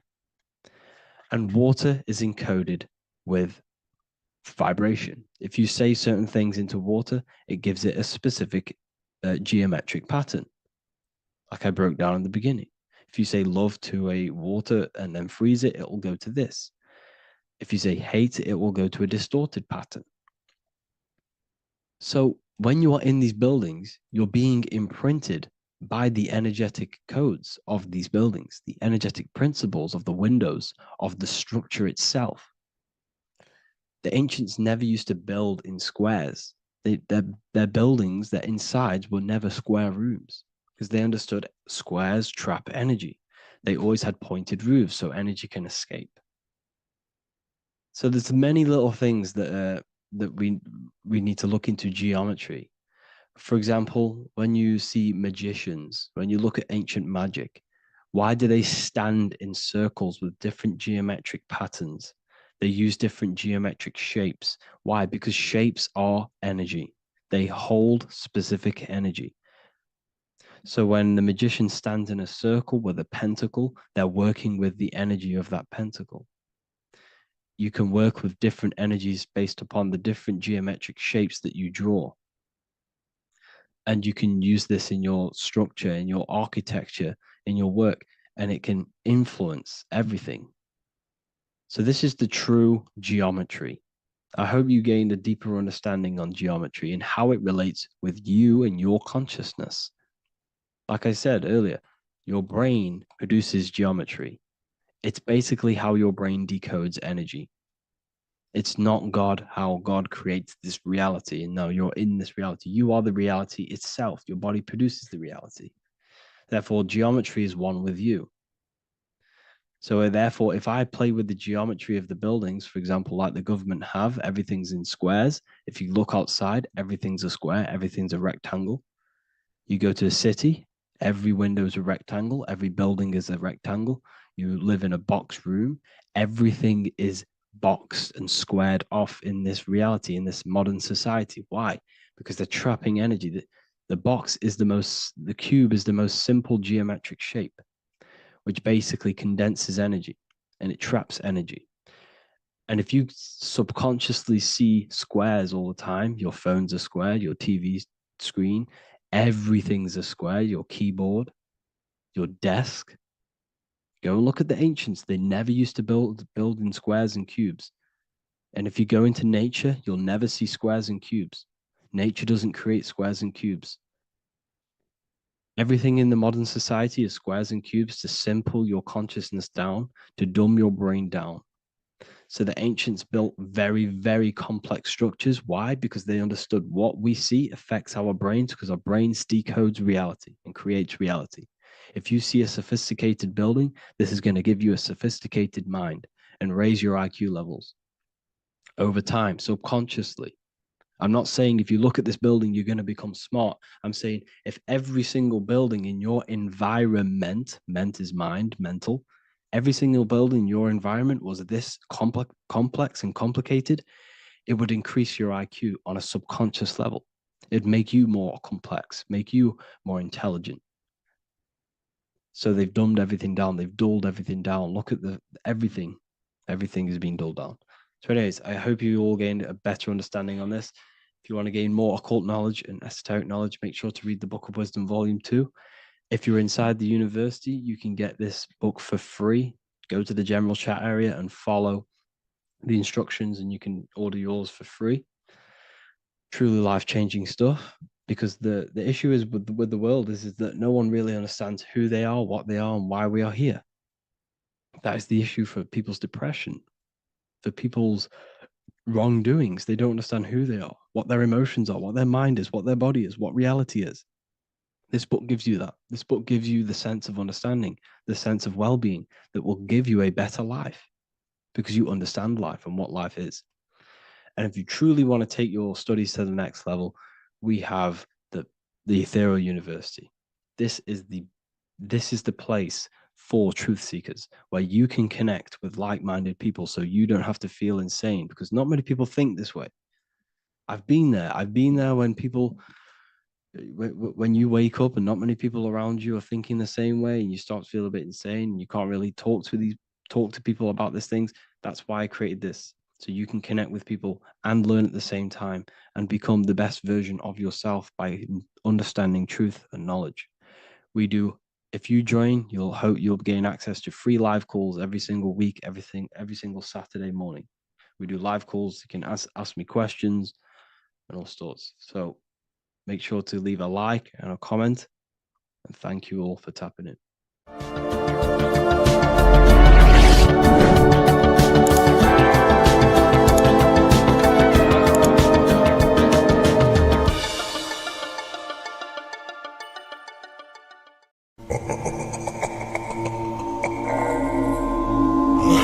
If your ultimate goal is to be famous, then you're gonna do a lot to get there, like sign your name in blood in a contract with the devil. That's how I got introduced to the music industry. I swear I wanted to be like the Amy Grant of music. Yeah. But it didn't work out, and so I sold my soul to the devil. Well, needless to say, sold my soul. Alright, y'all. I'm finna sell my soul. I'ma hit y'all when I'm through. I'm gonna be rich as hell, alright? My soul, little bro, man. You trying to sell your soul, man. Look.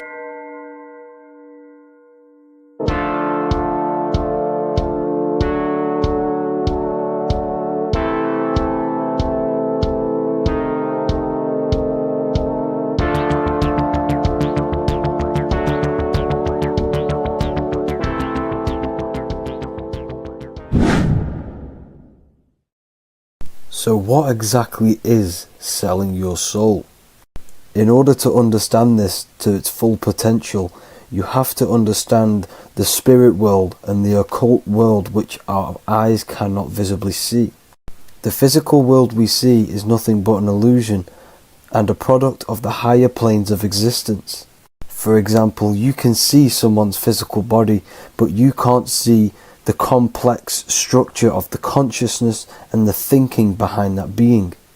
With that being said, there are forces and entities not attached to physical bodies, which they exist on the astral and etheric plane behind the physical plane.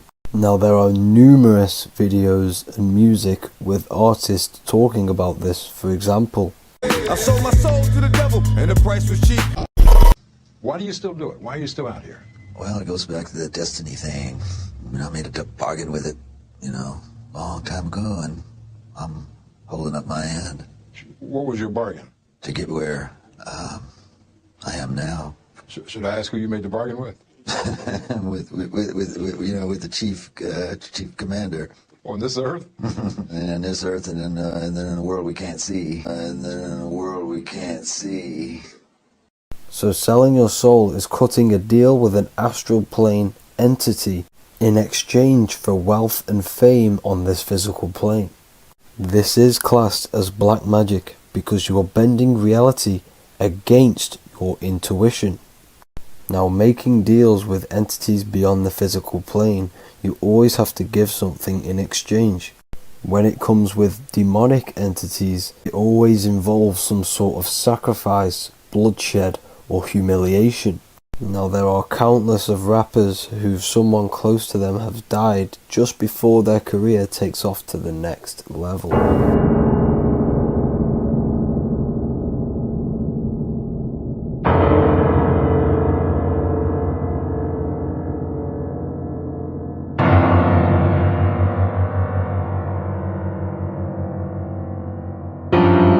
My mama was sacrificed. Me too. You understand? Yeah. Appreciate Michael Jordan, what about him? His daddy, right? Bill Cosby, his son, right? Dr. Dre, his son. Out in Hollywood, a lot of people come up missing. So these rappers and celebrities do have to do sacrifice rituals in order to take their career to the next level. Top flight, I've been going up. It's a ritual. So the occult side of this reality is heavily connected with the music industry and the elites. This is why they are all connected to Freemasonry.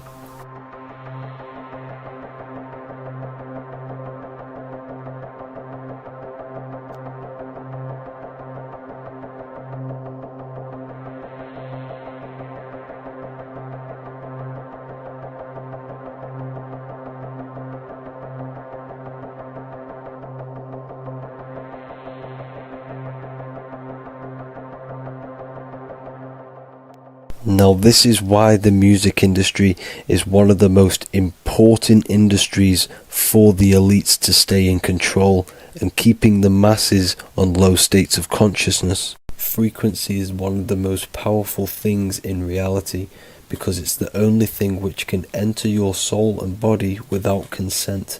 The frequency on Spotify and all major platforms are all tuned to 440 Hz, which was set by the Rockefellers. 440 Hz turns off the whole right side of your brain, and the right side of your brain is to do with critical thinking, imagination, and your intuition. Music has the ability to influence your intent, your emotions, your thoughts, and your actions just by frequency itself. By controlling the music the celebrities put out and the things they talk about, they're actually molding society because of the celebrities' huge amount of influence over the younger generation and cultures within society. This is why the music industry is mainly talking about sex, guns, violence, and hating other people. These are all very low vibrational acts and things to do which destroys humanity and societies, keeping us all conquered and divided in order for them to stay in power. Music can actually reprogram your subconscious mind, and it is a form of MK Ultra, which is mind control. It's in my brain. Do you know that? It's living rent free. I can't get it out. You did that. Yeah, it's hypnosis. Yeah, it's hypnosis. You're so awesome and dope. You do need to be very careful with what you're listening to and what frequency it's playing at, because all of this has an effect on your electromagnetic field and your state of consciousness. Now let's go back to selling your soul. When these rappers and celebrities sell their soul, they now gain eternal life on this physical plane. When you do sell your soul, you are allowed to live forever.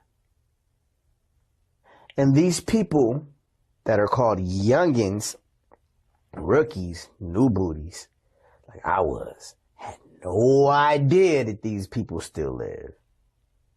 They will prey, haunt,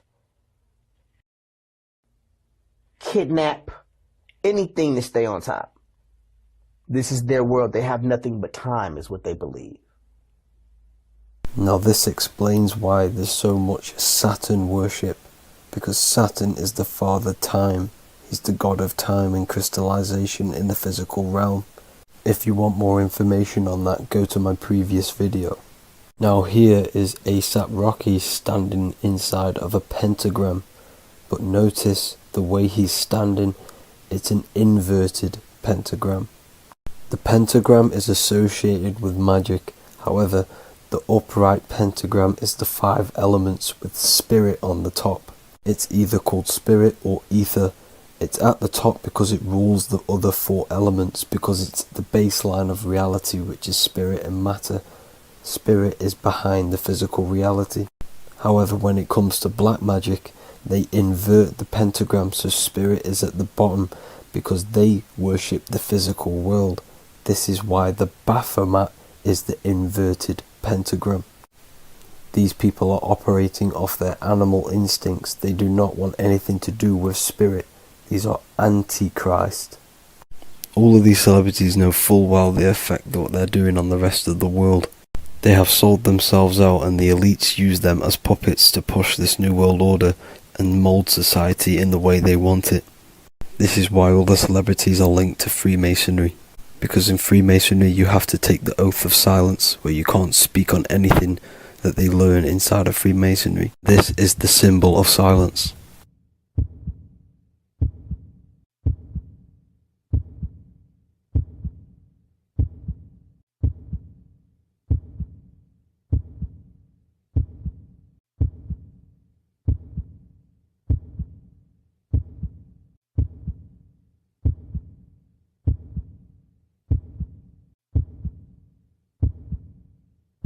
The elites need them under this oath so they do not talk about certain topics and certain things to the public. because of the amount of influence they have on society. Now, even the name Hollywood is an occult term, because back in the ancient days when they used to create wands, they used to create them out of holly wood, out of the holly tree, because each wood has certain attributes and virtues when it comes to magic. And the holly tree was known as the holy wood, and they used to create the wands out of it to cast spells. And Hollywood are still casting magic to this day through the films and through the music to the masses. That's it for this video, people. Hope you enjoyed. Please like and comment and subscribe. Peace and much love.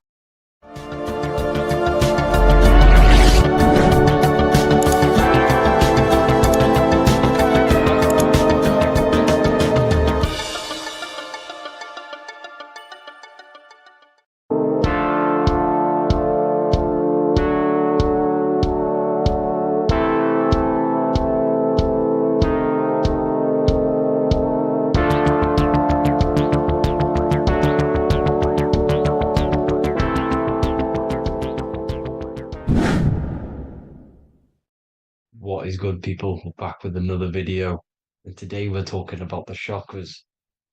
Let's jump straight into this because I know there's been a lot of requests for this video. So let's jump straight into this. So you have 7 chakras, right? 7 chakras, and these chakras are feeding off your electromagnetic field, known as your aura. This is both positive and a negative pole, male and female, right? This electromagnetic field is made out of electric and magnetism, and together they come as electromagnetic. Now, your chakras, the word chakra just means wheel, spinning wheel, because that's what they are. They are spinning wheels of energy. They do not exist on this physical plane. They exist on the etheric plane. Okay. Now, these energy centers are known to regulate your emotions, and each energy center controls the organs and cells in that particular area of the body. So, for example, your sacral chakra will control the cells and organs of your sexual reproduction area. Okay, the navel chakra or solar plexus will control the digestion in your body. Same with the heart, same with the throat, right? So they are like mini brains for each center of your body. They run along up the spine, but notice the crown chakra exists outside the body. It's just above the head. Now, this process of the chakras is obviously the 7 colors of the rainbow, starting from red, which is the lowest vibrational color, all the way to violet, which is the highest vibrational color. This, like I said, these energy centers are feeding off your electromagnetic field.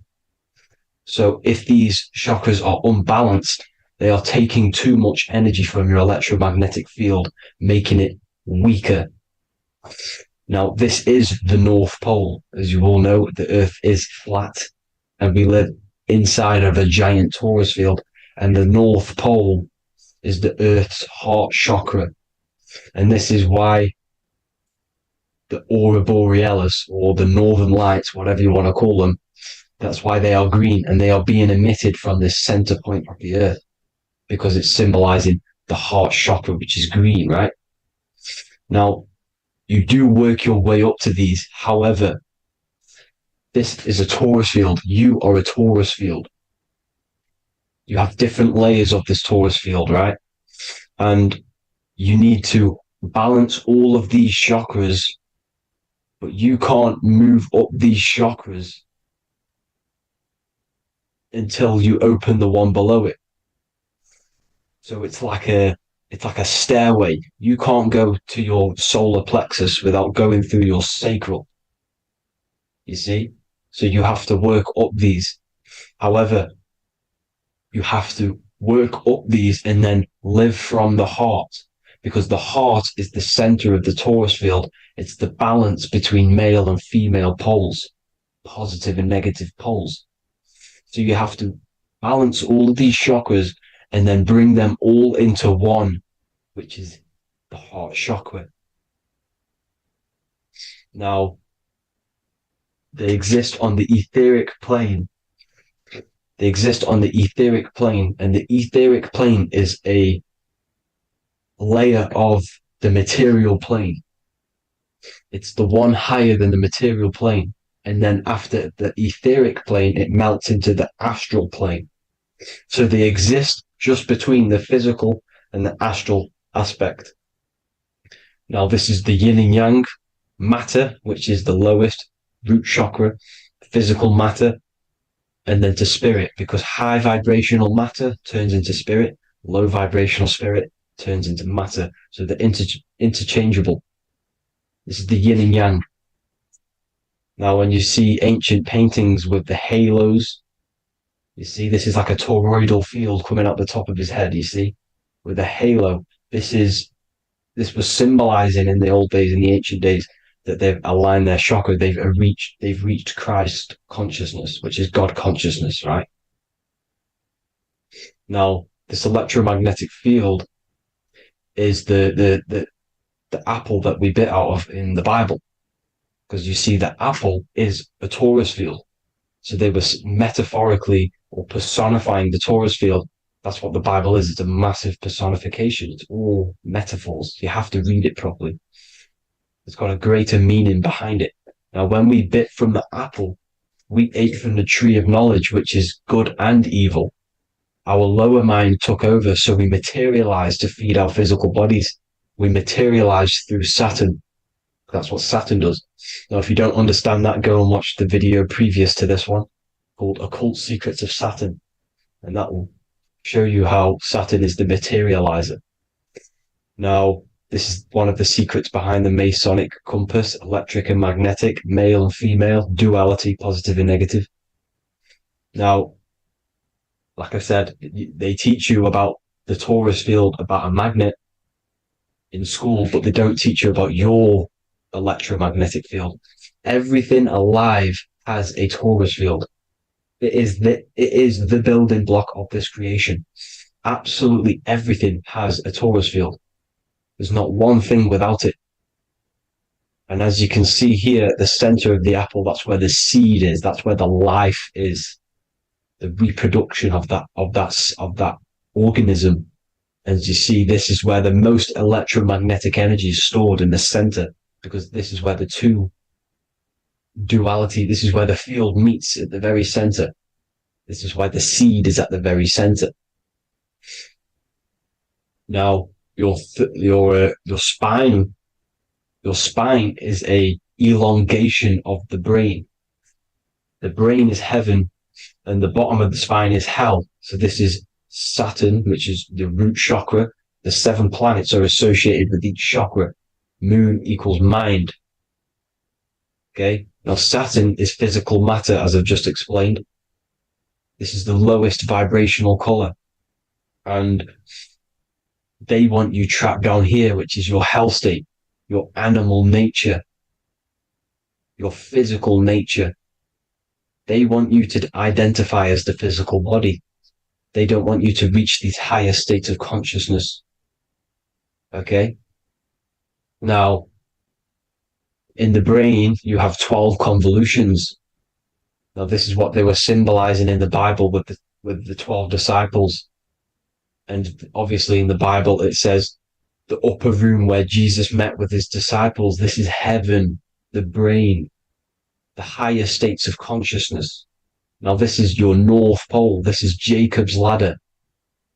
Okay. This is why you have 33 levels of Freemasonry, because it's symbolizing the 33 vertebrae, which are these little things here on the back of your spine.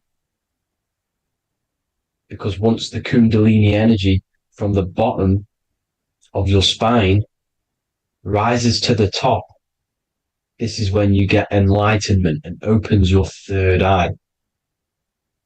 Spiritual enlightenment. As you can see here, this is Jacob's ladder. This is the Kundalini symbol, right? And they're even showing you this in the medical symbol. They're putting it in your face. The serpents are wrapped around the spine. Now, the serpents symbolize how the energy moves around the spine. because it's a torus field, you see? At the center of the torus field, it wraps around the center pole. It wraps around it, and this is how the energy moves up. So they're symbolizing it with the serpents. Okay? Now, every religion has a sacred river. For the Egyptians, it's the River Nile. For Christianity, it's the Jordan River, right? This river is the canal, the energy canal at the center of your spine, all the way leading to heaven, to the Holy Land. This is the chamber which the energy rises up, right? Now, they used to say the gods descended from heaven to man. This is just heaven. This is the mind state. And they said the gods were connected by a rainbow bridge. That's the chakra system, the rainbow bridge.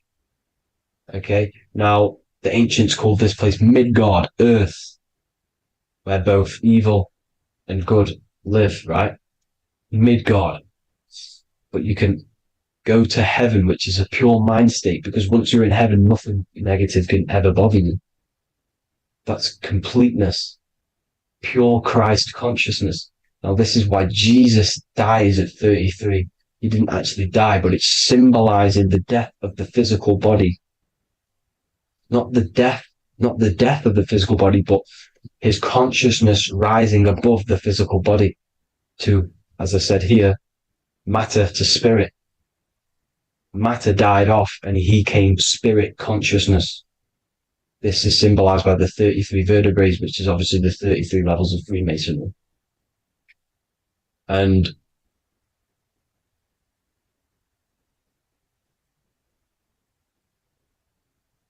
now the pineal gland, which is at the very top of this Jacob's ladder, or the River Jordan, the canal, your 33 vertebrae on your spine.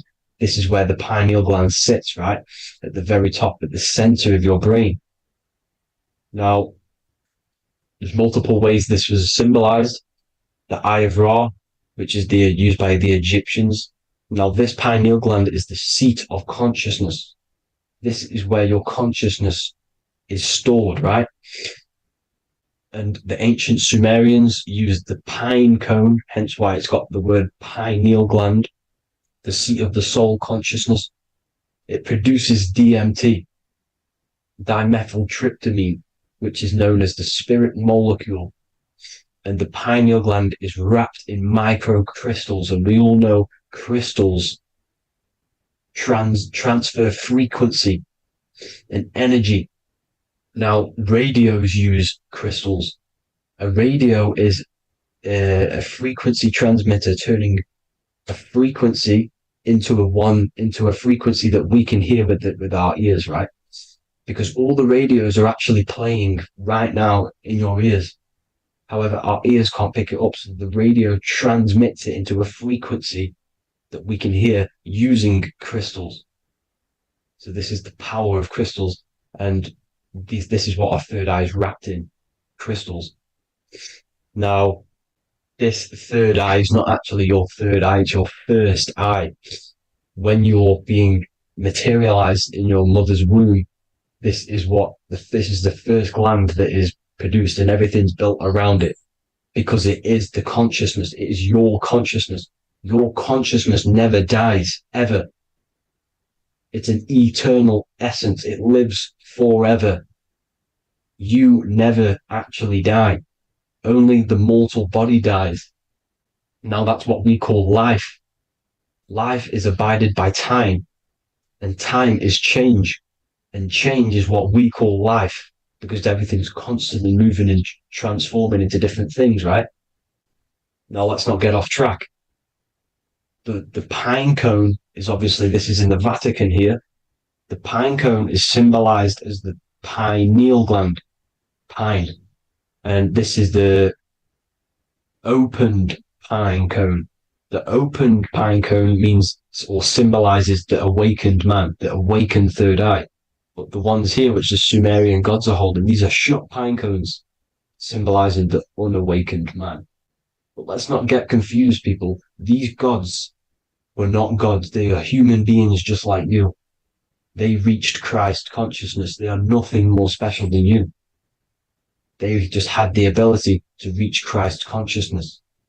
And obviously their knowledge was far more intelligent than ours, far more advanced than ours. They knew the truth about this reality to the depths. Now, the ancient Hindus had a goddess called Kundalini, which is said that she descended by the means of a ladder or a cord from heaven, which is symbolizing the spinal cord. Now, this is what hickory hickory dock, the mouse went up the clock and came back down. This is all these stories, like Santa as well. Santa comes up and then down the chimney. This is symbolizing the Christ oil. There's an oil which is produced in your pineal gland, right? And this oil travels down the spine. And once it's down on the spine, you must have to raise your consciousness, just like I said, with the chakras.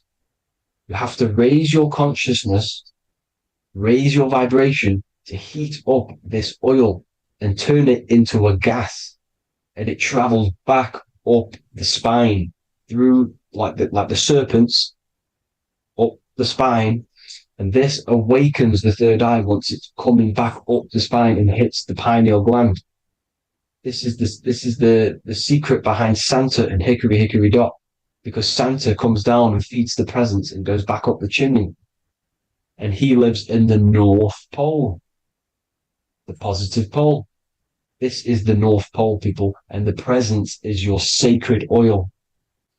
This oil, your physical body is the furnace. It's the spiritual furnace, which you have to heat up this oil by raising your frequency and turning it into a gas to rise up this chamber, the River Jordan, to your third eye, right? Now, this is an alchemical process. Your body is the alchemical furnace. It says in the Bible, if therefore thine eye be single, thy whole body shall be filled with light. I shouldn't have cut that out, but that's what it says. The light of the body is thine eye. If therefore thine eye be single, thy eye shall be filled, their body shall be filled with light. This is symbolizing the pineal gland, enlightening the body, the spiritual body, filled with light.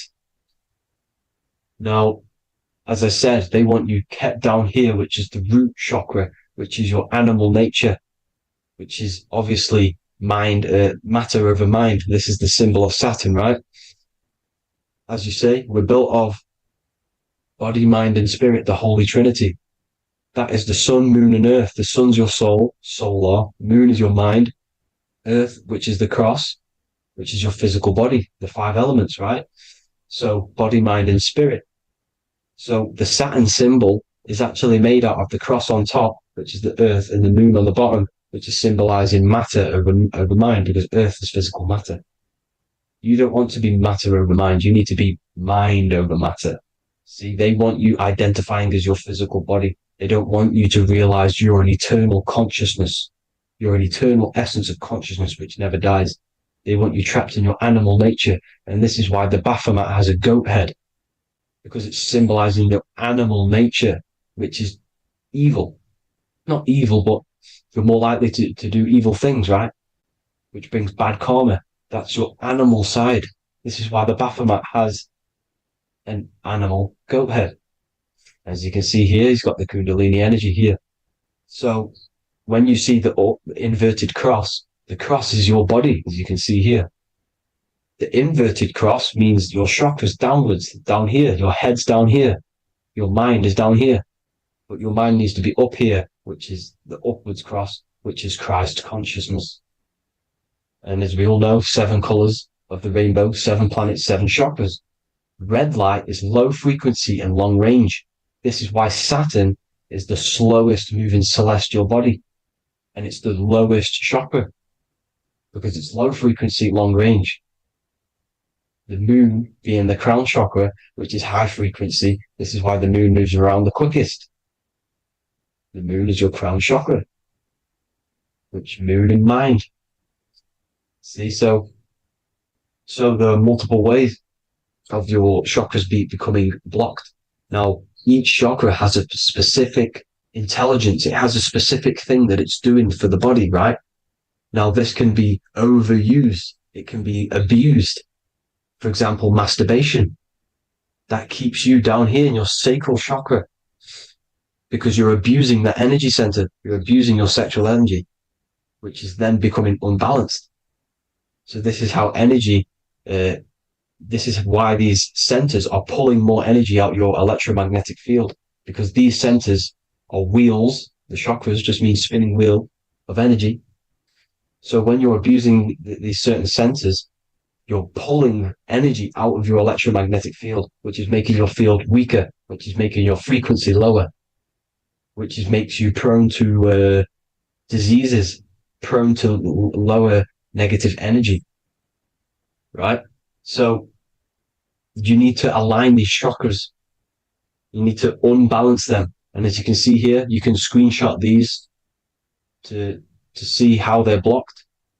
I'm not going to go over each one because it'll take me forever, but have a little read yourself. This is why they're blocked. Now, the ancients used to say Aum when they meditated. Now, these are the 7 vowels. There's not 5 vowels, there's actually 7. Now, when they say Aum, they're aligning all their chakras by saying this when meditated. This is where the Aum originated from. Now, emotion is energy in motion. So if you're feeling a certain way, that's the energy you've put in motion. It's a reflection. We live in a mirror reality. Everything's mirrored. Everything's mirrored. As within, so without, as above, so below. Everything's a reflection of some sort. So whatever you're feeling, you're doing something wrong. It's telling you you're doing something wrong from the root cause. Because your energies are the effect. You're feeling the effect of something you've caused. The law of cause and effect. Nothing escapes it. Now, the Jehovah's Witness believe that exactly 144,000 faithful Christians go to heaven or be resurrected, right? This is not true. This is symbolic. 144,000 go to heaven. Now, the petals on the chakras, this is the root chakra, this is the crown chakra. Now, if you add up the first 5 chakras, the petals, add up the petals on the first 5 chakras, you get 48. And then you get to the third eye, which has 2 petals. 48 times 2 equals 96. 96 plus 48, which you got from here, equals 144. The last chakra has 1,000 petals. Times 144 times 1,000, you get 144,000. This is a frequency. This frequency is the frequency of the ascension up your chakras. This frequency is a high frequency, which turns that oil into gas, which rises up the spine, activating your third eye. Right? So this is all the religions are all symbolic for this sacred secret of Christ consciousness. As it says in the Bible, the kingdom of God is within. It's not out there, people. You must look within yourself. You are God. You are a spark of his consciousness, infinite consciousness, right? So 144,000 is a frequency, and you must achieve this. Like I said, these people in the past, they're not gods, people. These were just humans. Nothing special. They just reach Christ consciousness. Now, they keep you in these lower vibrational states with the food, right? And as you can see here, all of these fast food restaurants are mainly are red and yellow, which are these lower states, these lower 2 chakras, lower vibrational colors, because they want you trapped down here in matter. And these foods are so low vibrational, they will keep you down here, because your gut produces, I think it's like 80% of melatonin. Melatonin is your feel-good hormone. These foods will not make you feel good. This is very low vibrational. Meat. It's not meat, it's raw flesh. These animals are stripped from their family, put on a conveyor belt, watch their friends be tortured, and then get slaughtered in a slaughterhouse. Think of all the fear that's running through their blood. all the hormones, all the fear, and you're going to go and eat that very low vibrational energy. As you can see here, this is the light photons within fruit. You can see the light, the life force in this fruit. You must think, feel, and do positive to raise your vibration. As you can see, earth equals heart. If you rearrange it, everything in nature is green, right? The aurora borealis is green. You must align all these chakras and then live from the heart, because the heart's the center of the Taurus field. You must become the consciousness in the center. So that's it for this video, people. Thank you all. God bless.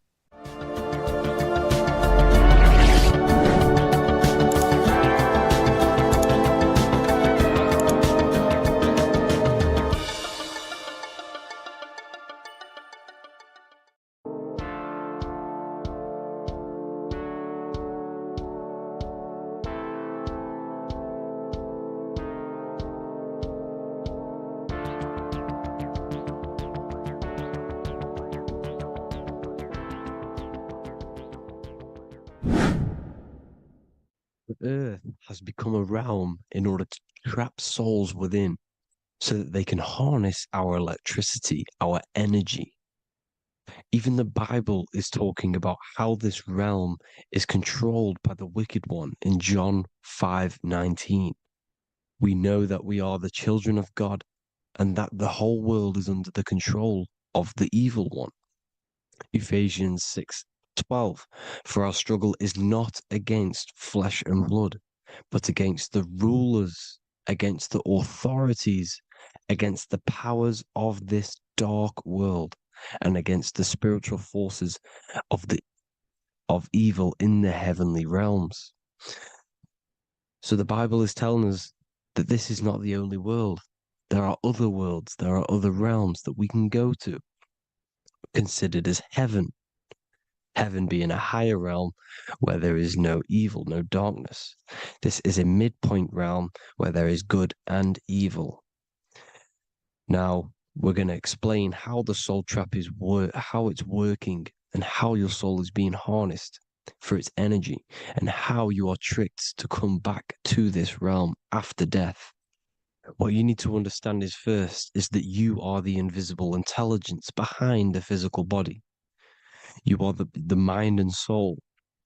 The soul is the true you, the good you. It is pure love, pure bliss, eternal, never dies. The mind can be corrupted though. The mind is the intelligence of the soul. It is invisible. It has no true form. The intelligence inhabits the brain. The brain is the computer to control the electrical machine called the nervous system, which is choice, program, and action. You are the invisible intelligence behind the body, and this will prove it even more.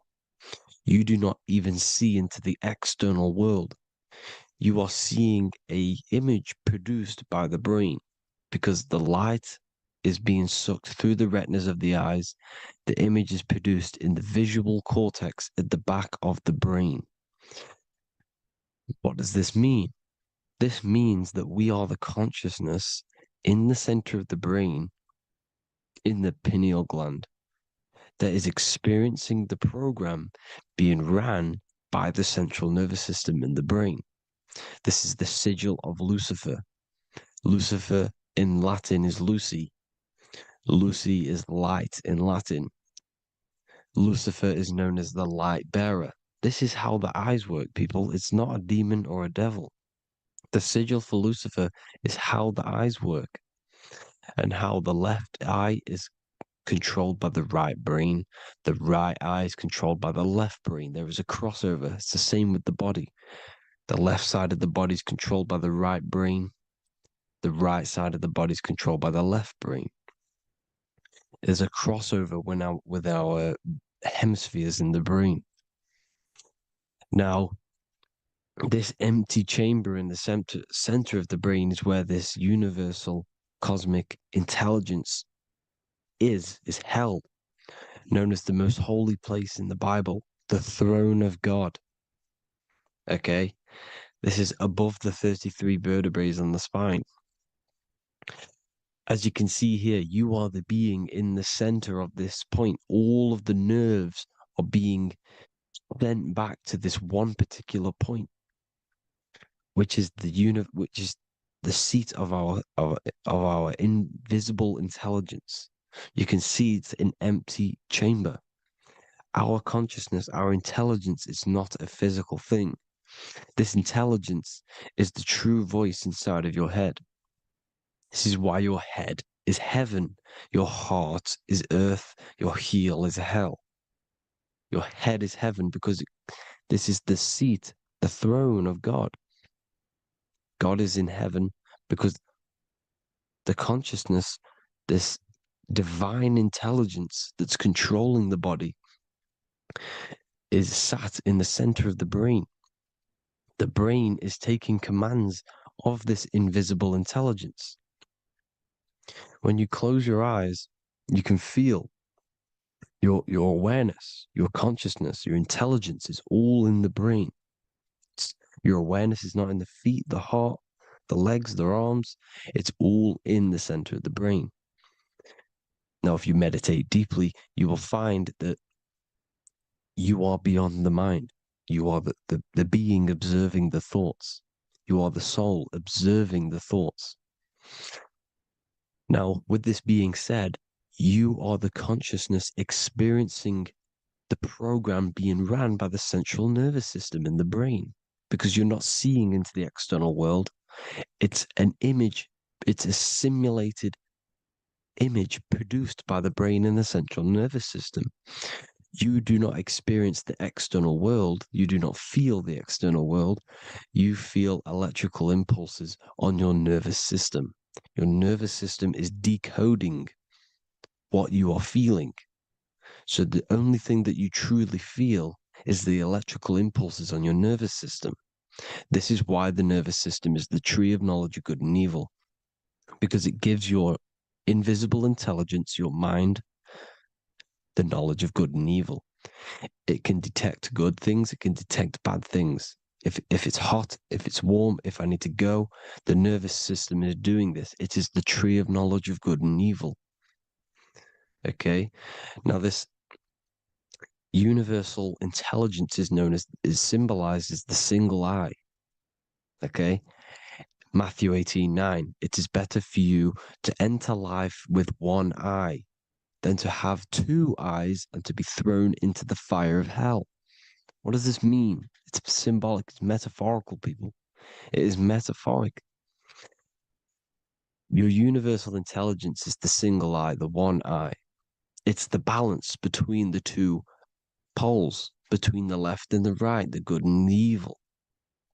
It knows the right thing to do all the time. This is our inner guide. The inner self is the inner guide. And when you are operating your life off duality, using your two eyes, you'll be thrown into the fire of hell, lower states of consciousness. Because you're split. You need to live in oneness, even, balance. Matthew 6:22, the light of the body is the eye. The light of the whole body is the eye. You are a light being. Human. Hue means an attribute of a color. Man is the word manifested. We are light manifested into physical form. Depending on your vibration is depending on what color that you are vibrating on, which is a hue, a human. If therefore thine eye be single, thy whole body should be full of light. Again, it's talking about the single eye, oneness, completeness. When you balance the hemispheres of the brain, we'll go over that later.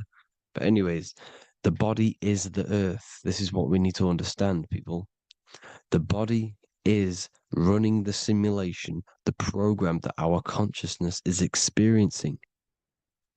So when we leave the body during death and astral projection, we leave the earth. This is how it works.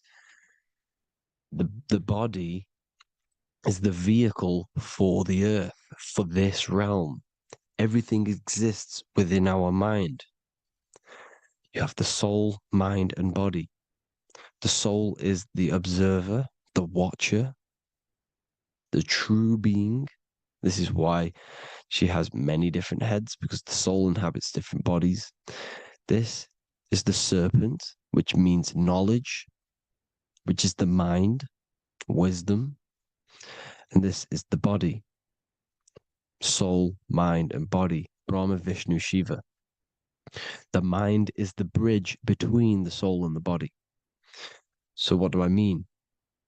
When you astral project, you are using your mind to project your awareness, your observing consciousness outside of the physical body. The mind is the projector, projecting consciousness. By using your mind, you can project your consciousness outside of the body, which is known as the astral realms, which is known as walking on water. Jesus was never walking on physical water, people. It's metaphorical. Believing the physical body. The water is the ether, which is the veil between the physical and the astral realm. It's a fluid substance. It's on either side. It's physical and astral. The ether is the fifth element that they hide from us. Why? Because they're trapping you in the physical. They are hiding all of these realms. Etheric, astral, and mental. People think their mind is their brain. It's two separate dimensions. These are completely different dimensions. The mind is way more intelligent. The mind is formless. There is no form to the mind. You can think anything you want. You can manifest anything you want within your mind. It is not a physical object. The physical realm is being controlled by the mind. Everything's being controlled by the mind. Everything exists within the mind. This is why the Egyptian says the universe is mental. So when we project our consciousness outside of the physical, we go to the astral. The ether is the water that Jesus is walking on. This is the veil between the physical and the astral world. The word together has ether within it because it joins the two worlds together, together, the astral and the physical. The word either is ether because the ether is on either side, physical and astral, physical and spiritual, physical and non-physical. In the astral realm, the mind can manifest anything we want. We incarnate to restrict our minds. This is why Saturn, if you go and watch my video on Saturn, how Saturn is this simulation, okay? Our minds can manifest anything we want in the astral plane in the click of a finger. However, when we incarnate in matter, we now have to labor for our manifestations. This is why Saturn's known as the great teacher in astrology, because he teaches you a lesson. When your mind incarnates into matter, it's teaching your mind a lesson, the knowledge of good and evil. This is why the Bible says you shall be gods and know the knowledge of good and evil. When you incarnate here, you have to know the knowledge, you need to know the knowledge of good and evil to become a god. Okay? Now, the square is the physical plane. The triangle's the ethereal plane. The circle's the eternal plane. The circle has no beginning, no end. It's eternal. The physical plane is the square. It's limited. The square is limited. The cube is the geometric shape which gives rise to matter. Now, the term think outside the box has truth in plain sight. You have to think outside the box to project your consciousness, use your mind to project your consciousness outside of the box, the physical plane, into the astrals. The astral realm is the realm of the stars. Above us is the stars. Through the stars is the astral plane. This is why astral has the word star within it. The devil is the de-veil. When you sell your soul to the devil, quote unquote, it's metaphorical. The devil exists in the physical plane. It's the lowest state of consciousness. The de-veil, you de-veil yourself into the physical when you are the devil. The de-veil. The ethereal plane. Now, we all know what the famous symbol of the all-seeing eye, right?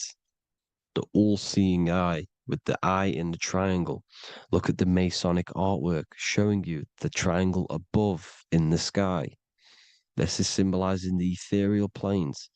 The eye in the triangle symbolizes your invisible intelligence, your mind, which has the ability to see on either side. Because the triangle's the ethereal plane. The eye is your consciousness, your intelligence. And this intelligence has the ability to see in the physical plane and to see in the ethereal planes, in the astral planes. This is why it's above the earth. It's above the ground. Because it can see here, it can see in the heavenly realms. Now, the stars are, well, this is known as heaven, the realms of the astral planes. This is some quotes from the Emerald Tablets of Thoth. Out of the darkness ye must rise upwards, one with the light and one with the stars. Man is in process of changing to forms that are not of this world. Grows he in time to the formless, a plane on the cycle above. So there's other worlds. The Bible's telling you there's other worlds, there's other realms. Know ye must become formless before ye are one with the light, the astral light above, which shining through the stars. Not of the earth are ye, earthy, but a child of the infinite cosmic light. You are the invisible intelligence controlling the physical body. The body's not you. It's the vehicle that your soul lands in when your mind projects your consciousness into that realm. Free from the body, I flashed through the night.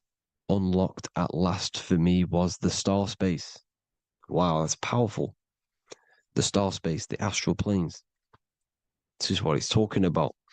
We are all a star. We descended from the astrals, which is the star. We are all a star. Look at the ancient paintings of Jesus' birth. It's the star beaming his consciousness down into the physical plane. Here's another one. Here's some Freemasonic artwork showing you, again, the ether, that invisible intelligence, the eye, manifesting itself inside of here, in the physical realm, where the people are. You see? It's the same here. This is Jesus. Here's the bird symbolizes the Holy Spirit, your invisible intelligence, descending into the waters, the ether, the ethereal, everything. The ether's the base of all physical matter. Here's Truth in Plain Sight. Mr. Bean, the famous TV program in England, in the UK. He begins the program like we all begin the program for falling from the stars. He falls down with a beam of light. And this is truth in plain sight. This is false. The aliens don't exist. They're a lie, alien. But this symbolizes the star beaming our consciousness. And when we die, this star will suck us back up. Just like this UFO is doing. It's truth in plain sight. So, this is some more Freemasonic artwork going from duality to singularity. Sun, moon, masculine, feminine. Right hemisphere, feminine, left hemisphere, masculine. The consciousness in the center, the balance point. Here's another more Freemasonic artwork. The two pillars, left and right hemispheres, and the invisible intelligence between the left and right hemispheres, the light of the body. This is why light's coming off it. Because it's light, it's pure light. The blazing star. The stairs go from the checkered board, the duality, up to oneness, in between the sun and the moon, the masculine and the feminine. This is symbolizing going into oneness. What did the Emerald Tablet say? You've got to become one with the stars, one with the one with the self. Balancing the two hemispheres so that you can gain, because when the two hemispheres are balanced, you can gain a more deeper connection with your invisible intelligence. Same with the chakras. when the chakras, the 7 seals in the Bible, these are 7 seals because when you conquer the 7 chakras, when you balance the 7 chakras, you then gain a more deeper connection with your internal self because your mind is not filled, it's not being ran, it's not being dominated by these 7 deadly sins, the 7 seals, the 7 chakras. These are 7 energy centers which are concealing our true form. Balance makes us have a stronger connection with our true cosmic intelligence. Heaven is even. This is why Jesus is pointing at the heart. The even point is the heart. You got to balance the chakras and live from the heart because the heart is the earth. You're in good and evil. The body manifests the lower and the higher self. The higher self is in the higher parts of the body. Wisdom, intuition, expression. The lower self is in the lower parts of the body. Sex, food, and power. This is how they are trapping your soul, people. Like I said, the mind is the bridge between the soul and the body. So by tricking the mind, not giving it the right knowledge, and keeping the mind stuck in the lower 3 centers, thinking about power, food, and sex, this is low vibrating energy. It's going to keep your mind addicted to the physical realms. Okay? This is why you need to go even, balance, heaven. Okay? I will explain the soul trap in a second, how it fully works. But I'm telling you all the science behind it so you can understand. When you are doomed, you are domed. This is the dome, the firmament, the mind. Ment is mind, firm is firm. A firmament is doomed under the firmament. You must have a loose mind, an open mind to expand your consciousness beyond the stars, beyond the ethereal barrier. You have to vibrate higher than this world. Your consciousness must be expanded more than the physical plane. You need to learn how to astral project. You need to learn how to leave the body, how to operate outside of the body, so that you, when you do leave the body, you will have recognition. You'll have knowledge. You'll have practice. But this is as above, so below. The woman's belly is the earth. It's as above, so below. It's a microcosm of the macrocosm. We are the children in the womb. We are the people in the earth being ready to be born into the heavenly realms. As above, so below. It's a microcosm, macrocosm. Everything is in everything on a bigger and a smaller and a larger scale. Now, when the baby figures out that there is a world beyond its mother, what happens? The baby starts to move around and tries to get out of the mother. Because once it starts to hear the external world, starts to hear people, it's going to wonder, what's outside of why am I in here? What's outside? So the baby will force its way out of the mother. It's the same with our minds, as above, so below. When our minds figure out that there are other realms beyond this world, we will seek a way out. This is the womb, the mother earth, mother nature. It's the mother. We're in the womb. We can be born out of this world, which is being born again in the Bible. When you are doomed, you are domed under the dome, under the firmament, the firm mind. The firm mind will keep you under the firmament. Due to the law of polarity, there has to be other realms. There has to be. Because the law of polarity works in this world and it will work on every scale possible. It's universal laws. These are universal laws. The law of polarity means that there are other realms polarizing this realm. There is a hell, there is a heaven. There is a midpoint, which is Midgard, which is the one we are in now. Earth, heart. Earth is the heart. Heart is the center, good and bad. The balance between good and bad. Your reality is your level of realization. Your mind realizes other worlds, you will seek a way to them worlds. It's that simple. The soul trap is to keep you stuck in this physical body, which is the earth. This body is the earth. It's running the program, like I said at the beginning. It's running the simulation that your consciousness is experiencing. You are an electromagnetic being, and you're hidden in a cage, your rib cage, and you're stuck in cells, a prison cells. Look, you're in cells. We produce electromagnetic energy. Your soul produces this energy. And by trapping your consciousness inside of this physical realm, they harness this energy within the astral realms. They're using you to manifest demons, because your mind creates demons through emotions and mental thought energy, which is a whole nother video. I can make a video on that. You're manifesting everything for them because they're trying to create a hive mind. This is why they want everyone to believe in one belief system, one government, one belief system, one religion, because they're creating a hive mind. This hive mind will manifest and be summoned within the astral planes, because the mind manifests the astral plane. The astral plane is the realm of imagination.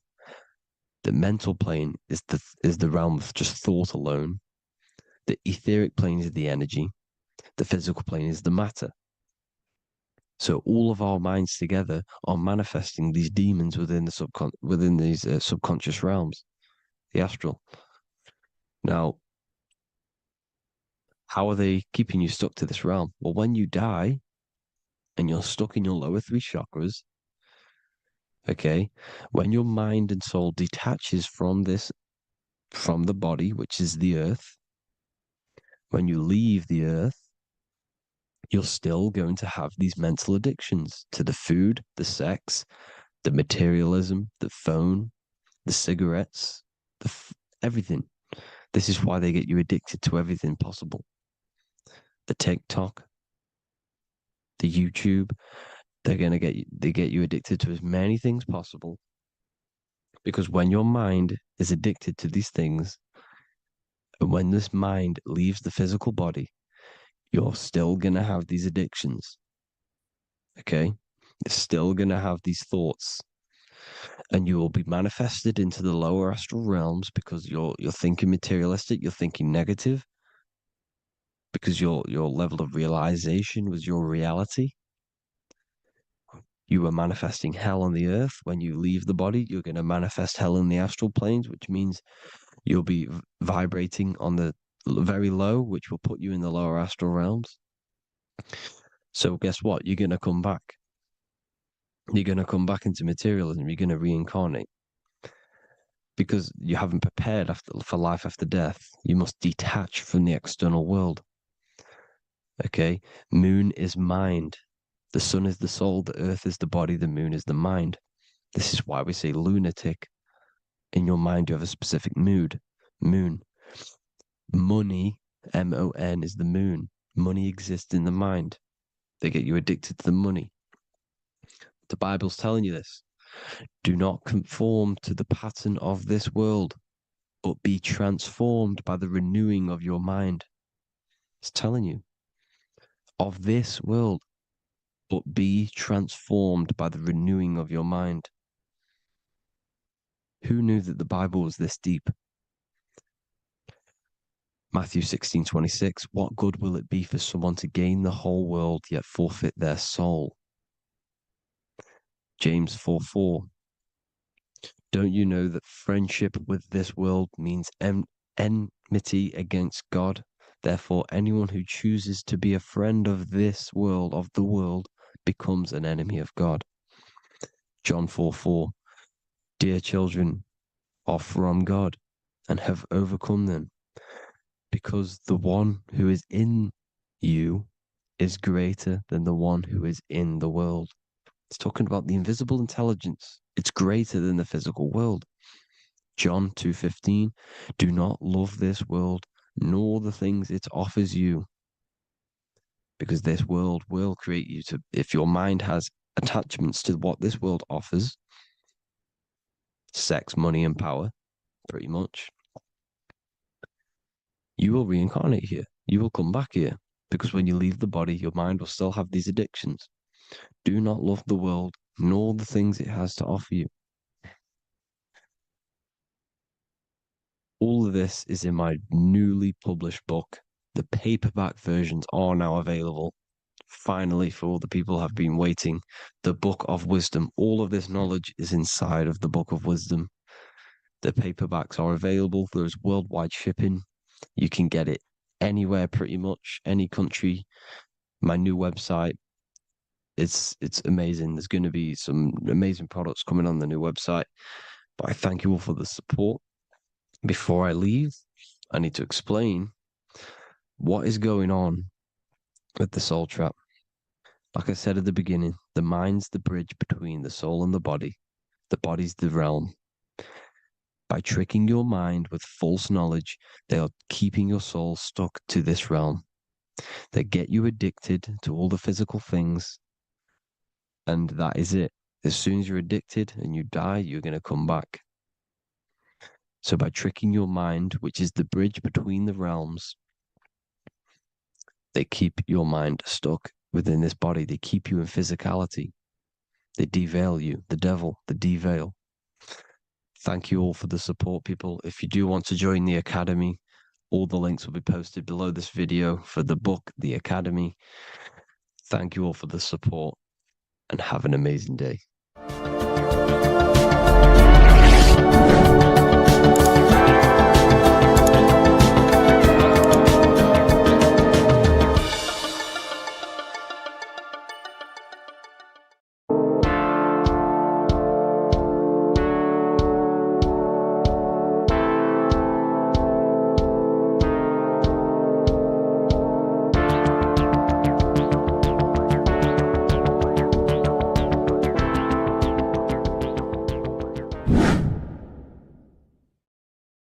What's good, people? We're back with another video. This is going to just be a quick video. Manifestation, magic, bending reality. So let's jump straight into this. So you have a conscious and a subconscious part of your mind. The conscious is what you're conscious of, what you're actually doing, where you can choose or not. However, the subconscious is the part of your brain which is automatic. So all of the systems in your body, like the digestive system, your heartbeat, these are automatically being ran. And you do not have to tell these systems to do anything. You do not have to consciously tell your heart to beat. It's automatically doing it. And this is what the subconscious mind is controlling. It's like the dark aspect of your brain or your mind. It is the way bigger aspect of your mind. Okay, it controls all the systems in your body. Okay, and this is where all of your programs are. So when you're in it from your childhood, what you've learned in school, all of these things are being kept in your subconscious, maybe traumas and stuff like that.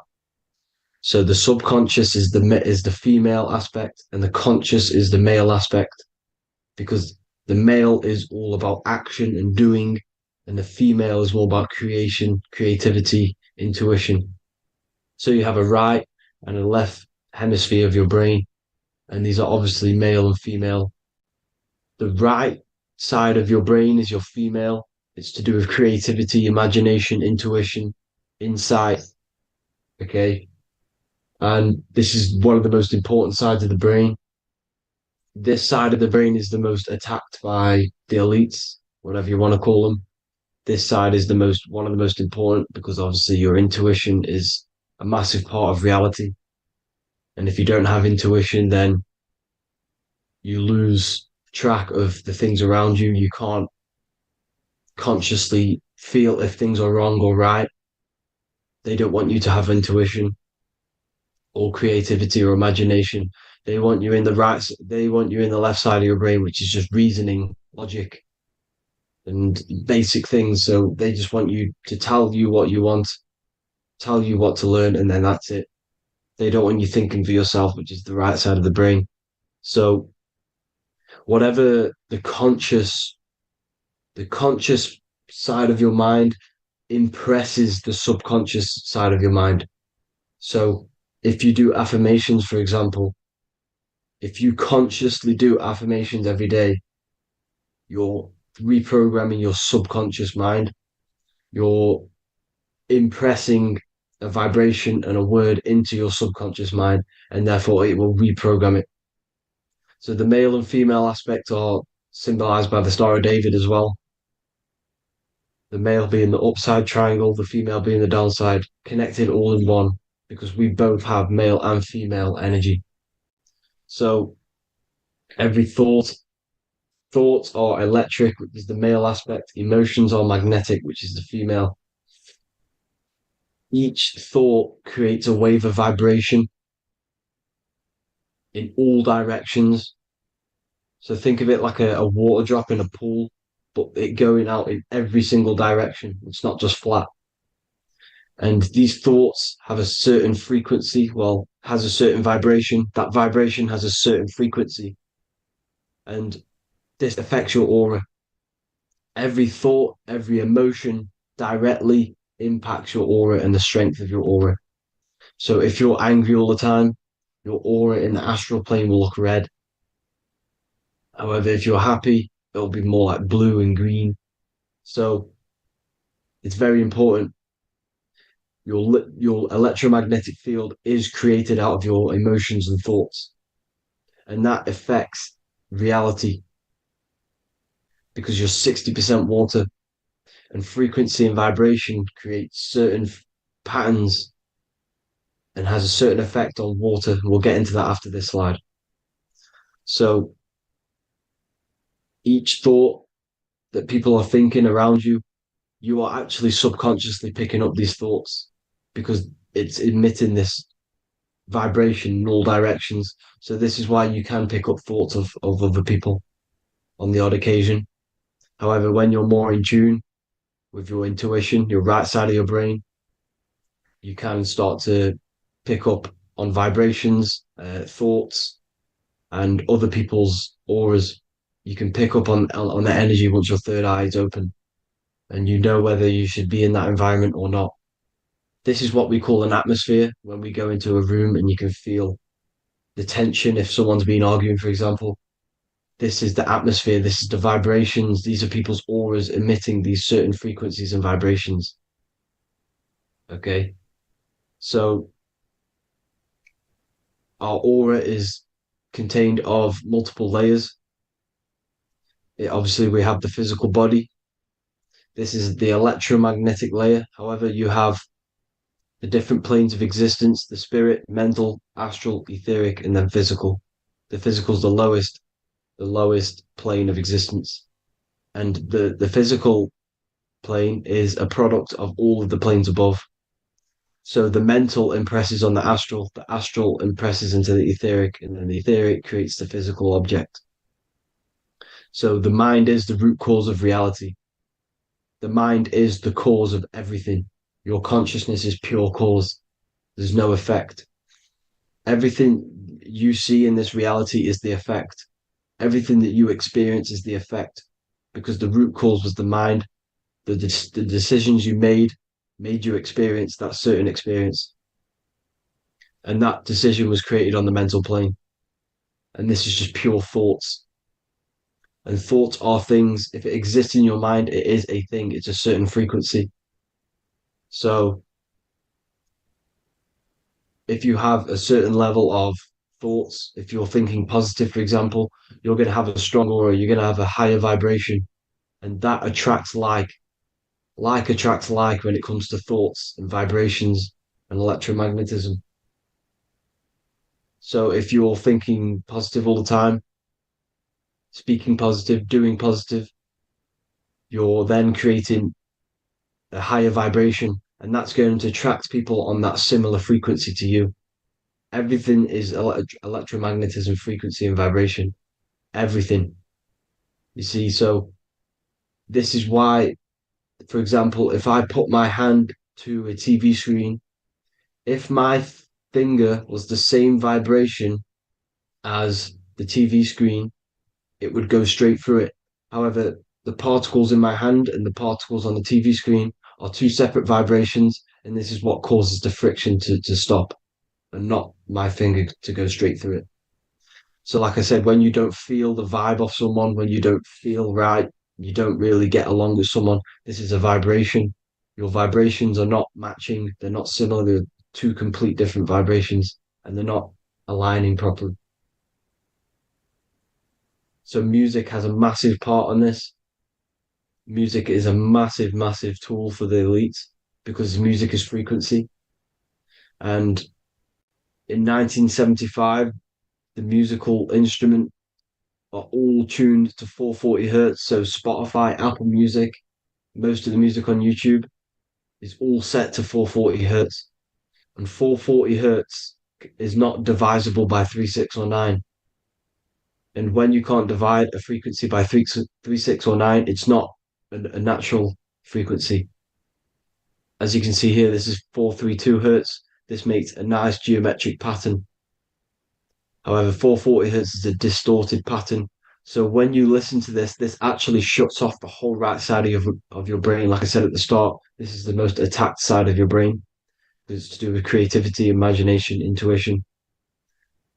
When you listen to 440 hertz, it shuts off the whole right side of your brain.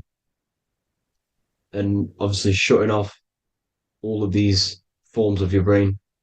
Music is very, very powerful tool for the elites because it's the only thing which can enter your soul or your ears without consent, your body without consent. Everything else has to be through consent. You choose whether to eat something, you choose whether to drink something, but frequency, you're going to hear it no matter what. This is why it's so powerful. And music influences the body in many different ways. It's the most powerful imitator of everything. It directly affects all listeners. It directly affects intentions, gestures, movements, and actions. It stimulates your mind, and certain songs, certain catchy songs, can reprogram your subconscious mind, invoking certain emotions. This is why when you listen to slow beat songs, it makes you feel more sad. When you listen to upbeat songs, you feel more energetic. This is because these frequencies have a profound influence on reality and on how you feel. Because like I said, you are 60% water. And as you can see here, each frequency creates a different geometric pattern. And inside of you is 60% water.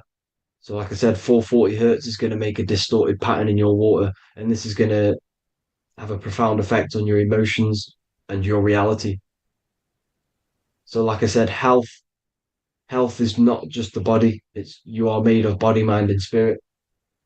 You need to look after what you put in your body. You need to look after your spirit and look after your mind. It's very important to keep all these in balance because once one of these are unbalanced, it affects the other two. So if you're eating wrong, it's going to affect your spirit and mind. If you're thinking wrong, it's going to affect your body and spirit. These are all interlocked. You have to look after them all. So it's very important you understand music. Stop listening to low vibrational music. To be honest, you want to listen to music without any sort of speaking inside of it. You just want pure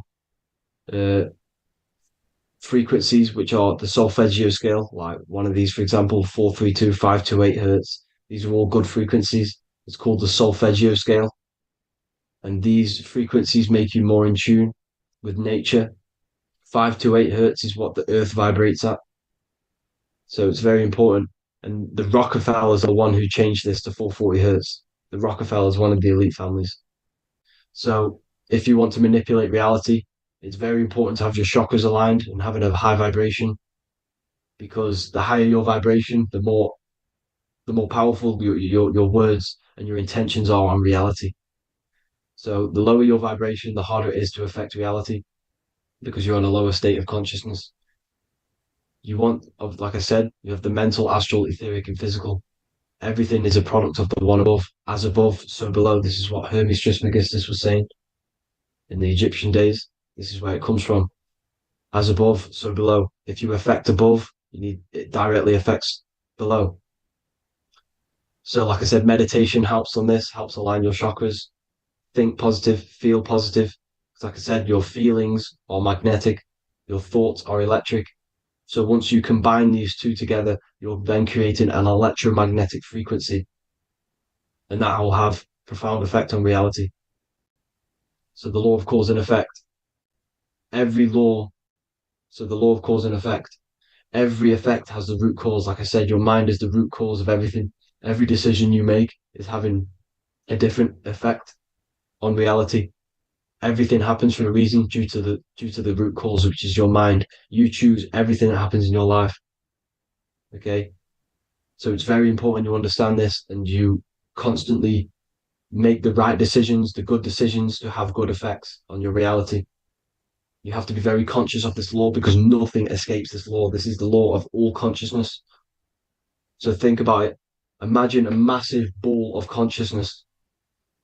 However, off this ball are different sparks, and each one of these sparks are in each and everyone's body.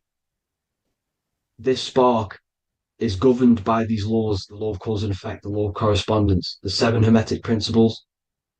It's very important you understand this because this mass ball of consciousness is what is obeying these laws, and everyone has this spark of consciousness inside their third eye. And like I said, everyone is the same consciousness. This is why if you do bad onto someone else, that will directly affect your reality. So if you hurt someone, it's going to come back to you in one way or another because you are that same consciousness. This is like a mirror reality. As within, so without. Whatever you feel on the inside, you're gonna see that on the outside. You're gonna experience that reality, whatever you've impressed. So there's different ways to bend reality to your will.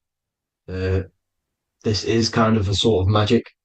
So obviously you have black magic, which is manipulating reality to harm and influence others, or to be very selfish. And yeah, then you have white magic, which is manipulating reality for the good of humanity. So you do have to be very careful with your intentions, people, when you're trying to manipulate reality, because this is nothing to be played with. If you are manipulating reality for the wrong reason, it's going to come and bite you in the ass in some way or another. Because everything is balanced. Everything balances out in this reality. Nothing escapes the laws.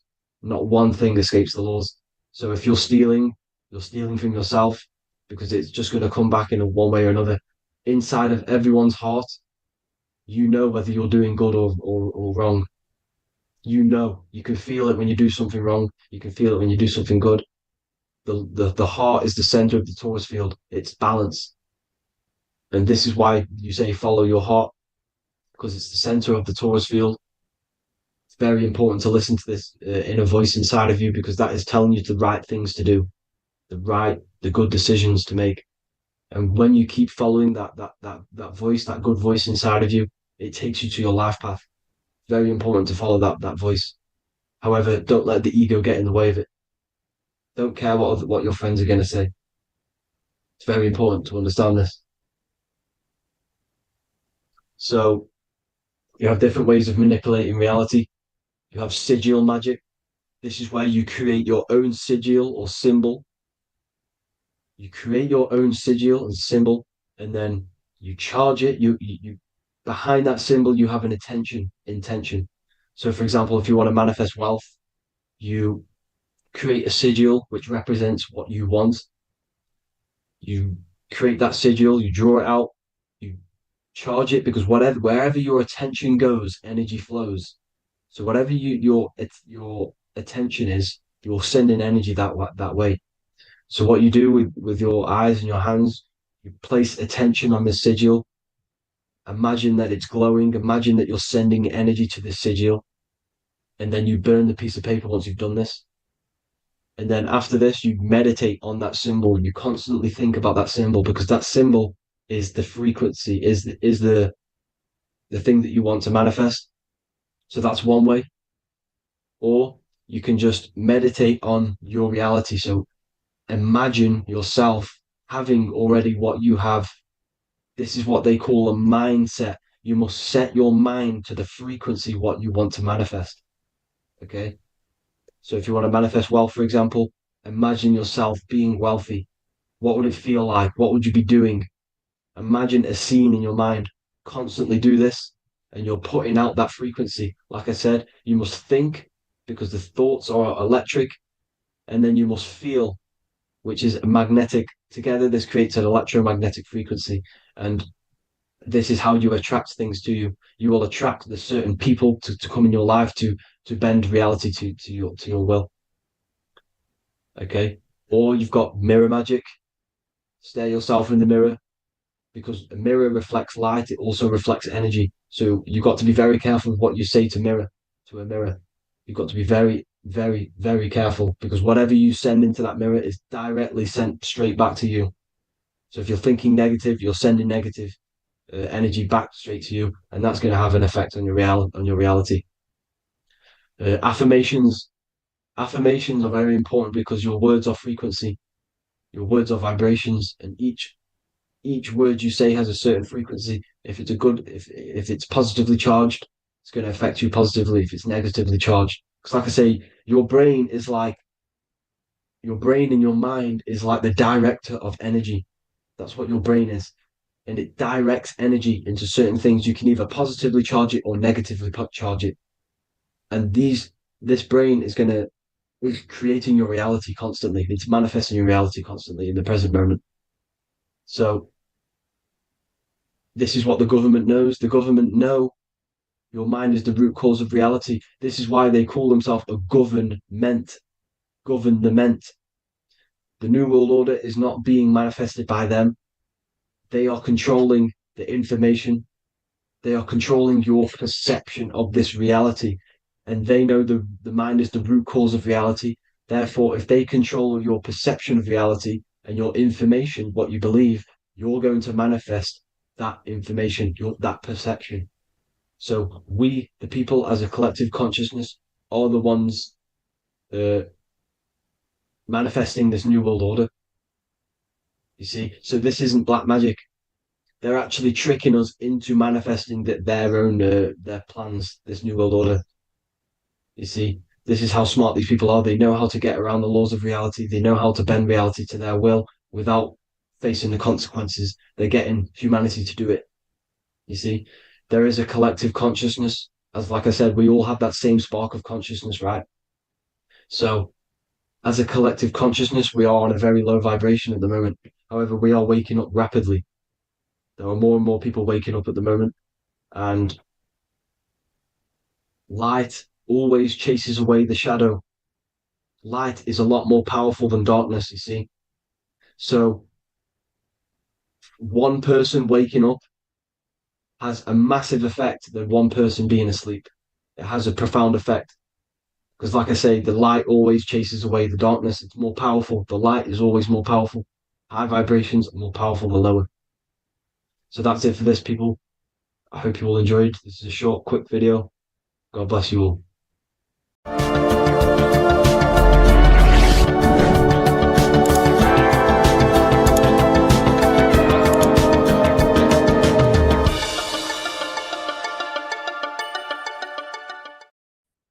You are not breathing correctly. 98% of people only use a third of their lungs capacity, which is shallow breathing, which ages you, lowers your brain capacity, and also lowers your state of consciousness. So it's essential that you breathe consciously on a day-to-day basis, because this is what truly elevates your consciousness. I am going to give you the key for you to raise your consciousness just through breathing alone. Such a simple thing, but yet the most effective way for raising your state of consciousness and becoming more spiritually and mentally advanced. So tune in for this video, and I'm going to show you exactly how to do it and the symbolism behind breathing. Air is more than just air. It carries electromagnetic energy. So now I'm going to give you the science behind this spiritual truth.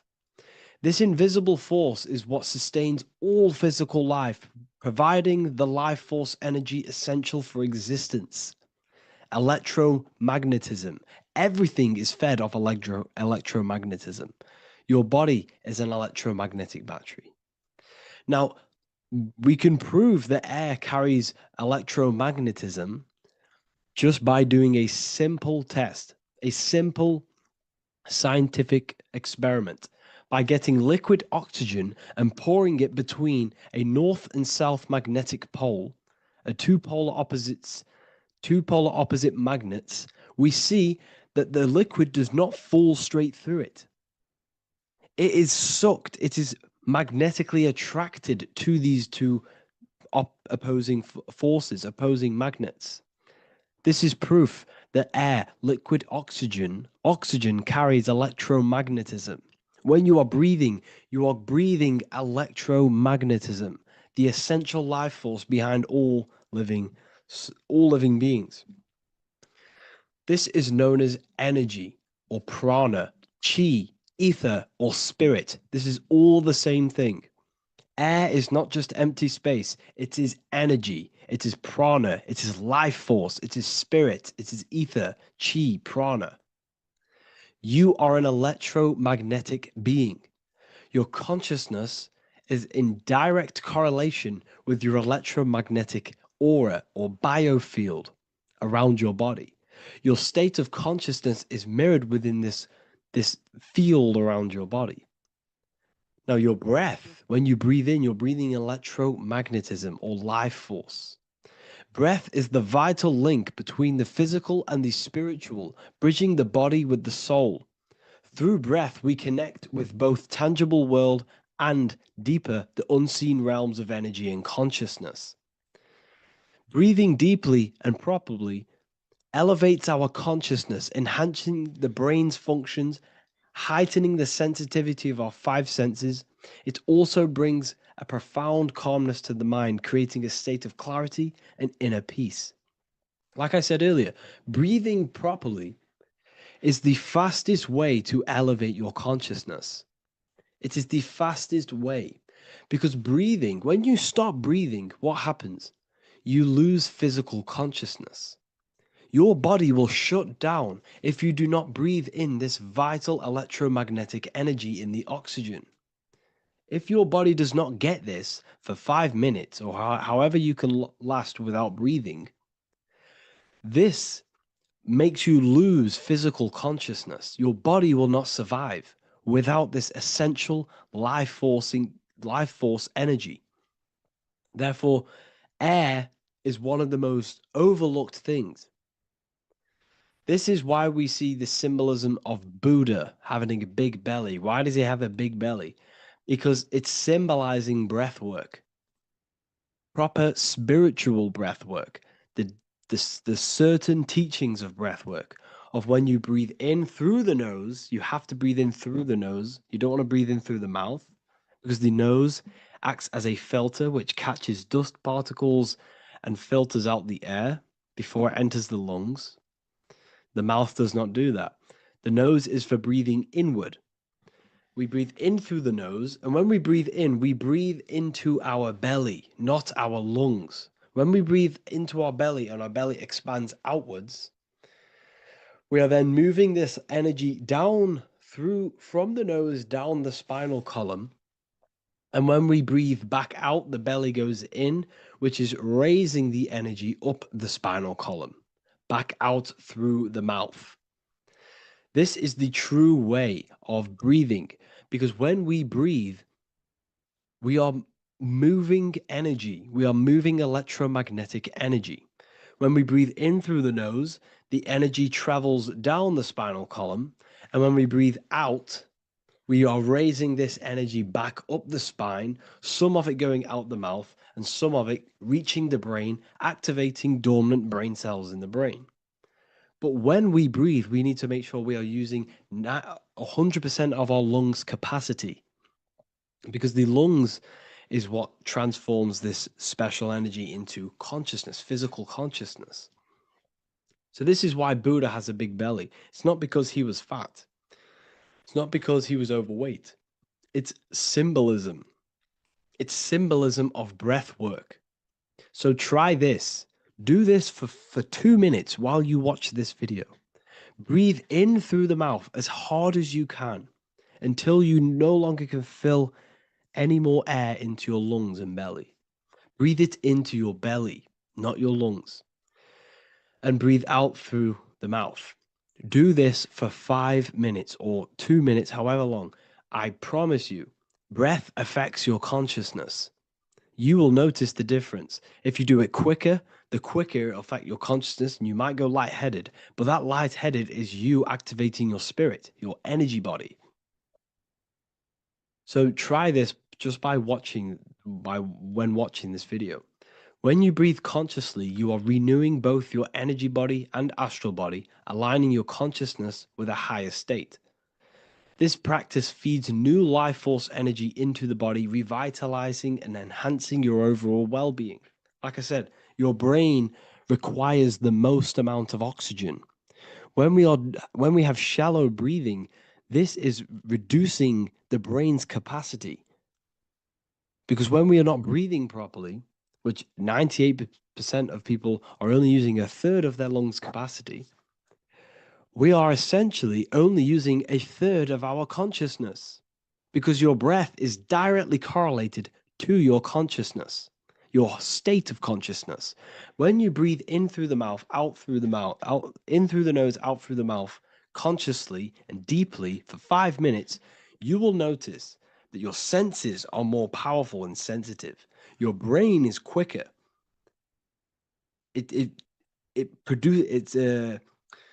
What's the word?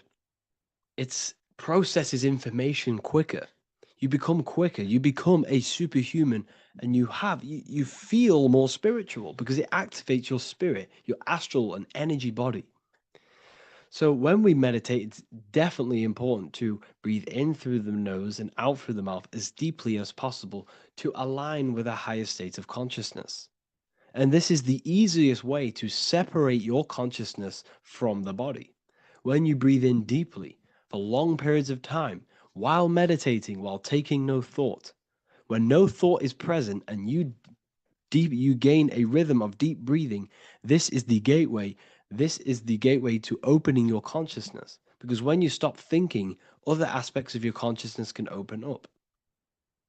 All of our lives we've been thinking, which is blocked off the higher states of consciousness. So breathing is very, very important. It affects our overall well-being. And this is Yahweh, the in and the out of breathing. When we breathe in, this is Yah. You can hear it. It sounds like Yah. And when we breathe out, that is Way. This is the name of God, apparently. But God is within you. You can connect with God. You can connect with source consciousness within you by breathing, by raising your state of consciousness through breathing and meditation. This is why the Bible tells you the Spirit of God has made me, and the breath of the Almighty gives me life. You are consciousness. You are God. You're an extension of God's consciousness. Job 27:3. As long as my breath is in me and the Spirit of God is in my nostrils. The Spirit of God is through breath. John 20:22. And when he said this, he breathed on them and said to them, receive the Holy Spirit. The word spirit means breath. In Greek, Hebrew, Latin, it all means breath or wind or air. The Holy Spirit is a certain way of breathing, a breathing technique that elevates your consciousness, that syncs you up to a holy consciousness, an elevated state. That is the Holy Spirit. That's why it tells you in the Bible, when he said this, he breathed onto them. He breathed onto them and said, receive the Holy Spirit. You must breathe to receive the Holy Spirit. When you breathe, you are renewing the body's energy. You're taking in new life force, which is regenerating your cells, regenerating your brain, nervous system, and also connecting with consciousness, pure consciousness. This is not something that we should be doing during meditation. Yes, it is. We should be doing it during meditation, but this is something that we need to apply all of the time. This is the fastest way you can raise your consciousness. I just want to say, all of this knowledge is inside of the Book of Wisdom, Volume 2. Make sure to give a like and a comment on this video to help the algorithm. And let me know what you think about the last book or this book if you have read them, to let the new people know what they're looking at with this book. This is truly life-changing, the Volume 2 and Volume 1 is truly life-changing. You can get them in a bundle also. Learn hidden knowledge inside of the Ethereal University. This is where truth seekers belong. I'm not here to try sell you this, but this is the place for truth seekers. And if you are serious about your spiritual journey and serious about gaining knowledge, which gives you the advantage over life, join Ethereal University. This will definitely help you. Thank you for watching this video. Please leave a like and comment. Make sure to give me any suggestions on videos you want me to make in the future. Thank you all.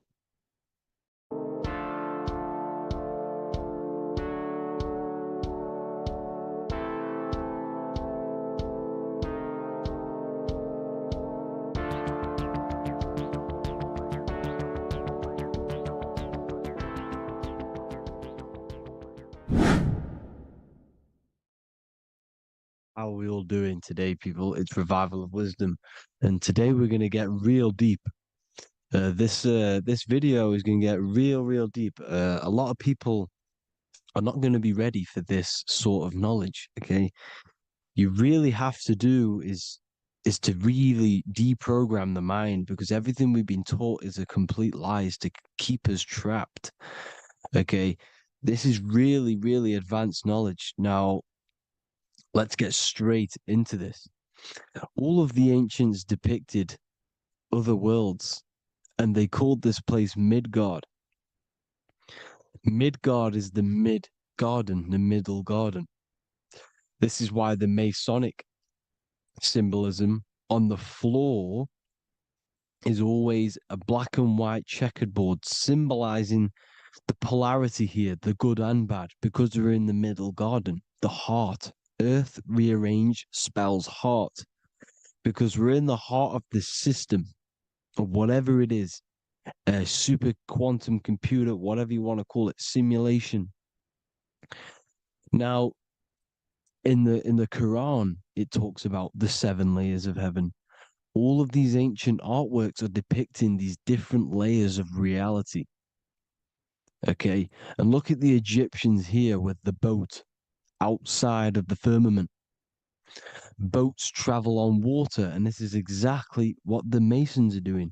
So they're still using the same symbols. Why? Because it's the same knowledge, just hidden. The Egyptians have the same knowledge as the Freemasons. It's just hidden. Now, this cosmology that they're showing here, which is probably made maybe 100 years ago, this painting or artwork, is the exact same as the one we see here, with the arch, the boat. You know, it's similar, because the boat is symbolizing traveling these other worlds, because the ether is also symbolized as water, because if you look up at the stars through a telescope, it looks like it's water. It's shining through water, because this ether, whatever this substance is outside of this world, was symbolized as water.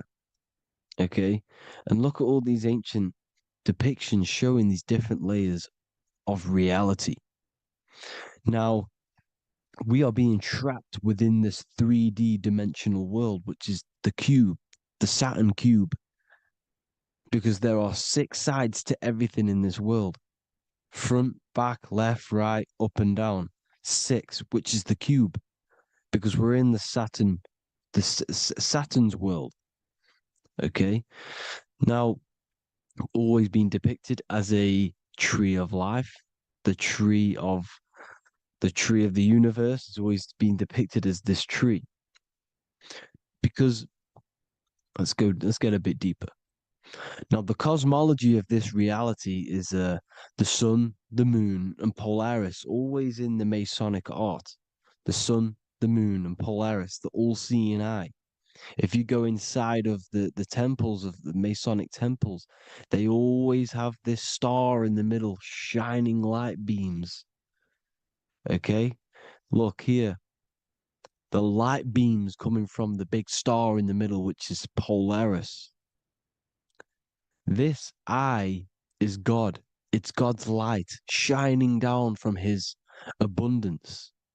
Now, when you astral travel, you will see this big ball of light above you, and this big ball of light is God. But you cannot travel towards it until you are pure. It doesn't work like that. You have to become formless. You have to become pure before you can become one with the light. In all these Masonic artworks, it's all depicting the star in the center. This star is Polaris, because Polaris is the way out of this place. And this is why you see the stairway to heaven all the way up to the light beam, the light source. What does it say in the Bible? God is light, because everything is made out of one substance, and that substance is light. And it symbolizes the eye because God is an eye. All things that are alive have an eye. And we all say, I am. We all see these realities through eyes. God is an eye. He's the all-seeing eye. He sees all things at all times. And he is projecting this light. And this light comes down to create all the different levels of the worlds. And this is what the two pillars symbolize the number 11. 11, the number 1, is just a vertical line. It's the one. It's a 1 point. 11 symbolizes the mirror nature of reality. Everything's mirrored. As above, so below. Now, the 11 also symbolizes openings, doorways. And as you can see here, an opening to the all-seeing eye. And you see here again, an opening to the stairway all the way up to the light. This light is the light of God in the astral worlds, beyond this world. Now, Polaris has also been symbolized as the UFO. They put the truth in plain sight. So, you know, in the films, how the UFOs suck people up. That's what Polaris is doing. If you ascend beyond this world, if you do not ascend beyond this world, you will be reincarnated in this world. The whole thing is to outgrow this consciousness to the plane above. And I'm not just making this up. I'm going to be bringing in scriptures after this. But you can see with the Christmas tree, we always put a high, big star at the center, at the top, which is the star of Polaris, which is exactly what the Masons are doing here. The star at the top. And it's on top of our Christmas trees. And all of these symbolize the other stars, because Polaris is the most high star. And all the other stars are wrapped around the firmament lower than Polaris. And that's exactly what the Christmas tree is. And it's a triangle. It's a triangle, just like light beams travel from one point in the triangle, just like the all-seeing eye. It's a triangle. The light is coming from one point and sending its rays downward. You see, it's kind of like you see here with the water. And the lower you go, the darker it gets, the more evil it becomes. And this is what the ancients would call hell. Now, this all-seeing eye is Polaris. And below Polaris is Mount Meru, the North Pole, the magnetic North Pole. The Tower of Babel, which is in the Bible.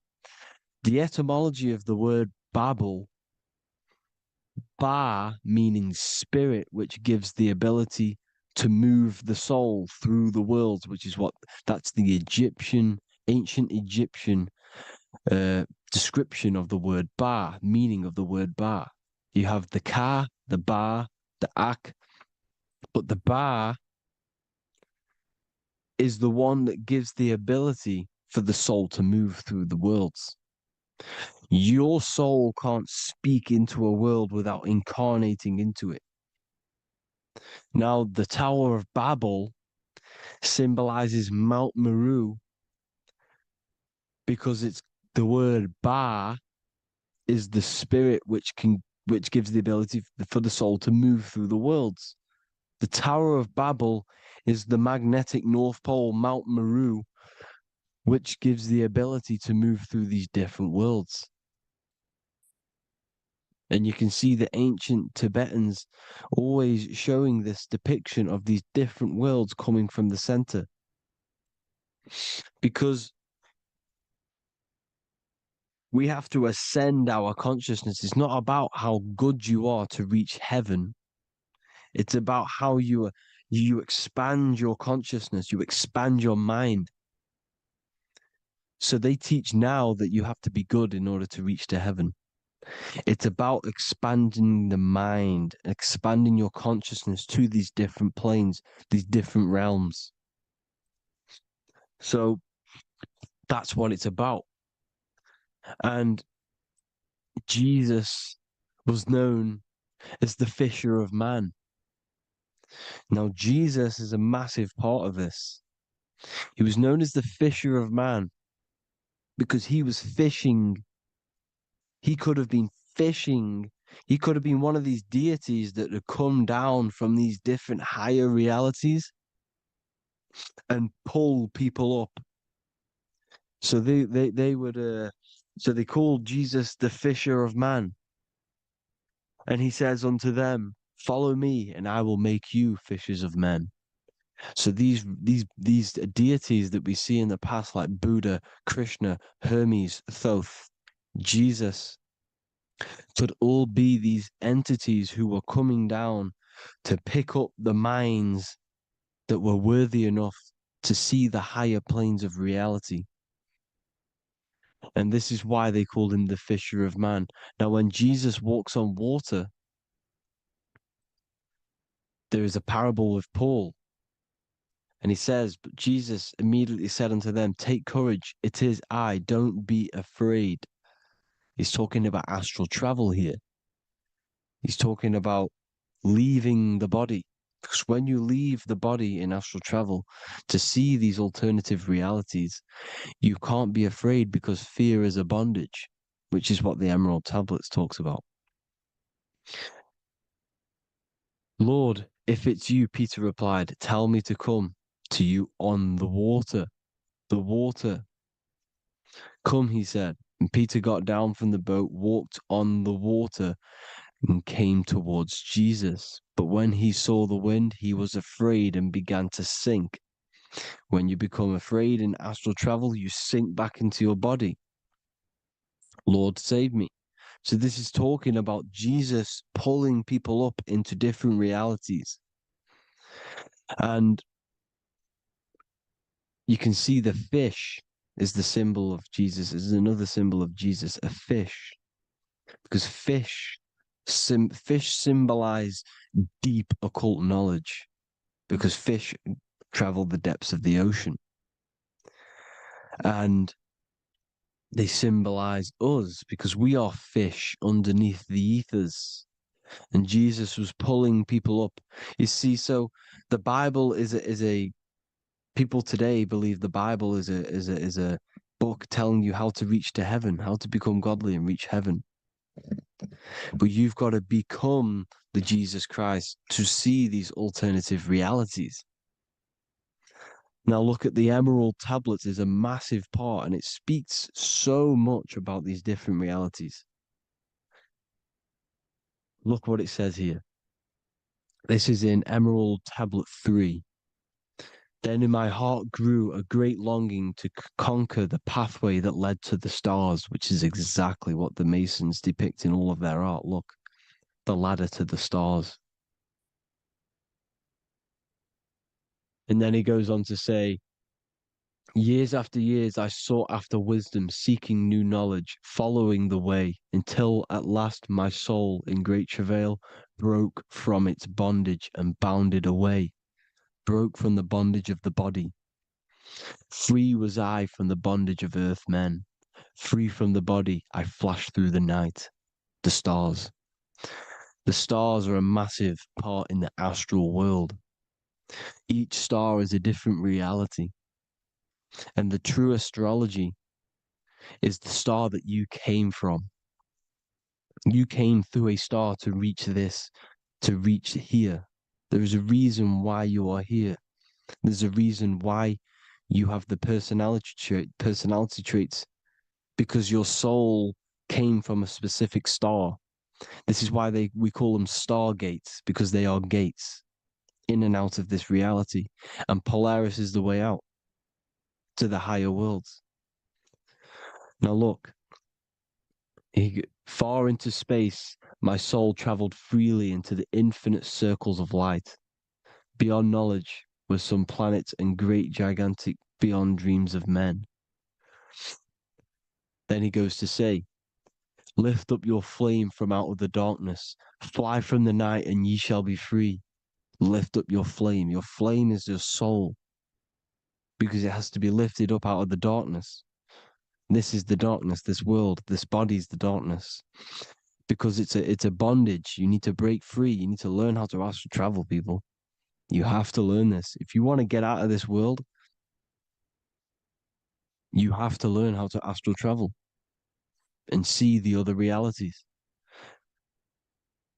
Traveled I through space-time, knowing my soul at last was set free, knowing that now I must pursue wisdom until at last I pass to a plane hidden from knowledge, known not to wisdom, extension beyond all that we know. So he's talking about he went to a place where we cannot even comprehend here, a place that is not even known to earthmen. He's telling you he's ascended out of this world to the planes that are beyond. And it says here in the Emerald Tablets, man is in process of changing to forms that are not of this world. Grows he in time to the formless, a plane on the cycle above. Know ye must be one, ye must become formless before ye are one with the light. The light, the same light that I was talking about, the Masonic light, with the triangle, God, the one source. Ye must become formless before ye are with the light. Formless, you have to leave the body. You have to leave the body. You have to gain the ability to leave this body and travel to these other worlds. Now, it says here, not as man am I, for free have I become of dimensions and planes. In each I take on a new body. In each I change my form. Know I now that the formless is all there is of form. You see, all things created come from the things that, all things that you see come from the things that you cannot see. All of us have the same spark of consciousness, the same I am. Every dog, every animal, every human has this same I, this same thing which sees through the eye. It's formless. It takes this formless entity is the same entity of us. We are all the same entity in different bodies. And this entity it was represented as the flame, the cosmic flame, which is inside of all of us. And this is why the Masons depicted your spine as a candle or the Holy Grail. You would either see this or a candle with a flame on the top, because the Holy Grail is your consciousness, which is on top of your spine, which is the candle. Now, Jesus, Thoth, Buddha were all these deities which were coming down to lift people up because they were fishermen of men. And he would lift you up to the higher worlds, out of this world, to the ones above. Now, Thoth, you can see him here. He's leading the way. He's holding someone and he's leading the way with knowledge and power. He was leading the way to other worlds, out of this world. There's no point trying to change this world. This world will stay the same. It will stay the same. You have to get out of this world. And that's what they're telling you. That's what they're keeping you from. They're keeping you stuck within this thin layer of reality. So what the Masons are doing, they have the ability to astral travel. They're living not stuck and bound to one reality, but living within the different layers of reality. And this is what Morpheus was doing in the Matrix.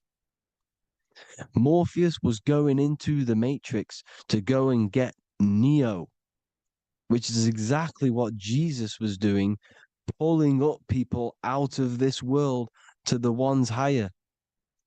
And that's exactly what Morpheus is doing in the Matrix. If you haven't watched the Matrix, go and watch it. It will blow your mind. Everything I'm saying in this video, you will see it. Except that you don't need to use a machine to enter the Matrix. You just use your body. Well, you use your consciousness to leave this body. You see, Neo was also uploading himself into the simulation to pull people out of the simulation. And this is exactly what all of these gods were doing. The Fisher of Man.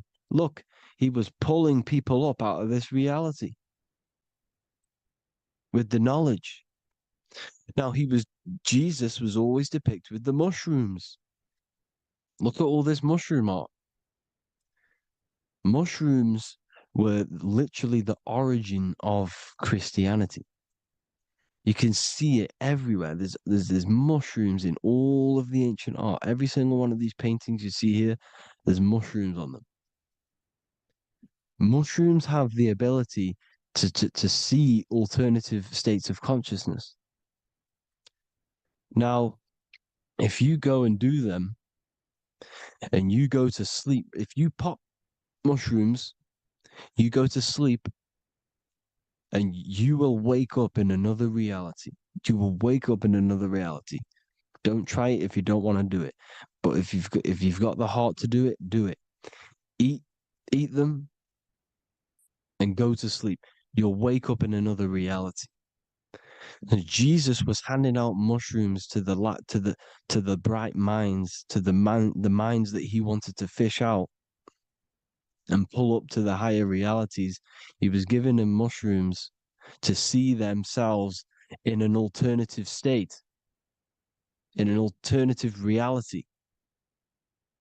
This is why there was so much mushroom art, and it's not just ancient Christians; it's Sumerians, it's the Mayans, the Celtics, the Egyptians. All used mushrooms. All of them. Look at all this art. It's on stones. It's everywhere because mushrooms. See, everything in nature is a micro macro. Look at the form of a mushroom. It's literally your spine and brain. Because they alter your consciousness. Your body is just a radio receiver. Everything that you're experiencing is a program being ran by the central nervous system, and your consciousness is experiencing this program, these electrical impulses of the nervous system, because it's all feeding back to one point, which is the pineal gland. And this is the candle with the light on it. Type in Masonic candle and you'll see it. It's your spine with your spark of consciousness on top of the spine. And it's a mushroom because this sends you to alternative states of consciousness, alternative realities. Now, they were all doing this, the Egyptians, the Mayans. Now, there's more symbolism which goes into this. Look at the Christmas trees we use. The Christmas tree with the presents underneath them. Magic mushrooms grow under trees. And these are the presents under the trees that we symbolize today with Christmas. Santa's red and yellow for the red and yellow mushrooms. The same mushrooms Mario has to collect. And when he gets enough mushrooms, he levels up. And then what does he do when he go past the world? When you win that world in Mario, you go to another reality. You go inside of another world. It's truth in plain sight. And it's using mushrooms. It's using mushrooms. Everything, all of the characters in Mario, well, a lot of them are mushrooms. Look at this one. The presents, black, yellow, and red and white. Red and white mushrooms. And the bow on the top is the mushroom head. That's a bit of a reach, but you know, the symbolism never lies, is what you need to understand. And it's as above, so below. Now look at the Sumerians. The Sumerians were also multi-dimensional beings. Okay, look at how they have the double faces. They had 1 foot in this reality and 1 foot in another reality. And look at this one, a double-headed god inside of like a portal. You see? Because and look at these with the wings, the astral travel. Birds, ancient birds symbolize the soul. Because the soul is a bird, it flies to different worlds, it flies around the cosmos.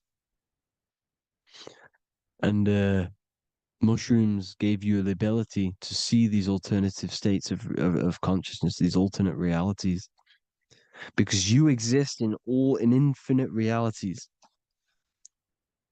You exist in infinite realities. Now look at the 33rd degree Ordo Ab Chao badge. You get this badge when you become a 33rd degree Freemason. And it's a double-headed eagle.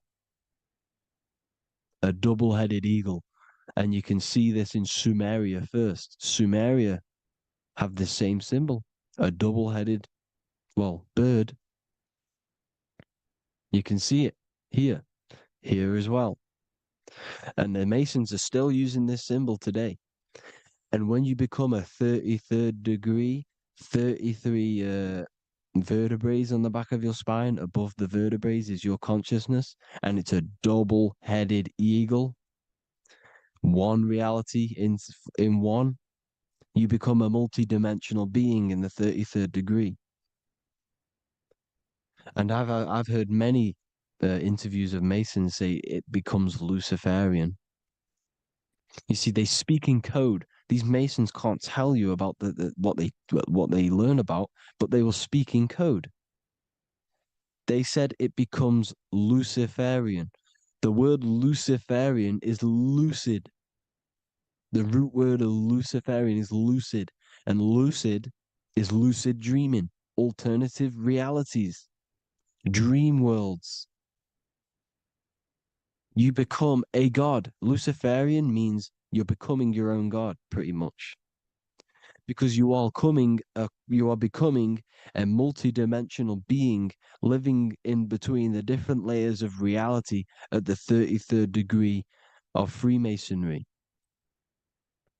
And look at the double-headed eagle, because the birds symbolize the soul. And they reach high, they fly high, just like the soul wants to fly high to the light, to become one with the light, like the Emerald Tablet says. Now look at Janus. Janus was another god, and he's known as the god of doorways. Janus always depicted with a double head. Janus is why we say janitor or January. And January is entering a new year. Janus is known as the god of doorways with keys, always got a key, because keys open doors. That's why the janitor holds all the keys. And Janus always has double heads, because he had 1 foot in this reality, 1 foot in another. He was a multi-dimensional being, a Luciferian. living between the different layers of reality, except from instead of being stuck in one like we are. Well, a lot of people. And that's the whole point. You see, all of this stuff is about like changing the world and stuff like that. This world will probably never ever change. It's probably been like this forever. Well, forever, for a long time. But it's about moving out of this reality to the higher states. And the Masons always depict the ladder to the luminaries, the stars, with a key, the same key of Janus. The Vatican is a key, and it's in charge of all the religions. Why is it a key? Because they're holding back the key. They're keeping you stuck within this reality, keeping you stuck as identifying yourself with the body, identifying yourself with this world. You are not in the world is within you. This is a program being ran by your central nervous system, and your consciousness is experiencing this reality. Now, this is going to be a mind-blowing video for some people. You have to have an open mind. You have to let go of all the programs. I'm repeating what the ancients are talking about and the ancient symbolism. Look at Janus with the double-headed god. He was just another god coming down, giving keys to people who had the worthy mind to be pulled up out of this reality, to be pulled up to heaven, just like Jesus was teaching how to reach heaven. But really, it's an encoded scripture. But anyways, hope you all gained some insight on this video. Have an amazing day. Please like, share, comment. All the links are in the bio for the PDF, for the Manifestation Mastery course, and all the other amazing stuff.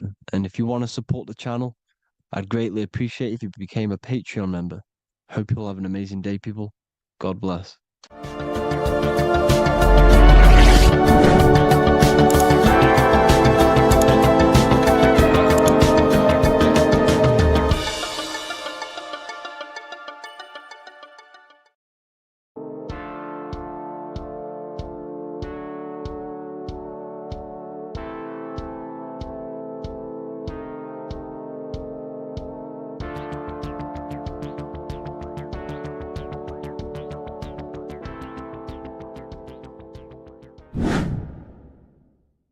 What is good, YouTube? Today we're going to be talking about the astral plane and how the cosmology fits into the astral plane. Okay, so first let's go over the astral plane and go over the different layers of reality so that you can understand reality more.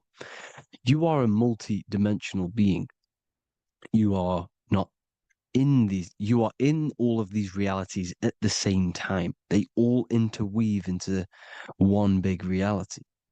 But there are different planes. They are different vibrational dimensions. There are different dimensions of reality. The mind is the root cause of reality. We're living in the mind of God. Everything is being thought into existence from the root cause, from the universal mind. This is why the ancient Egyptians said, all is mind. We're living in the mind of God. And we are a microcosm of this mind. This is why we all have the same mind. This mind is the world of thoughts. Now, this world of thoughts is just the thought alone. For example, it is the thought of a chair. But then when you start to imagine this chair and you start to mentally see the chair, you're now manifesting the thought, the singular thought, into some sort of form. So now you're imagining the chair. You're imagining the form of this chair, which is then manifesting into the astral plane. The astral plane is the world of thought forms manifesting. So when you are imagining something, you are seeing into the astral plane. Okay? Your third eye, it is an eye because it sees the astral plane. It is seeing the other side through imagination, through dreaming. Well, we'll go over dreaming later. So the thought of a chair is a singular thought. The imagination of the chair is the manifestation of the chair. And in the astral plane, it's basically the world of all the chairs that could ever exist. So you're thinking of the chair as a singular thought, which is the mental plane. The astral plane is the imagination of that chair, is the thought, the manifestation of it.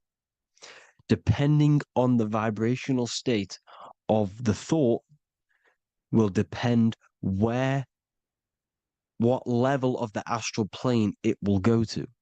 For example, if you're thinking about a chair to torture someone on it, it's going to go on the lower astral plane.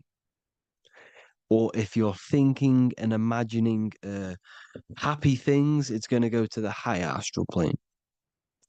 So wherever your mindset is, that we call it a mindset because your mind is setting frequencies to certain things. Thoughts are frequencies. And a mindset is setting your frequency, setting your mind to a certain frequency. So when you set your mind to a certain frequency and you imagine something in that frequency, you're going to match everything in the astral plane that are on that similar frequency, just like you would in the physical world. Because we're all in these worlds right now as we speak, but we can't see them with the two physical eyes. We can feel it though.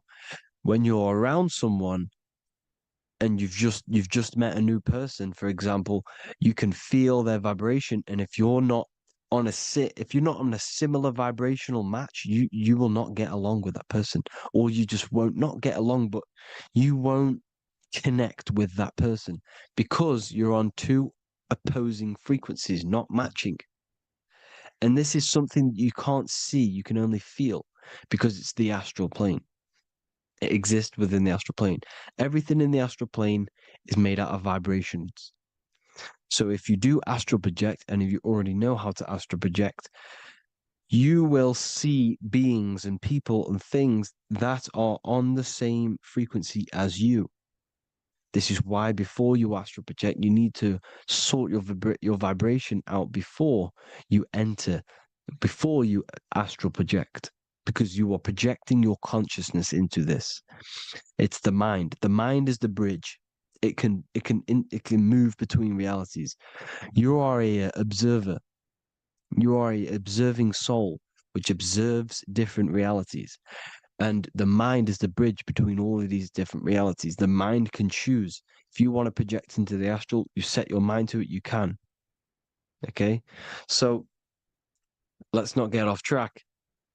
The lower astral plane is where demons are. The higher astral plane is where heavenly beings are. Heaven and hell are kind of a real thing. The etheric plane is a powerful substance, the ether, the fifth element that they don't tell us about. If you type in on Google the 5 elements, they will try to remove it with wood or metal because they don't want you knowing about the ether. Ether is the energy double behind all physical objects. So the ether is very important. It is the 5th element. It is part of the physical world, but it's also part of the astral world. It is on either side. You see how they're showing you the truth in the language? Ether and either are the same word. The ether has 1 foot in the astral and 1 foot in the physical world. It's a substance that connects the physical to the astral world. It is the either. It's on either side of reality. It's on the other side. Other, either, same word. Ether is connecting the physical to the astral plane. It's the world of frequency. Frequencies, EMFs, torus fields are in the etheric plane. It is the energy plane. It's where energy moves through the ether. Okay. So then you have the physical world, the world of effect. Everything you see in the physical world is the effect of the higher planes. Each plane is a product of the plane above. So, and it melts into each plane. The physical plane is the lowest plane, it's the most densest, and the highest is the most fluid. This is the most fluid, this is the most dense. This is where we get the saying, as above, so below from. As above, so below comes from the different planes of reality. And magicians understand this. This is why magicians always say as above, so below. Because they understand if you manipulate the higher planes of reality, you manipulate the lower planes. Because the astral plane is a direct copy of the physical world, but in the astral plane. It is mirrored. The physical world is mirrored in the astral plane. They are both the same world, but just different vibrational states of the world. Kind of. It's hard to put this in words, people. So just try and understand. The astral plane is the double. It is whatever happens in the astral plane happens in the physical plane. This is why magic works. This is why demons work. This is why spirit communication works. Because if you manipulate the higher planes, you manipulate the lower planes. As above in the astral, so below. Leonardo da Vinci showing you to look up, pointing up. You got to look up. He's telling you to change the mind, you change the physical world. You change your emotions, you're on the astral plane, you change the physical world. You change your reality by changing the higher planes. This is the Masonic 11, the two pillars. This is the 11 also symbolizing the two hemispheres of the brain here. But the 11 symbolizes the two mirrors. 11, 9, 11. 9, 11 adds to 11. 9 plus 1 plus 1 equals 11. The Twin Towers were in 11. Flight 11 was hijacked because it's a mass ritual within the astral plane. Now, we're going to go deep into that later, and I'll show you these rituals they do in order to manipulate the astral plane. So, this is what the 11 is. It's the mirroring of reality. If you contact spirits and conjure spirits, you can either summon or attract demons and spirits. Summoning is creating a spirit. You create demons. Okay? Like I said here, the mind is the root cause of reality. If you think of if you think of a traumatic event that happened in your life over and over and over and over again for years and years and years, where attention goes, energy flows. The mind is the director of energy. If you are directing energy into the specific emotion, the specific thing that is torturing you in your mind, that will manifest as some sort of being in the astral plane, which is called an elemental. And this elemental being that you have created through your thought forms and emotions will latch onto you and feed off this energy. So it's important that you get your mind right, okay? It's important that you sort that you file the mind and you discipline the mind. Make sure it's only entertaining positive things, because you are quite literally creating your own demons. The word demon has the word mon in it. And if you've watched my videos, to know mon means moon. The moon is your mind, the sun is your soul, the earth is your physical body. Demon is mon means mind, moon is mind. You create demons with your mind. Summoning. Now, this is where the rituals come in. 9/11 was a ritual because everyone was thinking about this big fearing, the death of 9/11. Everyone was thinking about it. And all of their minds thinking about this horrific thing will manifest and summon a negative energy spirit elemental within the astral plane. That's how all of this works. This is why it was a mass ritual. Okay. Chris Brown, new album name 1111.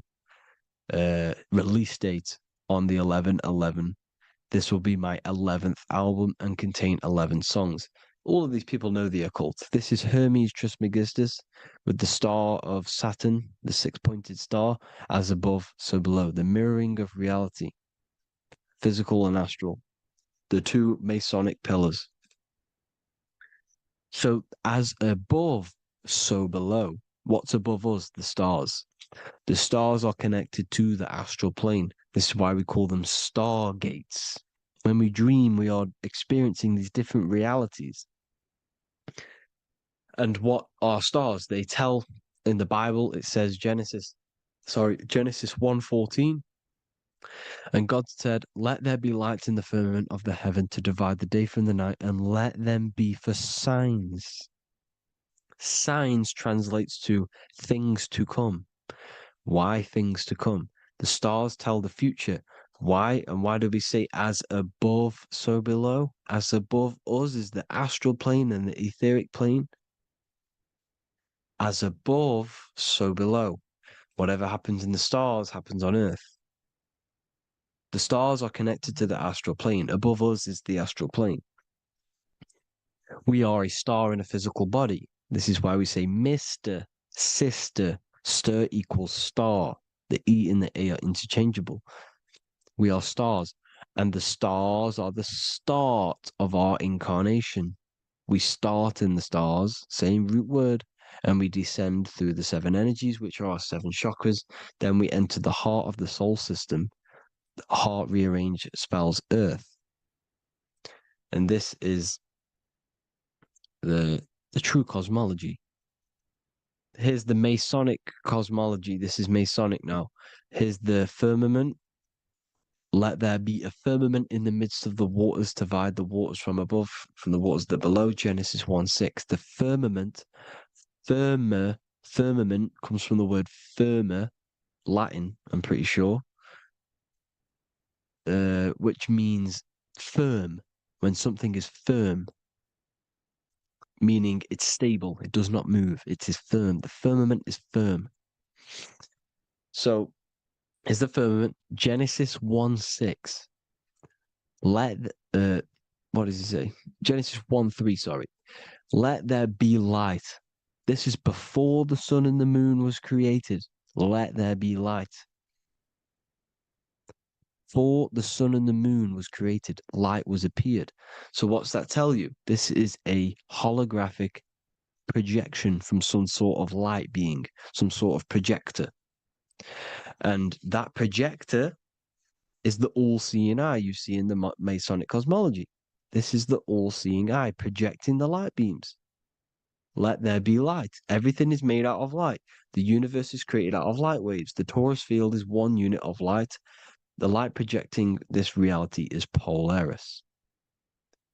Okay, the famous all-seeing eye. Now, what else?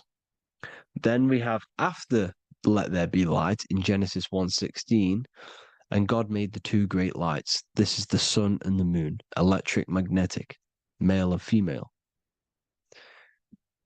Then we have the Masonic checkerboard, the black and white symbolizing dualities within the dualistic reality we're in, spirit and matter, light and matter, rest and motion, positive and negative, good and evil. Everything's dualistic here. Okay? And it's a dance. The universe is a dance between flickering of white and black light, which is the torus field. We're not going to go over that, but this is all connected to the astral plane. This is the true cosmology. The astral plane cannot work on a spinning monkey ball in the middle of space. Does not work. Cannot work. It's impossible. Okay? Impossible. So, even in the Quran, it says, Allah has made the earth for you as a carpet, flat. Quran 15:19. And the earth we have spread out like a carpet, set there on mountains, firm and immovable. It is immovable. In the Quran, it also says 65:12, it is Allah who has created the 7 heavens of the earth. The 7 heavens meaning the 7 layers of heaven, the 7 planets. And Psalms 104:5, he set the earth on its foundations and it can never be moved. Never. So here you see in Isaiah 40:22, he sits enthroned above the circle of the earth, and its people are like grasshoppers. He stretches out the heavens like a canopy and spreads them out like a tent to live in. We live in a tent. This is the tent. The projection of light. Here you see an ancient picture here. Here you see the ethereal barrier, meaning the firmament, the etheric barrier, and here you see his head popping out. Why is his head popping out? Because your head is heaven, your heel is hell. Your head has access to the astral plane. This is why your head is heaven. The pineal gland, when stimulated, has access to project itself, project consciousness into the astral plane. Here you see another ancient picture here with the Masonic Royal Arch, with the Zodiac here, the Zodiac on the top, arching, because there's a firmament above us. Here's God in the brain. Consciousness is God. Here you see the Masonic Royal Arch, symbolizing the firmament. George Washington above the Masonic Royal Arch. These are the stars. This is Polaris projecting reality. Here's ancient churches with the dome, Polaris projecting reality with Jesus. Disney World is under the dome. The 7 layers heaven, ancient paintings, all depict if you go and look at the ancient paintings, they'll all depict the firmament, the arch above us. This is where we get interesting. The Masonic Royal Arch has the 6-9, which is Cancer. The constellation Cancer, which is 6-9 is associated with portals because CERN is the 6-9. Okay, CERN is opening portals. They're trying to create a portal to the other side. Cancer has the word CERN within it, so there's a link between Cancer and the opening, the firmament opening above us to ascension. Here you see the Masonic art with the Royal Arch and the light and the opening. Here you see the light and the opening. This is the opening of the firmament. Here's the Hebrew cosmology with Sheol, the underworld, and the opening. So Cancer is definitely some sort of portal in and out of this reality. I'm just connecting dots here. Now, we're going to go change a bit now. These celebrities that you are seeing they have not sold their soul to Satan, okay? They have not sold their soul to Satan. Satan is a demonic, low vibrational energy that has been summoned over the thousands and thousands and thousands of years of evil occult arts. So since Babylon was summoning this demonic energy, and this demonic energy in the astral plane will grow and grow and grow. It has no form. It has no physical form. Okay, but you can see it in the rappers. If your third eye is open, you can see clearly that these people are demonic. You can sense the energy that they're manifesting. Selling your soul is not what you've been told. It is gaining, because your soul is pure love, okay? Your soul does not want to do anything bad.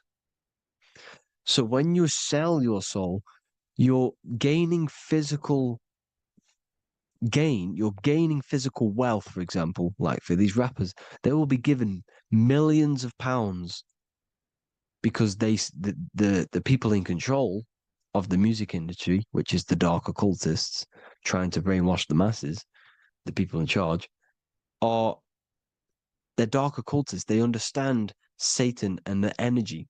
They are satanic energy, which has been summoned in the astral plane. They see that they have influence over the masses, so they will go to them and say, "I will give you this amount of money forever if you manifest this satanic, demonic energy through the music and through social media to blind the masses, to brainwash the masses into this demonic energy." Because when you listen to music, music is frequency. Whatever you listen to, you become that frequency. So if you're listening to these people, they're throwing energy, this demonic, satanic energy that they sold out to. Soul, same word. When you sold something, you've got your soul involved. They have exchanged money, physical gain, so that they manifest this satanic energy within the astral plane and through the music, through the videos, through social media, to keep us in this vibrational frequency, in this low state of consciousness. This is what it actually is. It's not, you're not selling your soul to some sort of devil. This satanic energy has no physical form it is formless in the astral plane. It's a summoned energy. Now, the root chakra is red. This is why the devil is red, because it symbolizes the animal nature of man. When you are operating off your root chakra, you will kill, you will fight, you will do anything to survive, because it's all about survival mode in the root chakra. They want you keeping in that fighting mode, that surviving mode, so that you are manifesting this low vibrational frequency, this satanic energy, this demonic red energy. This is why the devil is red. And the devil has a tail with the red arrow pointing down, because it symbolizes your light body. This is your Merkaba. Your Merkaba is your light body. Mer equals light, Ka equals spirit, Ba equals body. Merkaba, this is the devil's tail pointing down, the descension, your heel, up to your heel, hell. Ascension to heaven, head. You see? This is the all-seeing eye with the illumination coming off it, your head, when you're illuminated. The Merkaba is your celestial sphere to portray different planes of reality. It is the vehicle of ascension. It's your light body. It's in the word Kabbalah, Kabbalah, Ka, spirit, Ba, body, La, light. Same thing, Kabbalah, Merkaba. Same thing. It's all about the light body. This light body sees different realities. So when you see the goat in the music industry, it's this satanic summoned energy that's been summoning for thousands of years within the astral plane. When it becomes to the physical plane, it will manifest through different things. A goat, an owl, Satan, Moloch, Baal, same deity, same demonic energy that's been summoning in the astral plane. And this is why the Baphomet has a goat head. Drake's new album is the goat. The Polo G, the Masonic G, with the goat. And here's Rylo Rodriguez in the mirror, with the goat in the mirror and him in his physical body. It symbolizes, the mirror symbolizes the astral plane, because he's manifesting the goat, the demonic energy. He's sold out to the demonic energy, and in the physical plane, he's his physical body. The mirroring, the Masonic 11, the mirroring of reality, the astral and the physical. And what do you call them when they're an amazing rapper, the best rapper? You call them the goat, because you're the goat because you're manifesting the goat energy, this satanic, demonic energy within the astral plane. So Baal, Moloch, all the same thing. Because in the astral plane, if you want to gain spirits to come to you and communicate you in the physical world, if you want to communicate with spirits, you have to gain their attention. You can either gain their attention or come together and agree to create some sort of being, which is Satan. Okay. You can, like I said earlier, you can create these beings, you can summon them or attract them. One way to attract them is sacrificing. In order for you to become God, man, to turn to God, you have to sacrifice your life. You have to sacrifice, not drinking, not doing things, not doing anything demonic, not doing anything bad, not eating meat. You have to sacrifice yourself to become the light. However, if you want quick, instant gains in the physical world, you can sacrifice something else to communicate with these spirits, because these demonic energies feed off demonic energy, your demonic energy. So these dark occultists will give away babies, they'll sacrifice, torture babies so that they gain, so that they can communicate with these spirits for physical exchange. Yes, you can do this. These powerful spirits, these powerful demons can give you powers. They can give you certain things. And this is what they are doing. They're summoning and attracting the demonic energy.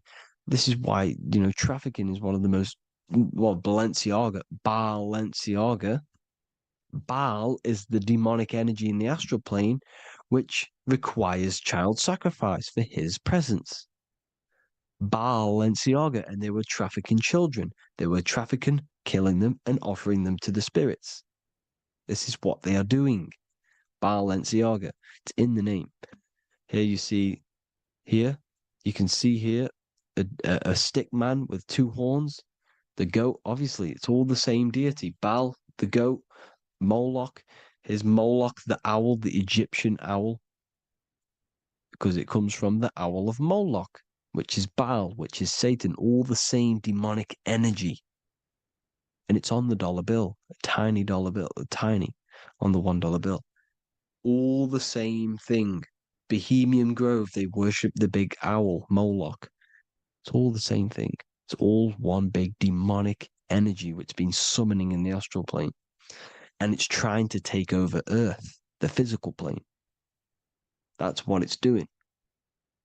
So I hope you all gained a deeper understanding of the astral plane and what's actually going on in the world. Please leave a comment if you can to help the algorithm. Drop a like if you like this content. And hope you all learned something today. And God bless you all. Thank you all.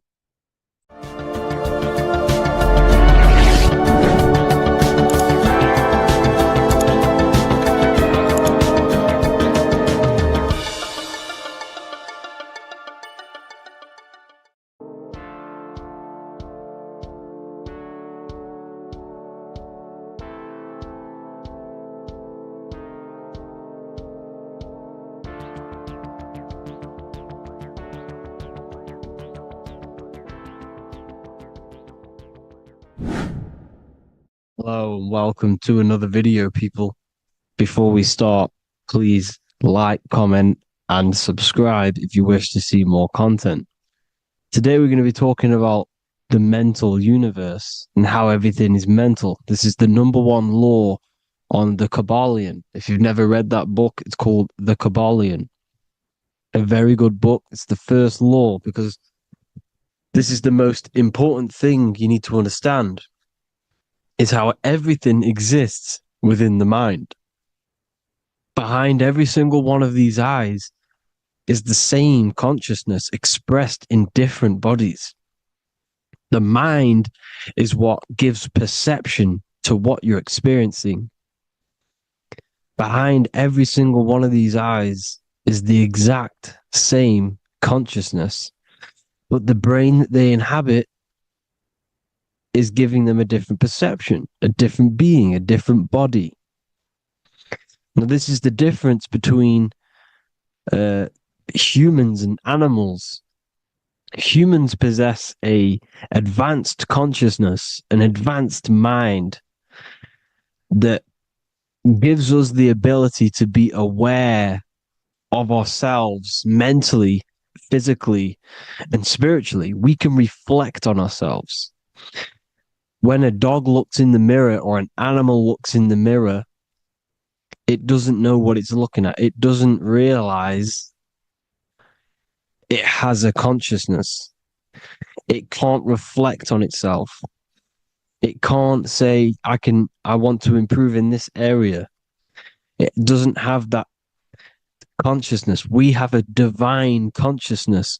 Take away the N for divine, and you get with a D, put it with a D, you get divide, because we have a divided two-way consciousness. An animal only has one. However, it's still the same mind. We're all mind. We're all mental. We all exist within the mental plane. Look at this person walking. The body, the brain is sending electrical signals through the 12 cranial nerves, which the 12 disciples that spread the gospel of Jesus, right? You have 12 cranial nerves in your brain. There are 12 disciples which spread the gospel of Jesus. Jesus represents the mind, the intelligence, the invisible intelligence that we all are, the same intelligence, the same exact consciousness, which then sends a command into the brain.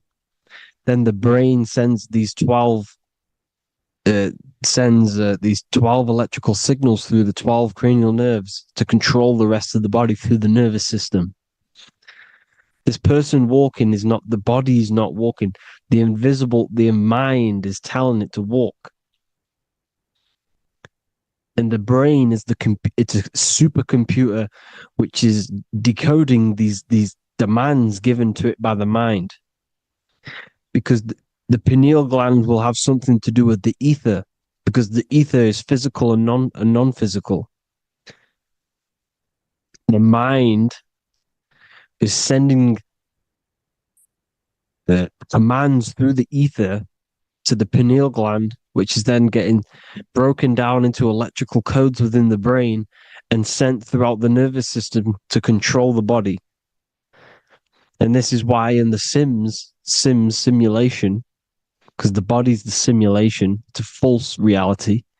It's the fake reality. It's not the real you.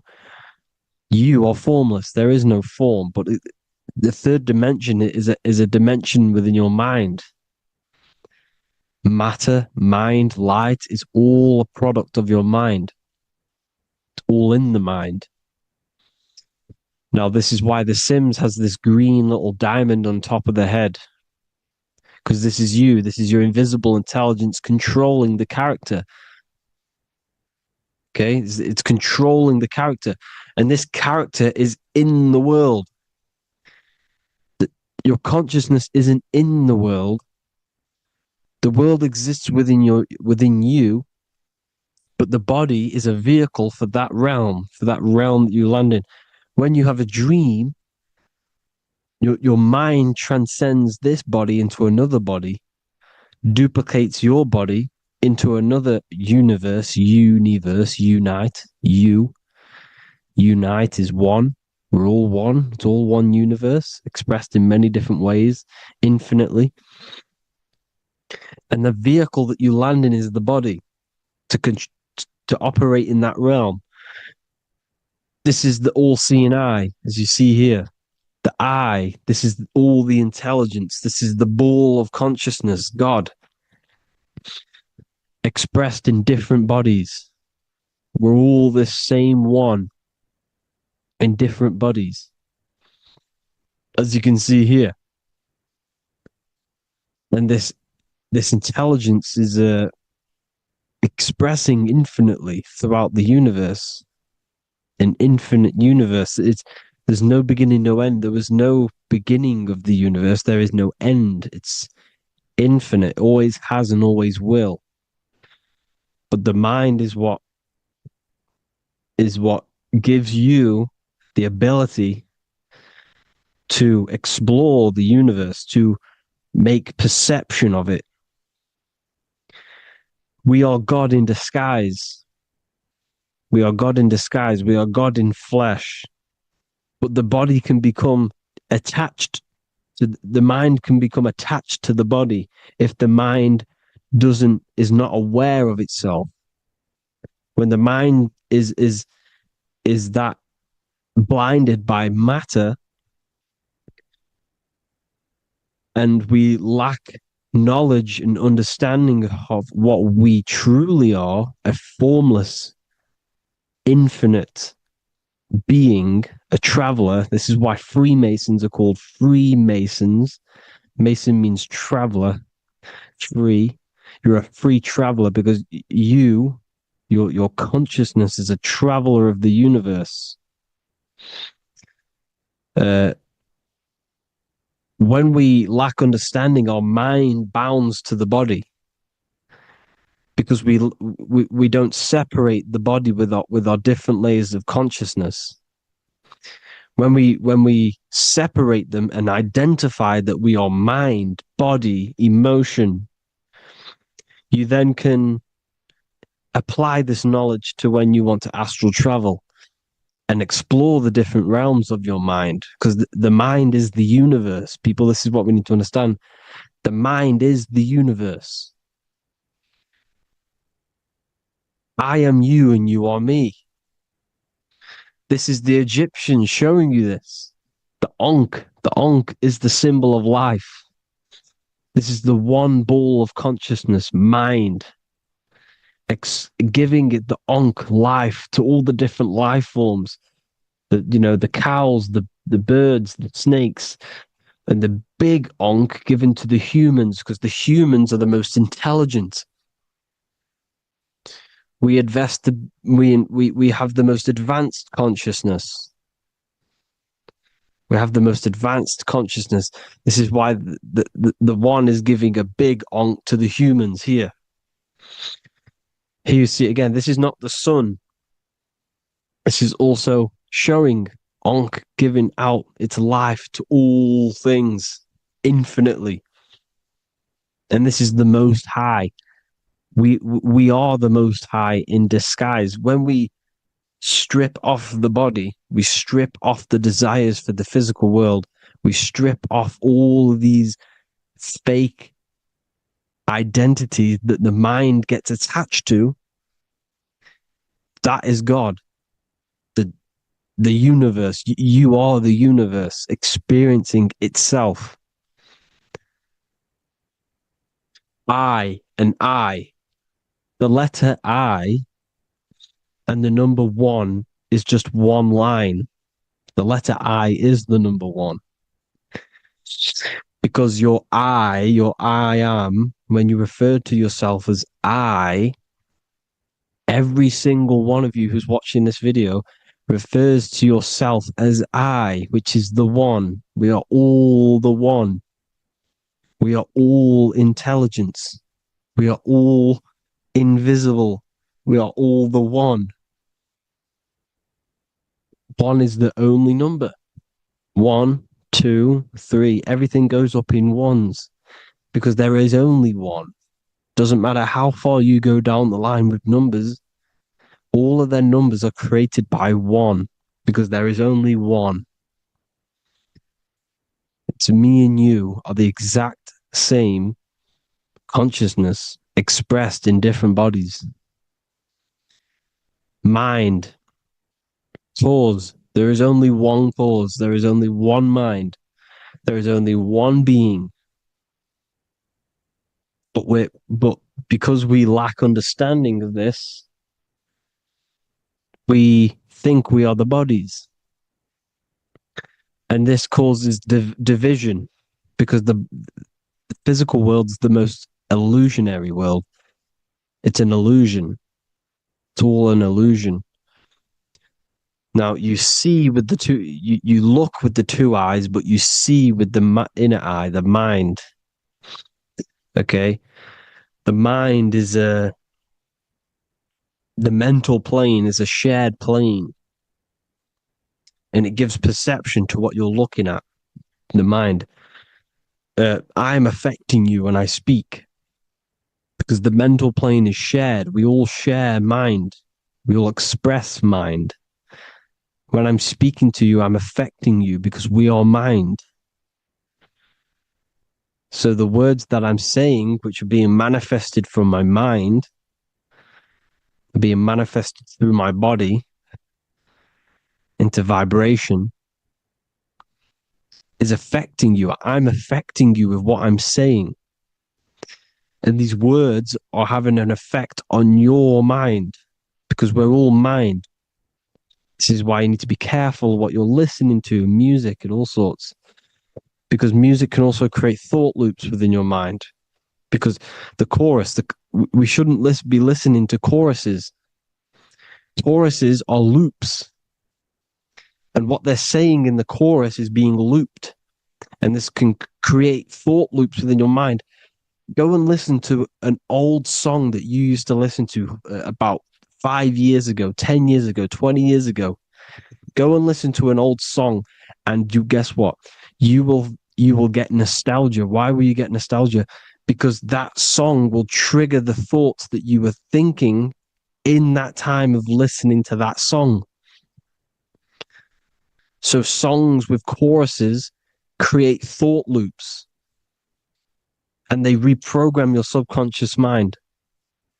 It's important why music is very powerful. Mind and mind, same word. See, language is the truth, people. This is why I use language in all of my presentations, especially the English language. It's riddled with occult truth. I is my me, I, you, and me, or I, one. We are not the name, we are I. Every single one of you is I, because we are all the one, all mind. Now, the only thing that is truly mine is my mind. When you say something is mine, it's an illusion. It's not yours. The only thing that is mine is mind, my mind. Okay? It's my mind. It's the only thing. It's the same word, mind and mind. Like I said before, everything's one. Hot and cold is different degrees of the same thing, of the one substance, of degrees. The 7 colors are different frequencies of the one white light. Everything is one. There is only one. We are all one. Everything is one. Hot, cold, day, night. It's the same degree of one, which is mind. The mind's perception is what's giving it, labeling it hot or cold. The mind's perception of colors is what is giving it red or purple, hot or cold. There is only mind. The mind gives things perception. There is only one, that is mind. The conscious and the subconscious mind. The male and the female, these are married. The subconscious mind is your hidden part of the mind. Okay, it's hidden. You can access it through different meditations and Reiki teachings and dreams or manifestations of your subconscious. This is how you know mind and matter are one, because your mind creates matter in dreams. Your subconscious manifests everything in a dream, in the astral realms. The conscious is what you're conscious of, what you're consciously thinking of. So me, I am conscious that I am speaking into this mic and creating this video. My subconscious mind is the hidden part of the mind, which is speaking to my heart, telling it to beat.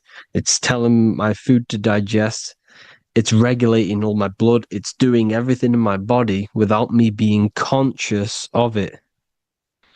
Without me being conscious. The subconscious is the feminine. The conscious is the male. The Bible, of course. Proverbs 12:4. Helpful, not helpful, an excellent wife is the crown of her husband, but she who brings shame is like rottenness in his bones. In the same way, husbands should love their wives as their own bodies. He who loves his wife loves himself. You can take that physically, you can take that literally, or you can take it metaphysically. See, the Bible's written in such a way where you can take it as your level of realization. He who loves his wife loves himself. If you love your subconscious, if you love yourself, you speak good about yourself, because your subconscious takes everything literally. If you say, I hate you to someone, your subconscious does not know the difference between me and someone else. It only thinks me, me, me. Why? Because mind is the only thing that exists. You are mind, I am mind. If I say, I hate you, you're saying that to yourself. Your subconscious picks that up and says, I hate myself. And that's telling your subconscious that's what you want. Because your subconscious manifests 90% of your behavior. The programs within your subconscious. Tying your shoelace is a program. You don't need to be conscious of it. You can just do it because it's a program. It's deeply interwoven in the subconscious. Driving your car, texting on your phone. You don't have to think about what letter. You just do it because you know where the letters are. It's a program. Therefore, if you look after your subconscious, they are a married couple. It's your wife. Your subconscious is your wife. And it manifests 90% of your daily basis thought patterns, actions, behaviors, emotions, all the things that you all the trauma that you've experienced is stored within your subconscious, which is affecting you. So let's say you were in a car crash 10 years ago and you had a really traumatic event, you really hurt yourself, and you had a very, very, very strong emotion that you felt of pain. That will still affect you today. And why? Because it will manifest into your behavior. How? Well, you'll be cautious of what cars to go in and who. You'll be cautious because of that event that's stored within your subconscious, because of that feeling you felt was so painful.